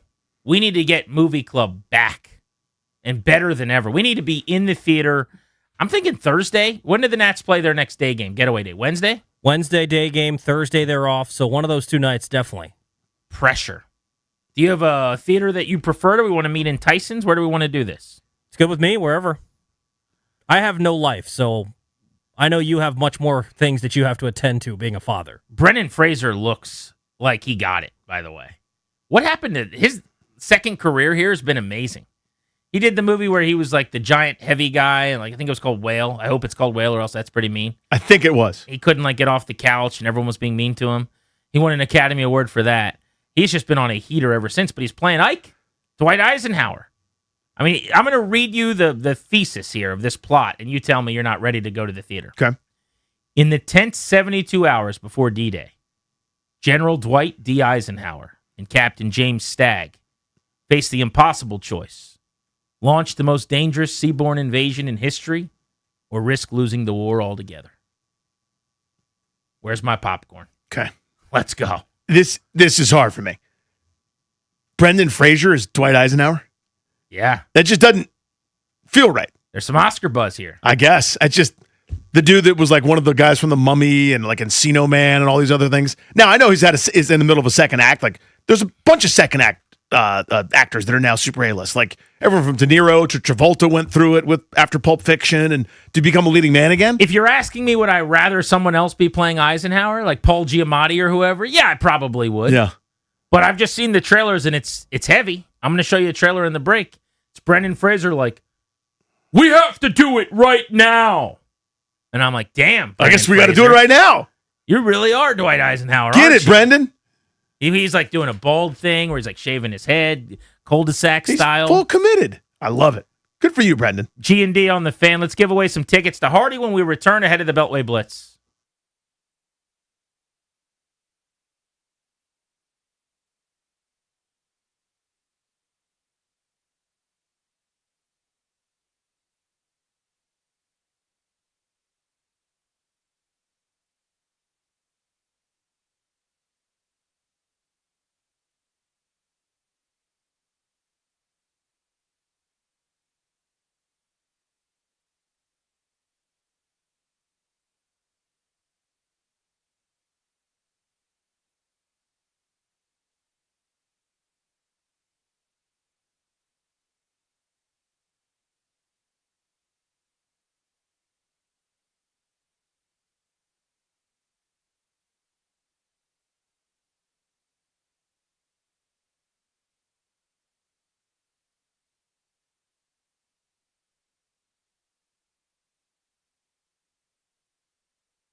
This update is brought to you by Melwood. Blockbuster trade today in the NFL as two-time Defensive Player of the Year Myles Garrett is on the move from Cleveland. He heads to L.A. to join the Rams. The Browns are getting back Jared Verse, the 2024 Defensive Rookie of the Year and two-time Pro Bowler, as well as a first, second, and third-round pick. The first-rounder in 27, second in 28, and third in 29. Also in the NFL today, the Giants are signing wide receivers Odell Beckham Jr. and Juju Smith-Schuster. Hockey, Golden Knights will take on the Hurricanes in the Stanley Cup Finals. That'll get underway tomorrow. NBA Finals get underway on Wednesday with the Spurs and the Knicks. Baseball, the Nationals begin a 3-game series against the Marlins at Nationals Park tonight, following taking 2 of 3 from the Padres over the weekend. Cade Cavalli takes the hill for the Nationals. Sandy Alcantara starts for Miami. 6:45, Nats and Marlins right here on the Fan. Donate your unwanted vehicle to Melwood and support people with disabilities in your local community. We can pick up as soon as tomorrow. Visit melwood.org or call 1-877-MELWOOD. From the Crop Metcalf 5-Star Sports Desk, I'm Toby Altizer on the Fan.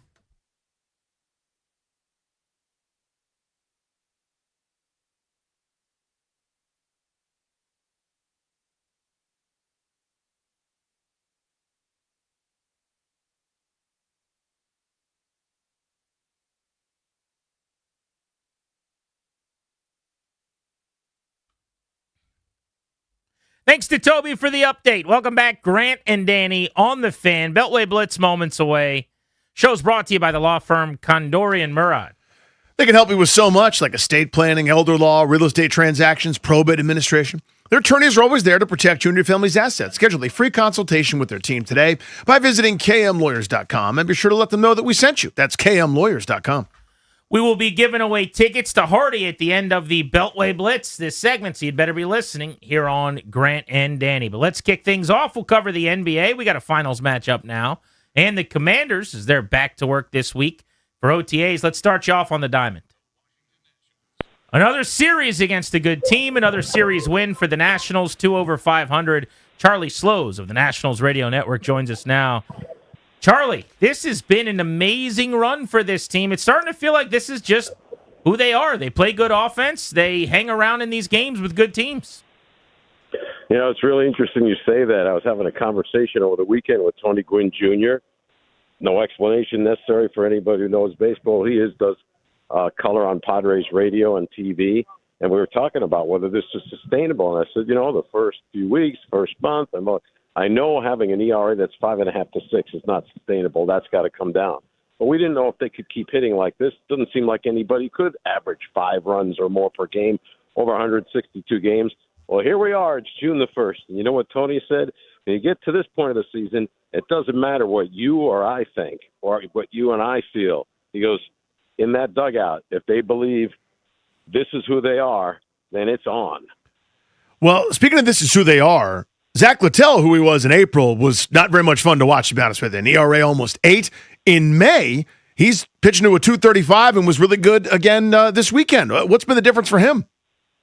Keeping the ball down, staying out of the middle of the plate. He got a lot of ground ball outs. I mean, early on, everything was in the air, and a lot of them were going out of the park. And he's made a big change. These 2 appearances consecutively were terrific. 7-inning relief appearance following an opener in Cleveland. That was a Nationals record, 7 innings in relief. And then yesterday into the 7th inning as a starter, so I'm sure he's thrilled about that. And then the Nationals got a great relief again. Start thinking about the name Orlando Rebalta. I mean, this guy has ice in his veins. He's come in some big spots, and he did it again yesterday. And not only got out of the 7th inning, he pitched a scoreless 8th inning to set it up in the 9th Clayton Beater. And I think he's going to be seeing more high-leverage spots. I was talking to Luis Garcia Jr. I said, what would it be like to face him if you had a bat against him? The guy's 6'8". He's a giant out there. He said one word, scary. He's been a bit of a fireman. Like, he's getting big outs and big spots, missing bats, guys on base. He's been able to put out some fires, as you said, in the late innings. And when you do that, that's when you get those leverage opportunities. Charlie Slows of the Nationals Radio Network with us. What do you make of this month for Keibert Ruiz? As good as we've ever seen him. Threw out 3 runners yesterday. Amazing, right? First, we heard about the numbers, how much better he's been pitch framing. They changed his positioning. Obviously, both catchers are catching on one knee, lower vantage point, closer to the hitter, so they're better at framing and getting strikes. But, they had a meeting with him a few weeks back, all of the coaches, everyone on the staff, manager, President of Baseball Ops, everybody who was around was in on the meeting and said, we believe in you. We believe you have tremendous bat-to-ball skills at the plate. And we've seen that because he never would walk, and he'd almost not strike out, but you'd get a lot of weak contact and some easy outs. And they told him, you know what? We don't care if your strength is pulling the ball and you don't hit the ball the other way. We want you to swing as hard as you can and make the hardest contact that you can as often as you can. And very quick change in results, what we've seen in the past couple of weeks at the plate, power from both sides of the plate, some big hits, some home runs. I mean, the Nationals were not getting a whole lot of offense from their catchers. Drew Millis homered the other day.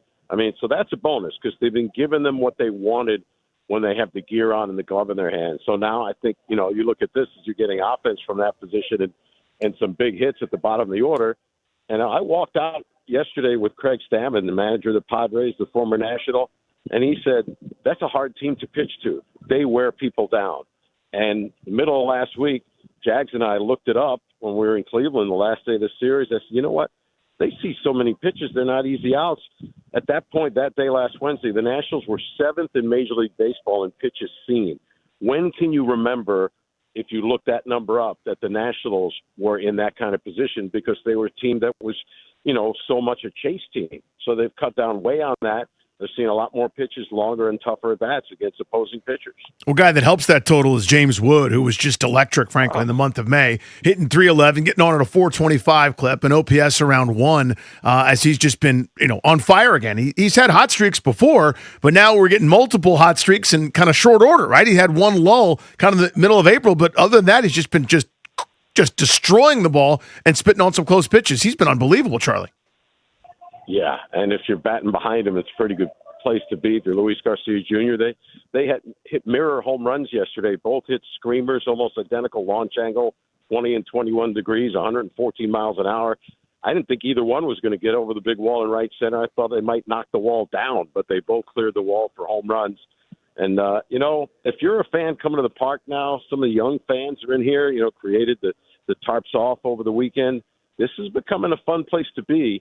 They got great promotions coming on the next homestand, and I'm hoping we start to see bigger crowds on a more consistent basis because this has been fun to watch, and I don't think it's going away anytime soon. That's the hope. Listen to the game tonight, 6:45 first pitch, about 2 hours and 30 or so minutes from right now. Charlie Slows and Dave Jagler here on The Fan. Charlie, thank you. You got it. Be good. Let's talk hoops. Chris Miles, NBA TV, joins us now. Chris, we were talking earlier about Game 7 over the weekend, Spurs Thunder. I thought SGA was great, but the Spurs, who ran 7 guys out there, Wemby was just crowned. And the Mike Tirico line at the end of that game, end of that series, the West is Wemby's, I thought was perfect. What a coming of age ahead of schedule for the 22-year-old. Yeah, I mean, it's someone that's been around this team all season, right? I thought that the Wemby coming of age was a year or two away. I mean, I go back to the way he went to November and December. I'm like, all right, he's trying to get stronger. This team, Dylan Harper's trying to figure some things out. They're just not there yet. And in February and March, I mean, even being around them, you go, okay, it's going to take a couple of years. For the Spurs to get where they are now, we say ahead of schedule, they're barely scratching the surface.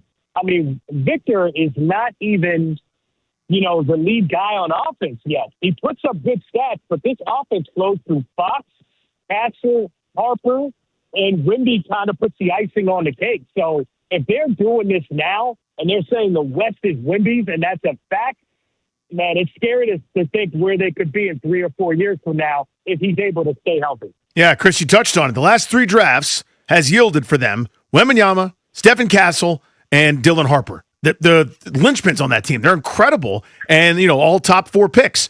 So they're not going anywhere, right? I mean, the guys around them may change, whether that's Fox or Vassell or some of the other guys, but that group of 3 is formidable, and they're just getting started. It feels like. Oh, absolutely, and I think it was the last week or maybe a week and a half ago. I talked to some of the guys who do the high school rankings that you see, where Steph Castle was ranked the 4th best guard. And this was just a week and a half ago. And I had those guys arguing about it like, man, I had him first. You're the one that had him 5th. And they're like trying to do victory laps and telling each other who was wrong about it. So even though Steph Castle went fourth in that draft, remember he won a championship with UConn. Yeah. I think for the grassroots guys, they saw this coming, and that's a steal. I mean, I've been on the record saying the first impression I had covering the Spurs this season, yes, Castle won Rookie of the Year. I'm like, for me, what he does defensively, I would take him over Cooper Flagg. And people are like, Chris, you sound like a crazy person. I'm like, no, man, he impacts the game so much on defense. And I think now I don't seem like as crazy of a person for saying that. And if they're crowned champions, man, I mean, you're talking about three guys who are the core of this, 22 years old or younger. I mean, that's just insane. Chris Miles on our Beltway Blitz. We're getting ready for Wednesday night in Game 1 of the NBA Finals. Before we look ahead to the Knicks and the Spurs a little more fully, Chet Holmgren, what happened? I think that's the Wemby factor. And I do mean this, right? Like, no matter how good you are at anything, you come against someone that's generational, and you go, look, Victor is about 4 or 5 inches taller than Chet.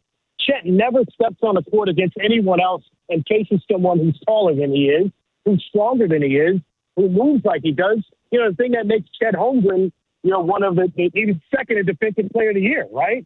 It's that he's able to block shots and impact the game. Wemby is him at another level. To take only 2 shots in a Game 7, I think that's a big part of that with J-Dub also being out, because J-Dub creates so much offense for them.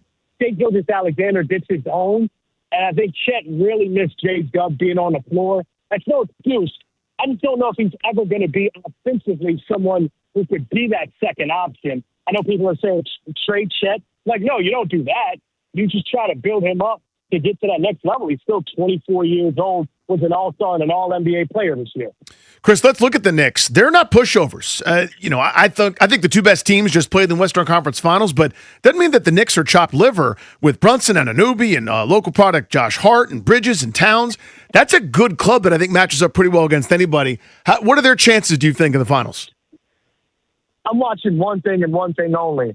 OG Anunoby is a beast, and he's a perfect kind of player to attempt to defend Wemby. Let me make sure I make that language very clear. Right. That's the kind of person that you want to defend Victor Wembanyama. His body type, his size, 6'8", 6'9", scout, a guy that you would start at strong safety or a middle linebacker if he played football. So I think, you know, for the Knicks, they got to hope that works. Mitchell Robinson is the second guy to guard him, and Karl Anthony Towns is the third guy. But I tell you what, that clip of Wemby being upset when Brunson scored 61 against them, believe you me, man, that guy's thinking about it, and he's going to come out a player on a mission in Game 1. I feel like the Robinson finger injury situation is the story maybe for the Knicks, just because it would seem like him not being at his best or available hurts more against the Spurs than it would have against the Thunder, because with his rebounding and things around the rim, maybe it keeps Wemby closer into the paint. He can't get out and defend as many jumpers. That could be the way to beat them, is knock down shots from the outside. If you can keep him in toward the cup, maybe that's a great benefit. Well, I believe Mitchell Robinson is going to be on the court regardless. And I think for him, you know, he's not a shooter. He's not a scorer. Yes, he dunks at the rim. But to guard Wemby, like you said, you're going to want him on the floor. I know they've had 9 days off, and I've seen several reports about the injury. And I don't know how long he's going to be out, right? So I think for the Knicks to have a chance in this series, he's got to be able to play by at least Game 3. And you kind of hope that it's been enough time off for him to at least be on the floor and give you some minutes in Game 1 or 2. Always appreciate you, Chris. Thank you, buddy. Enjoy the finals. Guys, thanks. Sounds good, my friend. Hit that local 53 sounder, please. We got him on to talk about Washington, but huge news. Mitch Tesher, Monumental Sports, with us here. What do you make of the Myles Garrett trade from Cleveland to the Rams, who are not concerned about tomorrow? Yeah, I mean, the Rams have been saying it for a while. Forget those picks, and you're seeing it playing out in person. I honestly, I think it's a trade that's kind of a win-win both ways. I mean, the Browns aren't ready to win right now. They get a great young pass rusher, and you get a whole host of picks, a first, a second, and a third over the years. Obviously, Myles Garrett is unmatched as an edge rusher and a defensive player in the NFL, and he gets to join a team that feels like it's going to be a prohibitive favorite to go win the Super Bowl. I got to be honest, boys, I'm just happy that the Eagles weren't able to flip whatever they get for A.J. Brown and make the trade to have him end up to have Myles Garrett end up in Philly. Yeah, here. I hate the question I'm about to ask you, and I hate myself for asking it. So you can make fun of me all you want to. I'm going to just cringe while I ask this, but Brandon Ayuk followed the Commanders on Instagram, and he only follows Jaden Daniels and his girlfriend, Jaden Daniels, and the Commanders. I'm pretty sure that's the 3 people he follows on Instagram. Again, I hate myself. Go. Yeah, I mean, it's certainly interesting. I think Brandon Ayuk is telling you kind of the only NFL football that he's interested in playing. To me, it's interesting as all this stuff has developed, over the past few months. I mean, I guess even years if you want to count last offseason with Brandon Ayuk. But we're 2 years removed from seeing him do anything on a football field. Obviously, things went south in San Francisco. I haven't seen a whole lot from him other than following the Commanders on Instagram. That really tells me that he wants to play football. And maybe he does. And maybe he's been talking with Jaden about it and, they feel like he's ready to go. But for me, until something gets kind of settled in San Francisco, because obviously that's still an ugly situation and the 49ers really aren't pressed into making any decision with him anytime soon, it's kind of an interesting side spectacle, that's happening right now. It's not something that I really want to put a ton of, thought power into, because ultimately, if he does end up here in Washington, if or when that ever happens, that's a speculative piece. That's not somebody that you're bringing in expecting that all of a sudden, you have a number 2 wide receiver lining up, opposite Terry on opening day, and this guy's going to be ready to go. I think he's going to have a long way to go before he's ready to play in an actual NFL game whenever he lands on the practice field. Mitch, if we have enough time, I want to come back and ask you about a TikTok that Brandon Ayuk's 7th grade friend posted that was a little bit cryptic, and maybe there's a thinking emoji 3 people in there. It's Rochelle, his girlfriend, I think with an underscore somewhere in there. The Commanders and Jaden Daniels. Again, I hate myself. Join all you want to. It ain't nothing. Thinking emoji. Are they going to add a veteran receiver, or have they kind of done that where they threw a bunch of things at the wall? Like, whether it's the Diggs tier, Ayuk, or anything else, or you think this is the group? I think this is probably the group. To me, if they were going to sign Stephon Diggs, I feel like, that would have happened. I mentioned about Brandon Ayuk not really showing that he wants to play football or proving that he wants to. Meanwhile, you have Stephon Diggs, who has all of the outside of the football world stuff happening, and yet you're seeing the workout program from him. You're seeing him out there catching balls. You see him lifting and stretching and running and all those different things. That's a dude that feels like he's, going to be able to step right in and play. I think that, I think the additions of De'Ami Brown and Van Jefferson, obviously in the draft with Antonio Williams, I think that, you're hoping that you can get a Treylon Burks who's going to be healthy for a season, despite the fact that he kind of hasn't proven it at all during his career that he can do that. I think they have a kind of veteran committee that ultimately is, right now better than the group of receivers, the second tier group of receivers that they had on the roster last year. So they may make an addition, but I wouldn't expect it to be a major one. Speaking of additions, looks like the A.J. Brown trade is going down. So, Mitch, we will bid you adieu for now, sir. Thank you. Happy to have him out of the division. I think that Philly offense takes a big step back this year. You heard it here first. I am with you. You heard it here second. I'm with you. I think they're going to miss him very much. All right, let's get some breaking news then. Right now, the NFL is winning all headline races today. First, Myles Garrett to the Rams. Now, A.J. Brown on the move. Let's get you the latest.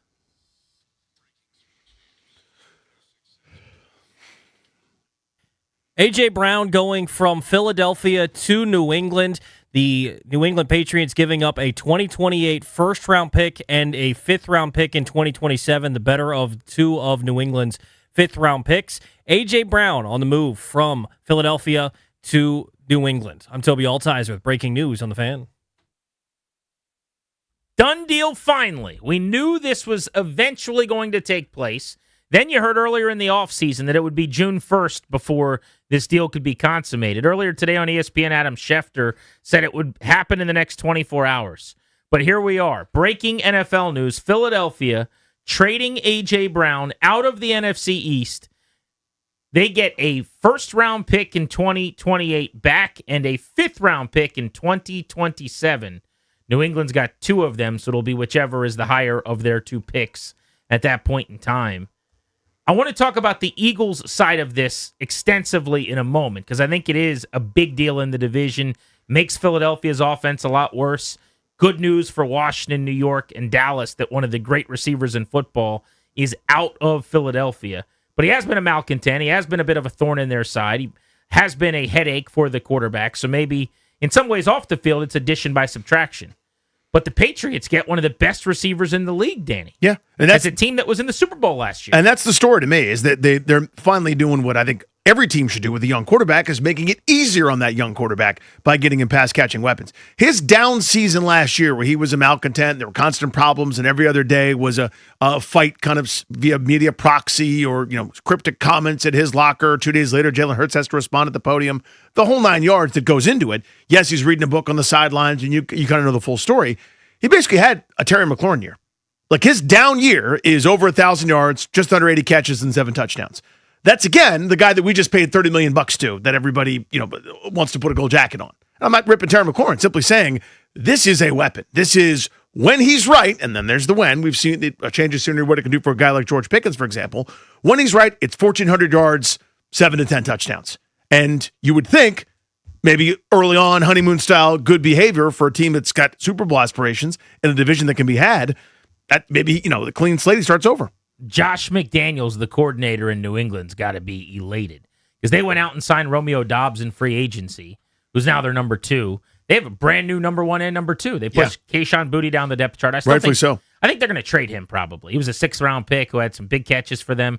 Matt Collins is massive, works the middle of the field, makes some third down catches and some downfield things happen. Kyle Williams, a former 3rd-round pick, is a speed guy, and Demario Douglas is a nice little screen game option who can make some plays after the catch. But to have A.J. Brown and Romeo Doubs now, as you said, it's kind of the opposite of what Washington's done, where they haven't gone big at wide receiver. They've invested in other areas, tight end, coordinator, offensive line. But the Patriots are throwing wide receivers at Drake May and saying, let's help you out here. Specific to the Eagles, though, which is way more important to Washington, A.J. Brown out of the NFC East. He has tormented this team. His first year with Philadelphia, by the way, was 90 catches for almost 1,500 yards and 11 touchdowns. So that's when everything's going good. You just talked about if he's physically, mentally in a good spot, right? Well, 72 and sunny in Philly, it was basically 90 catches, 1,500 yards. It was back-to-back years. The last 2 years, he's been a shell of himself. Averaged around 70 catches for about 1050. He's better than that.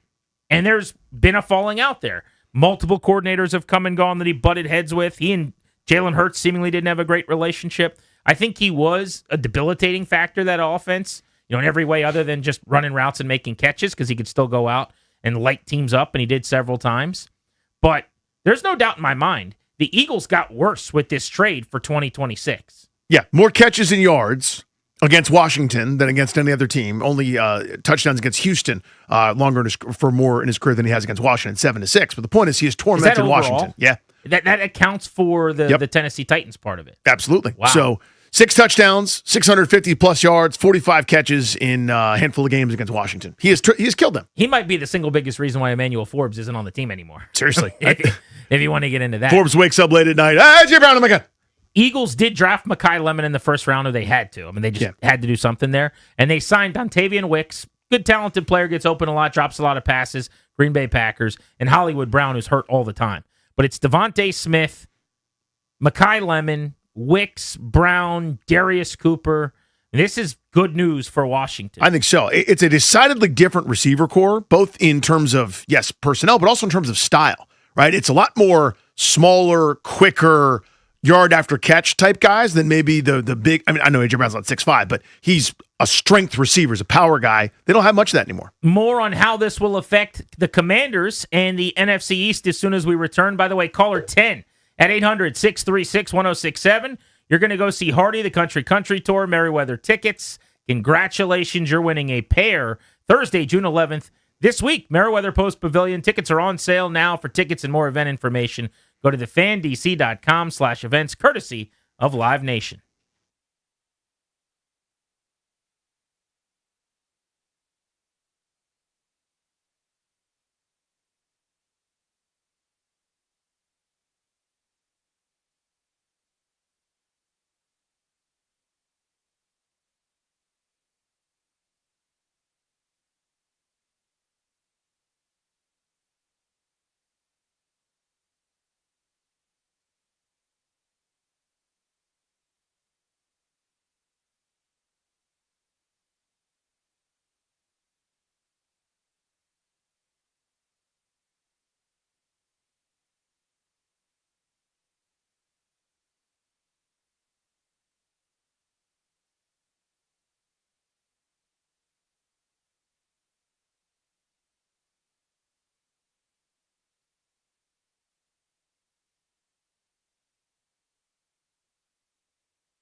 This update is brought to you by PVI Office Furniture. Fast, excellent, affordable business grows with PVI. 2 blockbuster trades in the NFL today. Let's start with the one that just recently went down.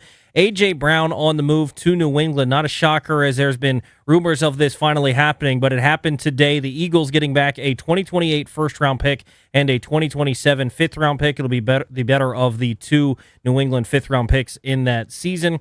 A.J. Brown going to New England. The other blockbuster trade, Myles Garrett going to the Rams. The 2-time Defensive Player of the Year heads to L.A. Cleveland getting back Jared Verse, a first-round pick, a second-round pick, and a third-round pick. Tonight in baseball, the Nationals taking on the Marlins. 6:45 first pitch right here on the Fan. Cade Cavalli takes on Sandy Alcantara. Strong teams need spaces that keep up. PVI Office Furniture helps businesses create better workspaces with expert guidance, new and used options, fast delivery and installation by PVI's own team. Visit PVI's massive Frederick showroom or go to PVI.com. Come experience the PVI difference today. From the Crop Metcalf 5-Star Sports Desk, I'm Toby Altizer on the Fan.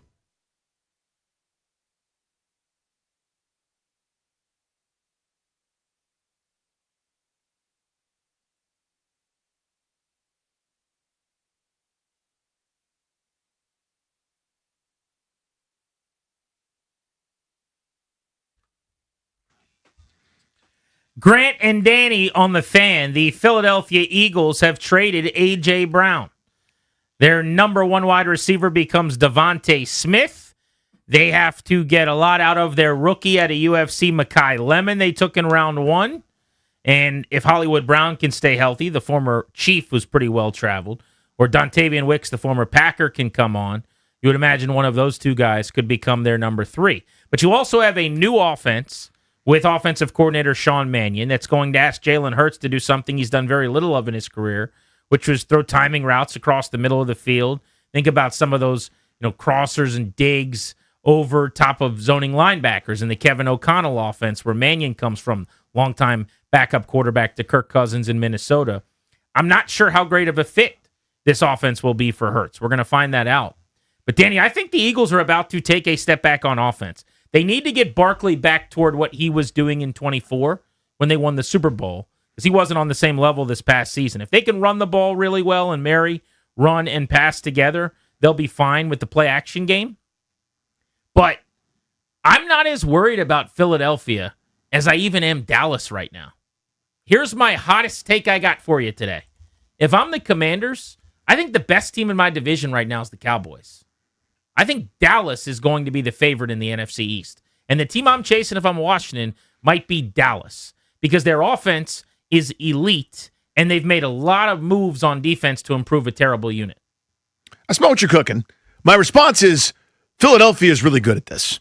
So my default for a while, until they prove me otherwise, is if they make the move, it's probably the right move. Howie Roseman is better at this than everybody else. They were good, got bad for an incredibly short time, and opened up a brand new window where they go to the Super Bowl all the time. And they're down years, they win 11 games. So in theory, what you're saying makes sense. I think Dallas is on the rise. I'm not writing Philadelphia off just yet. I don't think they make the moves that they made without having an idea that they're going to work decently well or well enough. Again, they've sort of remade themselves here. I still think that offensive line is not what it was a couple of years ago when Barkley was running roughshod over everybody for 2,000 yards and could have set all sorts of records but didn't care about it. He didn't just get bad last year. Just the whole operation was bad. It got stale, it got static. I think there was some a couple setbacks on the line. And it happens every year. Lane Johnson, every year we're doing 200. The same story. Like how many, he's Trent Williams' age, so he's upper 30s, right? I think it was similarly, that came out a year or two after him from Oklahoma. But Lane Johnson, every year it's going to miss time. Tyler Steen, Cam Jurgens, those guys have had, I think Jurgens maybe has the back problems, but this reoccurring issues. Landon Dickerson, I feel like, gets hurt a lot, is always kind of playing through pain. The one steady Eddie that you always can count on being awesome for them is Jordan Mailata. But otherwise, it's been a bunch of turmoil and kind of in and out and who's healthy and who's not and which of the interior guys is missing time right now and who's questionable to play. You're right. When they're all healthy, it's a great offensive line. But let's not forget, has that been? Yeah. They have a legendary offensive line coach who's considered one of the real weapons in that building who rolled out because he's kind of over Nick Sirianni at this point, according to some of the reports. The good buddy of Kelsey's who's been on his podcast kind of dogging them for the last couple of years. So you've lost one of the most important coaches of your building, the whisperer of all those players, so to speak. I just think that something's not quite right. It doesn't smell good over there. I agree with you. But that's who they've been, though. There's turmoil. I mean, the year they won the Super Bowl, Dick Sirianni's yelling at fans after like a narrow victory against some terrible team at home. That's what they are. They're this chaotic frat bro who got a shoe stepped on in Arlington that's looking to fight, but it's part of their personality. Anywhere else he wouldn't work, talking about Sirianni. He's a goofball. I think he's a clown shoe, but he fits there. Like, But I think that's it's a what they bug, are. not a feature. Like, yes, they won a Super Bowl in spite of that 1 year. I think they probably could have won 2 or 3 maybe if it was better. Could be. I mean, again, their down years, they win 11 games. So I hear what you're saying. We're in a year, by the way, an even one where they typically win 14. I don't know that they'll do that this year because Dallas is too good. I think the Giants won't be pushovers. And, it's hard to win that many games up here, as a famous coach here used to say. But I'm not writing their demise in pen just yet.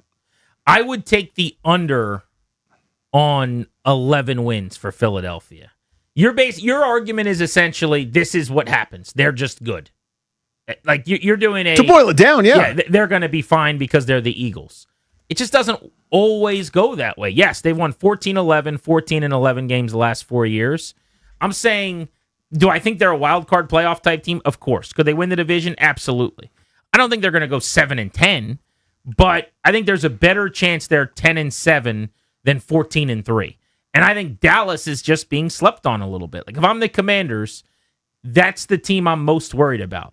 With Pickens coming back, presumably, he's got this weird contract situation, but signed his tag, should be there with CeeDee Lamb.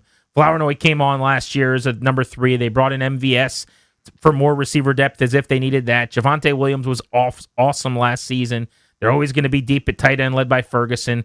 Good offensive line. Prescott, plug him in. It's 35 touchdowns and 10 picks. And then on defense, that was the whole problem. They were the Bengals, basically. Yep. MVP-type offensive numbers. Horrific defense, didn't make the playoffs. Great. So let's go out and let's get Rashawn Gary, 2 new starters on the D-line, D Winters at linebacker, 2 new starters in the secondary via free agency, and Jalen Thompson from the Cards and Kobe Durant from the Rams, and then you'll draft Caleb Downs. And on defense, as if drafting Caleb Downs wasn't enough, they got another first-rounder in Malachi Lawrence in the front 7. They drafted a 4th-rounder in LT Overton. They drafted a 3rd-rounder in Jyshawn Barham. They drafted a 4th-rounder in Devin Moore. They got 5 guys in the first 4 rounds with the 5 new starters in free agency. I know it's a lot of new pieces, but they also upgraded significantly with Christian Parker from the Eagles coming over to be their DC, which should help them in some of those head-to-head games, I think, playing against Philadelphia. So I would order the division Dallas, then Philly, then Washington, then New York. You're going Eagles, then Cowboys. Philly, not as big a space as it used to be. Dallas, and then Washington and New York kind of eye to eye. Let's ask that question on the phones. I'll be curious to see what people think. 800-636-1067. The Commanders coming off 5 wins are not going to get the national attention of being the team to beat in the East, and they shouldn't. But who do you worry more about? Who do you think's the better team? On a day where the Eagles traded A.J. Brown, Philly or Dallas? 800-636-1067. Grant and Danny on the Fan.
Grant Polson is back, ladies and gentlemen. It's been a minute, sir. It has been. Let's go. Just posted a Twitter poll. We'll go right to it. I'm not at Grant H. Polson anymore. I'm just Grant Polson. Paul. Who is the top team in the NFC East for the Commanders to chase this season? That is the question. Is it the Cowboys or is it the Eagles? You can go vote at Grant Polson on social media right now. And early going, I'm just looking at the early responses here. It's 50-50. So I thought I would be in the vast minority by going with Dallas. But with A.J. Brown out and with significant change, I think the Jeff Stoutland departure is going to be bigger than people think, too. He's the offensive line whisperer, the O-line coach in Philly that's meant so much to them. Was kind of over it seems like. Right now, 54% are saying the Eagles, 46% are saying the Cowboys. Dallas has added a lot on defense. They have. They're going to have a better offense than the Eagles. You want to disagree there, or are No, you good? I'm on that. I'm with you. Philly's also going to have a better defense. There's no doubt about that. That's a top 5 group. But if the Cowboys can get into that 17 to 20 range on defense, they're going to win 11, 12 games. So I would put my money on Dallas to win the East. You're still sticking with the Eagles because Howie Roseman. Yeah, it's a track record thing for me, where if I don't see the move or 2 moves ahead or 3 moves ahead, they do. And there's enough precedent here of them team building and being, playing 3-dimensional chess when everyone else is kind of stuck in the regular universe. You got to be really impressed with what they've done here. Again, they were really good, tore it down, basically tanked on purpose, and got great now back in Super Bowl contention pretty much every single year. Defensively, they're still really, really good. And offensively, I don't think they make the moves that they've made without a pretty coherent plan. Yeah, there'll be growing pains, certainly, but they've got a lot of good bones. I think Mekhi Lemon's going to be a huge difference maker this year right away, kind of whether as a slot plus type guy or, just some pressure underneath. But you still got Barkley, still a good offensive line, really, really smart organization. I think they'll be just fine. Maybe I'll end up being wrong. I just think Hurts is also going to be a bad fit in that offense. And I'm counting on paper, I agree with you, actually. Him and Mannion to not necessarily mesh early. I think it's going to be a slow start for him.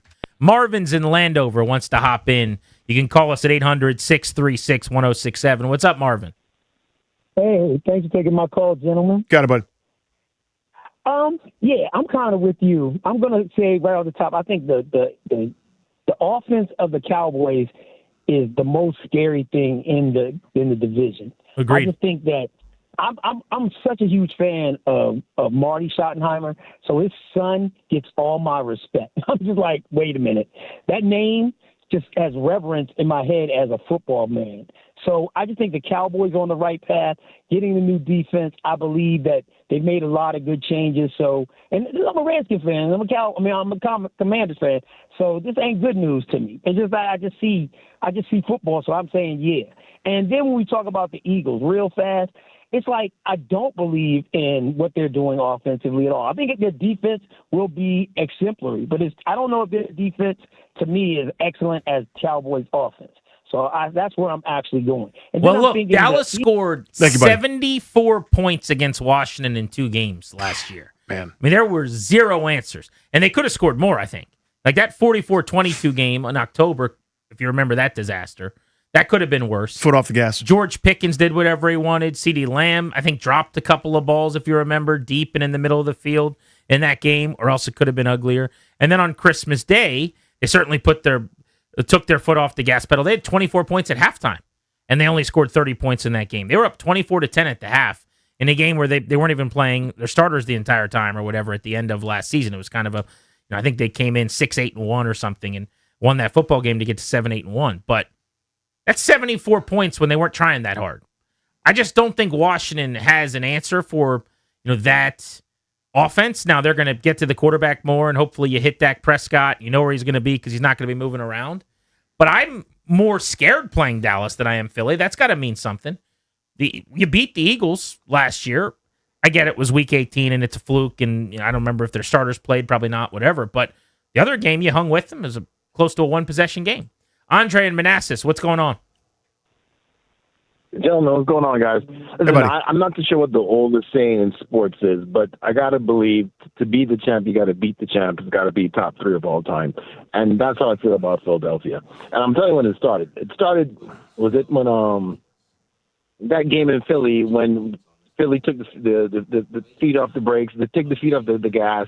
We ended up winning the game. They lost. They fired their coach, but they ended up getting all these different picks. And then from since then, like Danny's point, Philly's been playing not even chess. They've been playing Go when everybody's been playing checkers.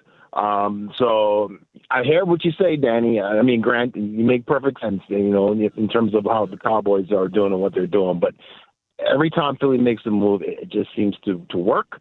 And I have to give them I have to tip my cap off to them. That's probably another saying in sports. I got to tip my cap to Philly until proven otherwise. Yeah, you're working all the cliches in there. Appreciate you, Dre. I mean, I keep going back to this. They won the Super Bowl, had the window that was open a little bit longer. They were kind of limping along with an older roster. Purposely got terrible. And nobody tell Chris Russell about the tanking that happened. Thank God they got to play Nate Sudfeld in a game that didn't matter at all.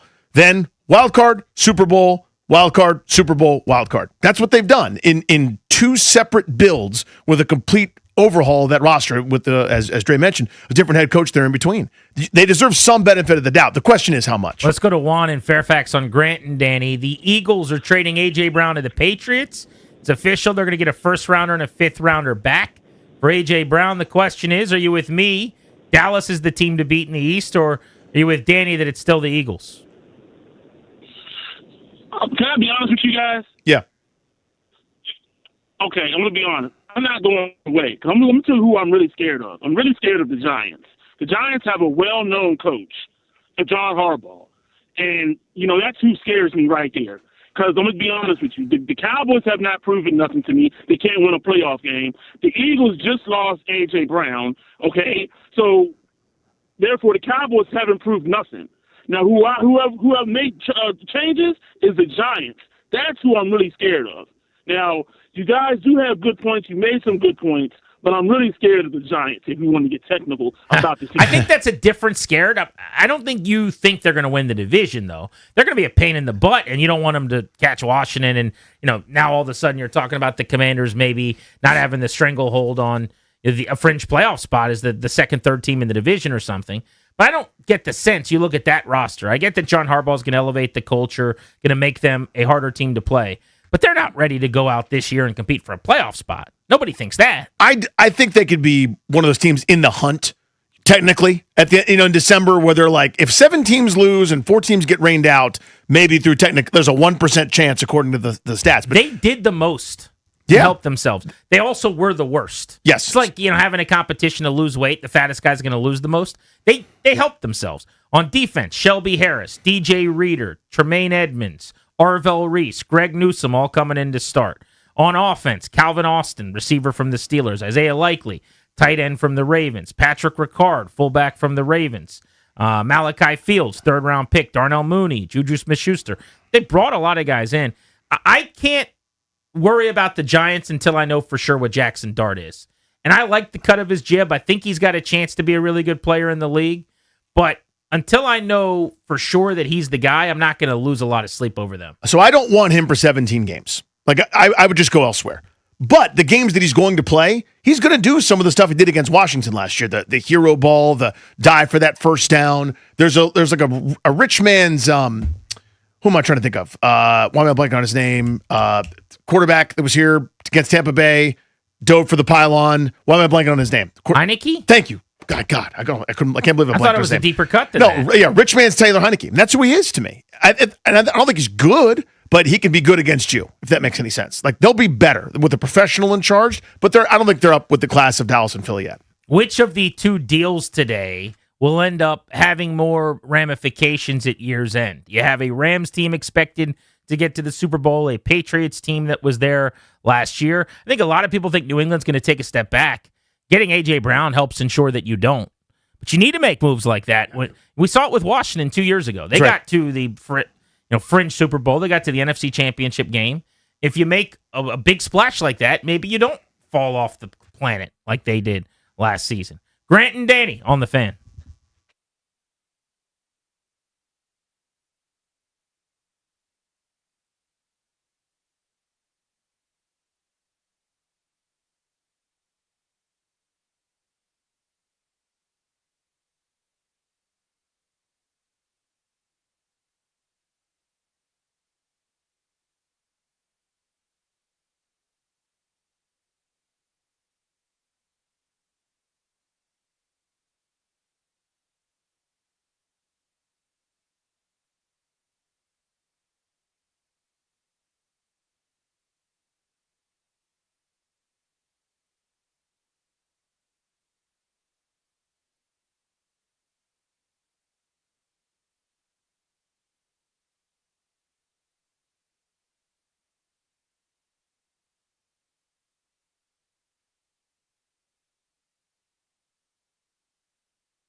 This update is brought to you by the Pentagon Memorial Fund and the 184 Tribute Golf Classic on June 15th. In the NFL, 2 blockbuster trades today. A.J. Brown, he's getting traded from Philly to New England. Philly getting back a first-round pick in 2028 and a better of the 2 fifth-round picks for the Patriots in 2027. The other blockbuster trade today, Myles Garrett, the 2-time Defensive Player of the Year, is getting moved from Cleveland. He is joining the L.A. Rams. Cleveland getting back Jared Verse, the 2024 Defensive Rookie of the Year, as well as a first-round pick in 2027, second-round pick in 2028, and third-round pick in 2029. Baseball tonight, Nationals begin a 3-game series against the Marlins. 6:45 first pitch right here on the Fan. Cade Cavalli set to take on Sandy Alcantara.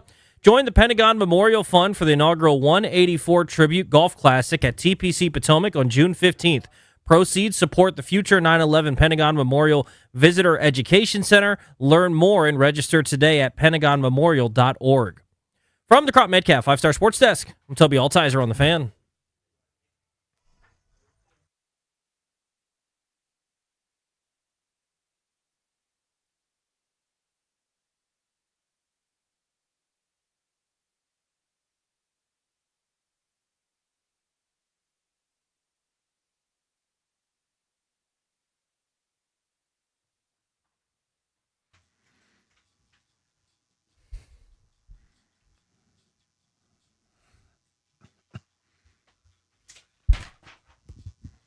Grant and Danny brought to you today and every day by the law firm Condoria and Murad, estate planning, elder law, real estate transactions, probate administration. Their attorneys are always there to protect you and your family.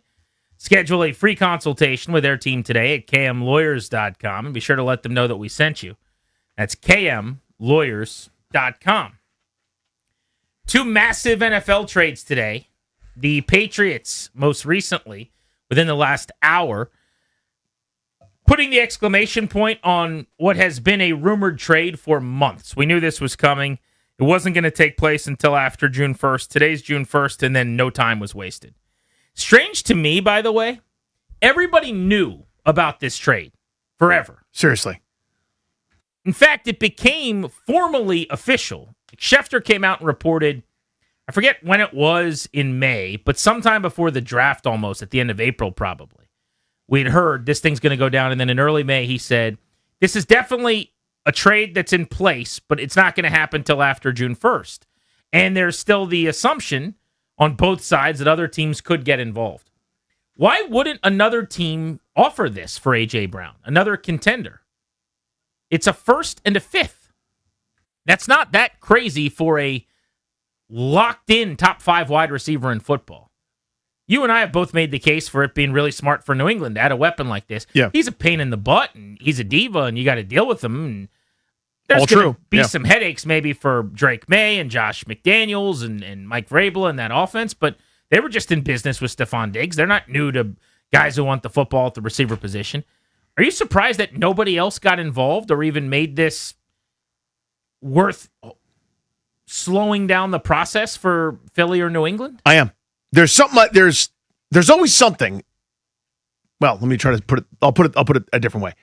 I'm constantly surprised by NFL trades, whether it's the value, whether it's the lack thereof, or there have been multiple trades this offseason. For example, I marked about this with the Pittsburgh Steelers getting Michael Pittman for nothing. I mean it, nothing. They swapped a 6th and 7th rounder. That was it for a guy that goes for 1,000 yards. I'm not telling you he's Jerry Rice, but I'm also not telling you he's chopped liver. He ain't Noah Brown either. He's a good player, and nobody seemed interested. No one else wanted that?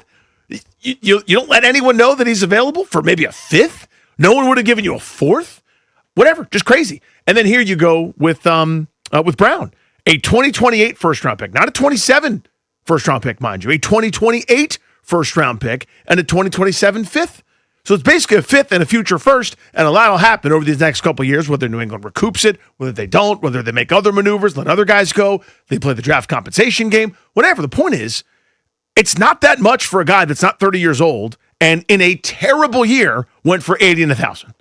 Seems crazy to me. I will never understand the value with NFL deals. I'm always wrong. There's a Commanders element to this as well, not just because of the division and the fact that Philly's wearing the pants in the East and Washington's chasing them.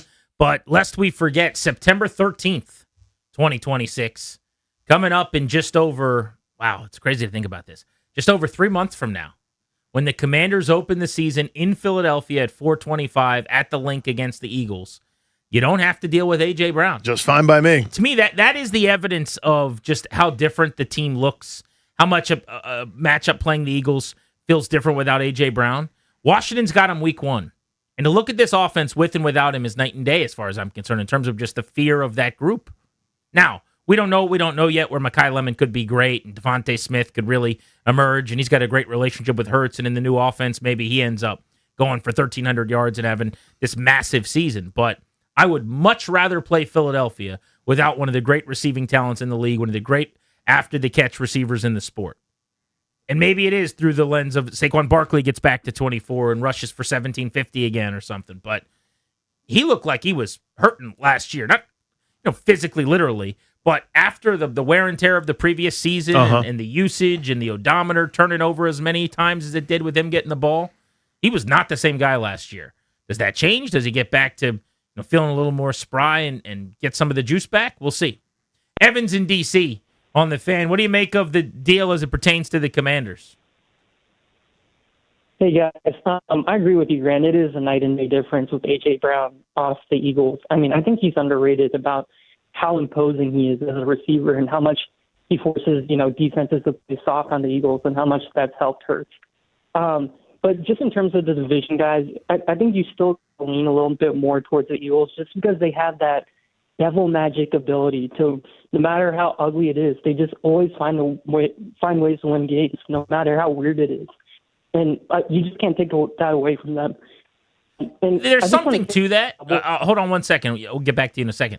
There's something to that, but I just struggle with that as the reason. Like analytically or statistically or whatever, I need more than in the past they've been able to win anyway. Or like, yeah, it looks like they got worse, but they still have the best GM and it always seems to work out for them, ... It's almost one of those like hope is not a strategy. Strategy. Like because it's the Eagles doesn't really work as why I should be more scared of them than the Cowboys because runs end. Well, we thought the Phillies or the Mets were going to be a buzzsaw in the National League East, or there's great examples all the time of like the Ravens last year going into the season. They're Baltimore, man. When the year ends, they're going to be right at the top of the division, unless they're until not. They weren't. Yeah. But anyway, go back to Evan here. What do you got? Yeah, I just want to say about the Cowboys and the Cowboys hype this offseason. Yeah, they do look scary on paper, but they won 7 games last season and 2 against our injury-depleted team. And even when they were fighting for the playoffs last year, the second half of the season, they had inexplicably bad losses. Home losses to Jacoby Brissett and the Cardinals, J.J. McCarthy and the Vikings. They got blown out by the Chargers at home. So they're just a weird team. And I'll just ask you, can you trust Brian Schottenheimer? They're just a weird team that always tends to... They are weird, but how much do we want to use last year as what is going to predict this year? It's such a different team. I mean, are we going to do that for the Commanders? I hope not. I could find you some weird losses on that schedule, sure, too. Yeah, there's plenty of those. I expect them to be a lot different and a lot better, and hopefully their quarterback is healthier this time. But, I mean, the Cowboys' defense is a completely different personnel group and a completely different scheme. They went from having a butt-of-jokes coordinator who everyone thought should have been fired several different times throughout the year last year in Eberflus to one of the rising star guys in the league in Parker, who's up there with Durante Jones in terms of most exciting defensive hires in football. Then you add in all the talent that they added. He's right. Like that stretch where they lost to the Lions, the Vikings, and the Chargers that did them in before they beat the Commanders in Christmas. Gross. Pretty ugly. Basically 2 weeks from December 4th through December 21st, but 3 games where they gave up 44, 34, 34 points. Yeah. That's it. That's all she wrote. They were competitive until then. They scored 43 times. They scored 37 in another game. Uh-huh. By the way, think about that. They scored 30 or more.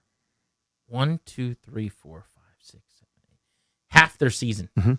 They scored 30 or more points last year. And then the games where they didn't, it's a lot of 27s and 26s in there. When a team can move the ball like that, that worries me. That's all. I mean, which I get. You got to score 27 when you go to Dallas, or else you're probably losing.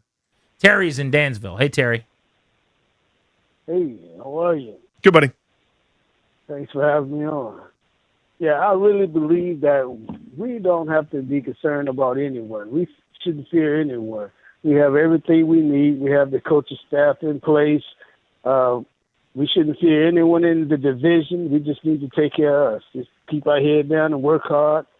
And at the end of the season, we'll be on top. This is Dan Quinn calling in there. And that's coach speak, right? Well, who had that line today that I was just, you know who it was Mike McDonald in Seattle. He was asked today at the press conference about the Rams getting the greatest defensive player in the league in a trade, Myles Garrett coming over to L.A., and McDonald, the head coach of the defending champion Seattle Seahawks, said, I don't care about that. Not interested. And I'm like, well, what's your reaction? He's like, don't care. We're worried about us. This is about this building here.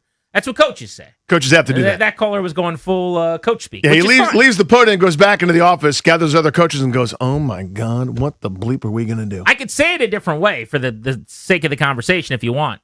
I said, who should the Commanders be worried about? Who's the team to beat in the division? Okay, you don't want to play that game. Fine. Who's the best team in the NFC East? That's another way to ask it. Is it the Cowboys or is it the Eagles? No, you're allowed to think it's Washington. I would happen to disagree with you, but it sounds like that guy did. Reggie's in D.C. What's up, Reggie? Hey, what's going on, fellas? Hey, dude. Hey, listen, we may think that Devontae is the number one, but we don't know. It's easy to be looked at as a number one when you got A.J. Brown on the other side. It's easy for T. Higgins to look like a number one when you got Jamar Chase.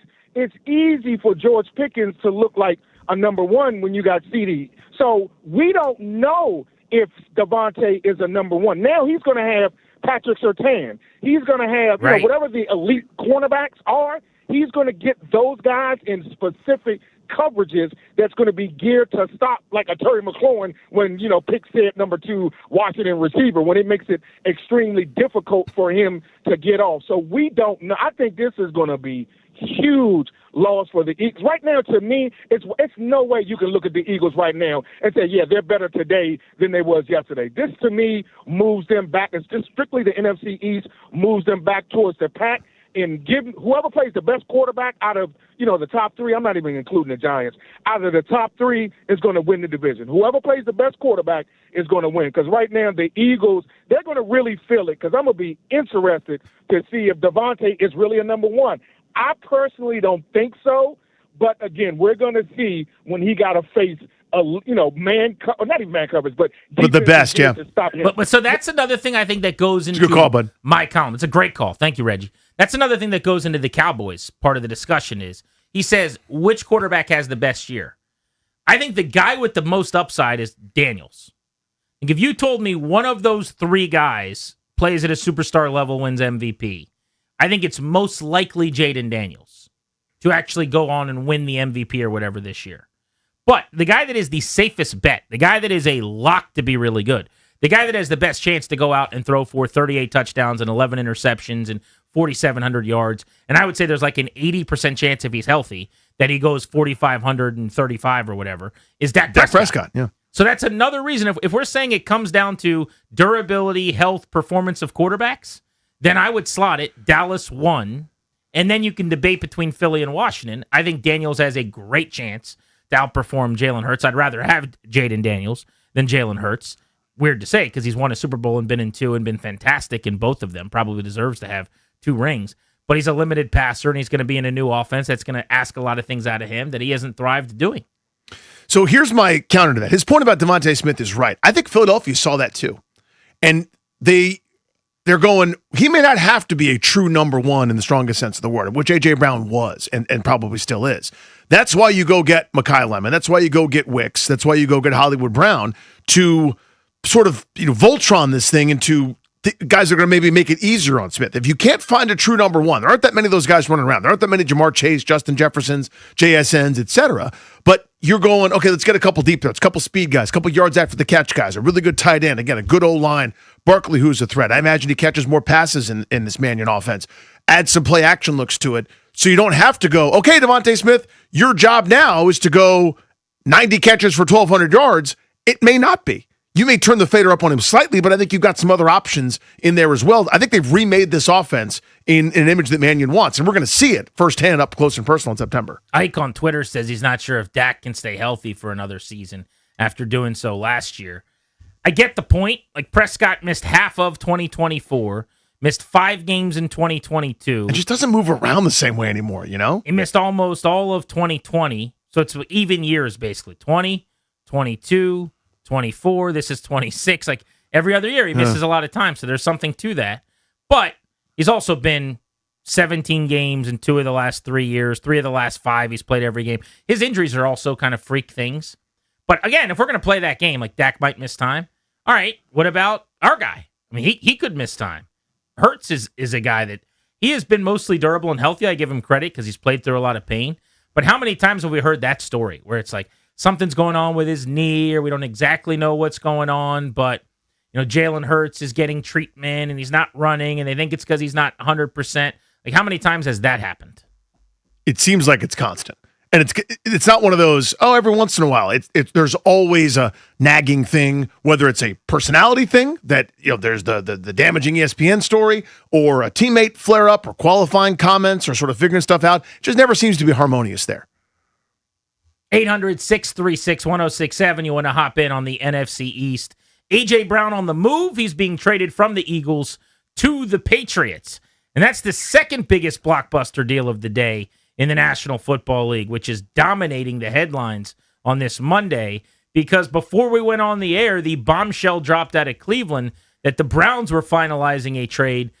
Defensive Player of the Year Myles Garrett headed to the Rams for Jared Verse and a first-rounder. Speaking of trades, can we take C.J. Abrams off the trade block for the Washington Nationals? Is it worth doing that with them playing the way that they are? That's next on Grant and Danny.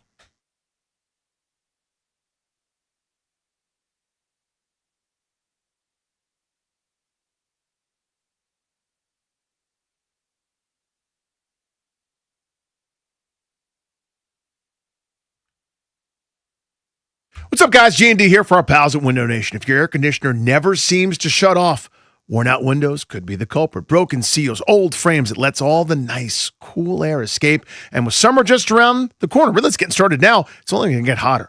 Act now before those energy bills start to skyrocket. I did this a few years ago. We moved into our home, got there right on Memorial Day, in fact, a few years ago.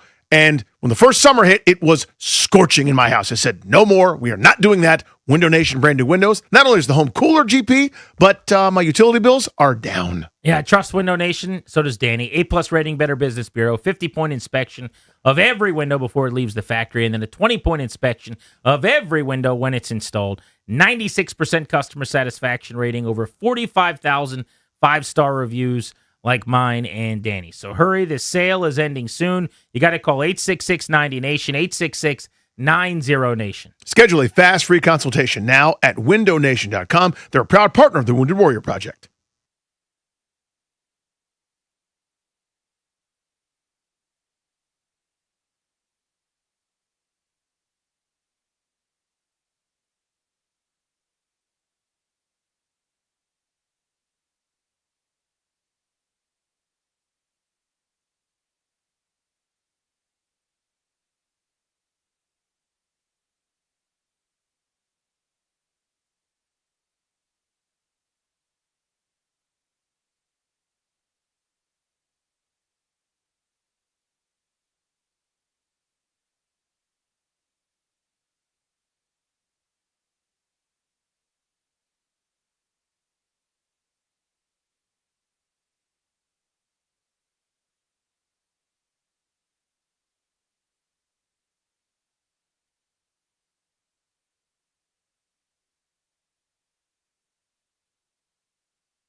This update is brought to you by Melwood. 2 blockbuster trades today in the NFL. We'll start with the bigger one of the day. Myles Garrett, the 2-time Defensive Player of the Year, is on the move from the Cleveland Browns to the LA Rams. The Browns getting back Jared Verse, a first-round pick in the 2027 draft, a second-round pick in the 2028 draft, and a third-round pick in the 2029 draft. Just about an hour and a half ago, A.J. Brown was traded from the Philadelphia Eagles to the New England Patriots. Philadelphia getting back a first-round pick in 2028 and the better of the 2 fifth-round picks of the Patriots in the 2027 draft. Baseball. Nationals getting set for a 3-game series against the Marlins tonight at Nationals Park. 6:45 first pitch. Can hear the game right here on the Fan. Cade Cavalli set to take on Sandy Alcantara. Donate your unwanted vehicle to Melwood and support people with disabilities in your local community. We can pick up as soon as tomorrow. Visit melwood.org or call 1-877-MELWOOD. From the Crop Metcalf 5-Star Sports Desk, I'm Toby Altizer on the Fan.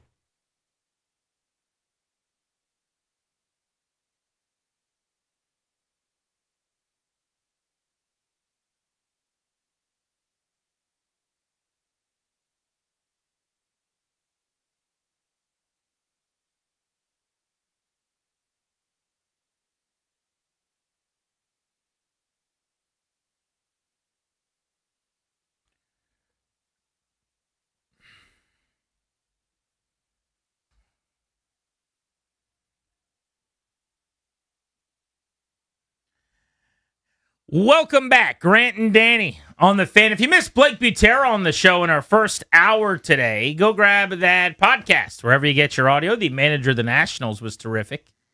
The Nats are 31-29 after another series win, this time over the San Diego Padres. I think that's what's most impressive and compelling about the way they just played May, which was the best month they've had in 3 years by way of schedule and record. They were playing good baseball teams. And you look at who they just played last month, who they were beating. It was a Padres team that's going to be in the playoffs.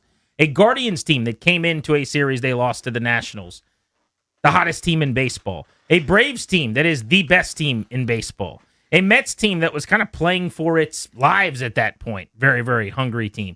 An Orioles team, similarly, they got off to a bad start that needed it. A Reds team that spent some time in the wild card spot in the National League this year. They played the Brewers at the start of the month very competitively. Good baseball games. That's an NLCS team a year ago.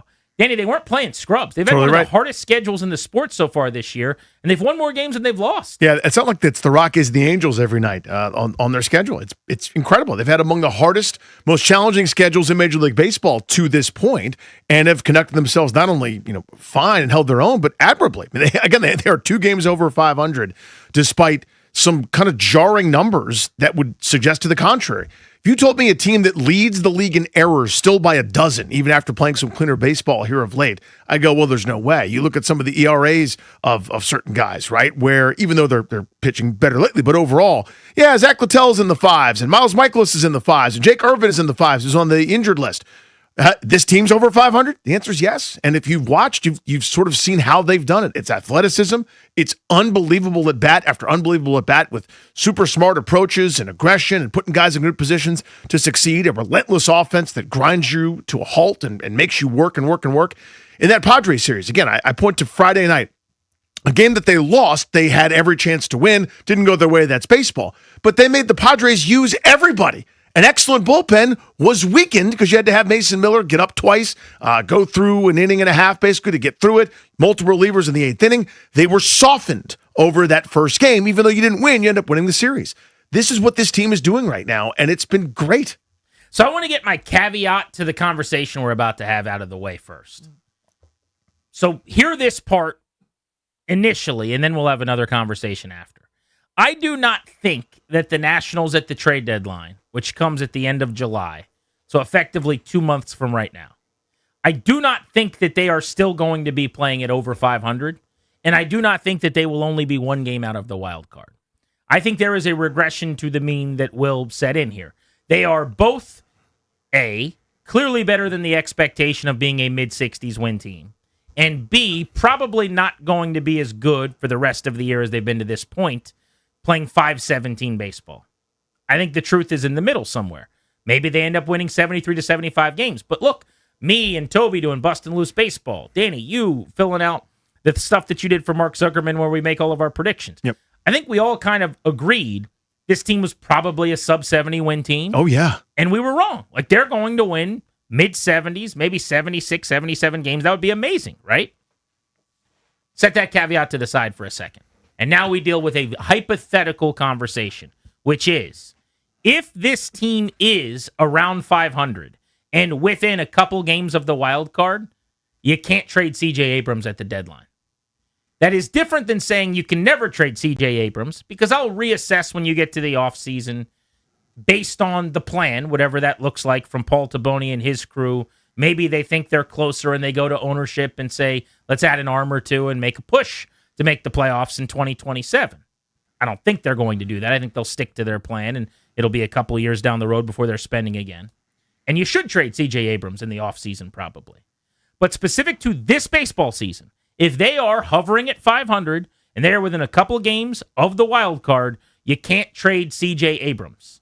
You just keep pouring the chorus. You give this clubhouse, you give this team the chance. I'm not asking you to add, but don't take away from it and see what happens. You give this fan base a chance to re-engage, get back into it, enjoy some competitive, decent second half of the season baseball, something they haven't been treated to since the 2019 World Series year.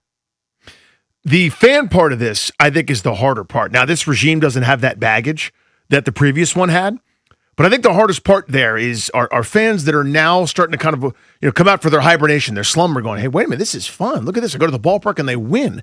Not the case for a lot of years, as you mentioned, since 2019.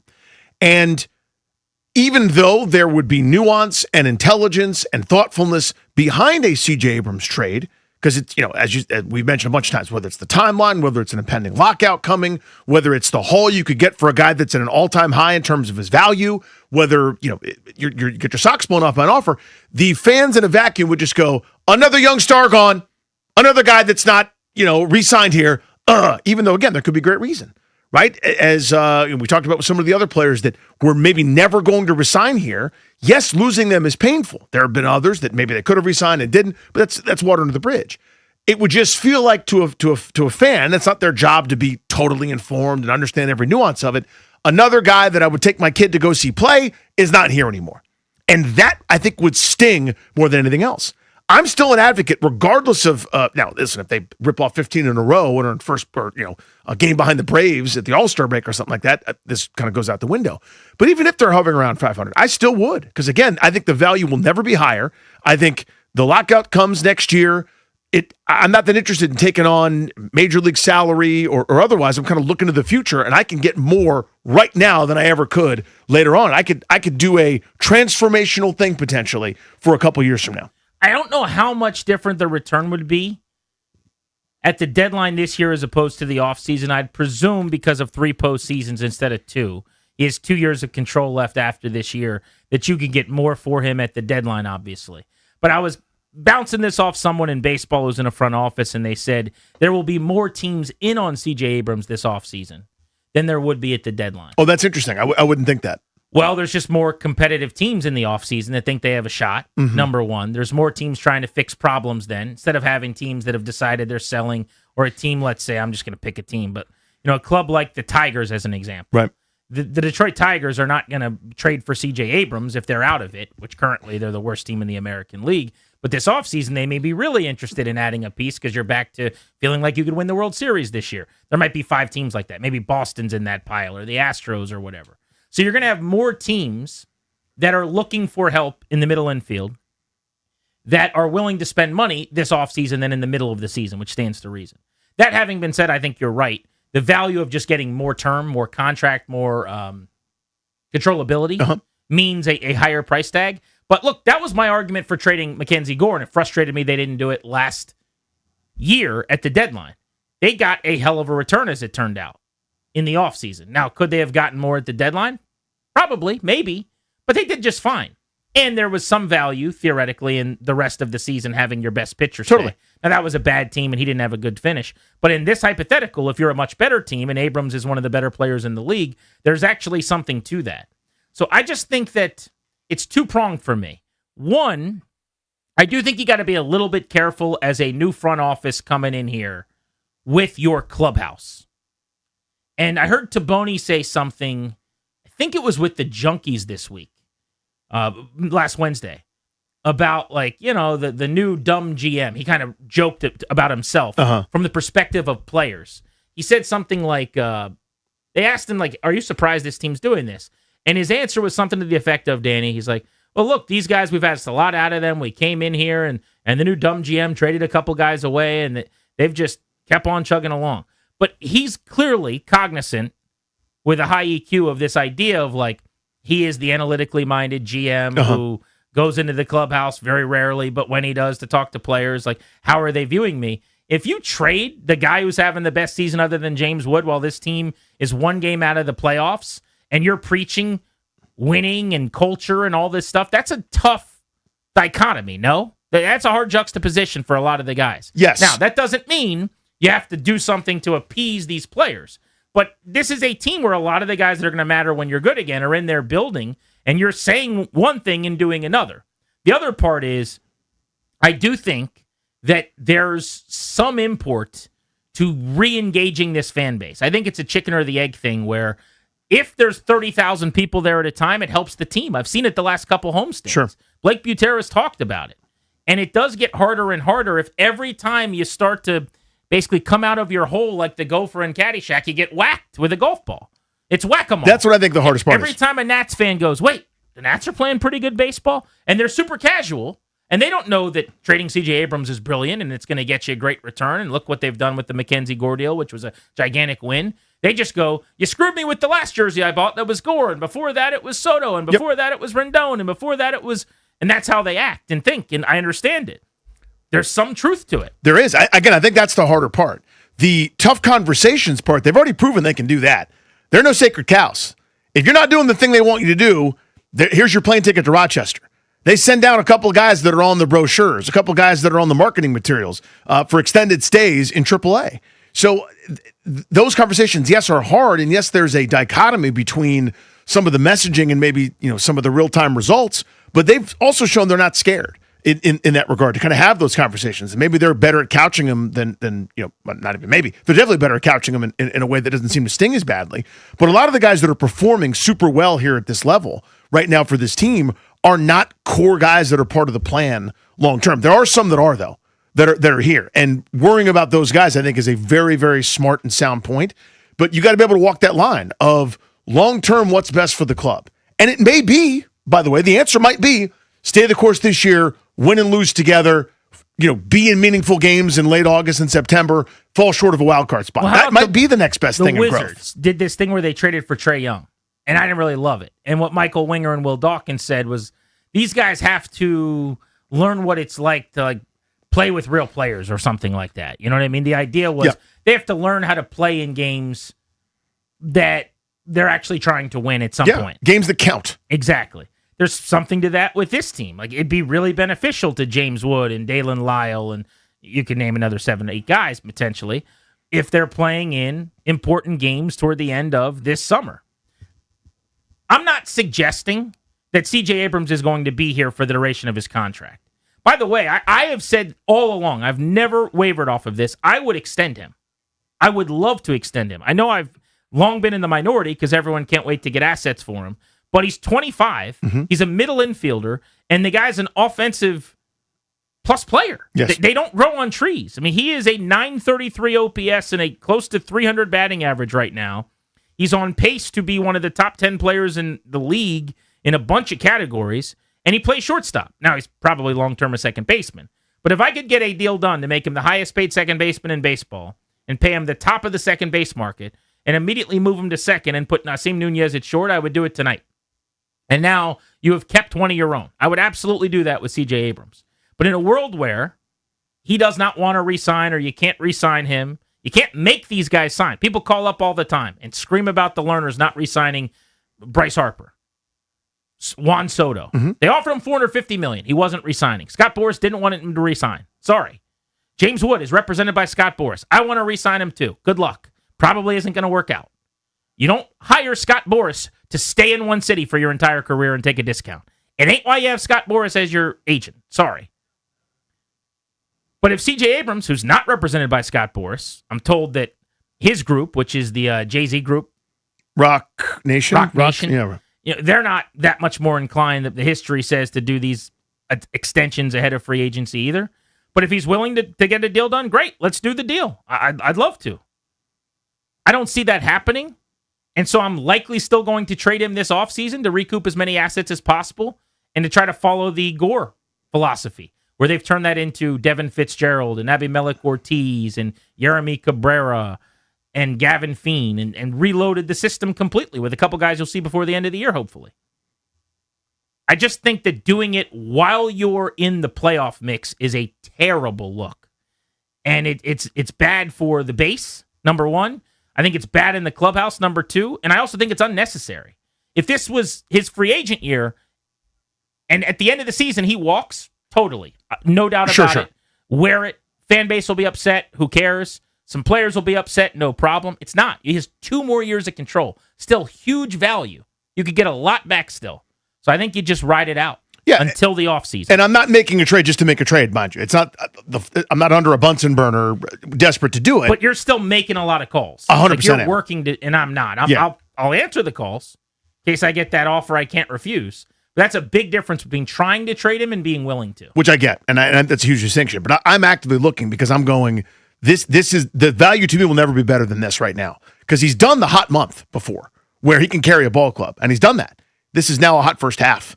And do I believe this is the new normal? If so, that's a different conversation. But, even if this quite isn't the normal, it's not like, he's been an all-star before. Yeah. Like the floor for him is a 750 OPS, which at that position is pretty rare. What is normal over 3 years now is that he's a top 5 offensive player at his position, probably. That's what's normal. It's a pretty damn good player, which is also why you can get a lot back for him. That's kind of the point. I want to take calls on this next. 800-636-1067. In a world where the Nats can hang around 500 and stay in the wild card conversation, should they pull C.J. Abrams off the trade block, and should they look to revisit this in the offseason? Or would you still be okay with them dealing him even if everything's going well and they're overachieving and winning? You're listening to The Fan.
Big gap in right center for him. Pitch swung on, blasted it deep right down the line. Trouble if it's fair, and it is gone. Goodbye. Another home run for the Nationals. It is their 5th home run in the first 3 innings of the game. Bang! Zoom goes C.J. Abrams with his 12th home run of the year. C.J. Abrams is having a career year for the Nationals, and it's well-timed. All signs were pointing toward them trading Abrams during the season. There's a fly in that ointment, though. The Nationals are pretty good. And he's having a great season. The Nationals are over 500, and they are a game out of the wild card. You don't sell big time. You don't trade your best players, if that's the case, likely. Or should they? That is the question at 800-636-1067. Now, again, the caveat to the conversation was we're still 2 months away. Basically, you got to double the season from where we're at to get to the trade deadline. And I don't think there'll be 2 games over 500 at that point. And I don't think there'll be one out of the wild card at that point. And so it'll work itself out probably. But we're asking if this sustains and they continue to overachieve and they are in the conversation, then what? Because it's 8 teams for 3 spots. That's the other thing. Being 1 game out sounds like you're so close. Well, the Pirates are tied for the last spot, as are the Cubs, who are not in. Then you've got the Phillies, who are a half game behind the Nationals. Then you've got the Reds, who are tied with the Nationals. So for 3 wild card spots, it's the Padres, the Cardinals, the Diamondbacks, the Pirates, the Cubs, the Reds, the Nationals, and the Phillies. 7 teams, all jumbled together. I wouldn't even rule out the teams right behind them, like the Mets, who are 5.5 back, or the Marlins, who are in town right now, who are 6 back. But I wouldn't trade Abrams in season if you can hang. Both because I think it would be tough for this fan base, and you've basically pulled the carpet out from them enough at this point. But also, and this is way more important, because you don't win championships generally just doing what's right by the fan base, because I don't think it's that big of a deal to wait till the offseason when there's going to be more teams that want him, and if you want to trade him, doing it then. That's the best bullet for me. Because it hadn't occurred to me, but I guess it makes sense as teams are retooling / rebuilding or whatever, reassembling for a new run. But if I get the right offer at this deadline, I'm doing it. Because, and I've talked about this a million times, if I was a GM of any of the sports, you guys would hate me. You guys would hate my guts and drag me through the streets and burn effigies of me. The instant I go, am I a championship team? And my answer is no. And the answer is no here right now. I sacrifice everything at the altar of greatness, even if it hurts a couple feelings in the short term.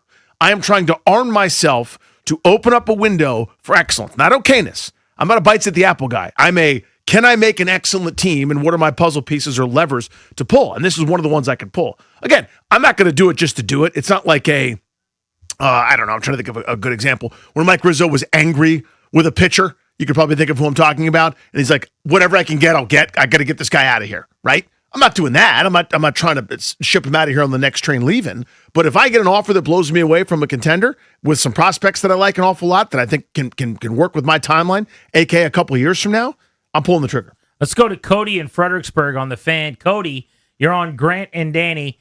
C.J. Abrams has 2 years left on his contract after this season. If they hang around, what do you do at the deadline?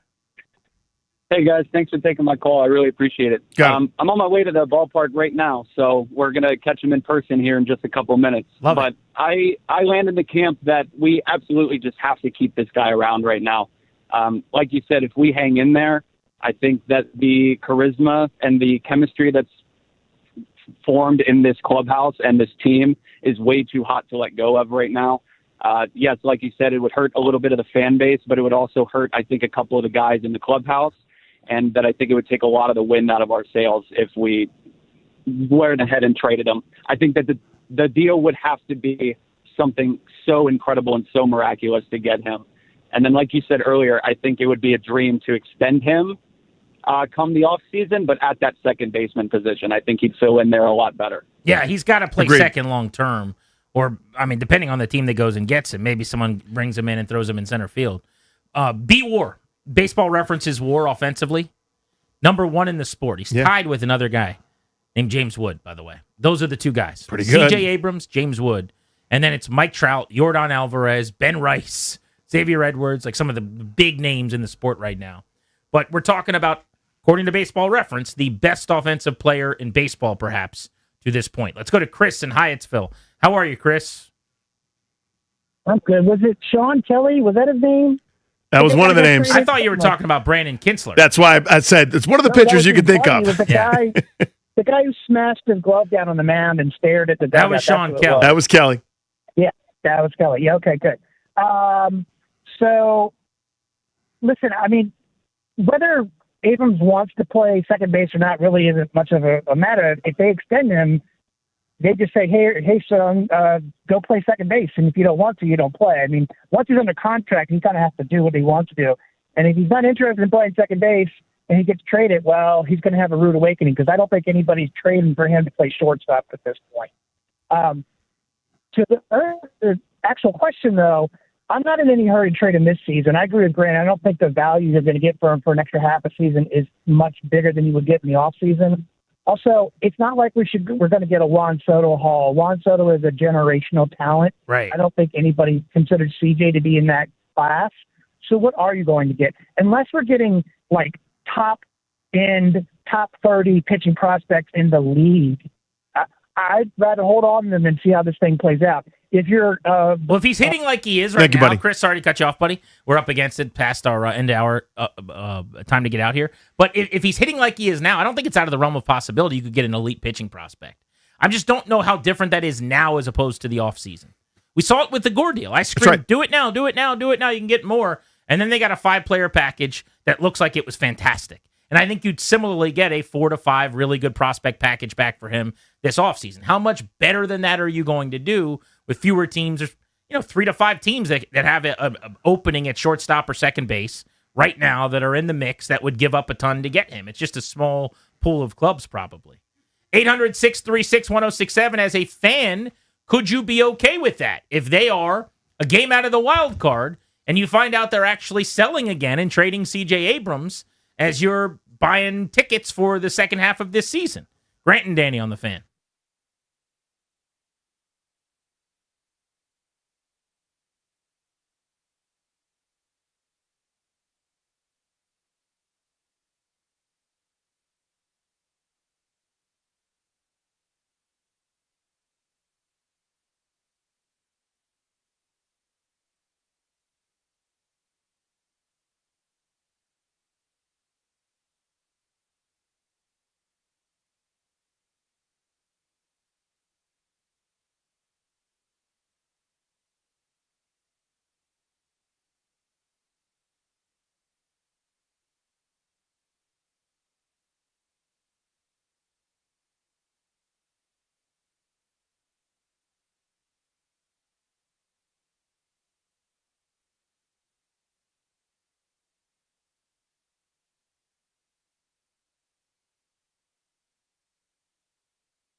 This update is brought to you by Mervis Diamond Importers. Nobody pays retail anymore. Why should you? 2 blockbuster trades today in the National Football League. First one involving a 2-time Defensive Player of the Year as Myles Garrett is on the move from Cleveland. He heads to L.A. and joins the L.A. Rams.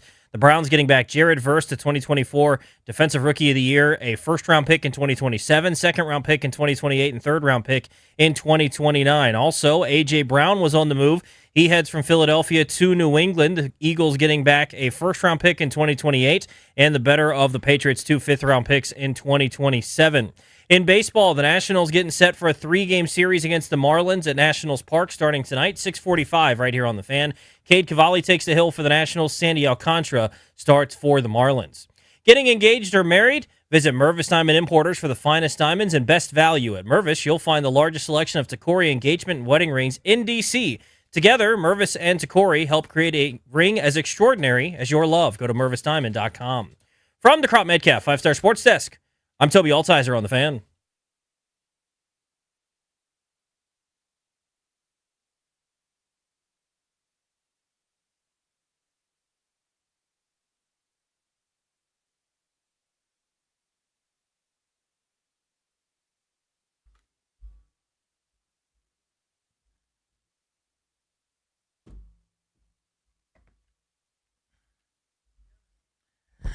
Stretch run of Grant and Danny. Final few minutes brought to you by the law firm Condori and Murad.